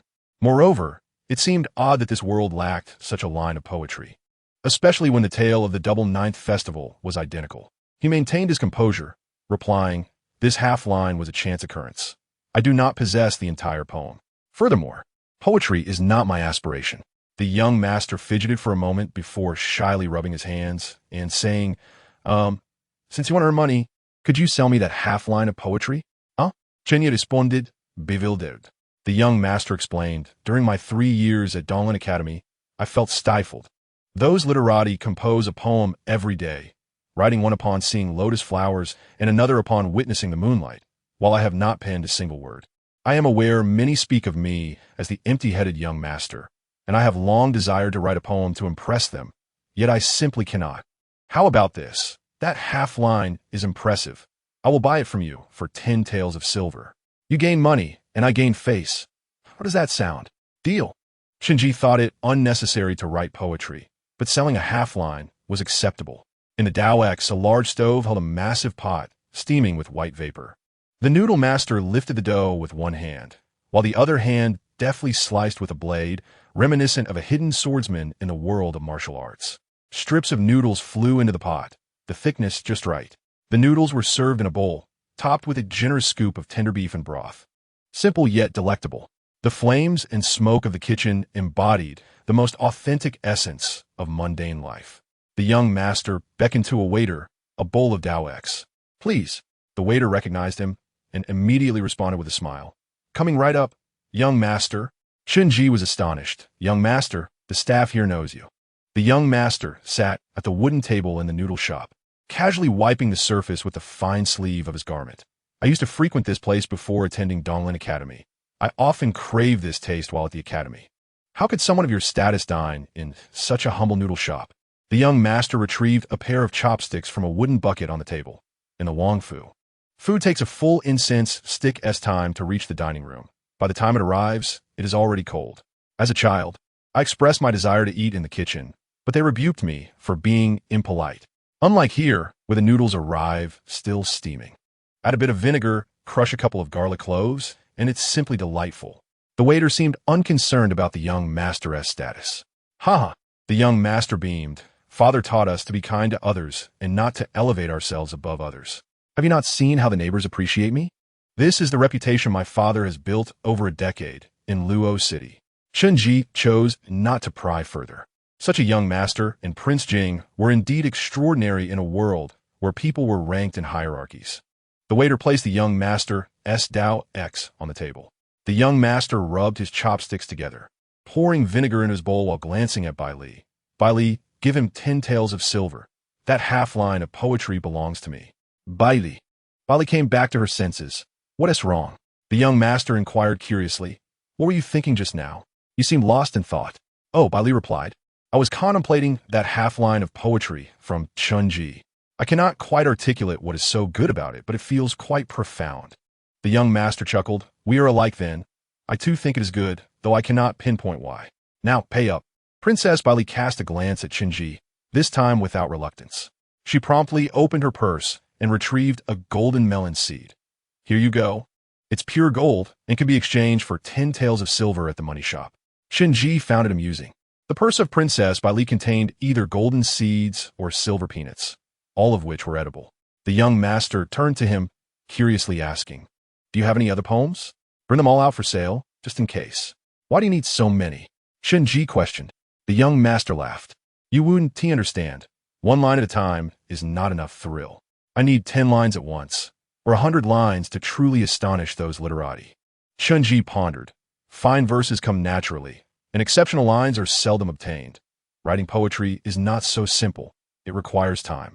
He could recite entire poems like Jing Yi Si and Min No, but he had many half-lines to offer.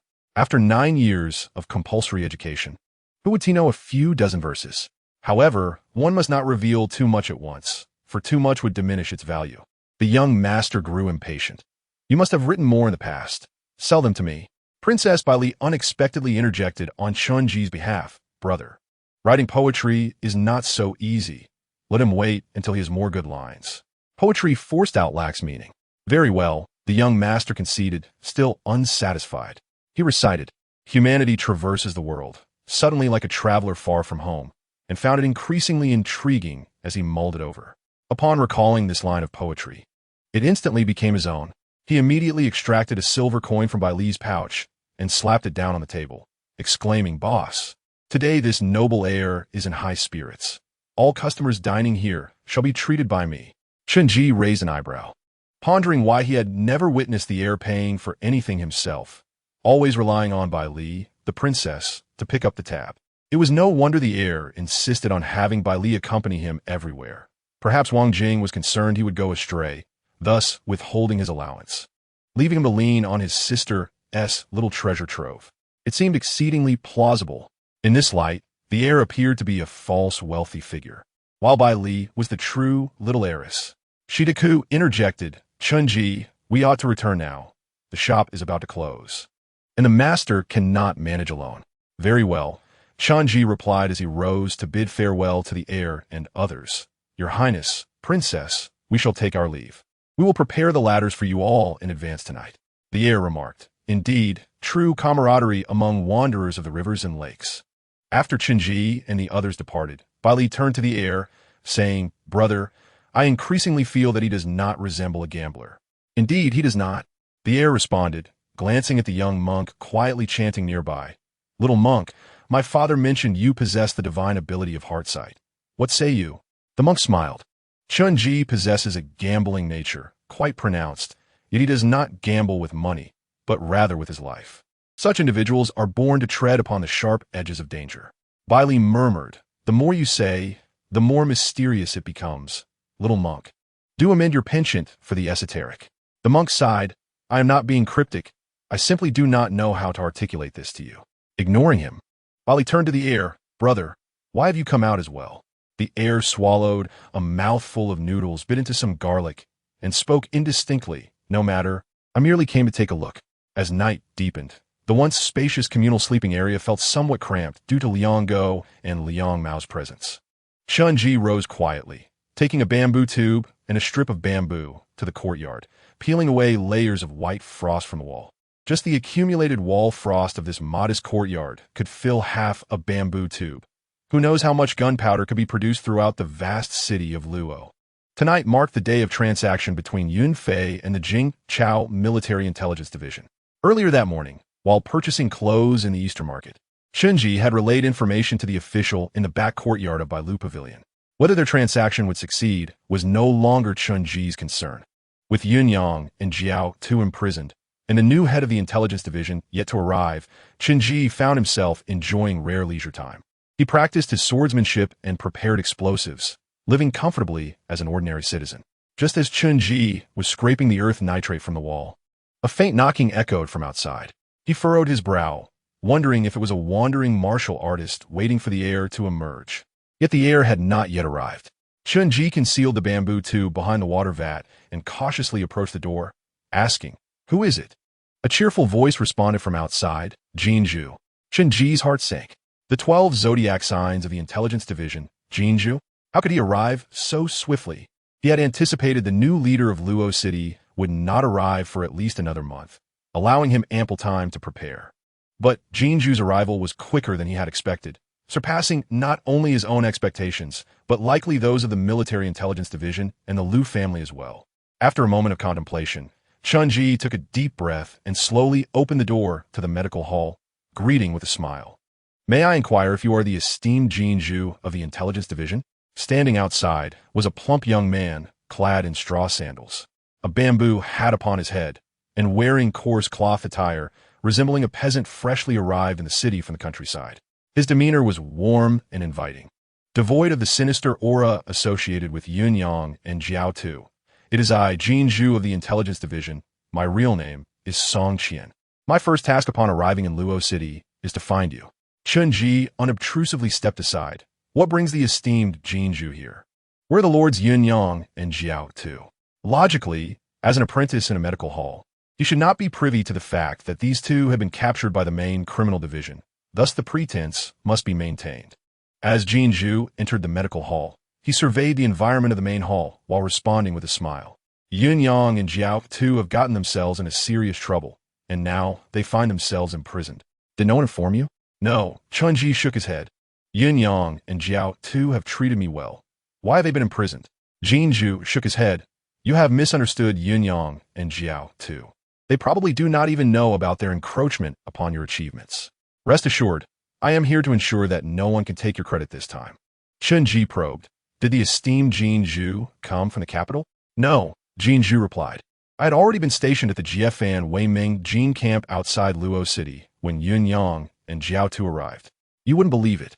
The big yellow carp from the Yellow River in Mengjin is truly delectable, especially with the local braised sauce. It is incredibly fragrant. Chunji was astonished. The esteemed Jinju has been in Luo City all along. Jinju looked at Chunji with a smile. The Minister of Internal Affairs is astute. He knows that Luoyang and Jiao Tu are more likely to cause trouble than to succeed, so he had me wait nearby, ready to act swiftly when they falter. At this moment, neither the Military Intelligence Division nor the Lu family likely realizes that I am already in Luo City. It is the perfect opportunity to strike. To capture them. Chun-Ji's sense of urgency heightened. The Minister of Internal Affairs was indeed shrewd and meticulous. It turned out that Luoyang and Jiao Tu had merely been thrust forward to mislead attention. Once they stumbled, the enemy would become complacent due to their temporary victory. And then Jinzhu would quietly enter the fray, with the enemy in the light and himself in the dark, surely leading to fruitful outcomes. It was likely that their promotion to the 12 zodiac signs was orchestrated for this very moment. If even their own were calculated so ruthlessly, it was no wonder the outside world referred to him as the poisonous minister. Chun-Ji cupped his hands in respect, esteemed Jinzhu. I am not affiliated with the intelligence division. I hope you will not divulge any secrets to me. Jinzhu approached, warmly grasping Chun-Ji's hand with a beaming smile. Of course, I must share with you. I am counting on you to join the intelligence division and help me achieve merit. By the way, I have not yet shared the good news with you. The Minister of Internal Affairs has given his decree to grant you special approval to join the intelligence division. Henceforth, we shall be colleagues, and with your intellect, you shall surely ascend to great heights. Chun-Ji felt goosebumps rising as Jinzhu's plump hand enveloped his. He quickly replied humbly, Esteemed Jinzhu, you flatter me. I possess no such capability. You certainly do. Jinzhu praised. I initially believed that Luoyang would falter under Zhou Qingyi's influence and would leave Luo City in disgrace within a day.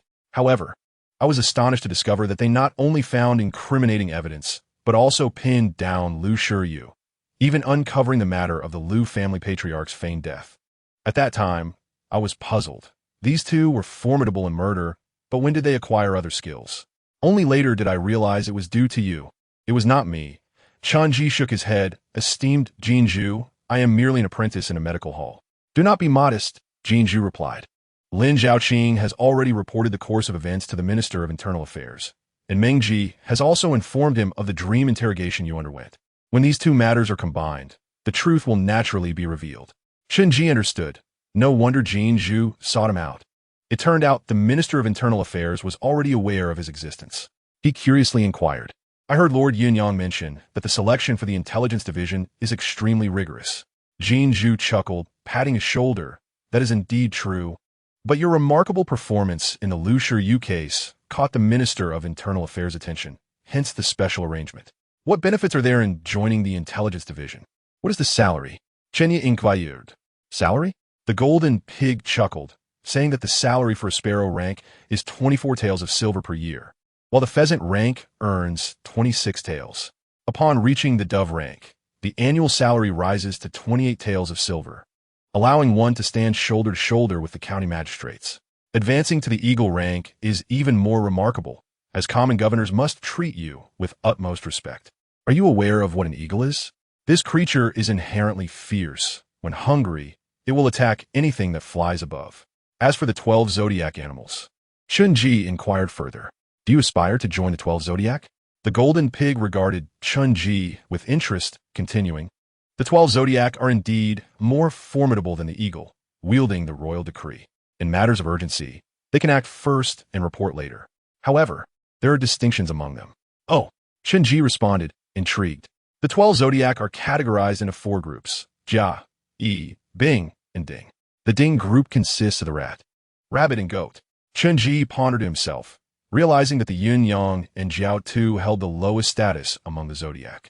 The golden pig continued. Next comes the Bing group, which includes the golden pig, precious monkey, and dream chicken. An E group, the corpse dog, mountain ox, and mysterious snake. As for the Jia group, the golden pig chuckled. They're indeed impressive. The saying goes, the upper 3 are as solid as iron, while the lower 9 are like flowing water. Over the years, other zodiac animals have frequently changed, but the top 3 have remained steadfast, never having erred in their duties or swapped personnel. These 3 are the white dragon, heavenly horse, and ill tiger. Naturally, the authority of the upper 3 differs from ours. We must report to Lord Wuxiu, who will convey our messages. The upper 3 report directly to the minister, and their actions are not for us to inquire. If there are any orders, The lower 9 must obey the upper 3 unconditionally. The medical clinic fell silent, and, at that moment, Chun-Ji began to comprehend the complete structure of the Secret Intelligence Division. The golden pig ceased speaking, placing his hat on the counter, allowing Chun-Ji to digest this information. In this tranquil environment, Chun-Ji swiftly contemplated why the other party shared so much with him. Was it due to a lack of cunning? That could not be the case. If the other party were truly Na'vi, they wouldn't have patiently waited until now to appear. This was no ordinary golden pig. It was evidently a master of disguise.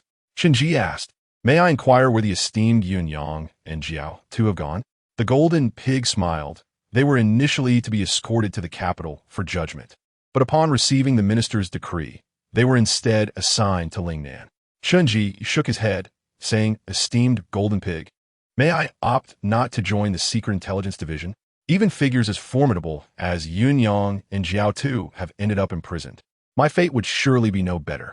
Do not worry, I will protect you." Just then, a commotion arose from the backyard.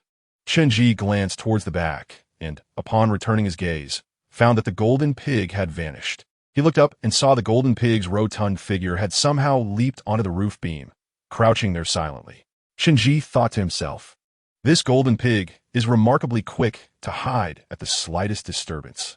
The golden pig squinted his eyes, as if facing a formidable enemy, and whispered, "Young man, go take a look." In the backyard, a white carp's head peeked over the wall, cautiously surveying the courtyard. Upon spotting Chun-Ji, she suddenly appeared disheartened. She had hoped to come out late, waiting for Chun-Ji to fall asleep so she could save on passage fees, only to discover that this medical apprentice seemed to require no sleep at all. The white carp clung to the wall and curiously asked Chun-Ji, "Hey, what are you doing out here in the middle of the night?" Chun-Ji replied confidently, collecting passage fees. The white carp grew even angrier. She climbed over the wall, descended the ladder, and, fuming, pulled 4 silver coins from her pouch, slamming them into Chun-Ji's palm, saying, "From now on, you shouldn't be called Chun-Ji, but Chun Blackheart. Why 4 coins?"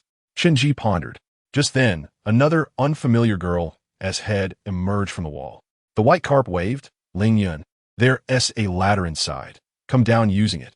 The girl, dressed in deep blue attire with a jade hairpin, appeared in a boyish style, nimbly leaping down into the courtyard. The young master and the little monk followed closely behind. The girl named Lingyun gazed curiously at the 4 silver coins in Chun-Ji's palm, asking, "What is this for?" The white carp explained that S is passage fee. Passage fee? Zhu Lingyun paused, instinctively responding, "Isn't the Thai hospital part of our royal family? He is merely a medical apprentice supported by our royal family. Why should we pay him a passage fee?" Chun-Ji looked at the white carp, "And who is this?" "This is my sister, Zhu Lingyun." The white carp introduced with a smile. "She seldom goes out, and I brought her along for some fun. Please don't mind her words. She has a bit of a classist mindset." Zhu Lingyun was astonished. "Bai Li, why are you being so polite to a servant?" The white carp's expression soured. "What servant? Father has always reminded us not to be condescending. Why do you keep mimicking your mother?" Zhu Lingyun frowned. "Are you seriously getting upset over an outsider? What does my mother have to do with this?" The white carp opted not to dwell on it, stating, "Apologize. You've forgotten everything father taught us." "Why should I apologize?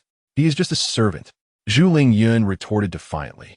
The young master and the little monk observed the scene, hastily intervening. "Stop arguing. What's there to bicker about? Lingyun, you shouldn't speak to Chun-Ji like that." Zhu Lingyun glared at her with wide almond eyes, incredulous as she looked at the young master. "Brother, you're siding with Bai Li?" After a moment of silence, the young master replied, "I'm not siding with anyone. I'm merely stating the facts.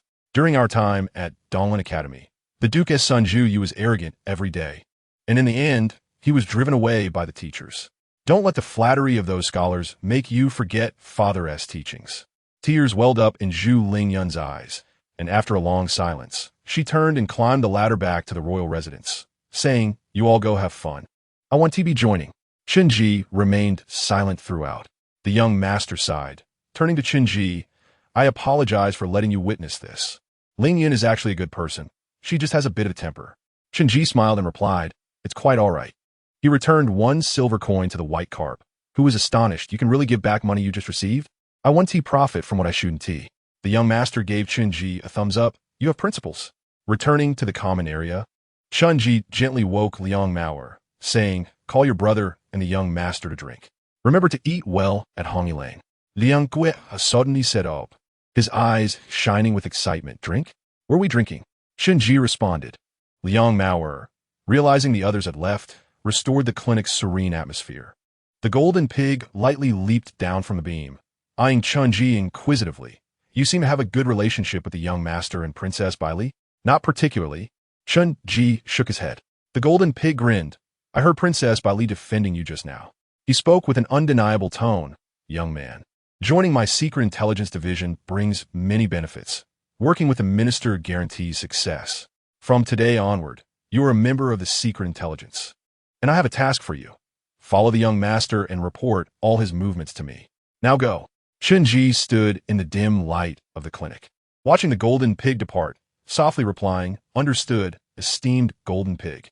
As the gate of the medical hall gently closed behind him, he returned to the courtyard to retrieve a bamboo tube. On this cool autumn night, he rolled up his sleeves and diligently began scraping the frost from the walls. In the early morning mist, with the crowing of a rooster, a horse-drawn carriage slowly came to a stop at the entrance of the medical hall. Bailey lifted the curtain and stepped down from the carriage, stretching leisurely.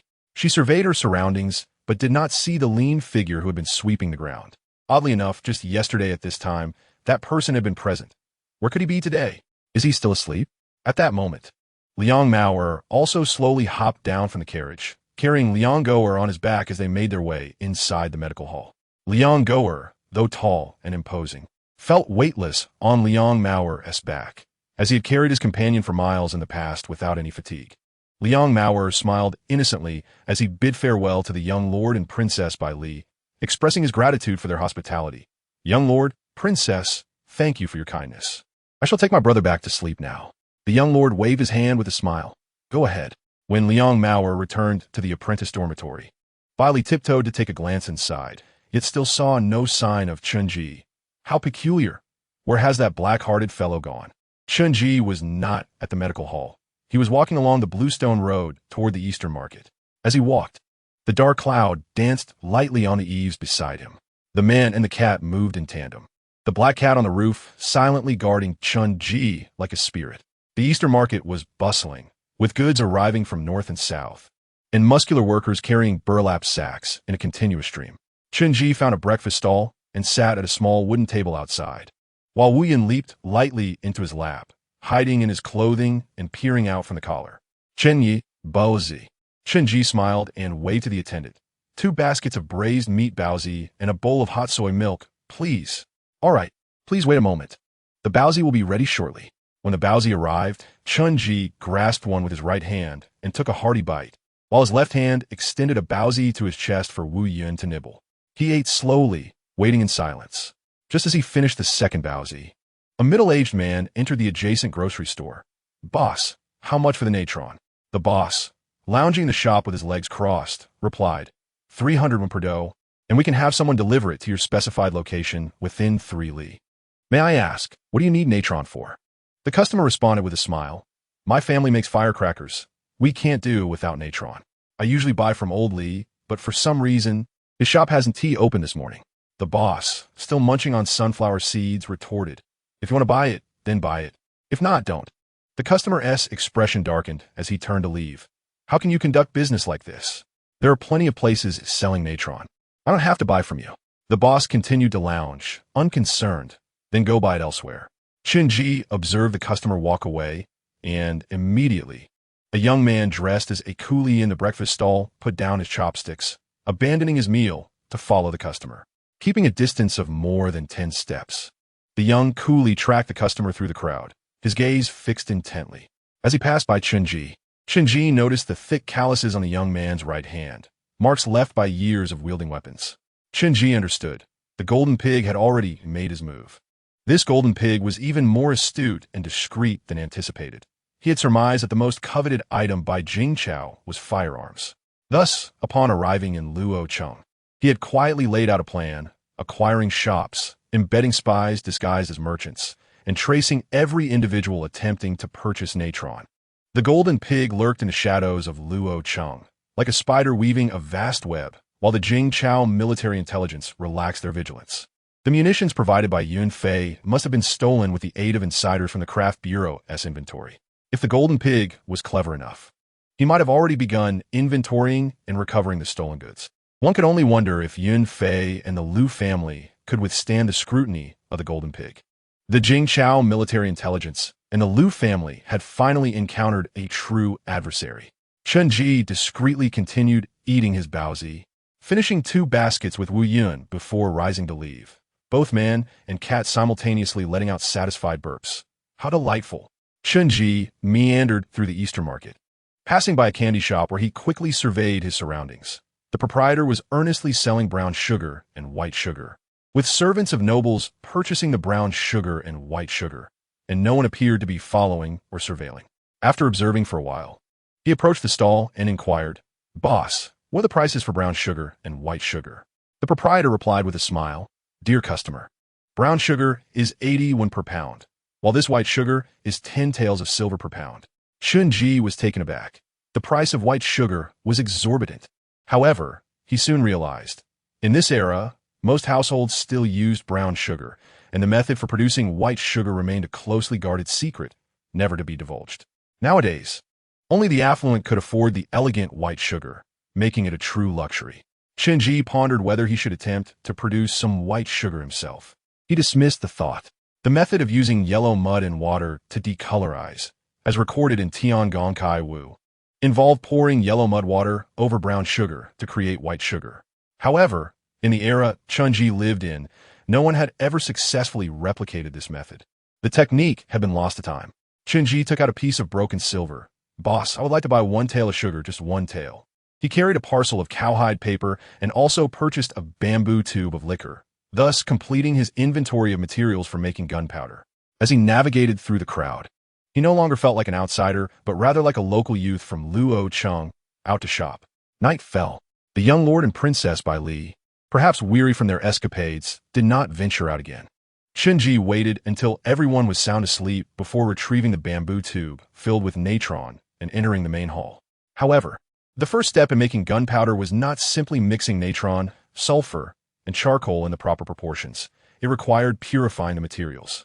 This was also why Chen Ji firmly believed that his gunpowder would surpass that of Ning Chao. The lack of development in their chemical sciences suggested they likely had no knowledge of how to purify these materials. Relying only on rudimentary methods, Chen Ji procured a slightly larger ceramic bowl, carefully placing it over the oil lamp. Wu Yun perched on the counter, tilting her head curiously, and meowed. "Chen Ji, what are you doing?" As Chen Ji prepared the materials, he replied, "Before becoming a true official, I must create some means of self-defense. Wu Yun, you have keen hearing. Notify me immediately if anyone approaches the main hall." He understood that there might exist formidable officials who were unafraid of gunpowder, such as the White Dragon, Celestial Horse, and Sick Tiger mentioned by the Golden Pig. If they were swift enough, they could evade the blast before it detonated. However, he did not need to engage with such individuals. He only required enough gunpowder. Just as he was about to pour the natron from the bamboo tube into the ceramic bowl, a crow suddenly flew into the main hall. Chen Ji and Wu Yun froze simultaneously, exchanging looks of confusion. Wu Yun meowed, "Will it tell you, master, about this?" As Chen Ji silently resealed the bamboo tube, he quickly contemplated a strategy.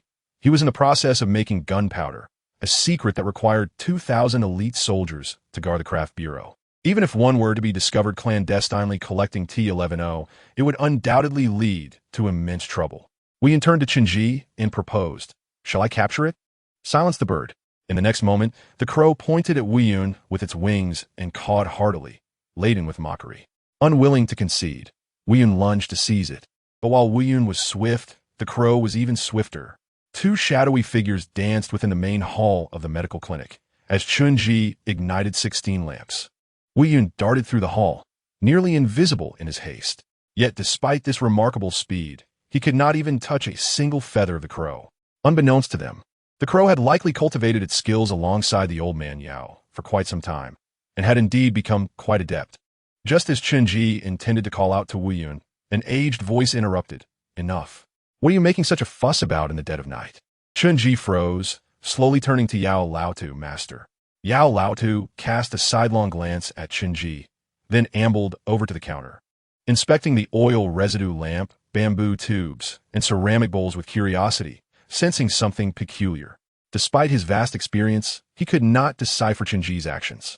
Furrowing his brow, he inquired, "What are you doing with the ceramic bowls from the kitchen?" Chenji replied, "Oh, nothing, master. I just used this bowl to drink some water." "Is that so?" Just as Chenji breathed a sigh of relief, Yao Laotu produced 6 copper coins from his sleeve and tossed them onto the table. The clinking sound resonated as the coins settled. Chenji's heart raced. Although Yao Laotu could not discern his actions, he possessed the ability to divine fortunes. As Yao Laotu muttered incantations to interpret the coins, Chenji's heart raced, as if awaiting judgment, uncertain of what the outcome might be. After a moment, Yao Laotu shook his head in perplexity. "Strange, why can't I grasp it?"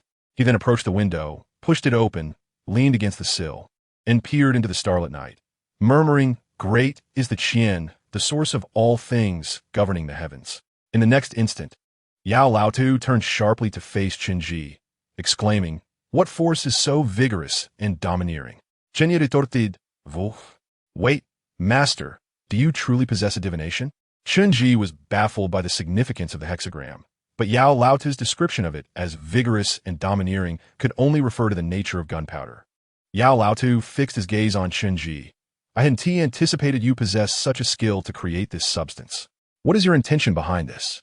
Chenji hastily replied, No. Yet Yao Laotu continued, "Do you realize that if this matter comes to light, you will face dire consequences? Not only will I be unable to protect you, but even the Ning Chao will not tolerate your existence." Chenji fell silent, uncertain of Yao Laotu's true stance. If he truly intended to report him, there would be no choice but to flee. Regrettably, he had only just begun to establish himself in this clinic, believing he could find refuge here. Chenji raised his head. "Master, I never meant." Yao Laotu interrupted, "A silence fee, 6 taels." Chenji exclaimed, "What?" The dimly lit main hall of the clinic was filled with the cool autumn breeze that wafted through the window, causing the flame of the oil residue lamp to flicker, casting shifting shadows across Chenji's face. "So all your lengthy discourse was merely to demand a silence fee?" Chenji inquired, his voice steady. Yao Laotu replied nonchalantly, "It's not about the money. It's about saving your life." Chenji lamented, "Do you have any idea how much 6 taels can buy?" Yao Laotu stroked his beard. "Indeed, it can buy a ladder for the Bai Li princess." Chenji was taken aback. It seemed Yao Laotu was well informed, explaining the identical amount matched the toll fee paid twice. Yao Laotu sneered, "This clinic is mine. The heir and the princess passed through here. What is wrong with them paying me a toll?" Chenji argued, "But I exerted effort too. I helped them with the ladder." Yao Laotu turned back to the main room, retrieving a bamboo recliner and placing it in the corridor between the main hall and the courtyard. "I provide you with fresh air. I too have put in labor. Pay me 6 taels, and you may proceed with your endeavors, for I will ensure no one discovers your activities." The large bamboo recliner seemed like a toy in the hands of the 92-year-old man. Chenji was stunned. "Is this how it works?" Yao Laotu, unconcerned, simply extended his hand. "Where are the silver coins?" With a heavy heart, Chenji retrieved the 6 silver coins from his sleeve and placed them in Yao Laotu's hand. Yao Laotu gleefully tucked them into his sleeve, humming a tune as he reclined on the bamboo chair, closing his eyes to rest. Lawful mornings bring woes, while the robust revel at night. Chenji observed in silence, unsure how to deal with this old man.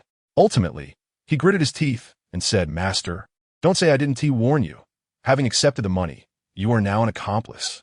Yao Laotu chuckled softly, "Threatening me? You are still too inexperienced. I am curious to see what you will create."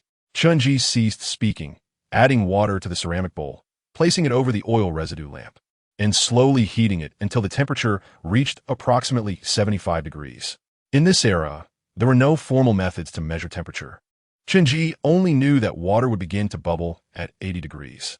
Once bubbling commenced, he would remove the oil residue lamp and wait for the water to cool for 5 minutes, reaching the desired temperature. Chenji then took T11O and plant ash in an 8:1 ratio, placing them in the ceramic bowl, gently stirring with a bamboo stick for 15 minutes before filtering with Xian paper. Yao Laotu, unbeknownst to Chenji, had risen and stood attentively by his side, observing closely. Chenji paid him no mind, boiling the T11O water until only a third remained in the bowl. He removed the oil residue lamp, focusing intently as he awaited the thick liquid to cool. Once the liquid in the ceramic bowl had cooled below body temperature, Chunji dipped a bamboo stick into the liquid, delicately placing a drop onto the counter. To his astonishment, the drop met the cool surface of the counter and instantly crystallized into a transparent form, akin to water turning to ice. Yao Laotu's eyes widened in disbelief. Chunji exhaled with relief. It worked. Yao Laotu, who had lived a lifetime, prided himself on having witnessed many wonders. Yet he had never encountered the art of boiling water into ice. From the rafters, the crow had watched intently for some time before finally succumbing to curiosity and alighting upon the counter. Luoyang aimed to seize the opportunity to pounce on it, but the crow effortlessly swatted him away with its wing. Yao Laotu looked up at Chunji. What is the principle behind this? Chunji found himself at a loss for words. As the temperature of the saturated solution decreases, its solubility diminishes, leading to crystallization. To him, this was a straightforward explanation.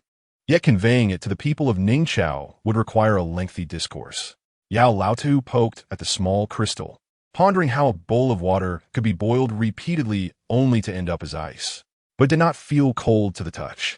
Young man, what is this? Yao Laotu inquired with intrigue. Chunji replied with a smile. It is precisely what you just described, a substance both vigorous and domineering. Yao Laotu appeared even more perplexed. Where did you learn this alchemical technique? From Huangshan or Laoju Mountain? Those Taoists would not share such secrets. Was it from Wujishan or Taijishan? Chunji remained silent, unable to explain the source of his knowledge. Yao Laotu scoffed lightly. Very well. If you choose not to share, so be it. I only ask you, how powerful can this thing be? Pondered for a moment and conservatively stated that it had not yet been developed. But if it were to be, destroying a building should pose no difficulty. The elder Yao stroked his beard, seemingly contemplating his words, and advised him to proceed with caution. For although their craft was known as Tunlong, it was imperative to take things slowly and not act in haste. Once you have mastered the art of medicine, numerous officials will seek your counsel on their deathbeds. One must avoid the pitfalls of impatience, for greed often leads to loss. Understanding his master's concern that he might become deranged and use such a creation to assassinate officials of the Ning dynasty in pursuit of ice flow, Chunji hastily reassured him, stating that his intentions were solely for self-preservation. Yao nodded, reclining once more in his bamboo chair, indicating that it was acceptable for him to continue his work. In the main hall, the atmosphere was serene, an elderly man lounging in a recliner, a young apprentice diligently working, and the playful antics of crows and cats creating a peaceful scene. Suddenly, Chunji expressed his gratitude, saying, "Master, thank you." "Thank me?" Yao raised an eyebrow. "Have I made you foolish by accepting 6 taels of silver? Do not let the night stir your delusions. Once the money is in my hands, there will be no refunds. Avoid appealing to emotions." Chunji, smiling, inquired, "Master, the natural world is fraught with challenges, where the gentle and the firm intersect, and danger lurks. How should this hexagram be interpreted?" This was the divination Yao had performed prior to Chunji's visit to Wanqing Garden. Yao, reclining with his eyes closed, took a considerable time before responding. New opportunities arise from desperate situations. Those who receive this hexagram must learn to live through death. Jinyi nodded. So, that night at Wanqing Garden, it was not your fear of danger that held you back, but rather the anticipation of gaining ice flow from that venture. Yao remained silent. Chunji continued, "While you warned against danger, you still came to my aid that night at Zhou Qingyi's residence. Furthermore, your seemingly cold demeanor belies a warm heart. If you were truly indifferent, you would not have allowed Luoyang Goer to reside at the medical hall to train me in swordsmanship." The medical hall was tranquil, with crows observing Chunji, their gazes filled with approval. Yet, Yao interjected, "These are merely your wild speculations. Do not let youthful imaginings cloud your judgment." Chunji replied earnestly, "Regardless of your words, I must still thank you." "Thank me for what?" Yao sighed. "Just do not harbor resentment towards me in the future." "Resent you?" Yao chuckled softly. "Do you think providing you with a path of cultivation is a favor? When we are young, we often believe that possessing extraordinary abilities will make us great heroes in this world. But do you understand what the path of cultivation truly is? It is a curse and a cage that ensnares the very officials of this realm." Chunji fell silent. Yao lamented, once on the path of cultivation. A master must guard against their disciples. A father must be wary of his son. A brother must be cautious of his younger sibling. A harmonious family can be torn asunder. Do you think Luoyang is happy? If he were, he would not need to resort to alcohol. Moreover, you should be concerned about how to deal with other officials who possess the Shanjun path. Chunji muttered softly, "Why not eliminate them first before passing it on to me, leaving behind no repercussions?" Yao glared. "Is this my fault then? What do you want? If you give me 100,000 taels of silver, I shall eliminate them for you." Chunji shifted the topic. "How many Shanjun do you believe remain outside?" Yao pondered. "How many furnaces can you ignite with a single ginseng?" "2 furnaces." Yao, eyes still closed, lightly stated, "This is quite calculable. Before you become a Shanjun, I could ignite 3 furnaces with a single ginseng. Thus, there should be but 1 Shanjun remaining. After my demise, with a single ginseng, you could ignite 3 furnaces, should you eliminate the other Shanjun. You might ignite 6 furnaces with 1 ginseng. Does this tempt you?" It became apparent that the fluctuations in numbers had a direct and observable impact on cultivation. Contemplating this, Yao slowly sat up, gazing at Chunji with a mixture of suspicion and inquiry. "You are not concocting this formidable substance with the intent of targeting me, are you?" Chunji, bemused, replied, "What are you thinking? I would never betray you. You need not worry." Yao remained non-committal. The human heart is inscrutable. Only you know what lies within. As Chunji leaned against the counter, refining the earth nitrate, he reflected that his master was far less aloof than he appeared. However, any attempts to approach him were met with firm rejection. "Master, did you personally?" Chunji began, but hesitated, uncertain if he should inquire further. Yao calmly interrupted. "You wish to ask if I killed my own son, do you not?" "Yes. That question has lingered in your heart for quite some time, has it not? Why did you kill him?" Yao's cold laughter resonated. "Because I found him a hindrance to my cultivation progress. Although a physician does not rely on salary, the consultation fees from the powerful and wealthy amount to several hundred taels a year, yet they pale in comparison to the expenses incurred on the Shanjun path. With one less fellow practitioner, my expenditures naturally decreased. Hence, I took his life with my own hands." At this moment, Chunji had just completed the purification of all the earth nitrate. He wiped his hands with a cloth and tossed it onto the counter, stating, "There is no need to frighten me. If you were such a person, you would not have bestowed the inheritance upon him so early." Yao remained silent for a long while, his eyes closed. "In my lifetime, I have had no wife, no children, no daughters. In the 14th year of Jingde, during the 12th month, I returned home from the Imperial Medical Institute, walking along the road when snow began to fall. I saw a small beggar collapse beneath a roof eave. At that time, I still had a kind heart, so I returned home to prepare a bowl of hot ginger soup for him. When the small beggar awoke, he pleaded for me to take him in, and I inquired how he had come to be a beggar. He recounted that his parents had perished due to forced labor, and he had been cast out by his uncle and aunt. At that time, I was not yet married, and taking in a beggar seemed a trivial matter, so I hesitated. I had just begun to learn divination, and after 10 attempts, the answer was always the same, but I thought it was due to my lack of skill and did not take it to heart. Eventually, I decided to gamble on fate and asked for his birth date. He was born on the 12th day of the 12th month of the 4th year of Jingde, at the 3rd watch of the night." Yao sighed. "What a coincidence to be born during the transmission of the Shanjun path. I thought this must be a heavenly blessing, and so I raised him as my son."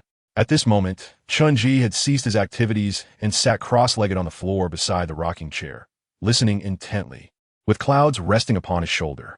Yao continued a leisurely pace. "I never sought the path to immortality, so I imparted the Shanjun path to him early.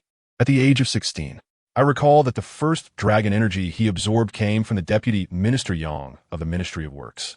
The child was exceptionally bright. He grasped everything with ease and learned excellent medical skills from me.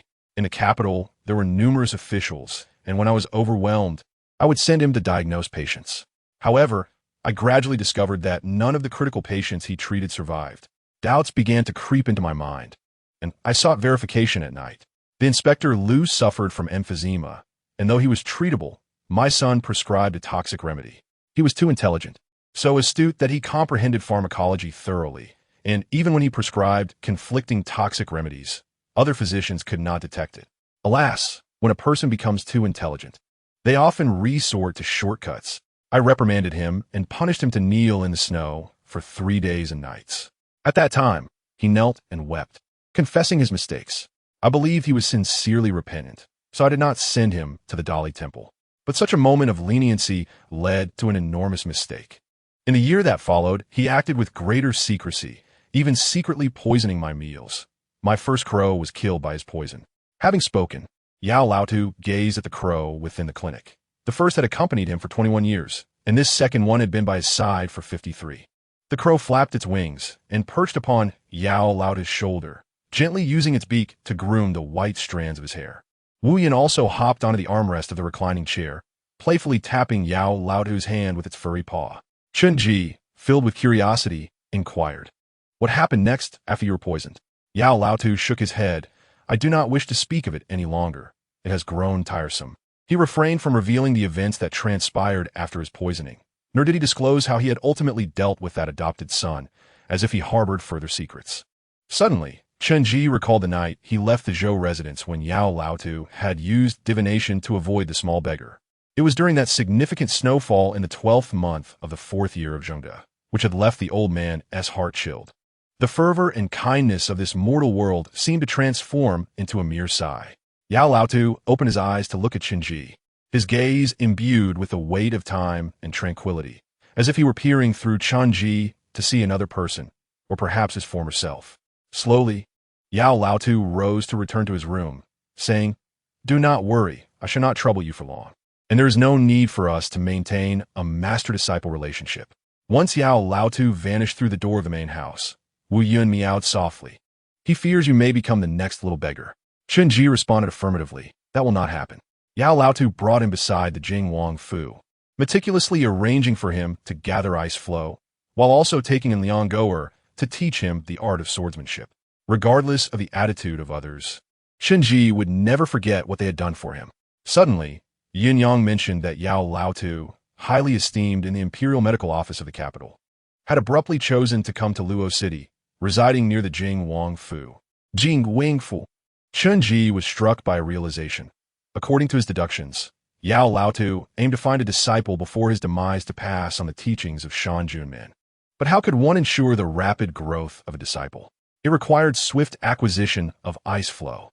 For others, it would merely be a matter of luck, waiting for the demise of the affluent and powerful.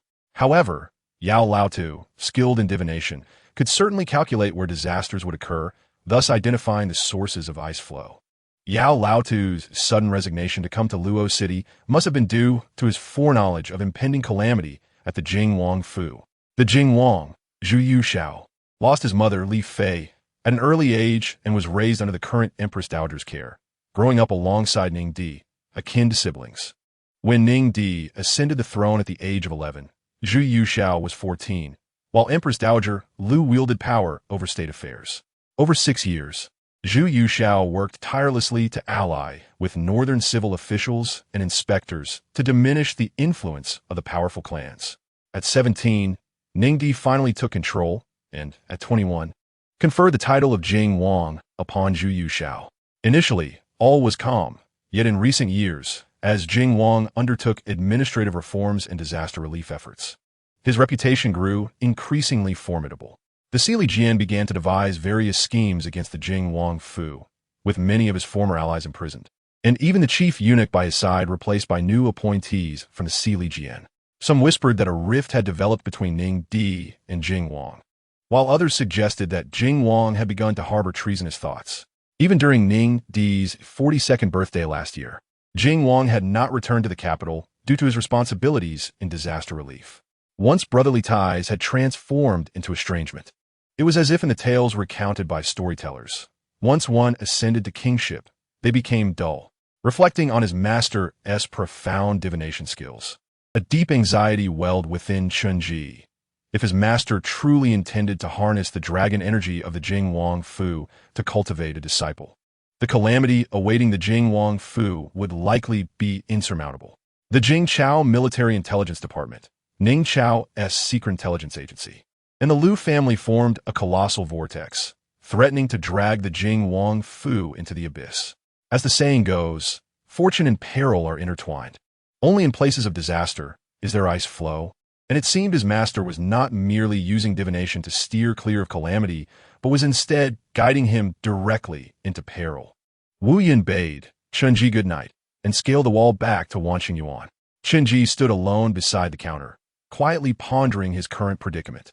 As he mused, he suddenly heard a commotion from the backyard. Knock, knock, knock. A knocking sound echoed from outside. Furrowing his brow, Chunji noted the hour. It was already the second watch of the night, and dawn was merely a couple of hours away. Who could be visiting at this hour? Was it Jinju? What could Jinju possibly want the clinic now? He approached the door to open it.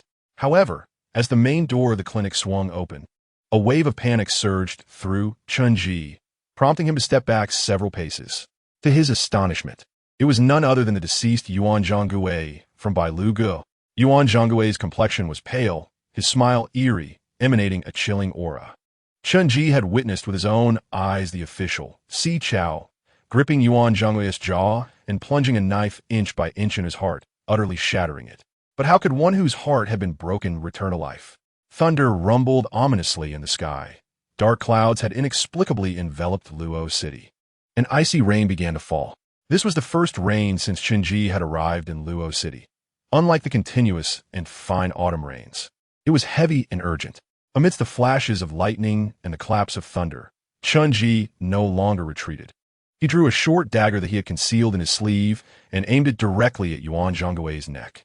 Yet, before the blade could reach its target, Yuan Zhonggui gently raised his hand, pinching the blade's tip between two fingers, rendering Chunji unable to advance.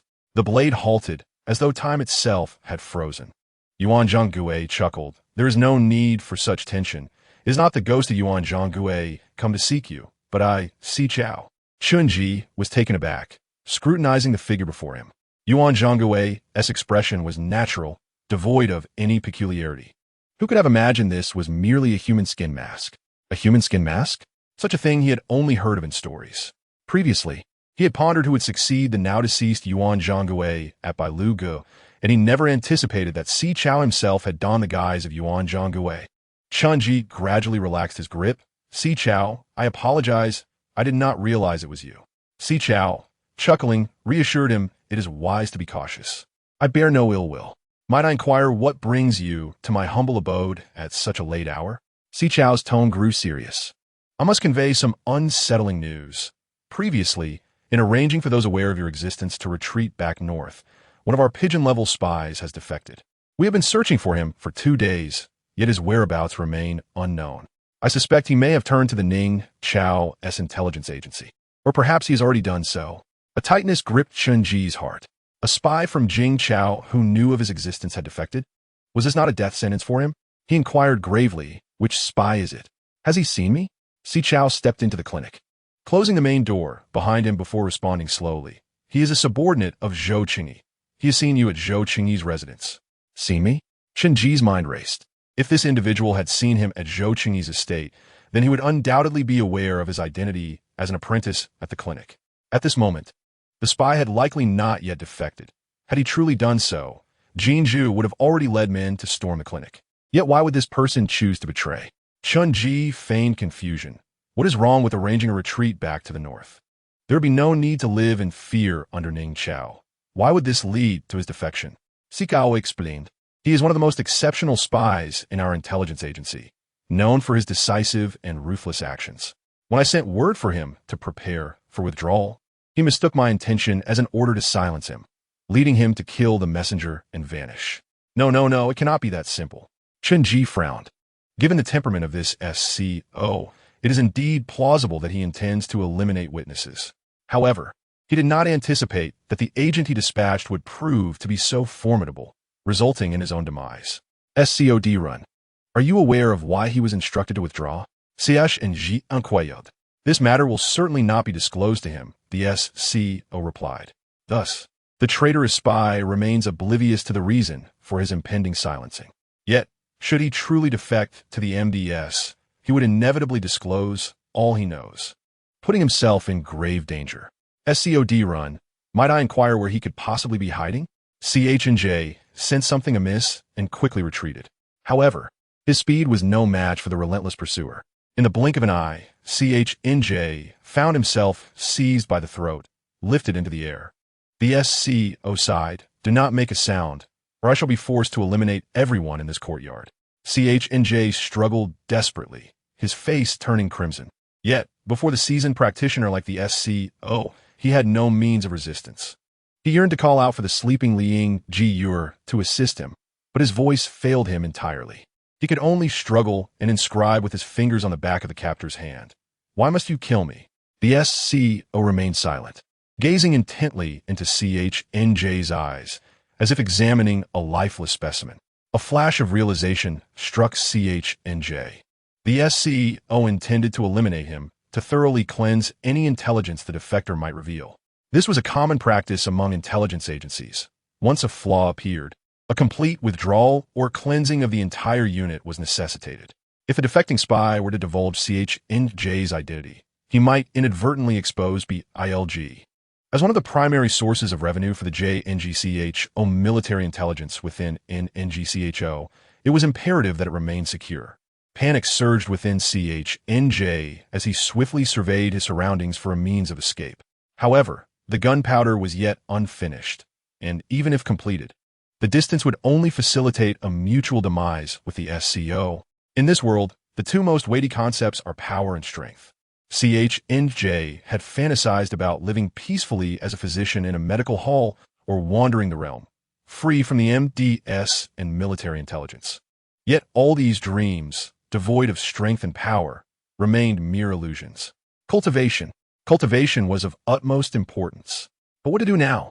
Just then, a knock echoed through the medical hall. Bang, bang, bang. The sound reverberated dully amidst the rain, yet it was strikingly abrupt. The SCO's pupils constricted sharply as he hastily pulled CHNJ to a corner of the main hall, his gaze flickering uncertainly, contemplating whether to eliminate CHNJ and charge out.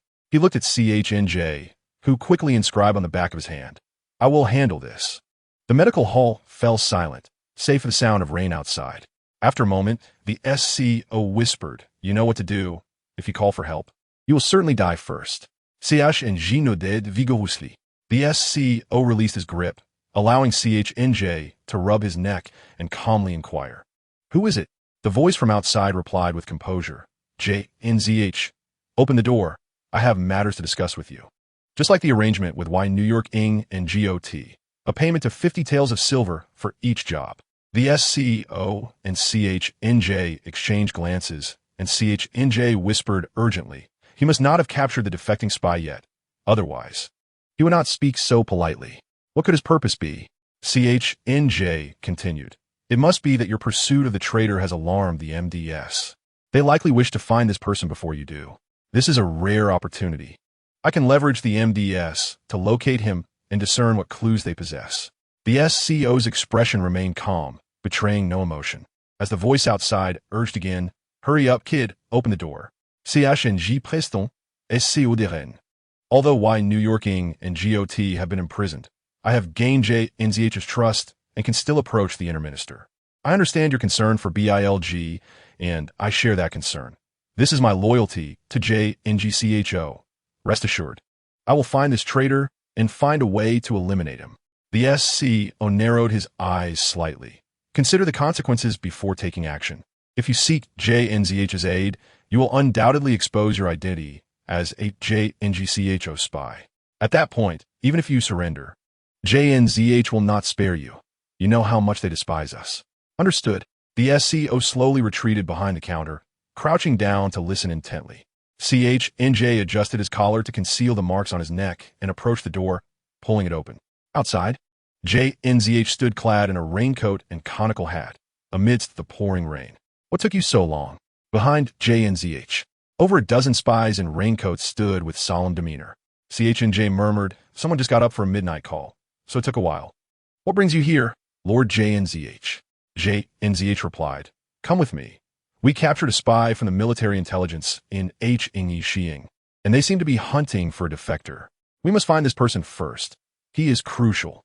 With that, JNZH tossed a raincoat to CHNJ. As CHNJ donned the raincoat, he casually scanned the medical hall counter. Ultimately, he refrained from exposing the SCO, simply fastening the raincoat and stepping into the torrential downpour. In the torrential darkness of the night, A dozen spies rode in silence, allowing the rain to drench their raincoats and hats. As they rounded the corner at Inex Street, MD led out several warhorses, and the group mounted and galloped towards the East Market. The sound of hooves splashing in the puddles resonated like a chorus of waves bursting forth. Siash Ng, having narrowly escaped, felt his heart race, gripping the reins tightly to keep pace with the thunderous rhythm of the steeds, barely managing to stay mounted. The pain in his neck almost made him believe that the SCO still had a hold on him. Yet, CH&J's mind was filled with many unanswered questions. JNZH, riding ahead, turned to him. "You seem different today," burdened with thoughts. "Has something happened at the TIP in medical hall?" CH&J's heart sank.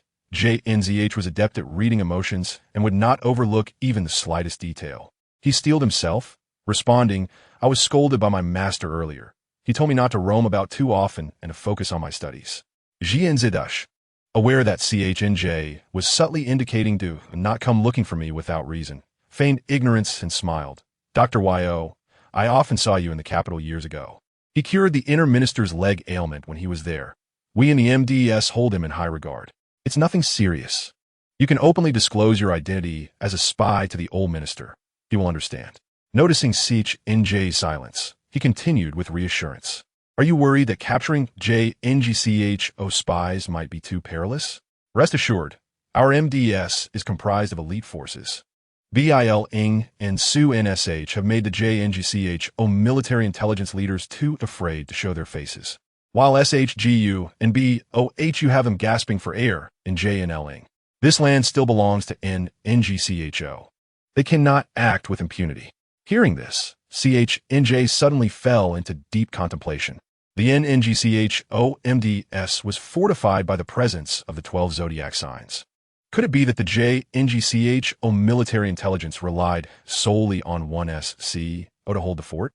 It was essential to recognize that in the structure of the JNGCHO military intelligence, the SCO was merely one step below the SH.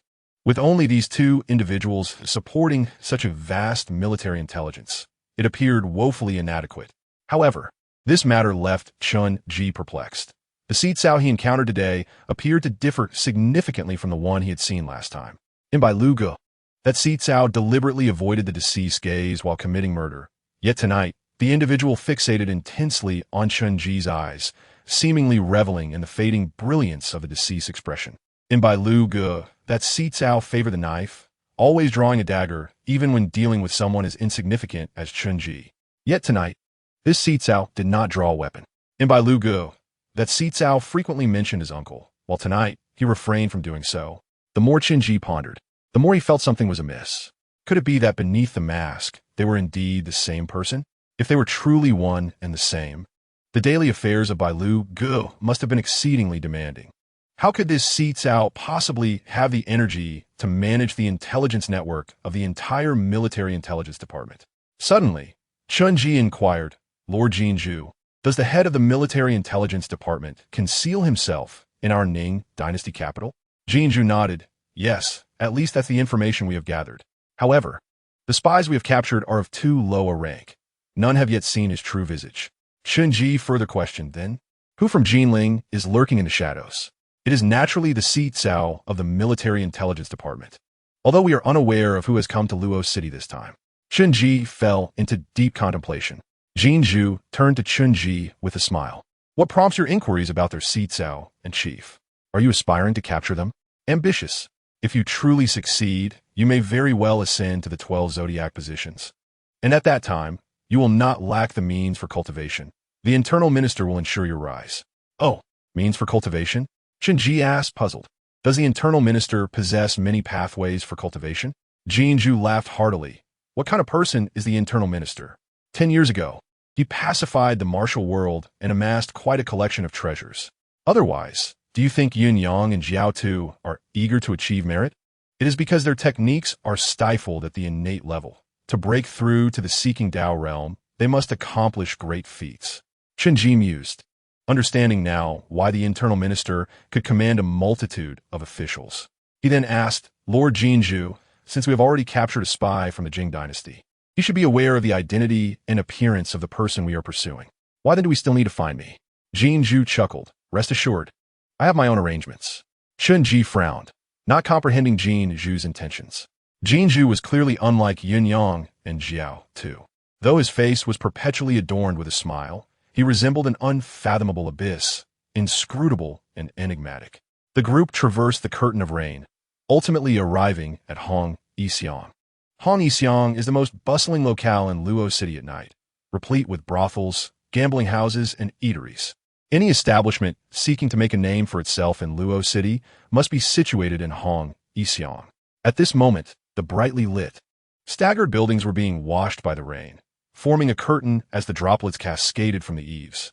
Countless young women donned vibrant attire, playfully waving and teasing the guests below. Not even the torrential rain could dampen the fervor of Hong Yixiang. However, when the 10 or so riders from the military intelligence department arrived, all the young women and patrons, upon seeing the ominous conical hats and cloaks, hurriedly retreated into the buildings, with some hastily extinguishing the candles within. Within mere breaths, the presence of the military intelligence department descended upon Hong Yixiang like a bucket of icy water, rendering the once vibrant street eerily silent. Jin Zhu laughed heartily, turning to Chen Ji. Do you see? This is what the military intelligence department truly represents. The group dismounted at a gambling house named Chao Tsang and strode inside. Upon entry, they found that the gambling house had been seized by dozens of spies, with patrons and dealers alike crouching in a corner. The dealers, known as Nangjia, were akin to the croupiers of this era, also referred to as recorders. Jin Zhu lowered his voice and inquired, "Where is the defected spy?" A spy bowed respectfully. "My lord, he is upstairs. He has agreed to confess, but wishes to speak to you directly, stating he has conditions to discuss." "Lead the way." Chen Yi stood aside, feeling an inexplicable shock. The military intelligence department had already captured the defected spy. If he followed upstairs, would he not be recognized on the spot? What to do? Should he fight his way out?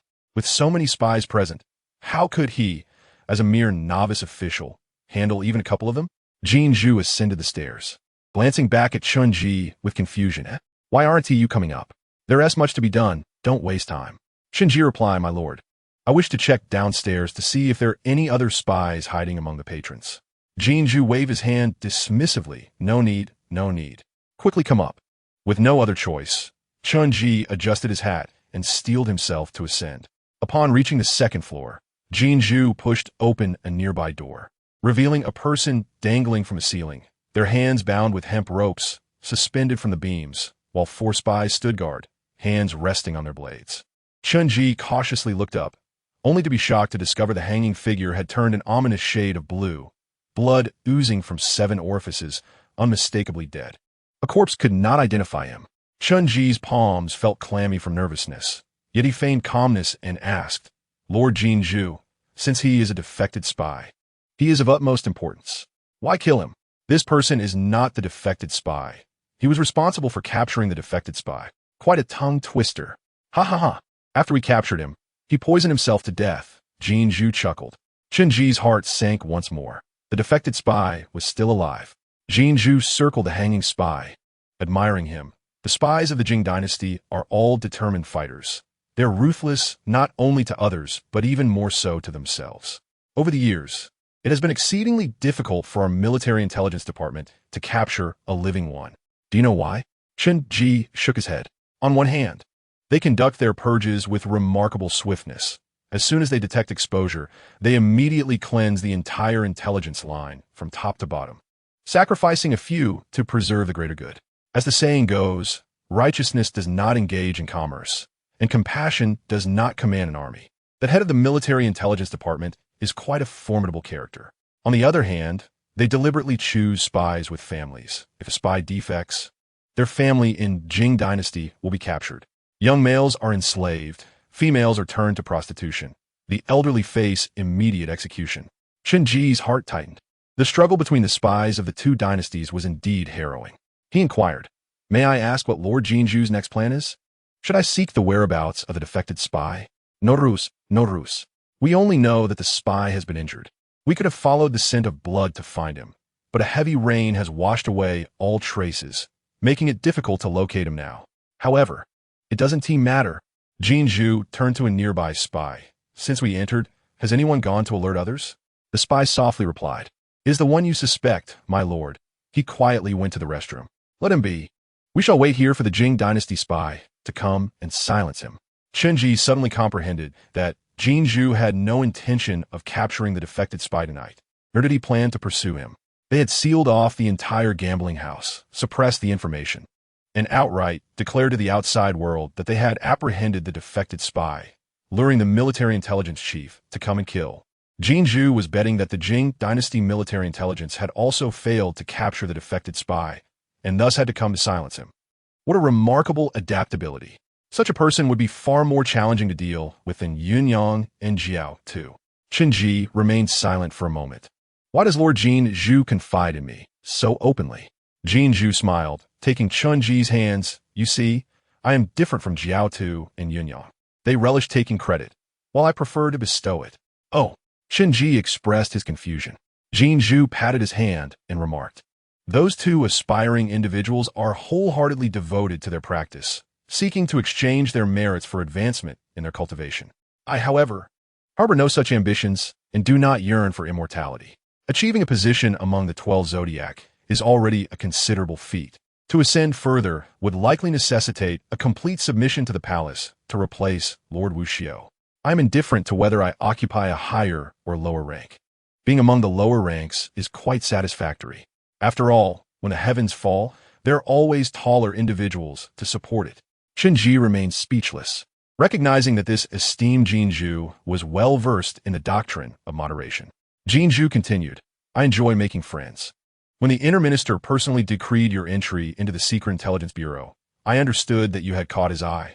The last time a special entry into the Bureau was granted, it was for Tian Ma. Oh, Jin Zhu chuckled. Do you know who Tian Ma served under when he first joined the Bureau? It was under my guidance. At that time, I assisted him step by step in achieving merits, ultimately elevating him to his current status. Now that he has reached a high rank, he certainly remembers my kindness. Rest assured, I have no fear of you surpassing me in the future. The higher you ascend, the better it is for me. Just do not forget me. So, the reason you summoned me tonight is, tonight, if we capture a spy from Jing Chao, the credit will be shared equally between us. The atmosphere in the once bustling gambling den had turned eerily silent. In a lavishly decorated private room, the portly Jin Zhu sat at a round table. Above the table, a lifeless body dangled from the rafters, yet Jin Zhu wore a smile, seemingly unbothered, as if accompanied by a jovial courtesan from the red light district. Chenji took a seat opposite him, curiosity piqued. Lord Jin Zhu, if we manage to apprehend the spy from Jing Chao tonight, wouldn't that be a significant achievement? Are you truly willing to share it with me? Jin Zhu poured a cup of hot tea for Chenji and replied with deliberate calmness. Over the years, thanks to the trust of the inner minister, I have been entrusted with managing the finances of the Secret Intelligence Bureau. Initially, I was unfamiliar with the workings of businesses, grain shops, brothels, gambling dens, and clothing stores. I stumbled into many pitfalls and incurred considerable losses. Yet, the inner minister never admonished me, merely advising that I should not fear making mistakes. Chenji suddenly realized that this Jin Zhu was likely an orphan taken in by the inner minister. Despite his youth, he wielded considerable financial authority within the Bureau, and the fact that he was allowed to incur losses indicated a profound relationship between them. Every word Jin Zhu spoke was imbued with admiration for the inner minister. To the outside world, he was a toxic minister, but for Jin Zhu, he was akin to a paternal figure. Jin Zhu continued, eventually I discovered my aptitude for commerce, gradually mastering the intricacies of business. I realized that third-rate investments require sheer effort, akin to engaging in minor trades like noodle shops. Second-rate investments focus on skills, doing what others cannot, such as making candy. But first-rate investments generate wealth effortlessly, akin to money lending. Yet, none of these investments are the most astute. Chenji pondered, what, then, is the most astute investment?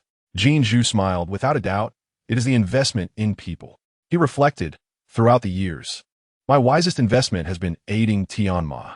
Back then, I was not yet Jin Zhu, and he was merely a fledgling spy. Each time we apprehended a spy, he was always at the forefront, and no matter how exhausted he was after completing his tasks, a bowl of beef noodles would suffice to cheer him up before he happily went to sleep. Watching him eat was akin to witnessing him savor the most exquisite dish in the world. Later, I became Jin Zhu, while he remained a mere junior spy.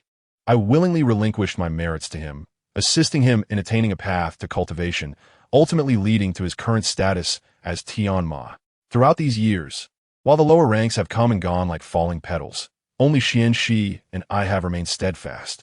Xianxi benefits from the protection of the White Dragon, while I owe my stability to Tianma. In that moment, Chunji felt a flicker of humanity amidst the coldness of the Secret Intelligence Bureau. He envisioned the cunning Jinju, after capturing a spy, sharing a bowl of beef noodles with the young Tianma, both engaged in casual conversation while peeling garlic. Perhaps exclaiming, "That was quite a close call." The thought seemed surreal. It was no wonder that despite being merely a lower-ranked zodiac, he exhibited far more fortitude than Yuanyang and Jiao Tuesday. "May I inquire, Lord Jinju, what rank must one attain to gain access to the path of cultivation?" Chenji asked softly. Jinju drained his cup of tea. "Hai Dong Qing, this is a threshold. Once you become Hai Dong Qing, you will no longer be a mere junior spy. Even those civil officials will no longer dare to look down upon you. Simultaneously, you will have the opportunity to glimpse the path to immortality. In that case, should I receive a promotion, what would you require of me, Lord Jinju?" Chunji inquired with curiosity. Jinju replied with a smile. "Currently, the position of Hai Dong Qing in Luoyang remains unfilled. It is uncertain whether the inner minister intends to keep it vacant or if there are truly no suitable candidates. Nonetheless, someone must step up. I have numerous enterprises in Luoyang that require oversight. There is no need for you to engage in anything else. Simply ensure that no disturbances arise." "What enterprises do you possess, my lord?" Chenji asked, intrigued. Jinju chuckled heartily. "I just acquired a new one, perfect for you to familiarize yourself with." "Bring them in." Two spies dragged in a frail and diminutive merchant, forcing him to kneel. With tears and snot streaming down his face, the merchant pleaded, "My lord, I am Zhao Tsong, a man of integrity, and this gambling den has absolutely no ties to the spies from Jingchao." Jinju calmly squatted before him and stated, "You claim there are no connections? If there were none, why would a spy from Jingchao pass through your establishment? Why did a conflict arise within your premises? Sign the property deed honestly, and you may spare yourself physical punishment. Otherwise, your entire family will face execution or exile to Lingnan." Given the paper and pen, the spy tossed the completed contract on the ground, coldly stating, "Boss Zhao, please sign and place your fingerprint." Chunji was taken aback. "So this is how the assets under Jinju are acquired. This is not profit, but rather profit without investment." The gambling den owner trembled, but ultimately pressed his fingerprint onto the document, resembling a puddle of mud as he was dragged away. Chenji questioned, "Lord Jinju, this businessman should not be a spy from Jingchao. Does the main criminal court not intervene?" Jinju glanced at him and earnestly replied, "Of course, he is not. However, as I oversee the finances of the Secret Intelligence Bureau, with so many individuals to support, I must find ways to generate income for the inner minister, alleviating his burdens." "Ha! The main criminal court's Lin Chaoqing is not in Luocheng today, presenting a rare opportunity. What if someone discovers it?" Chenyi inquired curiously. Jinju stood and patted his shoulder. "Gambling dens cause considerable harm. That Zhao boss bears significant guilt and will likely take his own life out of fear tonight. Rest assured, no one will uncover it." At this point, he beamed at Chenji. "I only share these words with you because I consider you a confidant. You wouldn't betray me, would you? Fear not. Following me will be far more rewarding than aligning with Jiao Tu and Yuanyang. Henceforth, the court will allocate you an annual salary of 24 taels of silver, and I will supplement that with an additional 24, totaling 48 taels." Chenji thought to himself, 48 taels would hardly suffice for his cultivation expenses. Is this amount available only to a select few or accessible to all? Jinju replied, "It is available to all. My brothers risk their lives with their heads on the line. What can 24 taels do for them in a year? The civil officials restrict our salaries. Yet the inner minister certainly has his methods. Many underestimate my position, claiming I am merely a figure of copper stench. But they do not understand that I manage the allowances and compensations within the Secret Intelligence Bureau. If one does not budget meticulously, life becomes exceedingly tight." He gazed at Chunji's expression and leisurely added, "Once you become AHID in GQ Ing and acquire the path of cultivation, you will receive additional resources for your training each month." Chunji inquired, "What can an ordinary HID in GQing expect to receive, And how much? Jinju pondered for a moment. According to the path of cultivation for ordinary martial artists, if there are no merits that month, you can expect about 6 old mountain ginseng. If there are merits, the more you have, the more you will receive. Chen Ji's heart stirred. This was indeed the most critical aspect. With Ningqiao's 12 provinces totaling over 200 cities, that meant more than 200 HID NGQing. Distributing resources monthly would equate to astronomical figures. Merely the 6 ginseng distributed this month amounted to approximately 190 taels, a sum many would not earn in 10 years. Jinju stared intently at Chen Ji and said earnestly, "But remember, this is given to you by the Minister of Internal Affairs, not the court." Chen Ji understood. Jinju was not in charge of the maritime, silver, weaving, and other departments, as the profits from those offices were meant for the emperor's inner court. Instead, Jinju was overseeing the minister's own little treasury. He rose and clasped his fists, declaring, "Lord Jinju, I shall go through fire and water for the Minister of Internal Affairs without hesitation." Jinju smiled, rising to grasp his hand. "Tonight, successfully luring the spies from Jingqiao is one merit. Capturing the defector would be another great achievement. I know you are exceptionally clever. This matter will depend on you." Chen Ji contemplated for a moment. "Lord Jinju, do you have any leads?" In truth, this was what Chen Ji cared about the most. The spy from Jingqiao had seen his face. He needed to find this person before the secret intelligence agency did. As long as he could not locate him, he would remain restless. When discussing the lead on the defector, Jinju began to curse. This spy was severely injured and should have been easy to capture, but a sudden rain disrupted his trace. Now attempting to find him in Luo City is akin to searching for a needle in a haystack. At that moment, a cat's meow echoed from outside, but no one paid it any mind, assuming it was merely a stray cat seeking shelter from the rain.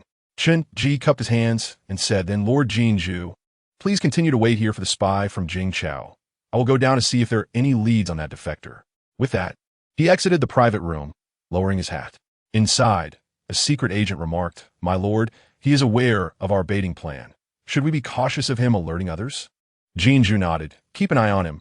Do not allow him any opportunity to leave the Chaotsong." Although Meng Ji has confirmed he is not a spy from Jingqiao, caution is the mother of safety. As Chen Ji descended the stairs, secret agents guarded various passages, each with a dagger at their waist, nearly all equipped with a hand crossbow. Under such arrangements, should the Jingqiao military intelligence come to silence anyone, they would undoubtedly pay a heavy price. Yet, what did this have to do with Chen Ji? He only cared about whether he would be exposed. However, just as he reached halfway down the stairs, he inadvertently glanced down and spotted a familiar figure. It was his own biological second brother, Chen Wenxiao. How peculiar. Why would Chen Wenxiao be at the gambling den at midnight? Could it also be related to the spy from Jingqiao? No, the man's complexion was pale. His eyes darkened, stripped of the graceful demeanor he bore during the day. He was clearly a true gambler. Chen Ji suddenly recalled the rumors about his gambling brother. Sensing there was more to the story, while he was pondering, Chen Wenxiao stealthily surveyed his surroundings. Chen Ji pressed down his hat and moved away.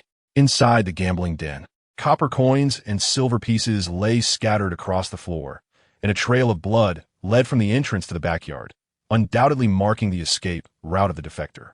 Chen Ji followed the blood trail towards the backyard, while above, the secret agent beside Jinju leaned against the wooden railing, closely watching Chen Ji's movements. Upon seeing Chen Ji attempt to exit the gambling den, his gaze sharpened, and he signaled 2 agents below to follow. However, Chen Ji paused before leaving the gambling den and turned into another corner, causing the agents to relax. Chen Ji arrived at a certain corner, pretending to search for clues while lowering his voice to ask, "WYN? WYN?" In the shadows of the corner, WYN soaked through meowed. "I'm here." Chen Ji's expression was concealed beneath his hat as he quietly inquired, "How did you find me?" "I wanted to go to the medical hall to tell you that Jing Fei intends for Chunhua to lure you, but when I found out you weren't there," WYN replied, "I asked many cats along the way to find this place."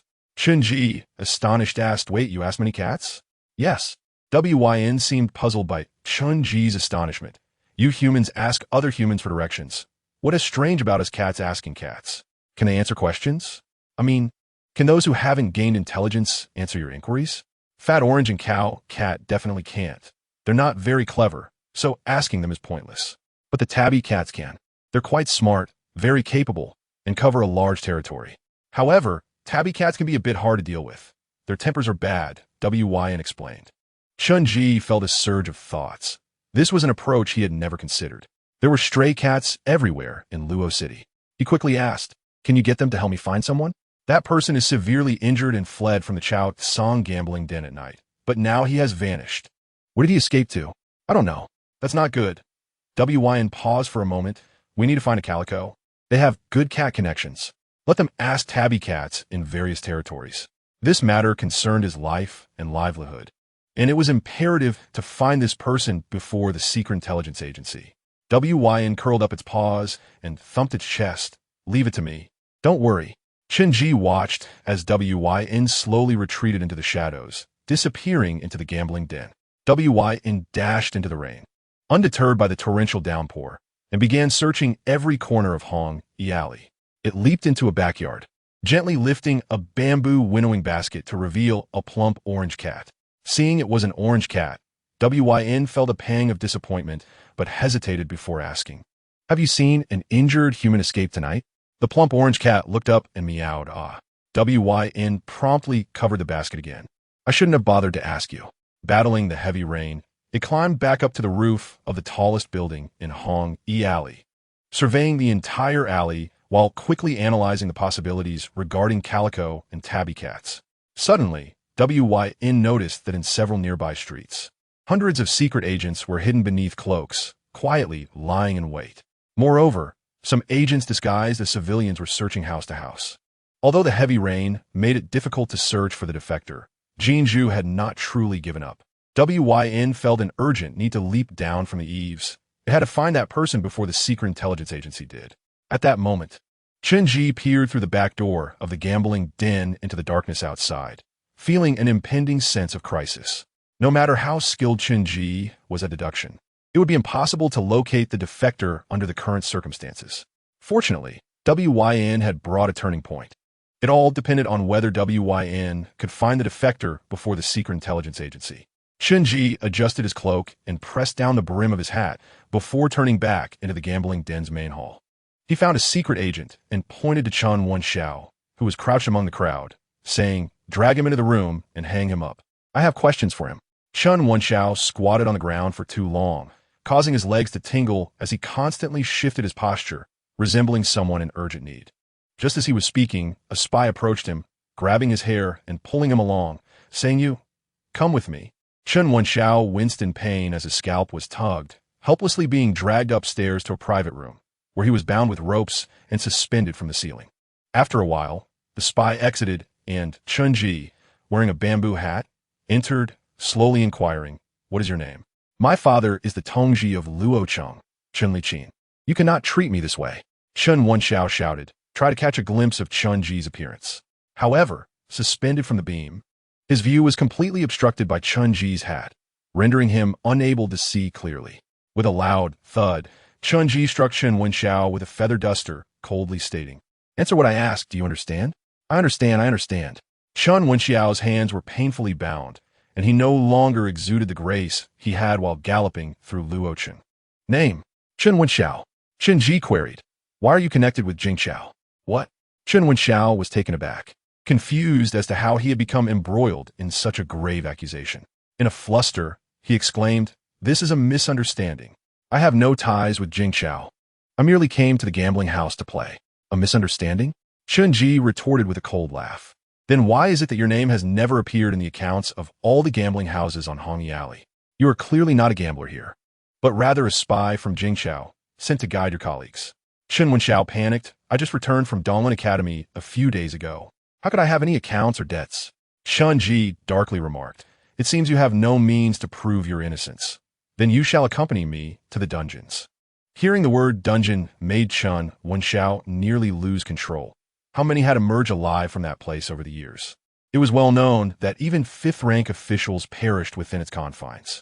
After a long moment of contemplation, he stammered, "Wait before I went to Donglin Academy. I borrowed money from the gambling houses using my brother Chun-Ji's name, which is why my name does not appear." He added, "Every year during the spring festival, I return home for a month, and during this time, the accounts will surely show Chun-Ji's name." Chun-Ji fell silent. Did he have access to the accounts of all the gambling houses? Of course not. He was merely attempting to deceive Chun Wenxiao based on his own conjectures. Once upon a time, he believed that the Chun family despised him because he had indeed engaged in nefarious deeds. But now, Chun-Ji suddenly understood many things. He lowered his head and softly asked, "Since the name written is Chun-Ji, then who should the gambling houses seek for repayment?" Chun Wenxiao replied, "Naturally, they must approach my father. If my father does not wish for family shame to be revealed, he would have to acknowledge those debts." Chen Yi questioned, "Does your father know this is your debt?" "No, he believes it belongs to Chun-Ji." Chun-Ji was further puzzled. "Doesn't Chun-Ji himself dispute this?" "He has disputed it, but what use is that? His reputation has long been tarnished, and my father does not believe his words at all. My lord, please let me down. I truly am not a spy from Jingqiao. It is unbearable hanging here." Chun-Ji gently exhaled. "I cannot yet ascertain the truth of your words. For the sake of Lord Chun, I may temporarily spare you, but you must write down everything you just said, sign and seal it. If any part is found to be false, my spy agency will seek you out at the Chun residence." Chun Wenxiao, overwhelmed with joy, wept, "My lord, rest assured. Every word I speak is true. I will write it down clearly." Chun-Ji exited the private room and instructed the spy with a few words. Soon after, 2 spies entered the room and closed the door. After a short while, one of them emerged, holding a sheet of paper filled with writing, and handed it to Chun-Ji. "He has finished writing. Thank you." Chun-Ji nodded, turning to ascend to the second floor, carefully tucking the confession into his clothing beneath the raincoat. "My lord," the spy, unsure of how to address him, noted that Chun-Ji was following Lord Jinzhu and must be one of his trusted aides. "What should we do with the person inside?" Chun-Ji ascended the wooden stairs, his voice lightly carrying, continued to keep him suspended. Just as Chun-Ji was going upstairs, a spy rushed in from outside, shaking off his rain-soaked cloak onto the floor, rushing upstairs with a hand on his dagger. Upon reaching the second-floor private room, the spy clasped his hands before Lord Jinzhu, who was sipping tea, saying, "My lord, I have not failed my mission. I have finally found a witness. The witness is a street vendor who saw a person clutching his waist, running westward this evening." Chun-Ji's spirits sank. He had not anticipated that Lord Jinzhu, despite claiming it was impossible to find anyone, had actually dispatched numerous people to track down leads. Moreover, they had indeed found someone. Where was that defected spy now? And were there others who had seen him? What would be disclosed once he was captured? Chun-Ji was left in the dark. Regaining his composure, he looked at Jinzhu. "Congratulations, my lord. The credit is within reach." Jinzhu stood up with a smile. "Send more people westward to search. During his flight, he must have been seen by others. We must identify all witnesses. The Jingqiao Military Intelligence Department has dispatched so many to capture him. He must harbor significant secrets." The spy received the order and hurried downstairs towards the door. However, just as he exited the gambling house, a thunderous noise erupted, sending him crashing back inside, shattering a gambling table. With a clatter, all the spies drew their weapons, aiming their crossbows at the dark night outside the gambling house. Yet the newcomer, clad in a blue cloak, merely removed the cloak from his collar and shook it, effortlessly drawing all the arrows into the cloak, emerging unscathed. The torrential rain cascaded around him as if repelled by a magnet, not a single drop landing on him. Chun-Ji heard Jinzhu let out a cold laugh beside him. "This is not a spy from Jingqiao. The manner of his attack resembles that of a certain official. Years ago, I heard he had gone into seclusion. I did not expect him to emerge today. Capture him alive." At that moment, a spy pulled out a copper whistle and blew it. Outside Hongi Alley, shouts of battle erupted as over 100 spies surged from the shadows, surrounding the official. Jinzhu calmly descended the stairs and walked leisurely around the encircled group, casually weighing a few coins in his hand, seemingly ready to take a life at any moment. Chun-Ji silently observed the situation, indifferent to whether the military intelligence department or the spy agency triumphed in this conflict. Suddenly, a cat's meow broke the silence. Chun-Ji turned to the window, where he saw Wu Yun perched on the windowsill. "I found him." A tabby cat reported seeing him fleeing to Wanshi Street, right behind a fabric shop that just moved away. Chun-Ji furrowed his brow. How coincidental that he had fled to Wanshi Street. That area was not a thoroughfare and lacked the chaos of the East and West markets, making it less suitable for hiding. In fact, due to its proximity to the royal residence, there were likely more patrolling soldiers at night. Was this spy seeking him out? Or had he genuinely coincidentally escaped to Anchi Street? Such coincidences were implausible. The more adept one was at reasoning. The less likely one was to believe in chance. Chun-Ji realized that he could no longer linger in this place. He must confront the spy. Yet how to depart? As he pondered, a sound of shattered tiles echoed above. Chun-Ji looked up to see someone approaching the eaves, their heavy footsteps resonating on the wooden beams above. Not only that, but footsteps from all directions were converging on the windows of the gambling house's second floor. The guards outside were merely a distraction. The real threats were the spies infiltrating from all sides, intent on silencing him. With a rush, a masked figure clad in black leaped through the window like a hawk, drawing a blade and lunging at Chun-Ji without uttering a word. In a cramped room, Chun-Ji seized a chair and hurled it at the spy while swiftly retreating from the private room, calling out in the corridor, "Lord Jinju, someone has infiltrated from above." His shout drew everyone's attention, prompting Jinju to furrow his brow and rush back. At that moment, Jinju spotted a spy pursuing Chun-Ji into the corridor, wielding a knife with deadly precision. As the spy slashed, wood splinters flew, and Chun-Ji, a mere apprentice of medicine, could only desperately dodge, lacking any means to retaliate. With a swift hiss, the knife grazed Chun-Ji's chest, tearing a significant gash in his cloak, blood seeping through the fabric. Just when everyone thought Chun-Ji was doomed, he summoned an unexpected surge of courage, roaring defiantly and charging into the spy's embrace. With all his might, Chun-Ji trapped the spy's knife-wielding arm under his armpit and propelled him back into the private room, crashing through the windows along the way. Jinju paused momentarily but then exerted himself, his plump form soaring to the second floor like a feather. He reached the window just in time to see the stumbling spy tumble down, pursuing the injured Chun-Ji into the dark, rainy night beyond Hongyi Alley. Jinju pressed against the window frame, rain cascading over him, perplexed as to why the spies, intent on silencing witnesses, would abandon their target to chase after Chun-Ji. In the midst of the rain-soaked night, Chun-Ji discarded his heavy cloak and donned only a straw hat as he fled. Examining his injury, he noted a gash the depth of a fingernail, stretching from his collarbone to his chest. Blood mixed with rainwater, soaking his garments. He felt as though with every drop of blood flowing out, his life force was ebbing away. What misfortune! His initial plan was merely to feign injury, a ruse to facilitate his escape. Yet, lacking the mastery of his body honed through years of practice, he had sustained a deeper wound than intended.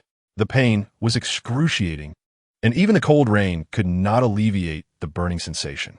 However, now was not the time to dwell on his injury. While hastily tearing a piece of cloth for a rudimentary bandage, he turned to locate the spy from Jingqiao. They broke through the layers of rain, putting distance between themselves and Hongyi Alley. As they ran, the Jingqiao spy, panting heavily, implored, "My lord, please do not run.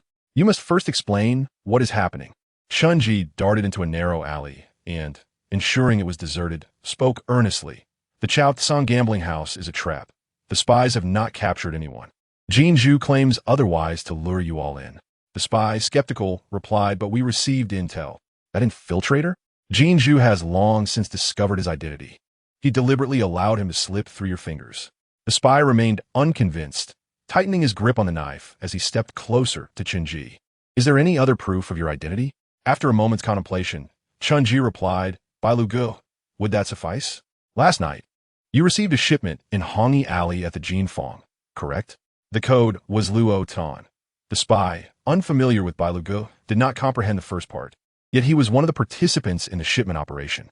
He understood that given Chun-Ji's knowledge of the mission, had he been an agent of Ning Chao's spy agency, they would have been surrounded and annihilated last night. Thus, Chun-Ji could not be a spy, but rather an undercover operative for their Jingqiao intelligence division. The spy regarded Chun-Ji with newfound respect. "Brother, it is arduous work being an undercover agent.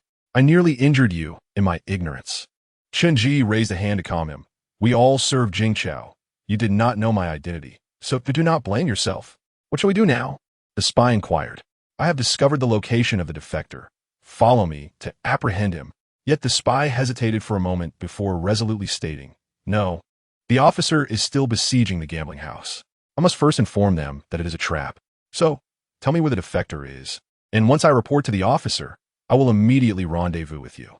In the next instant, Chun-Ji lunged at the spy, who, startled, attempted to raise his knife in defense, only to be met with a thunderous punch that knocked the weapon from his grasp.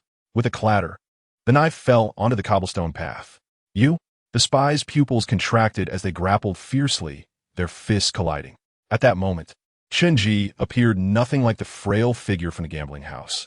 His movements were swift and powerful, beyond what the spy could withstand. Though they both struck simultaneously, while the spy's punch was only halfway delivered, Chun-Ji's fist had already connected with his face. The spy realized that Chun-Ji had been merely playing a role at the Chao Tsang gambling house. In a swift motion, Chun-Ji crouched low, driving his shoulder and elbow into the spy's midsection, pushing him back until he crashed against the wall of the alley. However, the Jingqiao spy, already injured from falling 2 floors, was utterly spent after this latest blow, sinking slowly to his knees. Chun-Ji approached cautiously as the spy summoned his last ounce of strength, drawing a dagger from his boot to stab at Chun-Ji. Yet, Chun-Ji deftly kicked the dagger away, snatched the scabbard from the spy's waist, and maneuvered behind him, tightening the scabbard around the spy's neck. They both fell backward, lying on the cobblestone path, gazing up at the raindrops cascading from the heavens into the narrow alley. It felt as though they lay in a courtyard, their vision confined to a small portion of the world. Chun-Ji exerted pressure, the scabbard crushing the spy's windpipe, silencing him forever. Even in death, the spy could not fathom how a Ningqiao spy could possess such knowledge of their intelligence agency. After a moment, Chun-Ji weakly rose, concealing the spy's body among the debris in the alley. He stood in the rain for a brief moment before taking the spy's knife and exiting the alley. Time was of the essence tonight. Anchi Street was lined with shops, and it was common for business owners to vacate due to poor management, making way for new entrepreneurs. A fabric shop had closed down 2 weeks prior, and the premises had yet to be rented out. Now, Chun-Ji carefully climbed onto the roof of the adjacent building, crouching low as he treaded cautiously along the ridge, surveying the fabric shop's backyard. After much effort this night, his sole aim was self-preservation, to avoid being betrayed. And now, the target lay before him. Chun-Ji quietly asked the nearby Wu Yun, "Are you certain this is the place?" Wu Yun nodded, meowing softly. "The tabby cat I inquired about used to bring his little brothers here, but was startled by that person and had to flee to the streets to seek shelter from the rain." Chun-Ji displayed an odd expression as he remarked, "You truly are a nightmare. Guided by the Ting El Huim O, is it not said that it possesses a foul temper?" Wu Yun raised its head, gesturing with its paw, a vigorous knock. "Yet I have promised it that I shall lend a hand next time it engages in a skirmish with a group of cats on Anchi Street." Chen inquired, "Is the social dynamic among cats so intricate?" Wu Yun, concerned, glanced at Chun-Ji and said, "Your complexion appears rather poor. Is your wound all right?" "It is an issue," Chun-Ji admitted, "but there are matters of greater importance than the wound at hand. Let's conclude this affair." He clung to the eaves and gently descended into the courtyard of the fabric shop, crouching like a cat to quietly survey his surroundings. The main door stood wide open, and a bloodied handprint marred the threshold. Chun-Ji gestured to Wu Yun towards the window, and the pair, one person and one cat, approached the main house from separate directions. Raindrops pattered against the gray-tiled roof, producing a rhythmic sound. Without the violence, it would have been a splendid day to snuggle beneath the blankets for a restful slumber. With his long blade held aloft, Chun-Ji arrived at the entrance of the main house inside. There was no ambush awaiting him. In the dim light, a disheveled figure lay prone on the ground, breathing faintly. The floor was awash with blood, and the prostrate individual bore no fewer than 10 wounds. As Chun-Ji drew closer, the person suddenly flipped over and brandished a dagger, striking towards Chun-Ji's neck like a viper striking its prey. Chun-Ji raised his blade to deflect the dagger, yet the assailant was relentless, attacking with a venomous ferocity that seemed inexhaustible. This individual, though not a covert agent, exuded a killing intent far surpassing any spies or moles Chun-Ji had ever encountered. Chun-Ji was compelled to retreat step by step, awaiting Wu Yun's ambush from behind. At that moment, one pursued while the other fled, arriving at the entrance of the main house. However, when the fleeing spy caught sight of Chun-Ji's visage beneath the brim of his hat in the light from outside, he gasped in shock and instantly retracted the dagger. In his astonishment, Chun-Ji observed the man, now defenseless, slump back to the ground, appearing utterly depleted, and weakly uttered, "Chun-Ji, Your uncle has failed in the political struggle within Jingchao, and there are those secretly eliminating all his allies. The minister is a man of Luoyang. They have already begun to take action, and you must exercise caution." Upon uttering these words, the individual seemed to expend his final reserves of strength, surrendering once more to the ground. Chunji had anticipated a fierce confrontation upon entering, even considering that the person might be mortally wounded. He had come to silence this man, yet the unfolding narrative completely upended his expectations. It was no wonder this person did not flee the city or escape to a crowded, chaotic place. It appeared he had come to Anchi Street, as if to embrace death. It was truly to send a signal on his behalf, but was the truth he spoke genuine, or merely a fabrication for survival? Shinji could not ascertain. He scrutinized the injured man, observing that he appeared to be around 27 years of age. His complexion pallid and breath shallow, dressed simply, resembling an ordinary porter or laborer. Chunji felt a wave of dizziness from blood loss.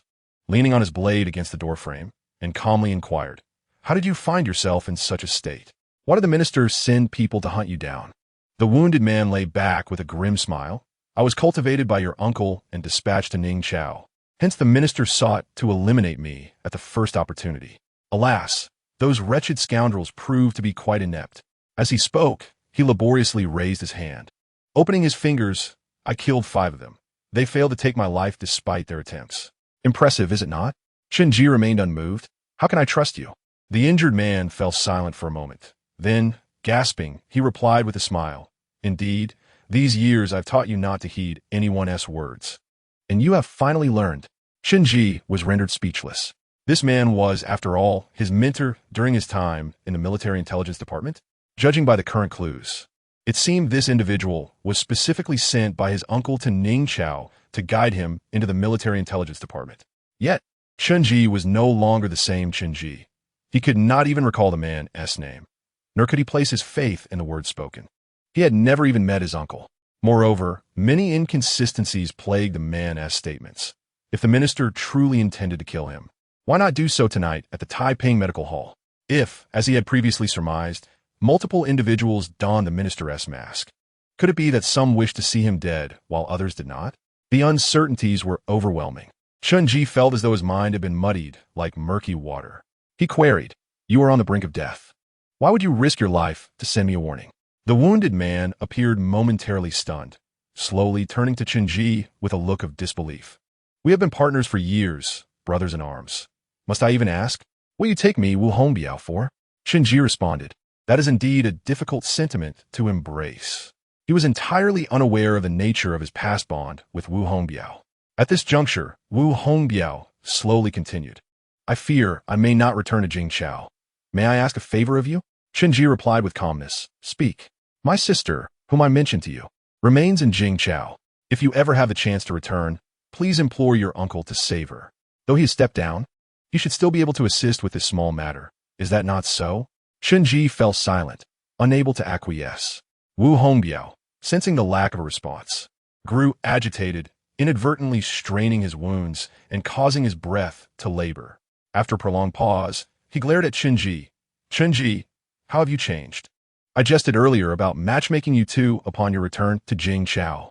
Chunji, I implore you, after my defection, the military intelligence department will not spare her. If your uncle does not intervene, her life will be ruined." Chunji remained unyielding, lifting his blade and slowly approaching Wu Hongbiao, pressing the edge against the man's carotid artery. Wu Hongbiao's eyes widened, incredulity etched upon his face. In the dim room, all of Chunji's expressions were cloaked beneath the shadow of his hat. Outside, the rain suddenly ceased and the world fell into silence. It was as if fate itself awaited his decision. Should he eliminate a man who might have risked his life to deliver a warning? It could potentially lead to his own exposure. Ultimately, Chunji sheathed his blade and slowly exited the house. Standing in the courtyard, he exhaled deeply and softly instructed, "Wuyun, keep a close watch on him." Outside the Chao Tsang gambling den, the rain-soaked red-clad alley lay as quiet as a quail. In the darkness, the lights of Luo City had extinguished, leaving only 100 spies wielding torches, sealing off the alley in search of the whereabouts of the Jingchao spy. At that moment, the once arrogant officer was ensnared by iron chains, kneeling on the ground. This individual, possessing remarkable martial prowess, had managed to fend off 100 spies for half an hour. However, as Old Yao had stated, no matter how formidable an officer, they feared military formations. Do not presume that strength renders one invincible. Power is the most formidable force in this world. Jin Zhu lifted his garments, retrieving a tattered blue cloak from the ground to drape over the officer, squatting down with a smile, the Zhao family's officer from Hezhou, Zhao Hezhou. I recall you once served as a bodyguard for a young master of the Su family. How did you come to serve Jing Chao instead? Or is it that the Su family is also involved today?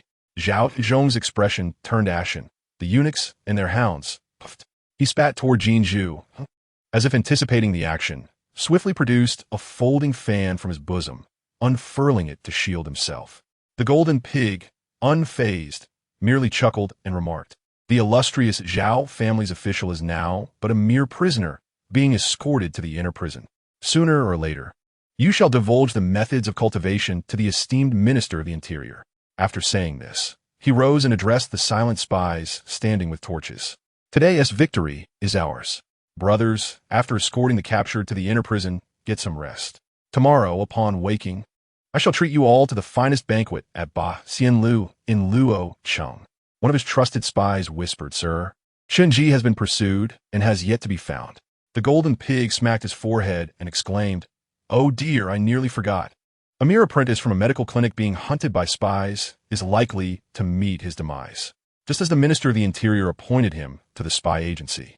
He ends up dead under my command. If word gets out, it might seem as if I am envious of talent. Quickly go find him and ensure his life is preserved." However, as he spoke loudly, the golden pig turned and quietly instructed the spy beside him. Though he bravely clung to the spy while falling from the second floor, he seemed to have no intention of returning to the gambling house to regroup with us, but fled instead. Now, should anyone claim he went to inform the Jing dynasty's military intelligence, I would believe it. Tonight, we must send someone to find him, alive or dead. We must see him. What if he's still alive? The spy inquired. Then let him clarify what transpired tonight and why he did not regroup with us. And if he is dead, then he is dead, and we shall give him a proper burial. The spy, puzzled, asked, "Sir, were you not planning to invest in him?" The golden pig rolled his eyes at his confidant. "Of course, I intended to invest. Do you know the value of being appointed to the spy agency by the Minister of the Interior? But I cannot invest in a spy from the Jing dynasty or a corpse." The air after the rain held a distinct earthy scent. Chunji stealthily moved along the shadows of the drab walls, drenched from the rain, feeling the coldness of his wet clothes cling to him. He unwrapped the bandage around his wound, observing that the flesh around the injury had turned white from soaking. Without timely treatment, he might succumb to a grave illness. Yet, there was no time for healing. After escaping from the gambling house, regardless of how convincingly he acted, the golden pig would undoubtedly harbor suspicions. If he could not justify his whereabouts afterward, that would be truly fatal.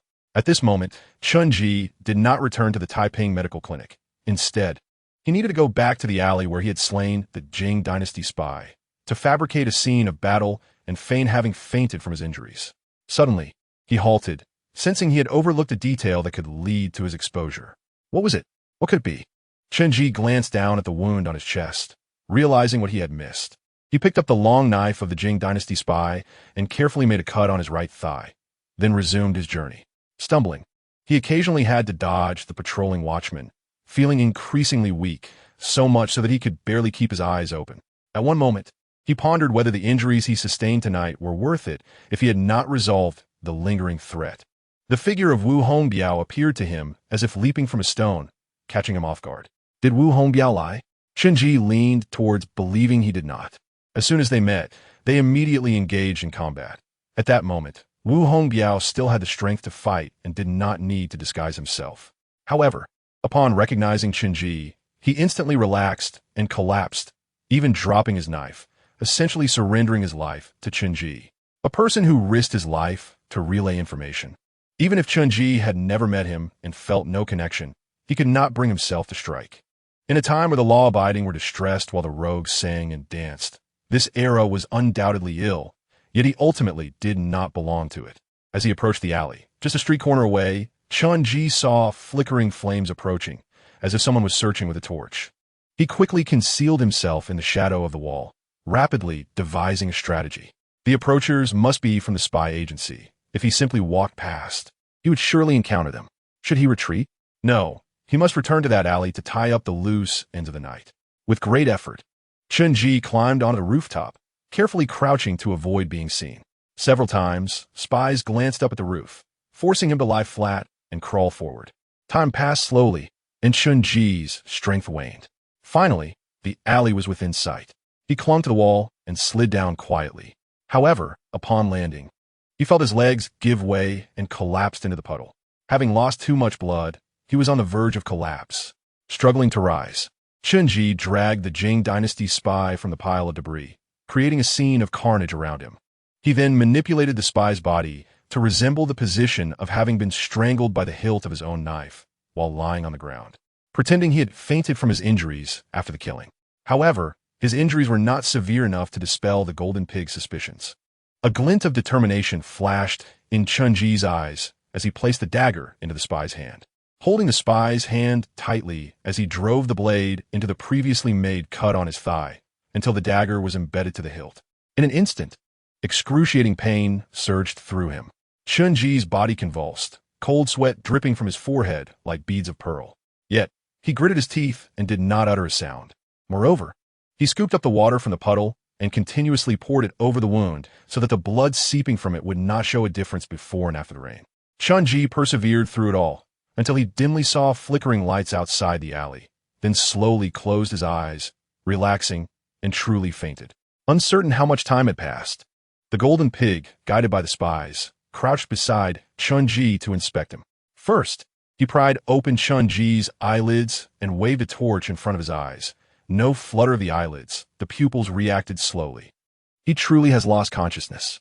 The Golden Pig then examined the wound on the neck of the Jing Dynasty spy, slain with the hilt of a dagger, and before dying, he had managed to stab this lad in the thigh.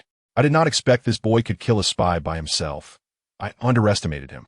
The Golden Pig shifted his focus. Yet the skills of the Jing Dynasty spy far exceed those of ordinary men. How did this lad achieve victory? Could it be that fate favors the virtuous weight? Remove all of Chun-Ji's clothing. I must examine his wounds. It is quite possible he left and returned to inflict the injuries. In the next moment, the spies tore open Chun-Ji's trousers and shirt, revealing the knife wounds, both of which had become white and swollen from prolonged immersion in water. Fortunately, Chun-Ji had preemptively cut open a slice on his thigh, allowing it to soak and swell. Otherwise, if the Golden Pig discovered these were fresh wounds, it would undoubtedly expose him. This was the detail Chun-Ji nearly overlooked. The spy reported to the Golden Pig, "Sir, the knife wounds have been there for some time. They are not fabricated." With such wounds on his leg, he could not move freely, indicating he must have fainted here after battling the spy. The Golden Pig breathed a sigh of relief. It seems there is truly no issue. Am I perhaps being overly suspicious? Sir, what shall we do now? Should we send him for treatment? No, Jinju shook his head. Take him to the underworld and summon a doctor to treat him there. If he awakens, inform me immediately. I have matters to inquire of him. In times of weakness, a person is most likely to reveal truths. Understood. However, at that moment, a voice echoed from outside the alley. Esteemed gentlemen, have you seen my disciple? Tall and slender, clad in black. Jinju narrowed his eyes slightly, peering toward the alley's entrance, where the elderly Yao stood, his hair and beard white, inquiring of the spies. While questioning, Yao turned to look down the alley, frowning. Lord Jinju, what brings you to Luo City? Good evening, Dr. Yao. Is it not rather late to seek your disciple?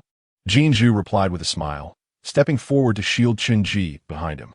Yao approached step by step, asking, have you seen my disciple? No. Jinju shook his head. Perhaps Dr. Yao should search elsewhere. Who is behind Lord Jinju? Yao inquired as he drew nearer, noticing Chun-Ji lying on the ground. Is this not my disciple? Why would you lie? Lord Jinju. Why is he here? Jinju awkwardly responded. Ah, so he is your disciple. I was unaware. He was injured by the villains of Jing Chao, and I was about to take him for treatment. Yao nodded. Then I must trouble you to have 2 spies carry him back to Tai-Ping Medical Hall. Jinju instinctively replied, no. Yao puzzled asked, is there any place in Luo City more skilled in healing than my Tai-Ping Medical Hall? Has my disciple committed an offense? Jinju hesitated momentarily. He has not committed an offense. Rather, he has merits. Yao exhaled, yet his tone remained grave. If he has committed an offense, then Lord Jin Zhu may deal with him as you see fit. However, if he has not, I must write to the Minister of Internal Affairs to inquire why the spies detained my disciple. Jin Zhu fell silent for a long while before finally gesturing to the spies. Help Dr. Yao carry Qinji back. He stood in the alley, watching Yao's departing figure. His brow furrowed. After a moment, Jin Zhu murmured to himself, I cannot shake the feeling that something is amiss. In a stupor, Qinji lay in the cart, swaying as if adrift upon the sea. The 16 flames near his dantian flickered incessantly, like lamps on the verge of extinguishing, while the long-dormant icy currents within him stirred restlessly. It seemed that Qinji had once again been swept into the black sea of ice, adrift like a solitary boat, uncertain of how long he had floated before drifting back to that ancient battlefield. The sounds of battle echoed, the clash of metal resonated, as if deities were locked in combat. Qinji beheld countless ancient birds soaring in the sky, trailing long, resplendent tails. He witnessed the human battle formations advancing, the cavalry mounted upon grand steeds. No, to be precise, those were no longer mere horses. Under 8 feet they were foals, above 8 feet dragons. On the opposing side of the human ranks, innumerable colossal beasts seemed to surround something, wailing incessantly. Qinji descended from the sea of clouds, alighting upon a green mountain at the battlefield's edge. He saw a towering figure within the fray, clad in golden armor, holding a royal banner, resolutely marching amidst the throng. Beside him, a streak of blue light, like a shooting star, pierced through the advancing enemies. After a long while, Qinji finally discerned that the radiant meteor was, in fact, a sword without a hilt. Just then, the grand figure suddenly turned to Qinji atop the mountain. Return my divine path. Return my sword seed.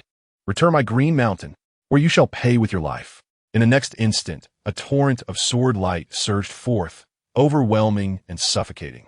The mountain winds howled. Konzig Qinyi's garments to flutter violently. Yet this time, Qinji felt no fear. He faced the imposing figure and the encroaching tide of swords, calmly asking, by what right? His voice struck like a colossal axe upon the mountainside, resonating with a thunderous echo. As his words fell, flames within Qinji ignited one by one. 1, 2, 3, 618, 720. The light of the flames radiated outward, dazzling like stars. Before these stars, the tide of sword light parted as if encountering an island. The towering figure fell silent for a moment, then erupted into hearty laughter, his voice spiraling to the heavens. You have returned. It is indeed you who has returned.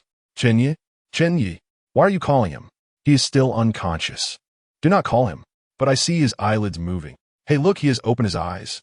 Master, master, Qinji has awakened. Qinji slowly opened his eyes to find himself lying in the apprentice dormitory of the medical hall. He immediately sensed his internal state, only to discover the flames still numbered 16. It had all merely been a grand dream. He raised his gaze once more, only to see a crowd of heads gathered before him. Shi Dunka, Lu Xiuxing, Liang Goer, Liang Maoer, the young master, Princess Bai Li, and a little monk. Qinji was perplexed, unable to comprehend why these three were also in the dimly lit apprentice dormitory. He attempted to prop himself up with his arms, only to be pressed back down by Lu Xiuxing. Do not move. Master has instructed you to remain still. Qinji glanced at the darkened sky outside, puzzled. How long have I been unconscious? A full day, Lu Xiuxing replied. You scare us all to death. Qinji's heart sank. He had been unconscious for an entire day. He wondered if he had managed to deceive Jin Zhu. What had become of Wu Hongbiao? Had he escaped, or had the spies or military intelligence captured him? At least, upon awakening, he was not in the underworld. That was good news. The dimly lit apprentice dormitory was illuminated by only 2 oil lamps. Qinji lay on the cot, dressed in clean clothing, with bandages wrapped around his chest and thigh, and the entire room was permeated with the scent of traditional Chinese medicine. Such a potent aroma felt almost like a harbinger of death. Yet Qinji had no time to ponder these thoughts. Having been unconscious for a day and night, far too much could have transpired. Before losing consciousness, the Ningqiao spies, led by Jin Zhu, had located witnesses and were tracing the direction in which Wu Hongbiao had fled. Now that Qinji had not yet been captured, 2 possibilities arose. Either the spies were slow in their search, and the sparse foot traffic during last night's rain had prevented them from finding new witnesses and apprehending Wu Hongbiao.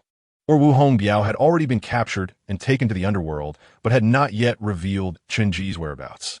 Should it be the former, Chen Ji would still have a chance to rectify the situation. However, if it were the latter, he could not simply storm into the underworld to rescue him or silence him. Moreover, even if Wu Hongbiao had not been apprehended, both he and Chen Ji were gravely injured.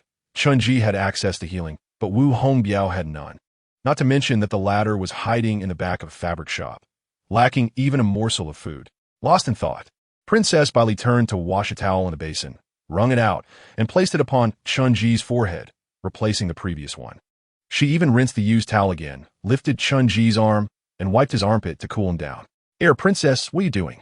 Chen Ji asked, utterly astonished. "You're still burning with fever." The esteemed Lady Bali cast a reproachful glance at Shi Dunka and Lu Xiuxing, exclaiming, "You two gentlemen, unable to manage even the simplest tasks. Your master instructed you to apply a damp cloth to lower his temperature, yet you merely slathered it on his face without wringing it out properly, and you neglected to change the bandages around his wounds." Embarrassed, Shi Dunka and Lu Xiuxing lowered their heads, muttering, "We have always done it this way." Lady Bali retorted, "That is no excuse for such carelessness. Is this how one tends to the sick?" The heir sighed and lamented, "Bai Li, it cannot be that you are left to handle all these matters." She shot him another glare, stating, "At Donglin Academy, the instructors do not permit you to bring a servant. When you fell ill, was it not I who took care of you in this manner?" "But Chen Ji is an outsider," the heir exclaimed, growing anxious. "If word of this gets out, how can you ever marry?" "Marry?" Lady Bai Li furrowed her brow. "I simply wish to remain by my parents' side. Why must I marry? I am perplexed. For since last year, everyone has been incessantly speaking of marriage. Why must it be me?" Liang Goer interjected quietly, "Because everyone deserves their own retribution." The heir was left speechless. Lady Bai Li remained silent as well. Liang Mauer hurriedly covered his mouth and pulled him outside, saying, "Brother, please be quiet." Chen Ji lay on the bed, observing Lady Bai Li dressed in white. In the dead of night, she would venture to Hong Yi Alley with her brother, visiting gambling houses and mingling with those of the rivers and lakes, embodying a resolute heroine, unrestrained and steadfast in her actions. Sensing the awkward atmosphere, Shi Dunka hastily offered, "I will prepare some food for Chen Ji. Are you all hungry? I can make extra for everyone to share." Liang Goer rushed back into the room, raising his hand. "I saw cured meat in the kitchen." Liang Mauer shyly added, "I can manage with just some pickled vegetables and a bit of porridge." The heir pondered aloud, "Tofu. We must have the pan-fried tofu." Chen Ji interjected, "Wait, hold on. Why is it that no one asks me what I want to eat?" Shi Dunka chuckled while explaining, "Chen Ji, I will cook you some porridge and steam an egg custard. Master said you cannot eat anything else after being unconscious for so long." Once Shi Dunka exited to prepare the meal, Chen Ji turned to the heir and Lady Bai Li with curiosity, "What brings you both here?" The heir cheerfully replied, "We intended to go out for some fun tonight. But upon entering, we found you absent and only saw Lu Xiuxing and Shi Dunka bustling about with a basin of water. Had we not found you, we could have saved on the toll. However, Bai Li insisted on paying the toll to find out where you were, and that is how we learned you were gravely injured." Bai Li turned to Chen Ji, her expression filled with concern. "Chen Ji, who harmed you? Such audacity. I thought Luoyang was a place of peace." Shi Dunka solemnly remarked, "Lady, the nights in Luoyang are far from tranquil, especially in the West Market, where the underworld congregates, each more ruthless than the last. You must not venture there." Bai Li's brow furrowed in determination. "When my father returns, I shall inform him of this matter, ensuring that Luoyang is restored to its tranquil state." The heir chuckled, addressing the group. "My sister possesses an inherent sense of justice. Ever since she was little, she could not stand to see us engage in injustice. When we once stole 2 watermelons, she chastised us for an entire day until we returned with 20 copper coins." Bai Li rolled her eyes. "That farmer toiled for months to cultivate those watermelons. Do you think you have a right to steal them? Enough of this frivolity. Chen Ji, do you remember what your assailant looked like? Where did this occur? I shall have General Wang apprehend him." Liang Mauer quickly added, "No need for General Wang. My brother can handle it with a single strike." Chen Yi, reclining on the bed, chuckled and shook his head. "Thank you all, and thank you, lady." The one who harmed me has already been brought to justice. Lady Bali nodded. That is good to hear. At that moment, the small apprentice's chamber was crowded with people, creating a rather chaotic atmosphere, as everyone spoke at once. Yet, the back courtyard of Taiping Medical Hall had never seen such a gathering of concern for Qinji. This disorderly environment, surprisingly, brought him a glimmer of warmth. In the midst of their conversation, the elderly Yao, with a stern expression, entered the room with his hands clasped behind his back. Observing the cramped quarters, he promptly ordered, "Get back to your tasks. The heir and the lady should not linger here. Qinji needs to rest." The heir, eager to escort by Luoyang, stood up to take his leave, stating, "Dr. Yao speaks wisely. We shall take our leave now. Qinji, we will visit you again tomorrow morning." Qinji smiled in response. "Thank you, heir and lady." Yao cast a glance at him before addressing the remaining individuals in the room. "Liang Goer, Liang Maoer, you two wait in the courtyard for a moment. I have something to discuss with Qinji. Lu Xiuxing, you go help in the kitchen. You are not called to enter here." Once the room was clear to visitors, Yao's demeanor shifted entirely, and he no longer wore a friendly expression towards Qinji, who felt a pang of guilt and remained silent. They sat in mutual silence, the flickering oil lamp casting a dim light. After a prolonged moment, Yao inquired, "Who was the person at the fabric shop? If you intended to kill him, why spare him?" Qinji's heart tightened, realizing his master was aware of this matter. Yao observed him keenly, saying, "Still intending to conceal the truth? Why not ask if Jinju managed to capture him?" Qinji, taken aback, promptly inquired, "Master, what is his current condition?" With hands clasped behind his back, Yao stood beside the bed, smirking. "This morning, the Intelligence Bureau has already located new witnesses and is on their way to investigate. In a few hours, they will reach the fabric shop. While that fellow was unconscious, I stripped him of his blood-soaked clothes and discarded them in a small alley outside the West Market. The agents on watch discovered the bloodied garments and have now surrounded the West Market, questioning every establishment within." It dawned on Qinji that his master had cleverly diverted the attention of the Intelligence Bureau.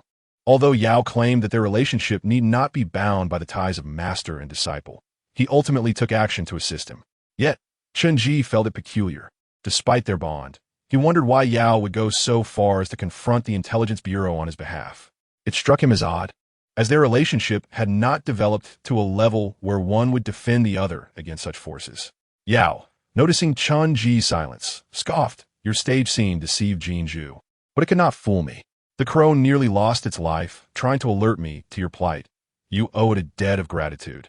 Were it not for its intervention, you would now be a corpse in the depths of the prison, still not willing to speak. This is a dire omen for you."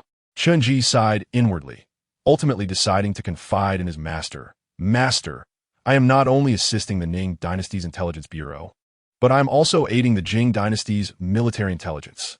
Yao raised an eyebrow. "I already knew that. Share something I am unaware of." "Huh?" Qinji was taken aback. "You knew this too?"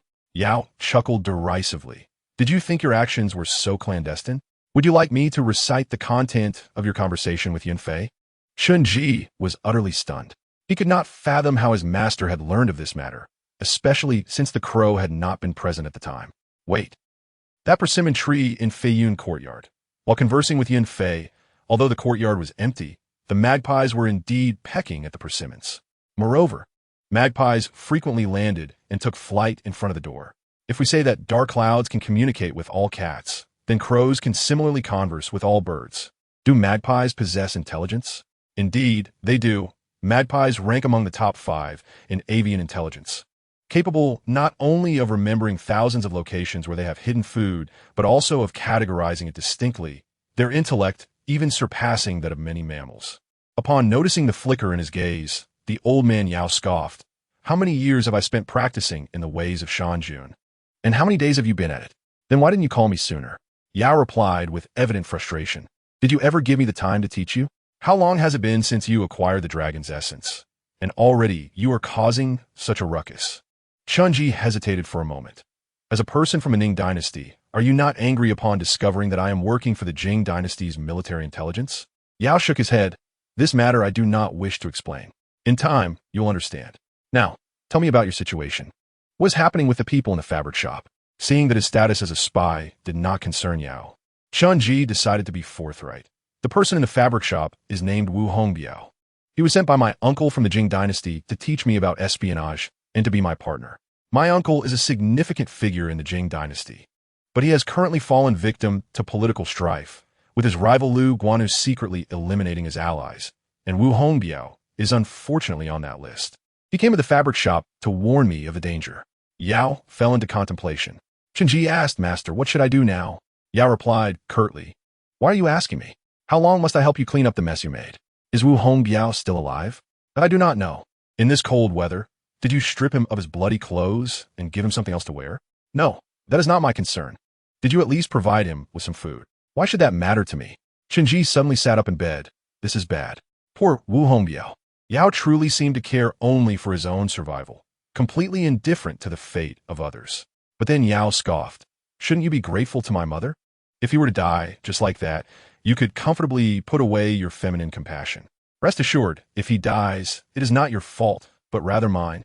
It turned out that the master intended to let Wu Hongbiao die directly. Chenji replied earnestly, "Master, this is not mere feminine compassion." After saying this, he struggled to rise and attempted to leave, but quickly calmed himself and sat back down. "No, I must wait until everyone has gone to sleep." Yao chuckled and left. "You aren't entirely foolish. I advise you to avoid getting entangled with Wu Hongbiao. I observe that his lifeline is short yet sturdy, and he seems rather charming. Associating with him will not lead to a favorable outcome." Chenji, "Master, you want to strip someone else's clothes while also examining their palm?" As night deepened, the sounds of snoring filled the apprentice dormitory. Chenji quietly rose, laboriously donning his clothes. Any sudden movement tugged at his wounds, causing cold sweat to bead on his forehead, yet he dared not make a sound. He gingerly limped out the door. In the courtyard, the crow stood on a branch of the apricot tree, eyes closed in repose, seemingly merging with the tree itself. Upon noticing Chenji's emergence, it opened its eyes and gazed quietly. Under the moonlight, a silvery glow enveloped it, revealing iridescent colors as if adorned with a divine cloak. Chenji spoke earnestly. "Uncle Crow, thank you." The elder had said that the crow had been cultivating for 53 years, so calling it Uncle Crow was not out of place. However, this was the first time the crow had heard someone address it in such a manner, and it regarded Chenji with curiosity. Chenji smiled softly. "My master said that had it not been for you, I would have perished yesterday. I must step out now. If you notice anything unusual, please inform me. I will be in the fabric shop next door." The crow remained silent for a moment, then waved its wings, indicating that he should go with assurance. Chenji entered the kitchen, took 4 grain cakes, filled a bamboo tube with water, and tucked some snake bed straw into his clothes before departing the medical hall. His injuries were severe, and he could only lean against the wall, making his way slowly through the shadows between the buildings, each step a struggle. A mere 100 meters felt like 5 kilometers, as sweat poured from his body due to the pain. The wound on his thigh burst open, blood soaking through his trousers once more. Gritting his teeth, he climbed over the wall into the fabric shop's backyard, only to find dark clouds hiding in the shadows, guarding the main door. Upon seeing his state, the dark cloud immediately meowed. "What happened to you? Who hurt you?" Chenji leaned against the wall, panting for breath, and forced a grim smile. "Let's not discuss that for now. Is Wu Hongbiao still inside?" The dark cloud replied, "He is still inside. He spends most of his time in a coma, and when he wakes, he has no intention of escaping. It seems he has been waiting for you." Chenji remained silent, wishing at that moment that Wu Hongbiao had been feigning his condition, allowing him to ridicule the man without any moral qualms, eliminating any future threat. "Has he eaten today?" Chenji inquired with curiosity. The dark cloud answered, "While he was unconscious, I caught a few mice and tossed them beside him. He wasn't picky, and upon waking, he skinned them and ate the flesh from their legs and backs." Chenji glanced into the room, where the floor was stained with blood and 3 skinned mice lay discarded nearby. "How did he manage to drink?" The dark cloud explained. "When he was thirsty, he went to the courtyard and drank the water that had pooled on the ground." Chenji realized Wu Hongbiao's will to survive surpassed that of ordinary individuals, which explained how he had managed to live until now despite the pursuit. "Has he seen you?" "Not at all." "Good." Chenji proceeded into the room, and as Wu Hongbiao abruptly opened his eyes upon seeing him, he relaxed and forced a bitter smile. "I thought you had met with misfortune, but you don't seem to be in much better shape than I am." Chenji got straight to the point. Which officer wants to kill you? Which one? Wu Hongbiao looked puzzled. There's only one officer. Chun Ji pressed on. Is he the one wearing a mask with a green face and sharp fangs, skilled with a knife, and dressed in patched clothing at the elbows? Exactly, that SM. Chun Ji had been nearly certain in his heart that there were undoubtedly multiple individuals playing the role behind the name of the officer. The manager of Bai Lu Go was one, while the one with the green face and sharp fangs was another. Currently, it seemed that the one who wanted to kill both him and Wu Hongbiao was the knife-wielding one. How long have you been working with this officer? Chun Ji inquired. Wu Hongbiao struggled to sit up, leaning against the wall as he nibbled on the grain cake. I have worked with him for about 4 years, but I have never seen his true face. I only know that during his time in the Jing dynasty, he was named Li Shilong. However, when I came to the Ning dynasty, I heard your uncle speak of him as his former subordinate, who would look after you and me. Then why does he still want to kill you? Wu Hongbiao was choked by grain cake. After taking a large gulp of water from the bamboo tube handed to him by Chun Ji, he ventured to speculate. I suspect he has just received news from Jing Chao. Previously, your uncle was merely removed from his position as the left minister of the Central Secretariat, yet he was allowed to retain his post as the military strategist. Now, he has lost that position as well, replaced by his former political rival, Lu Guanju. Consequently, Li Shilong has completely sided with Lu Guanju in a bid to preserve his own position as the Minister of War, intending to use you and me as a means of allegiance. Chun Ji mused that keeping Wu Hongbiao around had proven fruitful, as the latter held a significant position within the military intelligence department and was privy to many secrets. Leaning against the doorframe of the main house, Chun Ji's expression bore signs of fatigue. He had sensed that a crisis was looming. The enemy's inability to locate Wu Hongbiao indicated they would soon seek to target him instead. Chun Ji turned to Wu Hongbiao, who was seated on the floor, and inquired about his condition. Wu Hongbiao patted his chest, declaring, I possess the means of cultivation. I shall not perish. Yet, I do not perceive you as particularly formidable. Chun Ji retorted, you are indeed in need of discipline. Wu Hongbiao grumbled, I was gravely injured yesterday and was hindered by that scoundrel Li Shilong. Despite my significant contributions, he has consistently denied me further means of cultivation. What are your plans moving forward? Chun Ji asked with curiosity. Wu Hongbiao replied, I intend to return to Jing Chao post-haste. I must implore your uncle to rescue my sister and assist him in regaining his former glory. I must return swiftly. The room fell silent, the moonlight streaming in from behind, elongating Chun Ji's shadow. After a prolonged pause, Chun Ji fixed his gaze on Wu Hongbiao, stating, I am afraid you cannot leave just yet. What purpose is there in remaining? Wu Hongbiao queried. To eliminate the Minister of War. Wu Hongbiao was startled. Us? Indeed, us. In the empty room of the cloth shop, Wu Hongbiao sat cross-legged on the floor, while Chun Ji leaned against the doorframe, the two exchanging silent glances. At that moment, Wu Hongbiao glanced towards the door, where Chun Ji stood backlit by the moonlight, obscuring his expression. He patiently reasoned, you are new to the military intelligence department and have had little interaction with the Minister of War, so do not entertain such perilous thoughts. Chun Ji noted that even someone as elite as Wu Hongbiao hesitated at the notion of killing the Minister of War. He could not help but ask, how formidable is the minister? Wu Hongbiao responded gravely, you are not an officer, so you cannot comprehend their strength. I am merely a postnatal martial artist. While the minister has served in the military for years, and is at the very least a perfected innate realm officer, perhaps only a step away from the Tao-seeking realm. Chun Ji's expression revealed his confusion. Wu Hongbiao sighed, munching on the grain cake as he explained. These realms may be difficult for you to grasp, so let me illustrate with a simple example. Once in Jinling, the minister's whereabouts were exposed.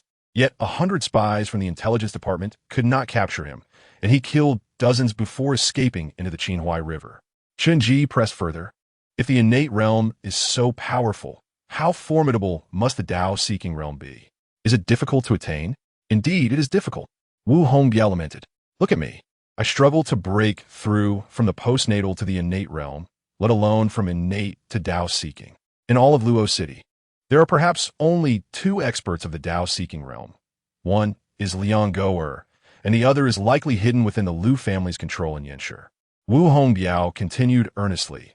Once one reaches the Tao-seeking realm, it is virtually impossible to defeat such a master without an army of over 500. Liang Goer entered the Tao-seeking realm at the age of 24. That year, He went to the border forces of Ningqiao and single-handedly defeated 8 generals of Jingqiao in battle, gaining immense fame. Unfortunately, his path of cultivation was obstructed. Otherwise, he was the most promising figure within Ningqiao to advance further. Obstructed by whom? Wu Hongbiao pondered for a moment. I have long suspected this to be the doing of Jingqiao, possibly even your uncle. Shenji was taken aback. Why do you say that? Wu Hongbiao elucidated. After Liang Goer had his path obstructed, a female assassin appeared among the border forces of Jingqiao, who assassinated a highly talented general from the Ningqiao border forces. Someone recognized her as employing the Luoyang family's sword techniques. She must have been cultivated by someone within Jingqiao, sent to marry Liang Goer, with the intention of disrupting his mindset and severing his cultivation. This female assassin not only thwarted Liang Goer's path, but also absconded with the Liang family's ancestral sword techniques, achieving 2 objectives with one cunning plan. Shenji questioned, "But why do you suspect this to be the work of my uncle?" Wu Hongbiao removed the core from the bamboo tube and took a sip of water.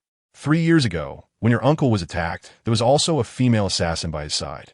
Shenji was left speechless, realizing his uncle's background was exceedingly complex.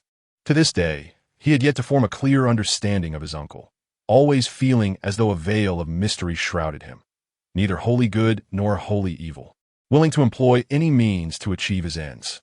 Shenji murmured, postnatal, innate, Tao, seeking what lies beyond the Tao-seeking realm, the divine path realm. Wu Hongbiao replied, according to your uncle, there are only a handful of individuals in the entire world at this level. Luoyang, the head of the martial temple in Jingqiao, is one of them, and the head of the Shidi sect atop Huangshan in Ningqiao is another.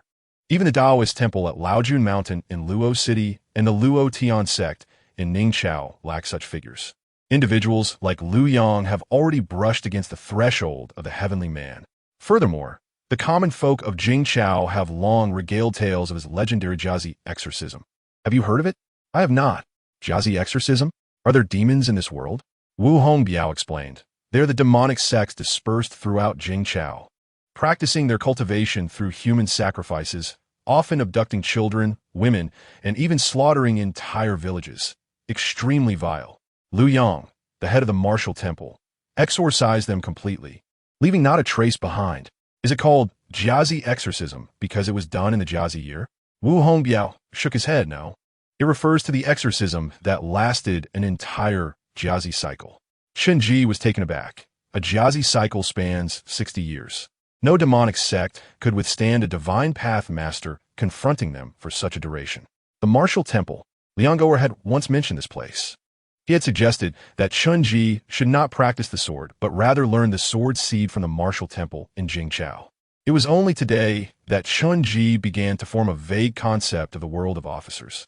Yet now, he feared he could barely be considered even a postnatal martial artist. In the face of a figure like the minister, he worried that he might not even be able to kill him with explosives. Wu Hongbiao remarked, "Do you still wish to kill the minister? Let go." Shenji remained silent for a long while. "But if I do not kill him, he will kill me." Wu Hongbiao also fell silent. His expression reflected an internal struggle and hesitation. Unlike Shenji, he understood the minister's might and realized that the two of them alone could not accomplish such a task. Yet ultimately, Wu Hongbiao stated, "Then let us kill him, but how? I will devise a plan. There must be a way." Shenji contemplated for a moment before suddenly asking, "Why do you think my uncle does not want me to return to Jingqiao?" Wu Hongbiao pondered for a moment, reflecting that he could not fathom the thoughts of the other. Yet he recalled his words. All signs of nobility should venture to the front lines for experience, lest they become mere wastrels, idling away their days in debauchery. It was, after all, through perilous descent to the Ning dynasty that he had returned to my Jing dynasty, bringing with him the unparalleled merit of assassinating the Minister of War from the Chun family, thereby establishing the military intelligence department. I believe he wishes for you to become a person akin to himself. Wu Hongbiao expressed his admiration. Countless individuals within the military of my Jing dynasty revere your uncle, aspiring to emulate his stature. I feel you too should set your ambitions accordingly, treading the path he once traversed. Shenji was taken aback, realizing that the military intelligence department was indeed established by his uncle. What a fresh revelation this day has brought. However, if it necessitated assassinating a minister of state to return, then perhaps it would be best not to go back to Jing dynasty at all. Ning dynasty is quite agreeable. I have another question. Why do you come to deliver a message when you are on the brink of death? Wu Hongbiao grinned. I have declared that we are brothers. Understood. Chenji turned away, feeling it inappropriate to linger, stating that he would bring food and water nightly for the next few days, urging him to recuperate well. Stepping outside, Chunji stood in the moonlight within the courtyard of the fabric shop, exhaling deeply. To slay the minister, perhaps meticulous planning was essential, at the very least. He needed to ascertain what the target looked like and what identity they typically concealed themselves behind. He laboriously navigated through the courtyard, returning to the apprentice quarters to lie down. The sounds of snoring persisted, yet a profound tranquility enveloped Chunji's heart. The pain in his chest and thigh resurfaced, a constant reminder that weakness is the original sin of this world. Lying on the shared bedding, he quietly gazed at the beams above, the words regarding the officials from that night reverberating in his mind. Slowly, he closed his eyes, channeling the molten flow within the 16 furnace flames, condensing half of it within his heart. In that instant, the flames flickered, fragile as a candle in the wind, seemingly on the verge of extinguishing. The icy flow within his dantian sensed the waning strength of its guardian and began to stir.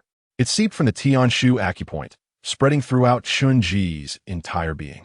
A long-forgotten chill enveloped him, plunging him once more into that mysterious and uncharted sea of darkness, returning to the ancient battlefield.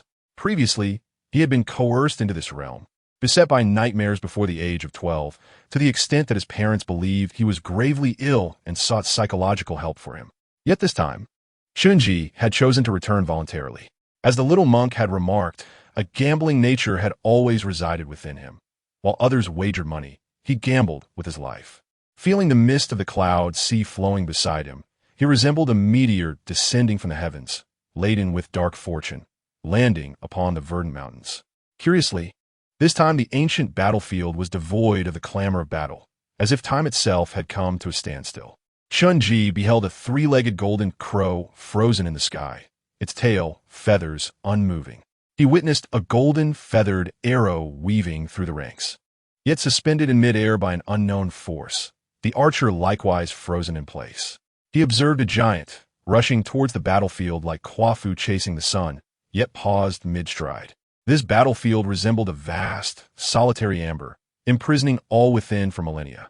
However, the emperor clad in golden armor, wielding a royal flag and commanding the formations, was nowhere to be seen. Have you come here again? A grand voice resonated behind Chunji. He turned abruptly to see the towering figure in golden armor standing behind him, gazing down from the mountaintop.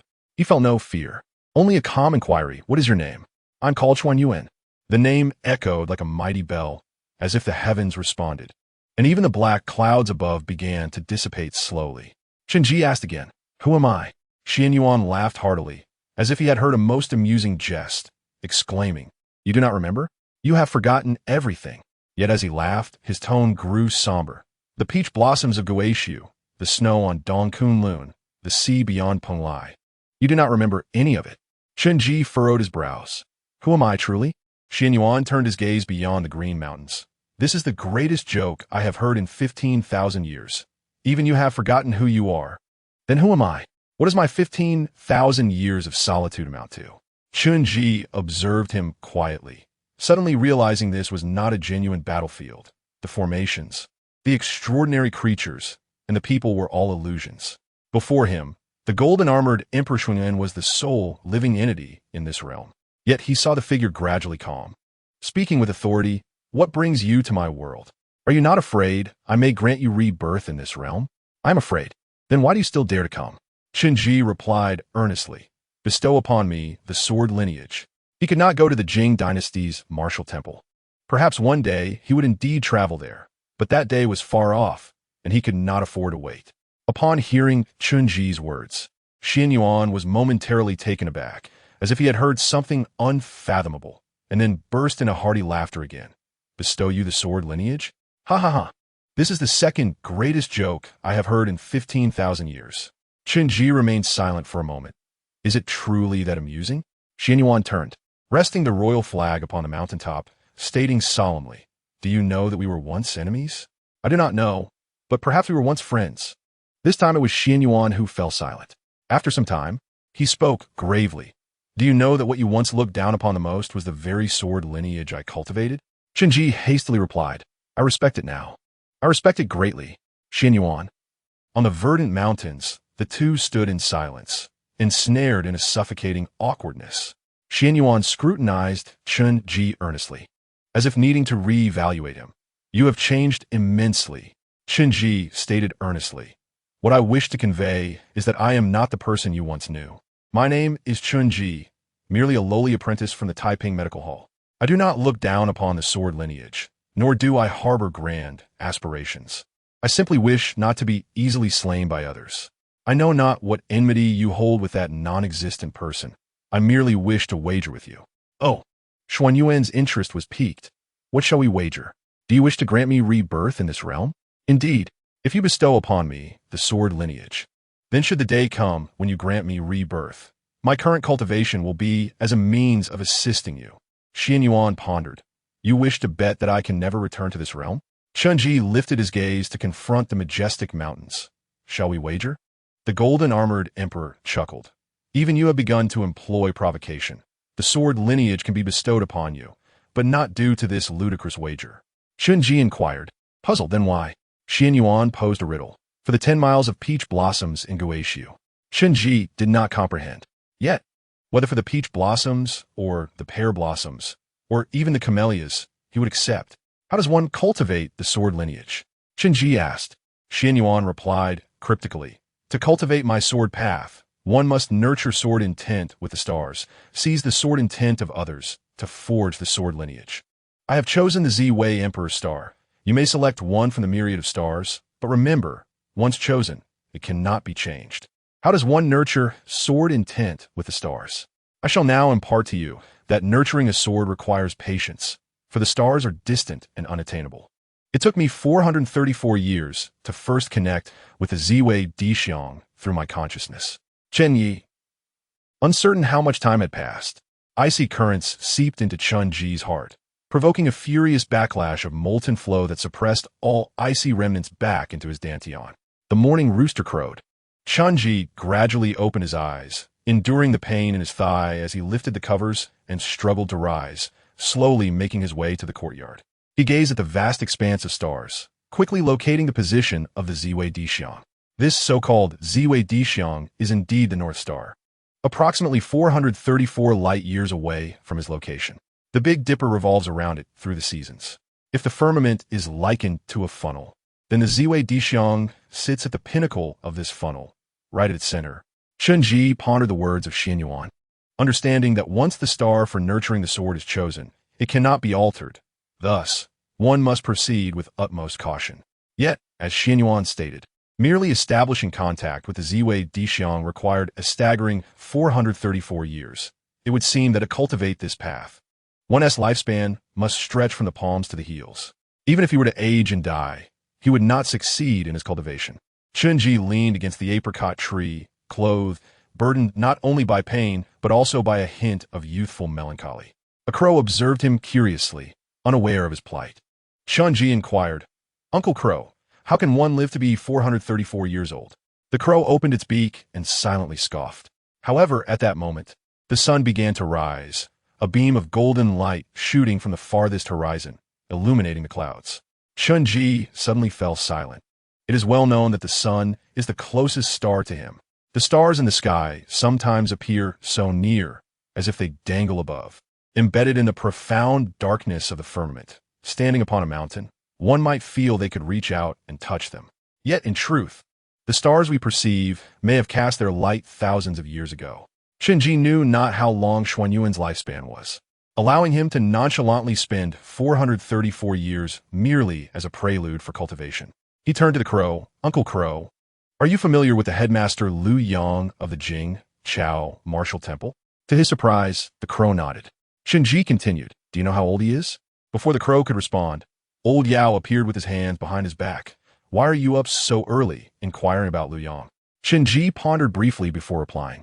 Liang Goer mentioned that I am suited to study sword techniques, and I have heard that Headmaster Luoyang cultivates precisely that, hence my inquiry. Old Yao chuckled. Do you think you can learn just because you want to? Who will teach you? Haven't you already lost interest? Chunji, please tell me how old Luoyang is. Old Yao casually remarked. According to rumors, he should be around 130 years old, with his high level of cultivation. He naturally lives longer. At what age did he rise to fame? Old Yao shot him a glance, somewhat indifferent. Why should I tell you such things? Ask someone else. After contemplating for a moment, Chunji assisted Old Yao in moving a bamboo recliner outside, gently helping him to lie down.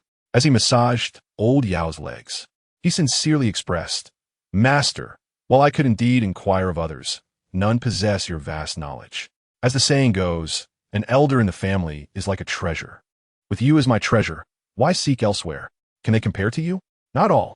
Old Yao glanced at him, remaining silent for a long while before finally speaking. What was it you just asked? At what age did Luoyang rise to fame? At what age? Old Yao fell into contemplation, his eyes filled with reminiscence. He is indeed a legendary figure, one of the few living legends in the martial world. Luoyang hails from a noble family in Jingchao. His father, Lu Shao, was a champion marquis who suffered a disability in the Battle of Chongli Pass. Hence he imparted the family sword techniques to Luoyang at an early age. It is said that Luoyang entered the innate stage at 12, the seeking way at 16, the divine path at 21, and became the youngest headmaster of the martial temple at 22. After taking charge of the martial temple, Luoyang crossed south to Ningchao twice. During his first journey, he ascended Jinghai Mountain's Linghua Temple, shattering the bronze bell at its entrance and crippling the temple's abbot's cultivation. On his second venture south, Luoyang stormed Lingshu Mountain's Yuqing Temple, killing the temple's Taoist leader and cleaving the plaque before the Jade Emperor Hall. Amidst the assault of hundreds of disciples from Yuqing Temple, he brazenly burned the plaque and drank wine. Upon leaving, he left behind the words, "Not much of a challenge." Chunji was astonished. How could such a master in the divine path act with such impunity? Why did he attack these two sects? Old Yao chuckled. Because Luoyang is obsessed with martial arts. After entering the divine path, he sought a worthy opponent within Jingchao, yet found none. So he ventured to Ningchao. The abbot of Linghua Temple and the Taoist leader of Yuqing Temple were both deemed the most promising divine path masters in Ningchao. Were both divine path masters easily defeated? Chunji was puzzled. Aren't they all of the divine path? Why is Luoyang superior? Nonsense. Do you think the divine path is as common as cabbages strewn about? Old Yao shook his head. The atmosphere was different back then. Many inflated their capabilities to attract disciples. Many who exaggerated their strength existed in the martial world. One could easily find a horseman claiming to be of the seeking way. There was much deception. In truth, both from Linghua Temple and Yuqing Temple were merely of the seeking way. Really? They dared to exaggerate? Old Yao reclined on the bamboo chair, recounting amusing tales from the past. When Luoyang first entered the divine path, he was young and brash. Upon hearing that a demon sect member was nearing the divine path threshold, he sought to challenge them. The elders of the martial temple advised against it, fearing it would harm Jing Chao's vitality. Yet Luoyang simply stated, "If the bandit can go, so can I," and descended the mountain to annihilate the Jing Chao demon sect for a full 60 years. Did he find that demon sect master? He did. Was the opponent of the divine path. Old Yao burst into laughter. When Luoyang returned to the martial temple after vanquishing the demon sect, someone inquired of him, and he replied, "The bandit lied. Chunji, if he had not feigned a challenge, he would not have courted death." Yet Old Yao continued. In those years, he not only eradicated the demon sect, but also challenged all who claimed to have a chance to ascend to the divine path or cross the threshold of the heavenly person. As a result, for the next 30 years, few dared to exaggerate their capabilities. The name Luoyang loomed over the martial world like a mountain, unmovable and unshakable. Chunji felt a deep respect. Was he not a true champion of exposing falsehoods? He questioned, was there no one in Ningchao who could rival him? It is said that the leader of Huangshan, the Taoist Zi, could, as they had fought fiercely outside Chongli Pass 30 years ago for a month. Afterward, Taoist Zi returned to recuperate and never descended Huangshan again, while Luoyang entered a 30-year seclusion, never leaving the martial temple. Did Luoyang lose? He neither lost nor won. Old Yao sighed. I heard that Taoist Zi descended the mountain a few days ago. It seems there will be another confrontation between them. Master, do you know Luoyang? How do you know so much? Chunji inquired, puzzled. Old Yao did not respond, but rather asked again. You wish to learn sword techniques? I advise you to give up. The Lu family sword techniques have no precedent for being passed down. With Luoyang's divine path cultivation, he could easily live another 100 years. Such a person, who has the potential to touch the threshold of the heavenly person, would never take on disciples. At the tender age of 21, he had already attained the realm of Shindao. Yet over a century later, he had yet to surpass the next threshold. Was it because others were also cultivating the sword path? Chen Yi inquired. Indeed, the old man, Yao, answered with clarity. Luoyang once mentioned that there should be another individual in this world cultivating the sword alongside him, which is why he's been unable to cross the final barrier. For decades, the entire Jing dynasty had been assisting him in locating this other sword cultivator. Yet they had not succeeded, nor could they ascertain where he was hidden. Chen Ji pondered quietly. If Luoyang entered the innate realm at the age of 12, how old was he when he began cultivating the sword path? Considering the nearest star, Proxima Centauri, the other party would require over 4 years to merely connect with his divine consciousness. How did Luoyang nurture his sword? Chen Ji glanced at the old man Yao and boldly asked, Do you know what Luoyang uses to cultivate his sword? Old man Yao, taken aback, replied, You even know about sword nurturing? Did that lad from the fabric shop tell you? After a moment's thought, he continued, This is no secret. In the northern part of the Jing dynasty lies the vast Beihai Sea. Luoyang nurtures a sword with this immense body of water, which must surely be the finest in the realm. Huh? He nurtures his sword using the Beihai Sea, not a star? This seems rather different from my own cultivation of the sword path. Did Xian Yuan say something? By the apricot tree, old man Yao, dressed in a loose cloth garment and black shoes, stroked his beard and cast a sidelong glance at Chen Ji. Do not aim too high. The Shanjun path is no less than the sword path, though it is indeed more challenging. You will understand in due time.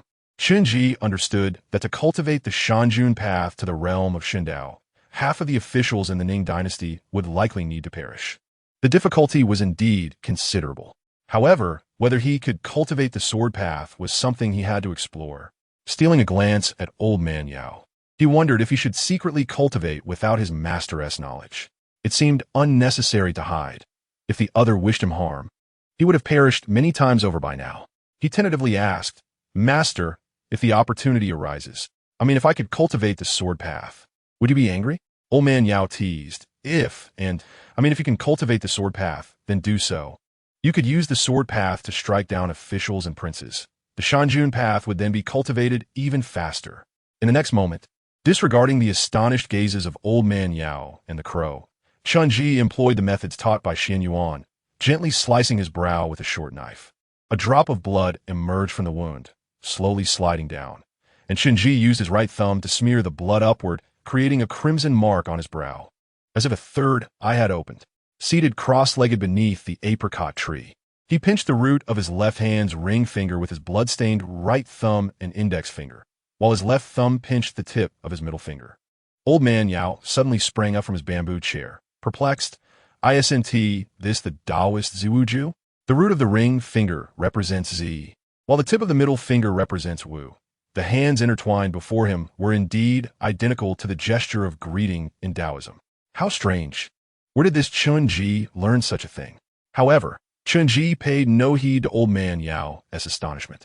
As the Ziwuju took form, he felt as if he could perceive the world through the wound on his brow. Yet this world was unlike the ordinary one. It was filled with an infinite expanse of stars. Tianlang, Tianshu, Yuheng, Sanxiu, Orion, and Beiluo Sherman. The stars shone brilliantly, yet Chen Ji did not gaze upon them. Rather, he fixed his attention on the nearest sun. In the next moment, he soared upward, as if in a divine trance. Looking down, he saw the small courtyard of the Taiping Medical Hall, where he was seated cross-legged beneath the apricot tree, while Uncle Crow curiously tilted his head, hopping about the branches, shifting angles to observe. Old man Yao paced nearby, his eyes wide like copper bells. In front of the breakfast shop across the street, a worker was unloading wooden boards. On the bluestone road of Anshi Street, an elderly man hurried along with a load of firewood, the shoulder pole rhythmically bobbing up and down on his shoulder. Looking further, Chen Ji even saw a dark cloud perched on the roof of the fabric shop. Opposite it was a tabby cat, both seemingly engaged in a heated exchange. The tabby cat lunged at the dark cloud, which pinned the cat to the ground. its claws poised to strike. Chunji had never experienced anything like this.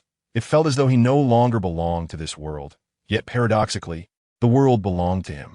For some unknown reason, the accumulated gloom from the clouds, the bright rabbit, the golden pig, and the ministerial duties vanished entirely. Unable to contain himself, Chunji longed to shout in exhilaration, yet no sound emerged. He wished to soar elsewhere, but found himself powerless to control his path, drawn inexorably toward the sun. Abruptly, he turned, hurtling at great speed towards the rising sun. It felt as though an eternity passed, yet also no time at all. As he traversed the vast distances to arrive beside the blazing sun, there was no sensation of burning. The explosive flames before him had no effect on his divine consciousness, and he felt no change in temperature. Chunji gently extended a finger to touch the sun's flowing lava. In an instant, he began to plummet rapidly downward. His fingertip touching the sun connected to a fiery thread, which returned through his brow back into his body. Everything returned to normal. Chunji felt the wind once more and heard sounds. He sensed a wondrous connection established with the sun, a continuous stream of warmth flowing from the thread back into him. 16 flames blazed within him, seemingly responding to the warmth drawn from the sun. An invisible yet sharp energy coursed through his meridians and blood, akin to a small sword. So this is the sword path. This is the sword energy capable of severing the injustices within one's heart. Chunji opened his eyes and raised his hand to wipe away the wound on his brow, which healed in an instant, leaving no trace. Old man, Yao beside him gasped in astonishment. You. In the small courtyard of the Taiping Medical Hall, the crow flitted about the branches, as if witnessing something incredible. Old man Yao stood up from his bamboo chair, momentarily so astonished that he could only repeat you several times. Chunji sat cross-legged on the ground, feeling the faint sword energy within him. Old man Yao bent down and pinched Chunji's ear. Wake up. What has happened? Ouch, ouch, ouch, Chunji grimaced. Initially filled with pride and vigor, he was abruptly yanked back to reality by old man Yao's pinch. It was akin to how all children, no matter how accomplished they may become outside, return home only to be nagged by their parents. Chunji hurriedly asked, "What's wrong, master?" Old man Yao released his grip on Chunji's ear and straightened up, exclaiming with irritation, "I ask you, did you just cultivate the sword path?" "Indeed." Old man Yao stroked his beard, momentarily at a loss for words, speechless. It was not due to a lack of experience that he was startled. Rather, it was precisely because he understood what the sword path signified that he was taken aback. After a long contemplation, old man Yao finally asked, "How did you cultivate the sword path?" Chunji wuggled his head. "Did you not mention that with the sword technique I could cut down officials and princes, two paths that complement each other?" Upon hearing this, Yao Laotu was taken aback once more, his eyes widening as he replied, "Do not speak such nonsense. I merely mentioned it in jest. You mustn't act recklessly. Let me tell you, the best method for cultivating in the Shanjun path is to wait for those high-ranking officials to die of their own accord. That way, you won't bring disaster upon yourself." He continued to patiently advise, "The entire cabinet combined has fewer than 10 teeth. They are all decrepit old things on the verge of decay, not likely to live much longer. Just wait a bit. There's no need to rush." Chunji realized that his master was genuinely worried about him acting in such a manner. He quickly smiled and said, "I was just joking with you. I'm not someone who indiscriminately slaughters the innocent." Yao Laotu corrected him. "Those cabinet elders are not entirely innocent, but if you kill too many, you are bound to make a misstep. Which cabinet elder does not have a grand officer by their side?" "Understood." Chen Yin nodded. At this moment, Yao Laotu had regained his composure and sat in a bamboo recliner, earnestly asking, "Where did you learn this sword technique?" "This is the greatest secret of the Jing Dynasty's martial temple. How could you possibly have learned it? Could it be that the person Jing Dynasty has been searching for is you?" "No, that doesn't add up. You weren't even born yet. Could it have been passed down by your uncle or your mother?" "No, they wouldn't have had the opportunity to come into contact with the sword technique." Chunji calmly replied, "Master, it was a celestial being who visited me in my dreams and taught me." Yao Laotu rolled his eyes. "If you do not wish to speak, then there is no need to fabricate nonsense. Go away." However, Chunji insisted earnestly, "Master, I am not lying. The celestial being's name is Xian Yuan. I have often dreamed of him since I can remember. though I could not see him clearly or converse with him in the past. Now, I can communicate with him properly. Yao Laotu scrutinized Chun Ji's expression. The youth was exceedingly sincere. He took out 6 copper coins from his sleeve and scattered them on the ground. Yet this time, no matter how many times he cast them, the divination results were all different. The divination is in disarray. Could it be that a celestial being is truly aiding you? Yao Laotu mused. I did not expect your connections to be quite extensive. With a long sigh, Yao Laotu continued. To think you could learn the sword technique. Where can I seek justice for this? Do you know that if one were to categorize the cultivation paths in this world, the sword technique would be second, and no one dares to claim the first position? Are you aware that Luoyang devoted his life to martial arts, never marrying or having children? Countless young talents of the Jing dynasty entered the martial temple, hoping to receive the sword technique from Luoyang when he found no hope in the great path. Yet how many waited from youth until old age, only to find themselves empty-handed? Saying this, he looked at Chun Ji and continued. If the Jing dynasty learns that you are practicing the sword technique, the entire military affairs office will hunt you down. Are you not afraid? Chun Ji replied softly, Master, I am practicing in secret. Would Luoyang personally come to kill me? That would not be the case. Luoyang's life of cultivation was not for the sake of attaining longevity, but rather to seek new opponents. Yao Laotu shook his head. He might even look forward to you reaching the divine realm to engage in battle with you. But even if he does not take action, you will not survive, come? Let me see your lifeline. I may have misread it earlier. Chun Ji said, Master, I will not let others know that I am practicing the sword technique. Yao Laotu gazed directly into Chun Ji's eyes, but I know. The small courtyard fell silent. Even the crows ceased their hopping, as if a great hand enveloped the space, making the air feel denser. Yao Laotu slowly spoke. I can see that you are a very cautious person. Cautious enough to hold onto that shard of porcelain all the way from the Zhou residence to the Taiping Medical Hall. When I asked you if you had killed anyone, you also said no. But if you are so cautious, why do you dare to practice in front of me? Do you not understand that the most unpredictable thing in this world is the human heart? How can you be certain that I would not betray you?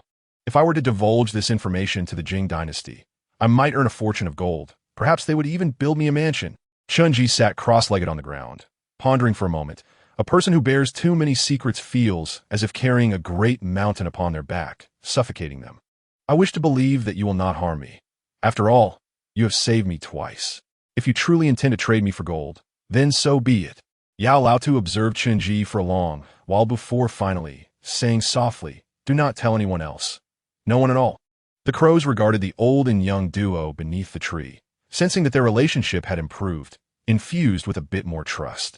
Yao Laotu said, Did you not cultivate the sword technique? Let me see your sword energy. All right. Chun Ji summoned the sword energy within him, allowing it to flow through his meridians, ultimately shooting forth from the tip of his right finger, striking the ground and stirring up a cloud of dust. Ha! Yao Laotu chuckled. So it turns out a person can truly smile when they're speechless. Shi Denkai's fart has more power than your sword energy. Lu Tsuxing cannot compare. He always passes gas. You are quite the critic. I've only just begun my practice for less than an hour. Yao Laotu pondered for a moment. Luoyang nurtured his sword in the North Sea of the Jing dynasty. How do you plan to nurture yours? Back then, Luoyang's father took him across mountains and rivers for a full year before choosing the North Sea. You chose your sword nurturing place too casually. Could it be that you selected my Taiping Medical Hall? At this point, Yao Laotu expressed his frustration. If you had the sword technique, you should have informed me earlier so that I could take you out to find the best place to nurture your sword. Whether it be the 10,000 great mountains in the southwest or the 7 divine mountains of the esoteric sect, they're all far superior to this place. Such matters cannot be decided lightly. Chun Ji pointed to the east and said, Master, I chose the sun as my sword nurturing place. Yao Laotu's expression froze, slowly raising his head to gaze at the sun that was rising. You at this moment, a sneaky voice came from beyond the courtyard wall. Bai Li, you step on me to climb up. Slowly, slowly, don't fall. The crow flew into the sky, departing early. Chun Ji turned to look at the courtyard wall, just in time to see Princess Bai Li peeking her head in, quietly observing the courtyard. Wow. Chun Ji, Dr. Yao, you are awake? Good morning. Princess Bai Li greeted while standing atop the heiress' shoulder, swaying unsteadily. Chun Ji inquired, Princess Bai Li, you and heir are also up so early? Princess Baili smiled and explained, "We just finished our morning class with Mr. Wang. He can be quite fierce. My brother got slapped on the palm again this morning." Outside the courtyard, the heir urged, "Baili, hurry and flip over before we chat." Baili pushed herself up with both hands, flipped over, and descended the ladder into the courtyard. Yao Laotu watched her familiar demeanor, raising an eyebrow and casting a stern look at Qinji. Qinji hurriedly said, "Master, I have already given you the toll." Almost forgetting, Yao Laotu's furrowed brow relaxed as he stood up, taking a bamboo stick into the apprentice dormitory. "You two can chat. I will go wake Shi Denkai and Lu Tsuxing." Moments later, the sounds of their two senior brothers crying out echoed from within the room. One covered his rear while fetching water, and the other did the same while sweeping the floor. Luoyang Mauer cheerfully hopped into the kitchen to prepare a meal. Unexpectedly, Princess Baili also rolled up her sleeves and entered the kitchen, skillfully tossing a spoonful of lard into the pot, seemingly ready to help with the cooking. Qinji questioned, "Why is the princess so adept?" Princess Baili laughed. "We did this while at the academy. The teachers did not allow us to bring servants. So everyone had to fend for themselves." Everyone had to fend for themselves? Not entirely. Baili pondered for a moment before speaking. Some individuals from affluent families may choose to pay less fortunate classmates to assist with chores such as laundry and cooking, thereby allowing them to lead more comfortable lives. My brother also wished to pursue this, but I wrote to our father, exposing his intentions. The young lord leaned against the doorframe outside the kitchen, wearied, and replied, "Baili, consider this. There are students from fallen households who aspire to attend Donglin Academy. Merely obtaining tuition requires the collective effort of their families. Furthermore, they must contend with the provincial examinations and then the capital's imperial examination. Should they succeed, they will need to purchase property in the capital, all of which demands substantial funds. We save our energy while they earn money. What is wrong with that? In any case, it is unacceptable." With a sizzle, the princess expertly heated oil in a wok, adding the washed and chopped cabbage to create a dish of sweet and sour cabbage, the aroma wafting into the courtyard. The once tranquil medical hall, akin to a forgotten corner of the world, now resembled a bustling courtyard filled with life. This vibrancy drew Chanji back from the realm of officials to the human world. He struggled to rise, reclining on a bamboo chair, and slowly closed his eyes in exhaustion. Chunji gathered the molten flow from 16 hearths, plunging once more into the depths of the dark cloud sea, returning to the ancient battlefield. Upon landing atop the verdant mountains, he opened his eyes to see Xianyuan clad in golden armor, leaning on the royal flag. Seated at the mountain's peak, communication is established. Xianyuan gradually stood. "You used to be incapable of deceit. You chose that star. Let me guess, given your nature, you would select the brightest one in the sky, the Sirius. Yet even Sirius requires years of consciousness to reach. How could you possibly accomplish this in a single hour?" Qinji remained silent for a moment. "I chose the sun, quite close indeed. You may not realize that the sun is also a star." "The sun? You actually chose the sun? Once, you plucked the brightest star from the heavens and failed to cherish it. Now you have taken another." On the mountaintop, a gentle breeze rustled the banners, and Xianyuan stood firm on the precipice, resembling a statue. Chunji inquired earnestly, "I borrowed the fire of the sun to cultivate my first strand of sword energy. However, its power is minimal, and once expended, it is gone. I previously witnessed the sword you wielded on the battlefield, moving with unparalleled precision and indomitable force. How can I forge such a weapon?" Xianyuan suddenly declared, "You may return.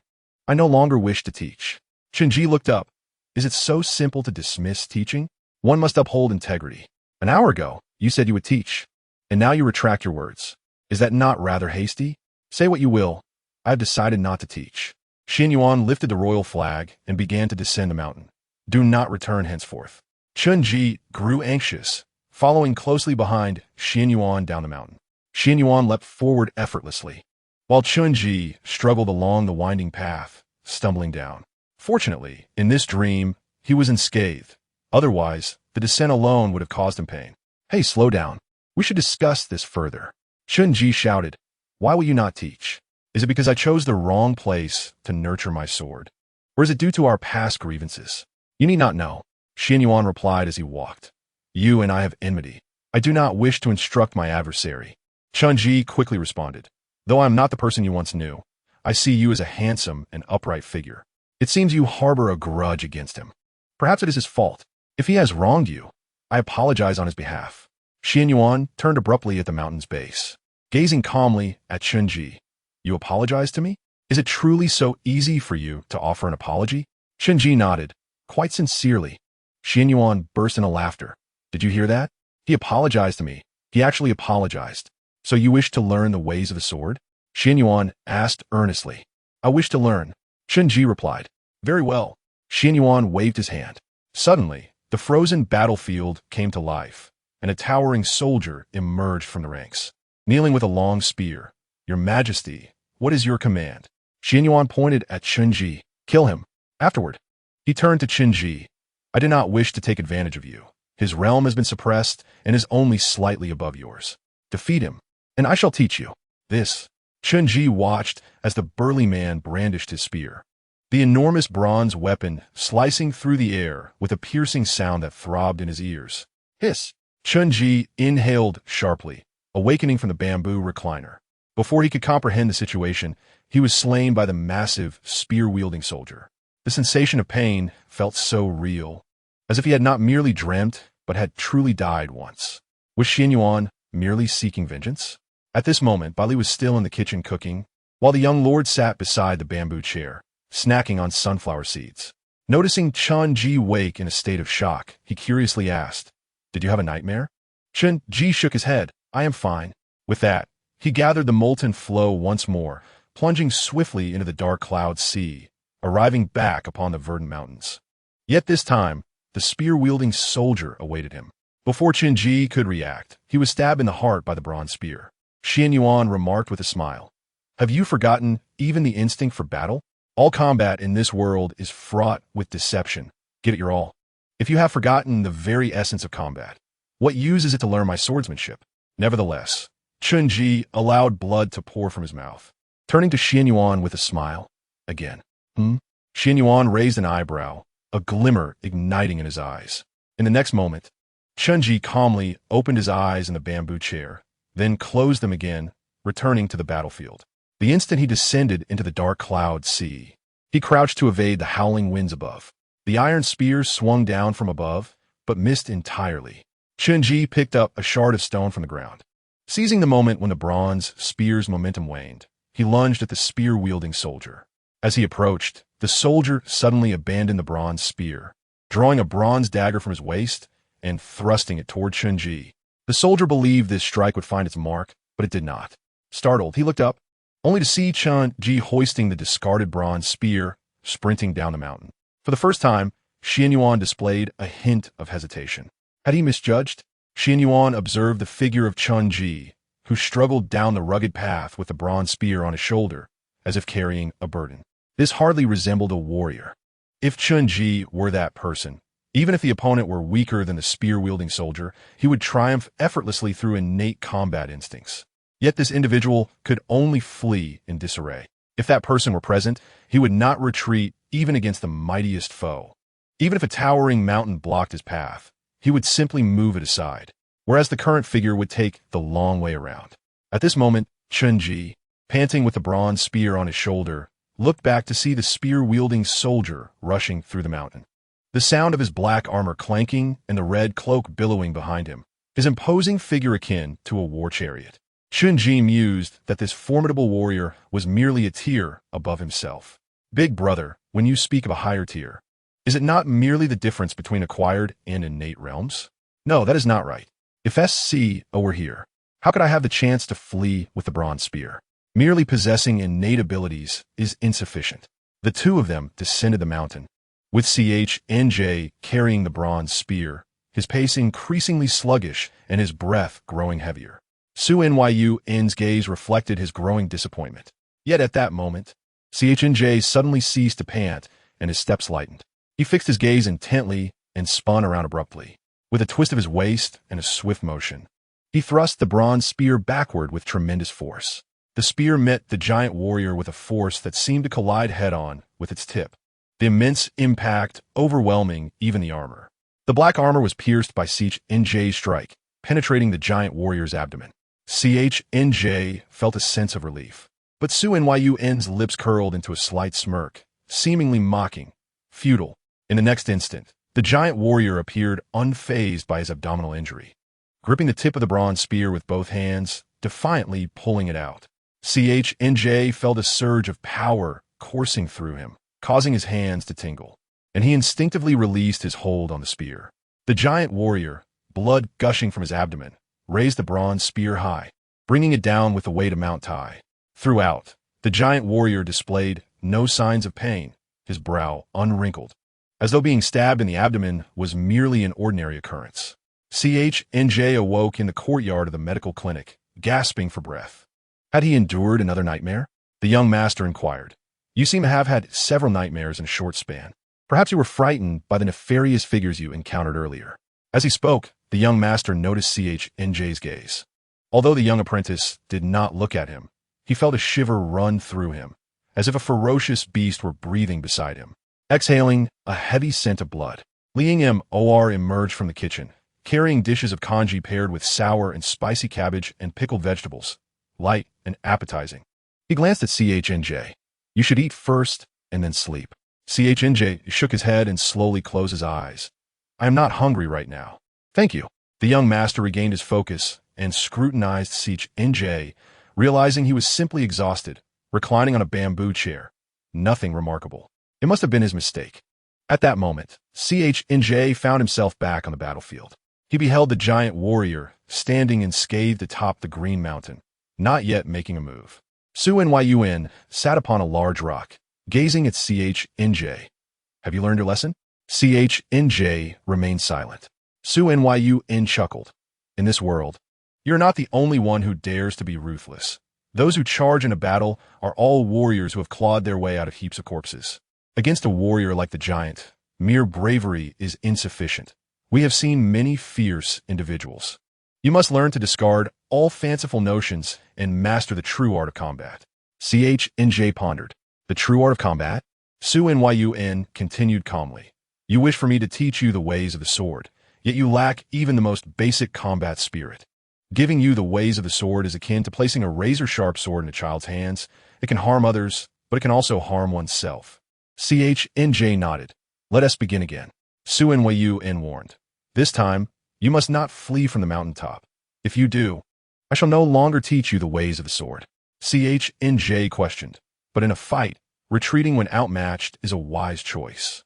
You have grown much wiser, but intelligence alone is not enough. Su Nyun sneered. There will always be mountains you cannot circumvent. At such times, you will need fighting spirit and courage. Su Nyun approached the giant warrior, pointing to the ribs. There are 36 vital points in the human body, including the temples, the gate of Qi, the wind pool, and the center of the chest. He illustrated each vital point to CHNJ, explaining that had your spear struck just an inch to the left, the giant warrior, regardless of his immense strength, would have been rendered ineffective. This is the distinction between possessing and lacking combat skills. Additionally, your previous strike, while aesthetically pleasing, was ineffective. Killing does not require flair. CHNJ inhaled deeply, understood. He was unaware of how many battles Su Nyun had faced. He only knew that this was the best teacher he could encounter. The giant warrior ceased waiting and swung the bronze spear towards him. CHNJ no longer evaded. Instead, he maneuvered atop the mount, seeking ways to engage in combat. He focused intently on the direction of the descending bronze spear, gently shifting his body to the right, feeling the spear narrowly miss him, slicing just an inch from the tip of his nose. Su Nyun's eyes sparkled with excitement. However, before he could utter praise, the giant warrior twisted his wrist, and the crescent blade of the bronze spear turned, slicing into CHNJ's abdomen. In the giant warrior's hands, the bronze spear seemed alive, transforming from a cumbersome weapon into a cunning instrument. After CHNJ returned to the Green Mountain, Su Nyun's expression was stern. You evaded well just now. Why did you not anticipate that your opponent might have other means? Combat is like chess. One must think 10 moves ahead. In a match of equal strength, the one who can predict the opponent's moves will win. CHNJ nodded earnestly. Understood. Let us continue. He battled from morning until noon, then from noon until night, never emerging victorious, but growing increasingly focused and exhilarated. He lost count of how many times he had died. He simply knew that with each demise, his approach grew bolder and more direct. Like molten steel being reshaped in the forge, he was hammered repeatedly, impurities expelled. Ch&J suddenly realized that the skills honed through such rigorous training bore no patterns, requiring no performance for anyone, thus drawing closer to the essence of killing techniques. Su Nyu observed Ch&J engage in combat tirelessly, as if he knew no fatigue. The youth lacked the innate combat instinct of some, yet possessed an identical fighting spirit. Relentless, fervent. Now you finally resemble yourself. That evening, Ch&J awoke in the courtyard of the Taiping Medical Clinic. Su Nyu ordered him to rest for half an hour. He exhaled slowly, as if returning from purgatory to the vibrant realm of the living.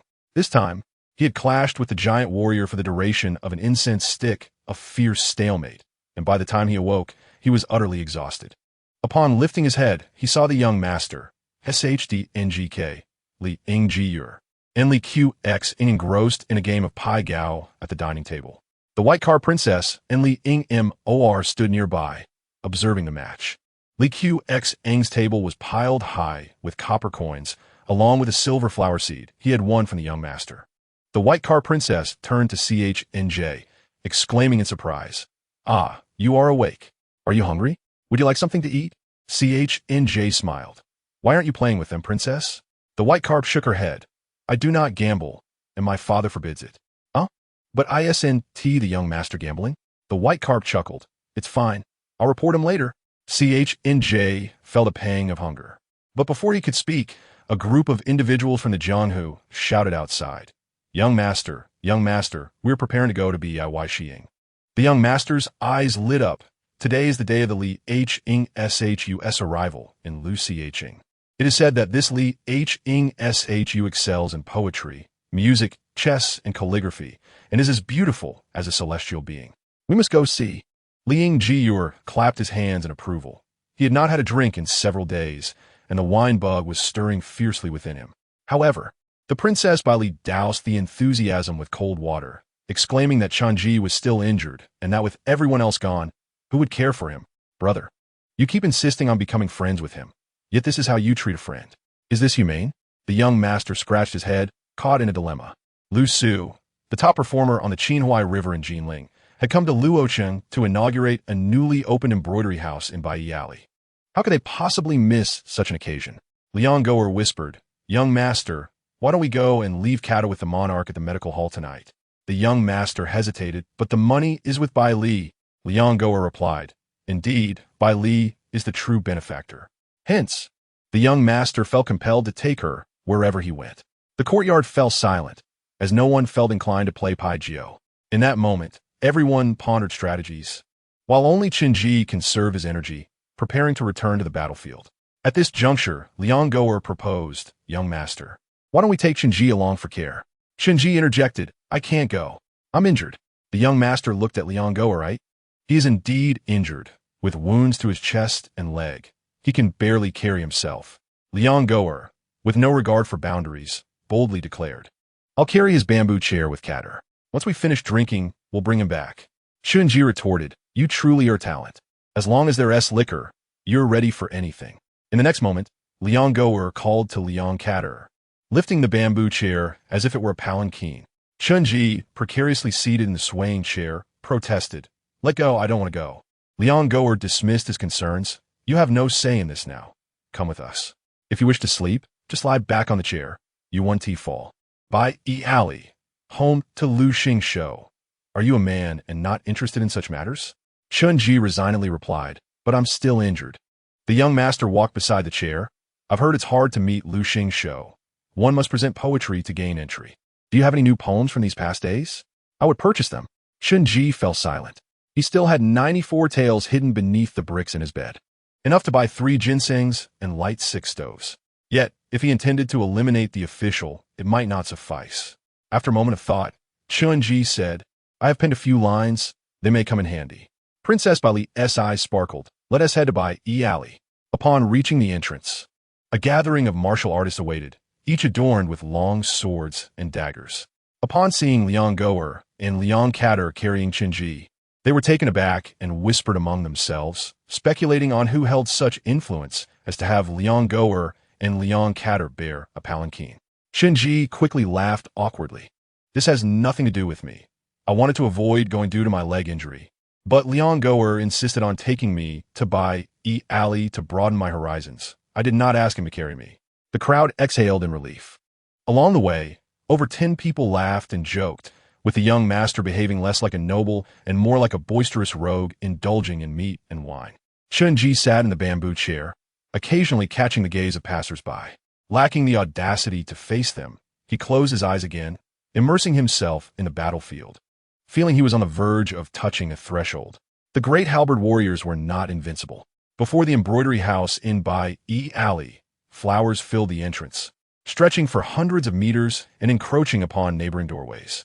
The expansive second-floor terrace of the embroidery house was adorned with red silk draped over wooden railings, creating a festive atmosphere. The proprietor of the embroidery house, Zhang Chong, was an obscure figure, yet rumors suggested he had once been a servant in the Su family's second branch in Hu, compelling everyone to regard him with heightened respect.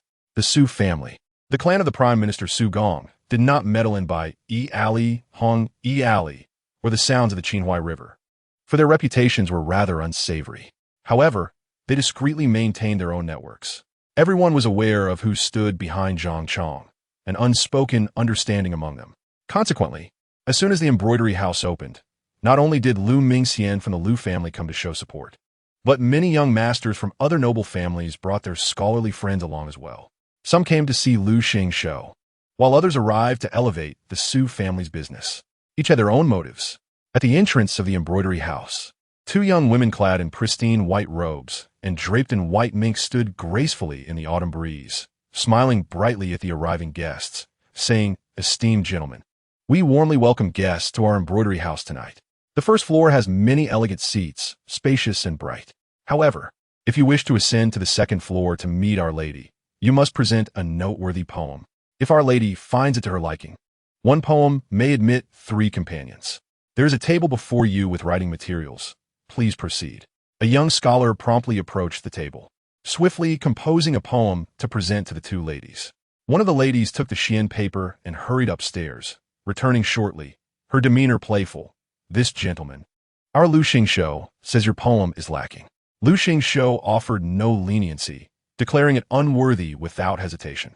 The young scholar, embarrassed and blushing, withdrew into the crowd.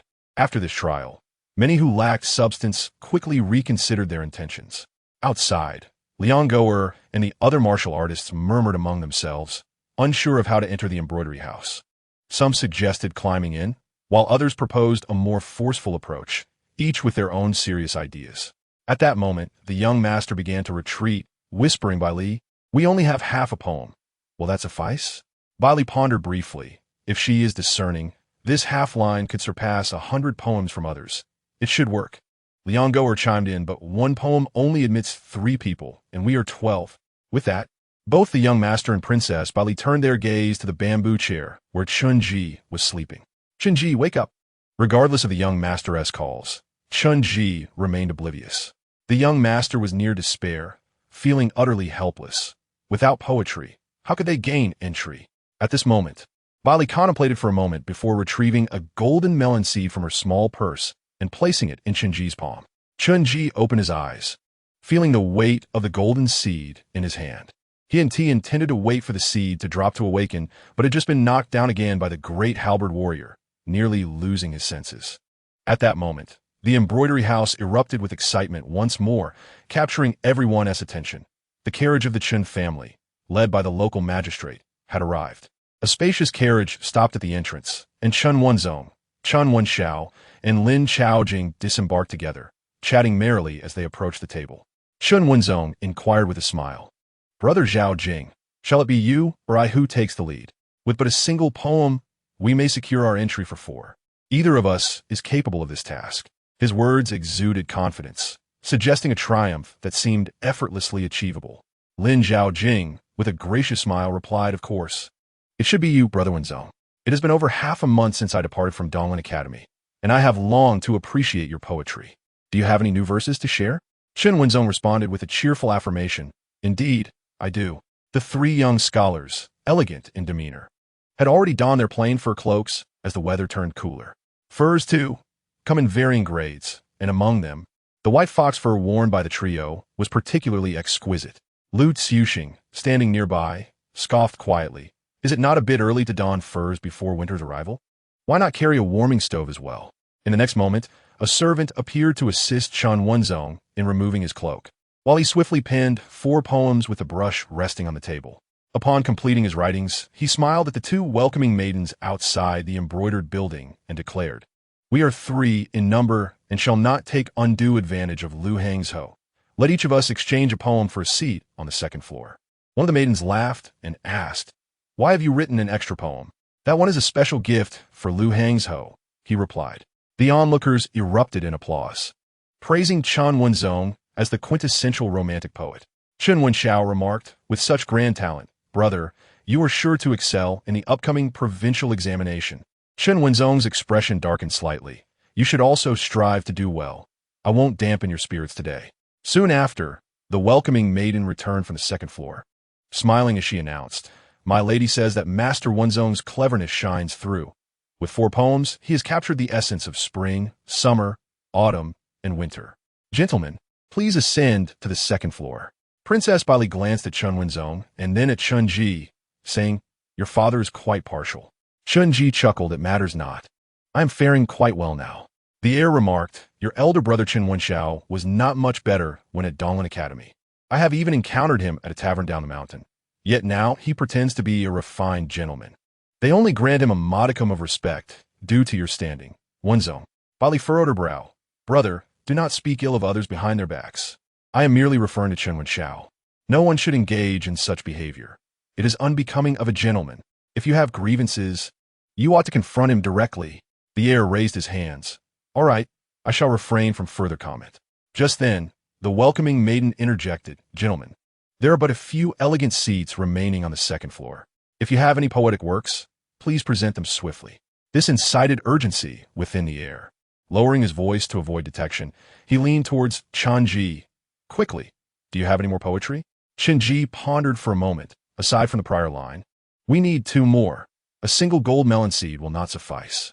Bai Li produced another gold seed and pressed it into his palm, whispering her complaint. "It feels as though I'm making a wish to a deity, needing to offer incense money." The heir chuckled. "Sister, the deity may not heed your offerings. But Shinji certainly will if you present him with gold. Treat him as if he were a god." After a brief contemplation, Chunji tucked the gold seed into his sleeve while composing 2 lines of poetry, sharing them quietly with the heir. Bai Li, her eyes sparkling, remarked, "Why is it only half a line? How splendid it would be to have the entirety of the poem. What a pity. Hey, why have you fallen asleep again?" Chunji offered no response, already lost in the throes of his dreams once more. The heir and Bai Li arrived before the embroidered building, where some recognized them as the heir of the Jing Wangfu and Princess Bai Li. Others whispered, "Is that the foolish heir mentioned by the scholars of Donglin? Sure, are you courting death? Fear not. The heir is kind and will not hold it against you." The world's logic is peculiar. The more malevolent one is, the less others dare to transgress against them. Yet should one be virtuous, they become a target for ridicule. The heir approached a table and, with grand strokes, wrote 2 lines of poetry. When he reached for the 3rd line, he lowered his voice to ask Bai Li, "What is the 3rd line again?" "The mountains are devoid of birds in flight." Only upon her reminder did he complete the 3rd line. Setting down his brush, he looked up at the 2 welcoming maidens. "It is finished, yet I differ from the others." The maidens, having gleaned his identity from the whispers of the crowd, smiled and inquired, "Pray tell, how do you differ, dear heir?" The heir, brimming with pride, declared, "While others must compose an entire poem to gain entry, my prowess allows me to enter with but half a line. Take this to Luoyang's hoe." The maidens, momentarily taken aback, seized the shin paper and hurried upstairs. I overheard a scholar returning from Donglin Academy, remarking that this heir faces constant reprimands from his teachers, spending his days either hunting for wildfowl or descending into the city for drink. Observe those fellows over there. Do they appear to be scholars? They're all wielding swords and knives, country bumpkins. Surely, Luoyang's hoe will allow him entry due to his status, yes? Yet, you are unaware that previously, upon the Qinhuai River in Jinling, A scion of the Hu family could not produce poetry and attempted to board a vessel, causing a ruckus. Guess what happened next? A young gentleman from the Sioux family thrashed that Hu scion and cast him into the Chinhuai River. Thus, if this heir wishes to flaunt his status, he has chosen the wrong venue. Luoyang's Ho is protected by the esteemed Sioux family, who owe no favor to a princely heir. At that moment, the crowd continued their animated discussions, while the heir remained oblivious to their words, eagerly awaiting the return of the welcoming maiden. Curiously, he asked, "My dear maiden, what did Luoyang's Ho say?" The maiden giggled. "My lady remarked that the heir spoke no falsehood. Your half a line is worth 10 of others. Please ascend." The onlookers gasped in astonishment. The foolish heir could indeed compose poetry? The heir narrowed his eyes, scanning the crowd in search of the speaker. Yet he observed the individual, handsome and clad in the attire befitting a noble heir, exuding an air of authority when he ceased to smile, momentarily shedding the guise of the erstwhile rogue. The speaker, sensing the heir's burgeoning ire, wisely retreated into the crowd, avoiding any further provocation. A voice from the throng called out, "Let us see the poem just penned by the heir. We wish to ascertain whether Luoyang's Ho has indeed been lenient." The heir fell silent for a moment, then, with a carefree laugh, dismissed their jibes. "Say what you will. In the end, I shall ascend to the second floor while you remain below, which shall surely vex you. Let us drink." With a grand gesture, he exuded the spirit of a hero of the realm. He paid no heed to the crowd, turning instead to beckon Luoyang. "Hurry, bring Chunji along, so we may drink upstairs." All eyes turned to Chunji, bewildered by the sight of him being carried. Why were so many lifting him? Perhaps he was disabled and could not walk? How pitiable. Luoyang and Luoyang carried the bamboo chair forward, while Lu Tsuxing remarked, "Now, Chunji shall gain fame in Luo City." Yu Dunka, feeling sympathy, suggested it would be better to place him in a medical facility to prevent whispers of his disability. Luoyang boldly proclaimed, "We, the children of the rivers and lakes, cannot let one among us drink alone. He would be lonely in the medical facility. We must all drink together. We shall continue until dawn, then carry him to the drum tower to witness the sunrise. That would be true joy." At this moment, Chunji had once more slipped into oblivion, but he listened to the murmurs around him, lacking the courage to open his eyes. He closed his eyes and gritted his teeth, exclaiming, "Enough chatter, let us depart." Luoyang and Lu Tsuxing erupted into laughter,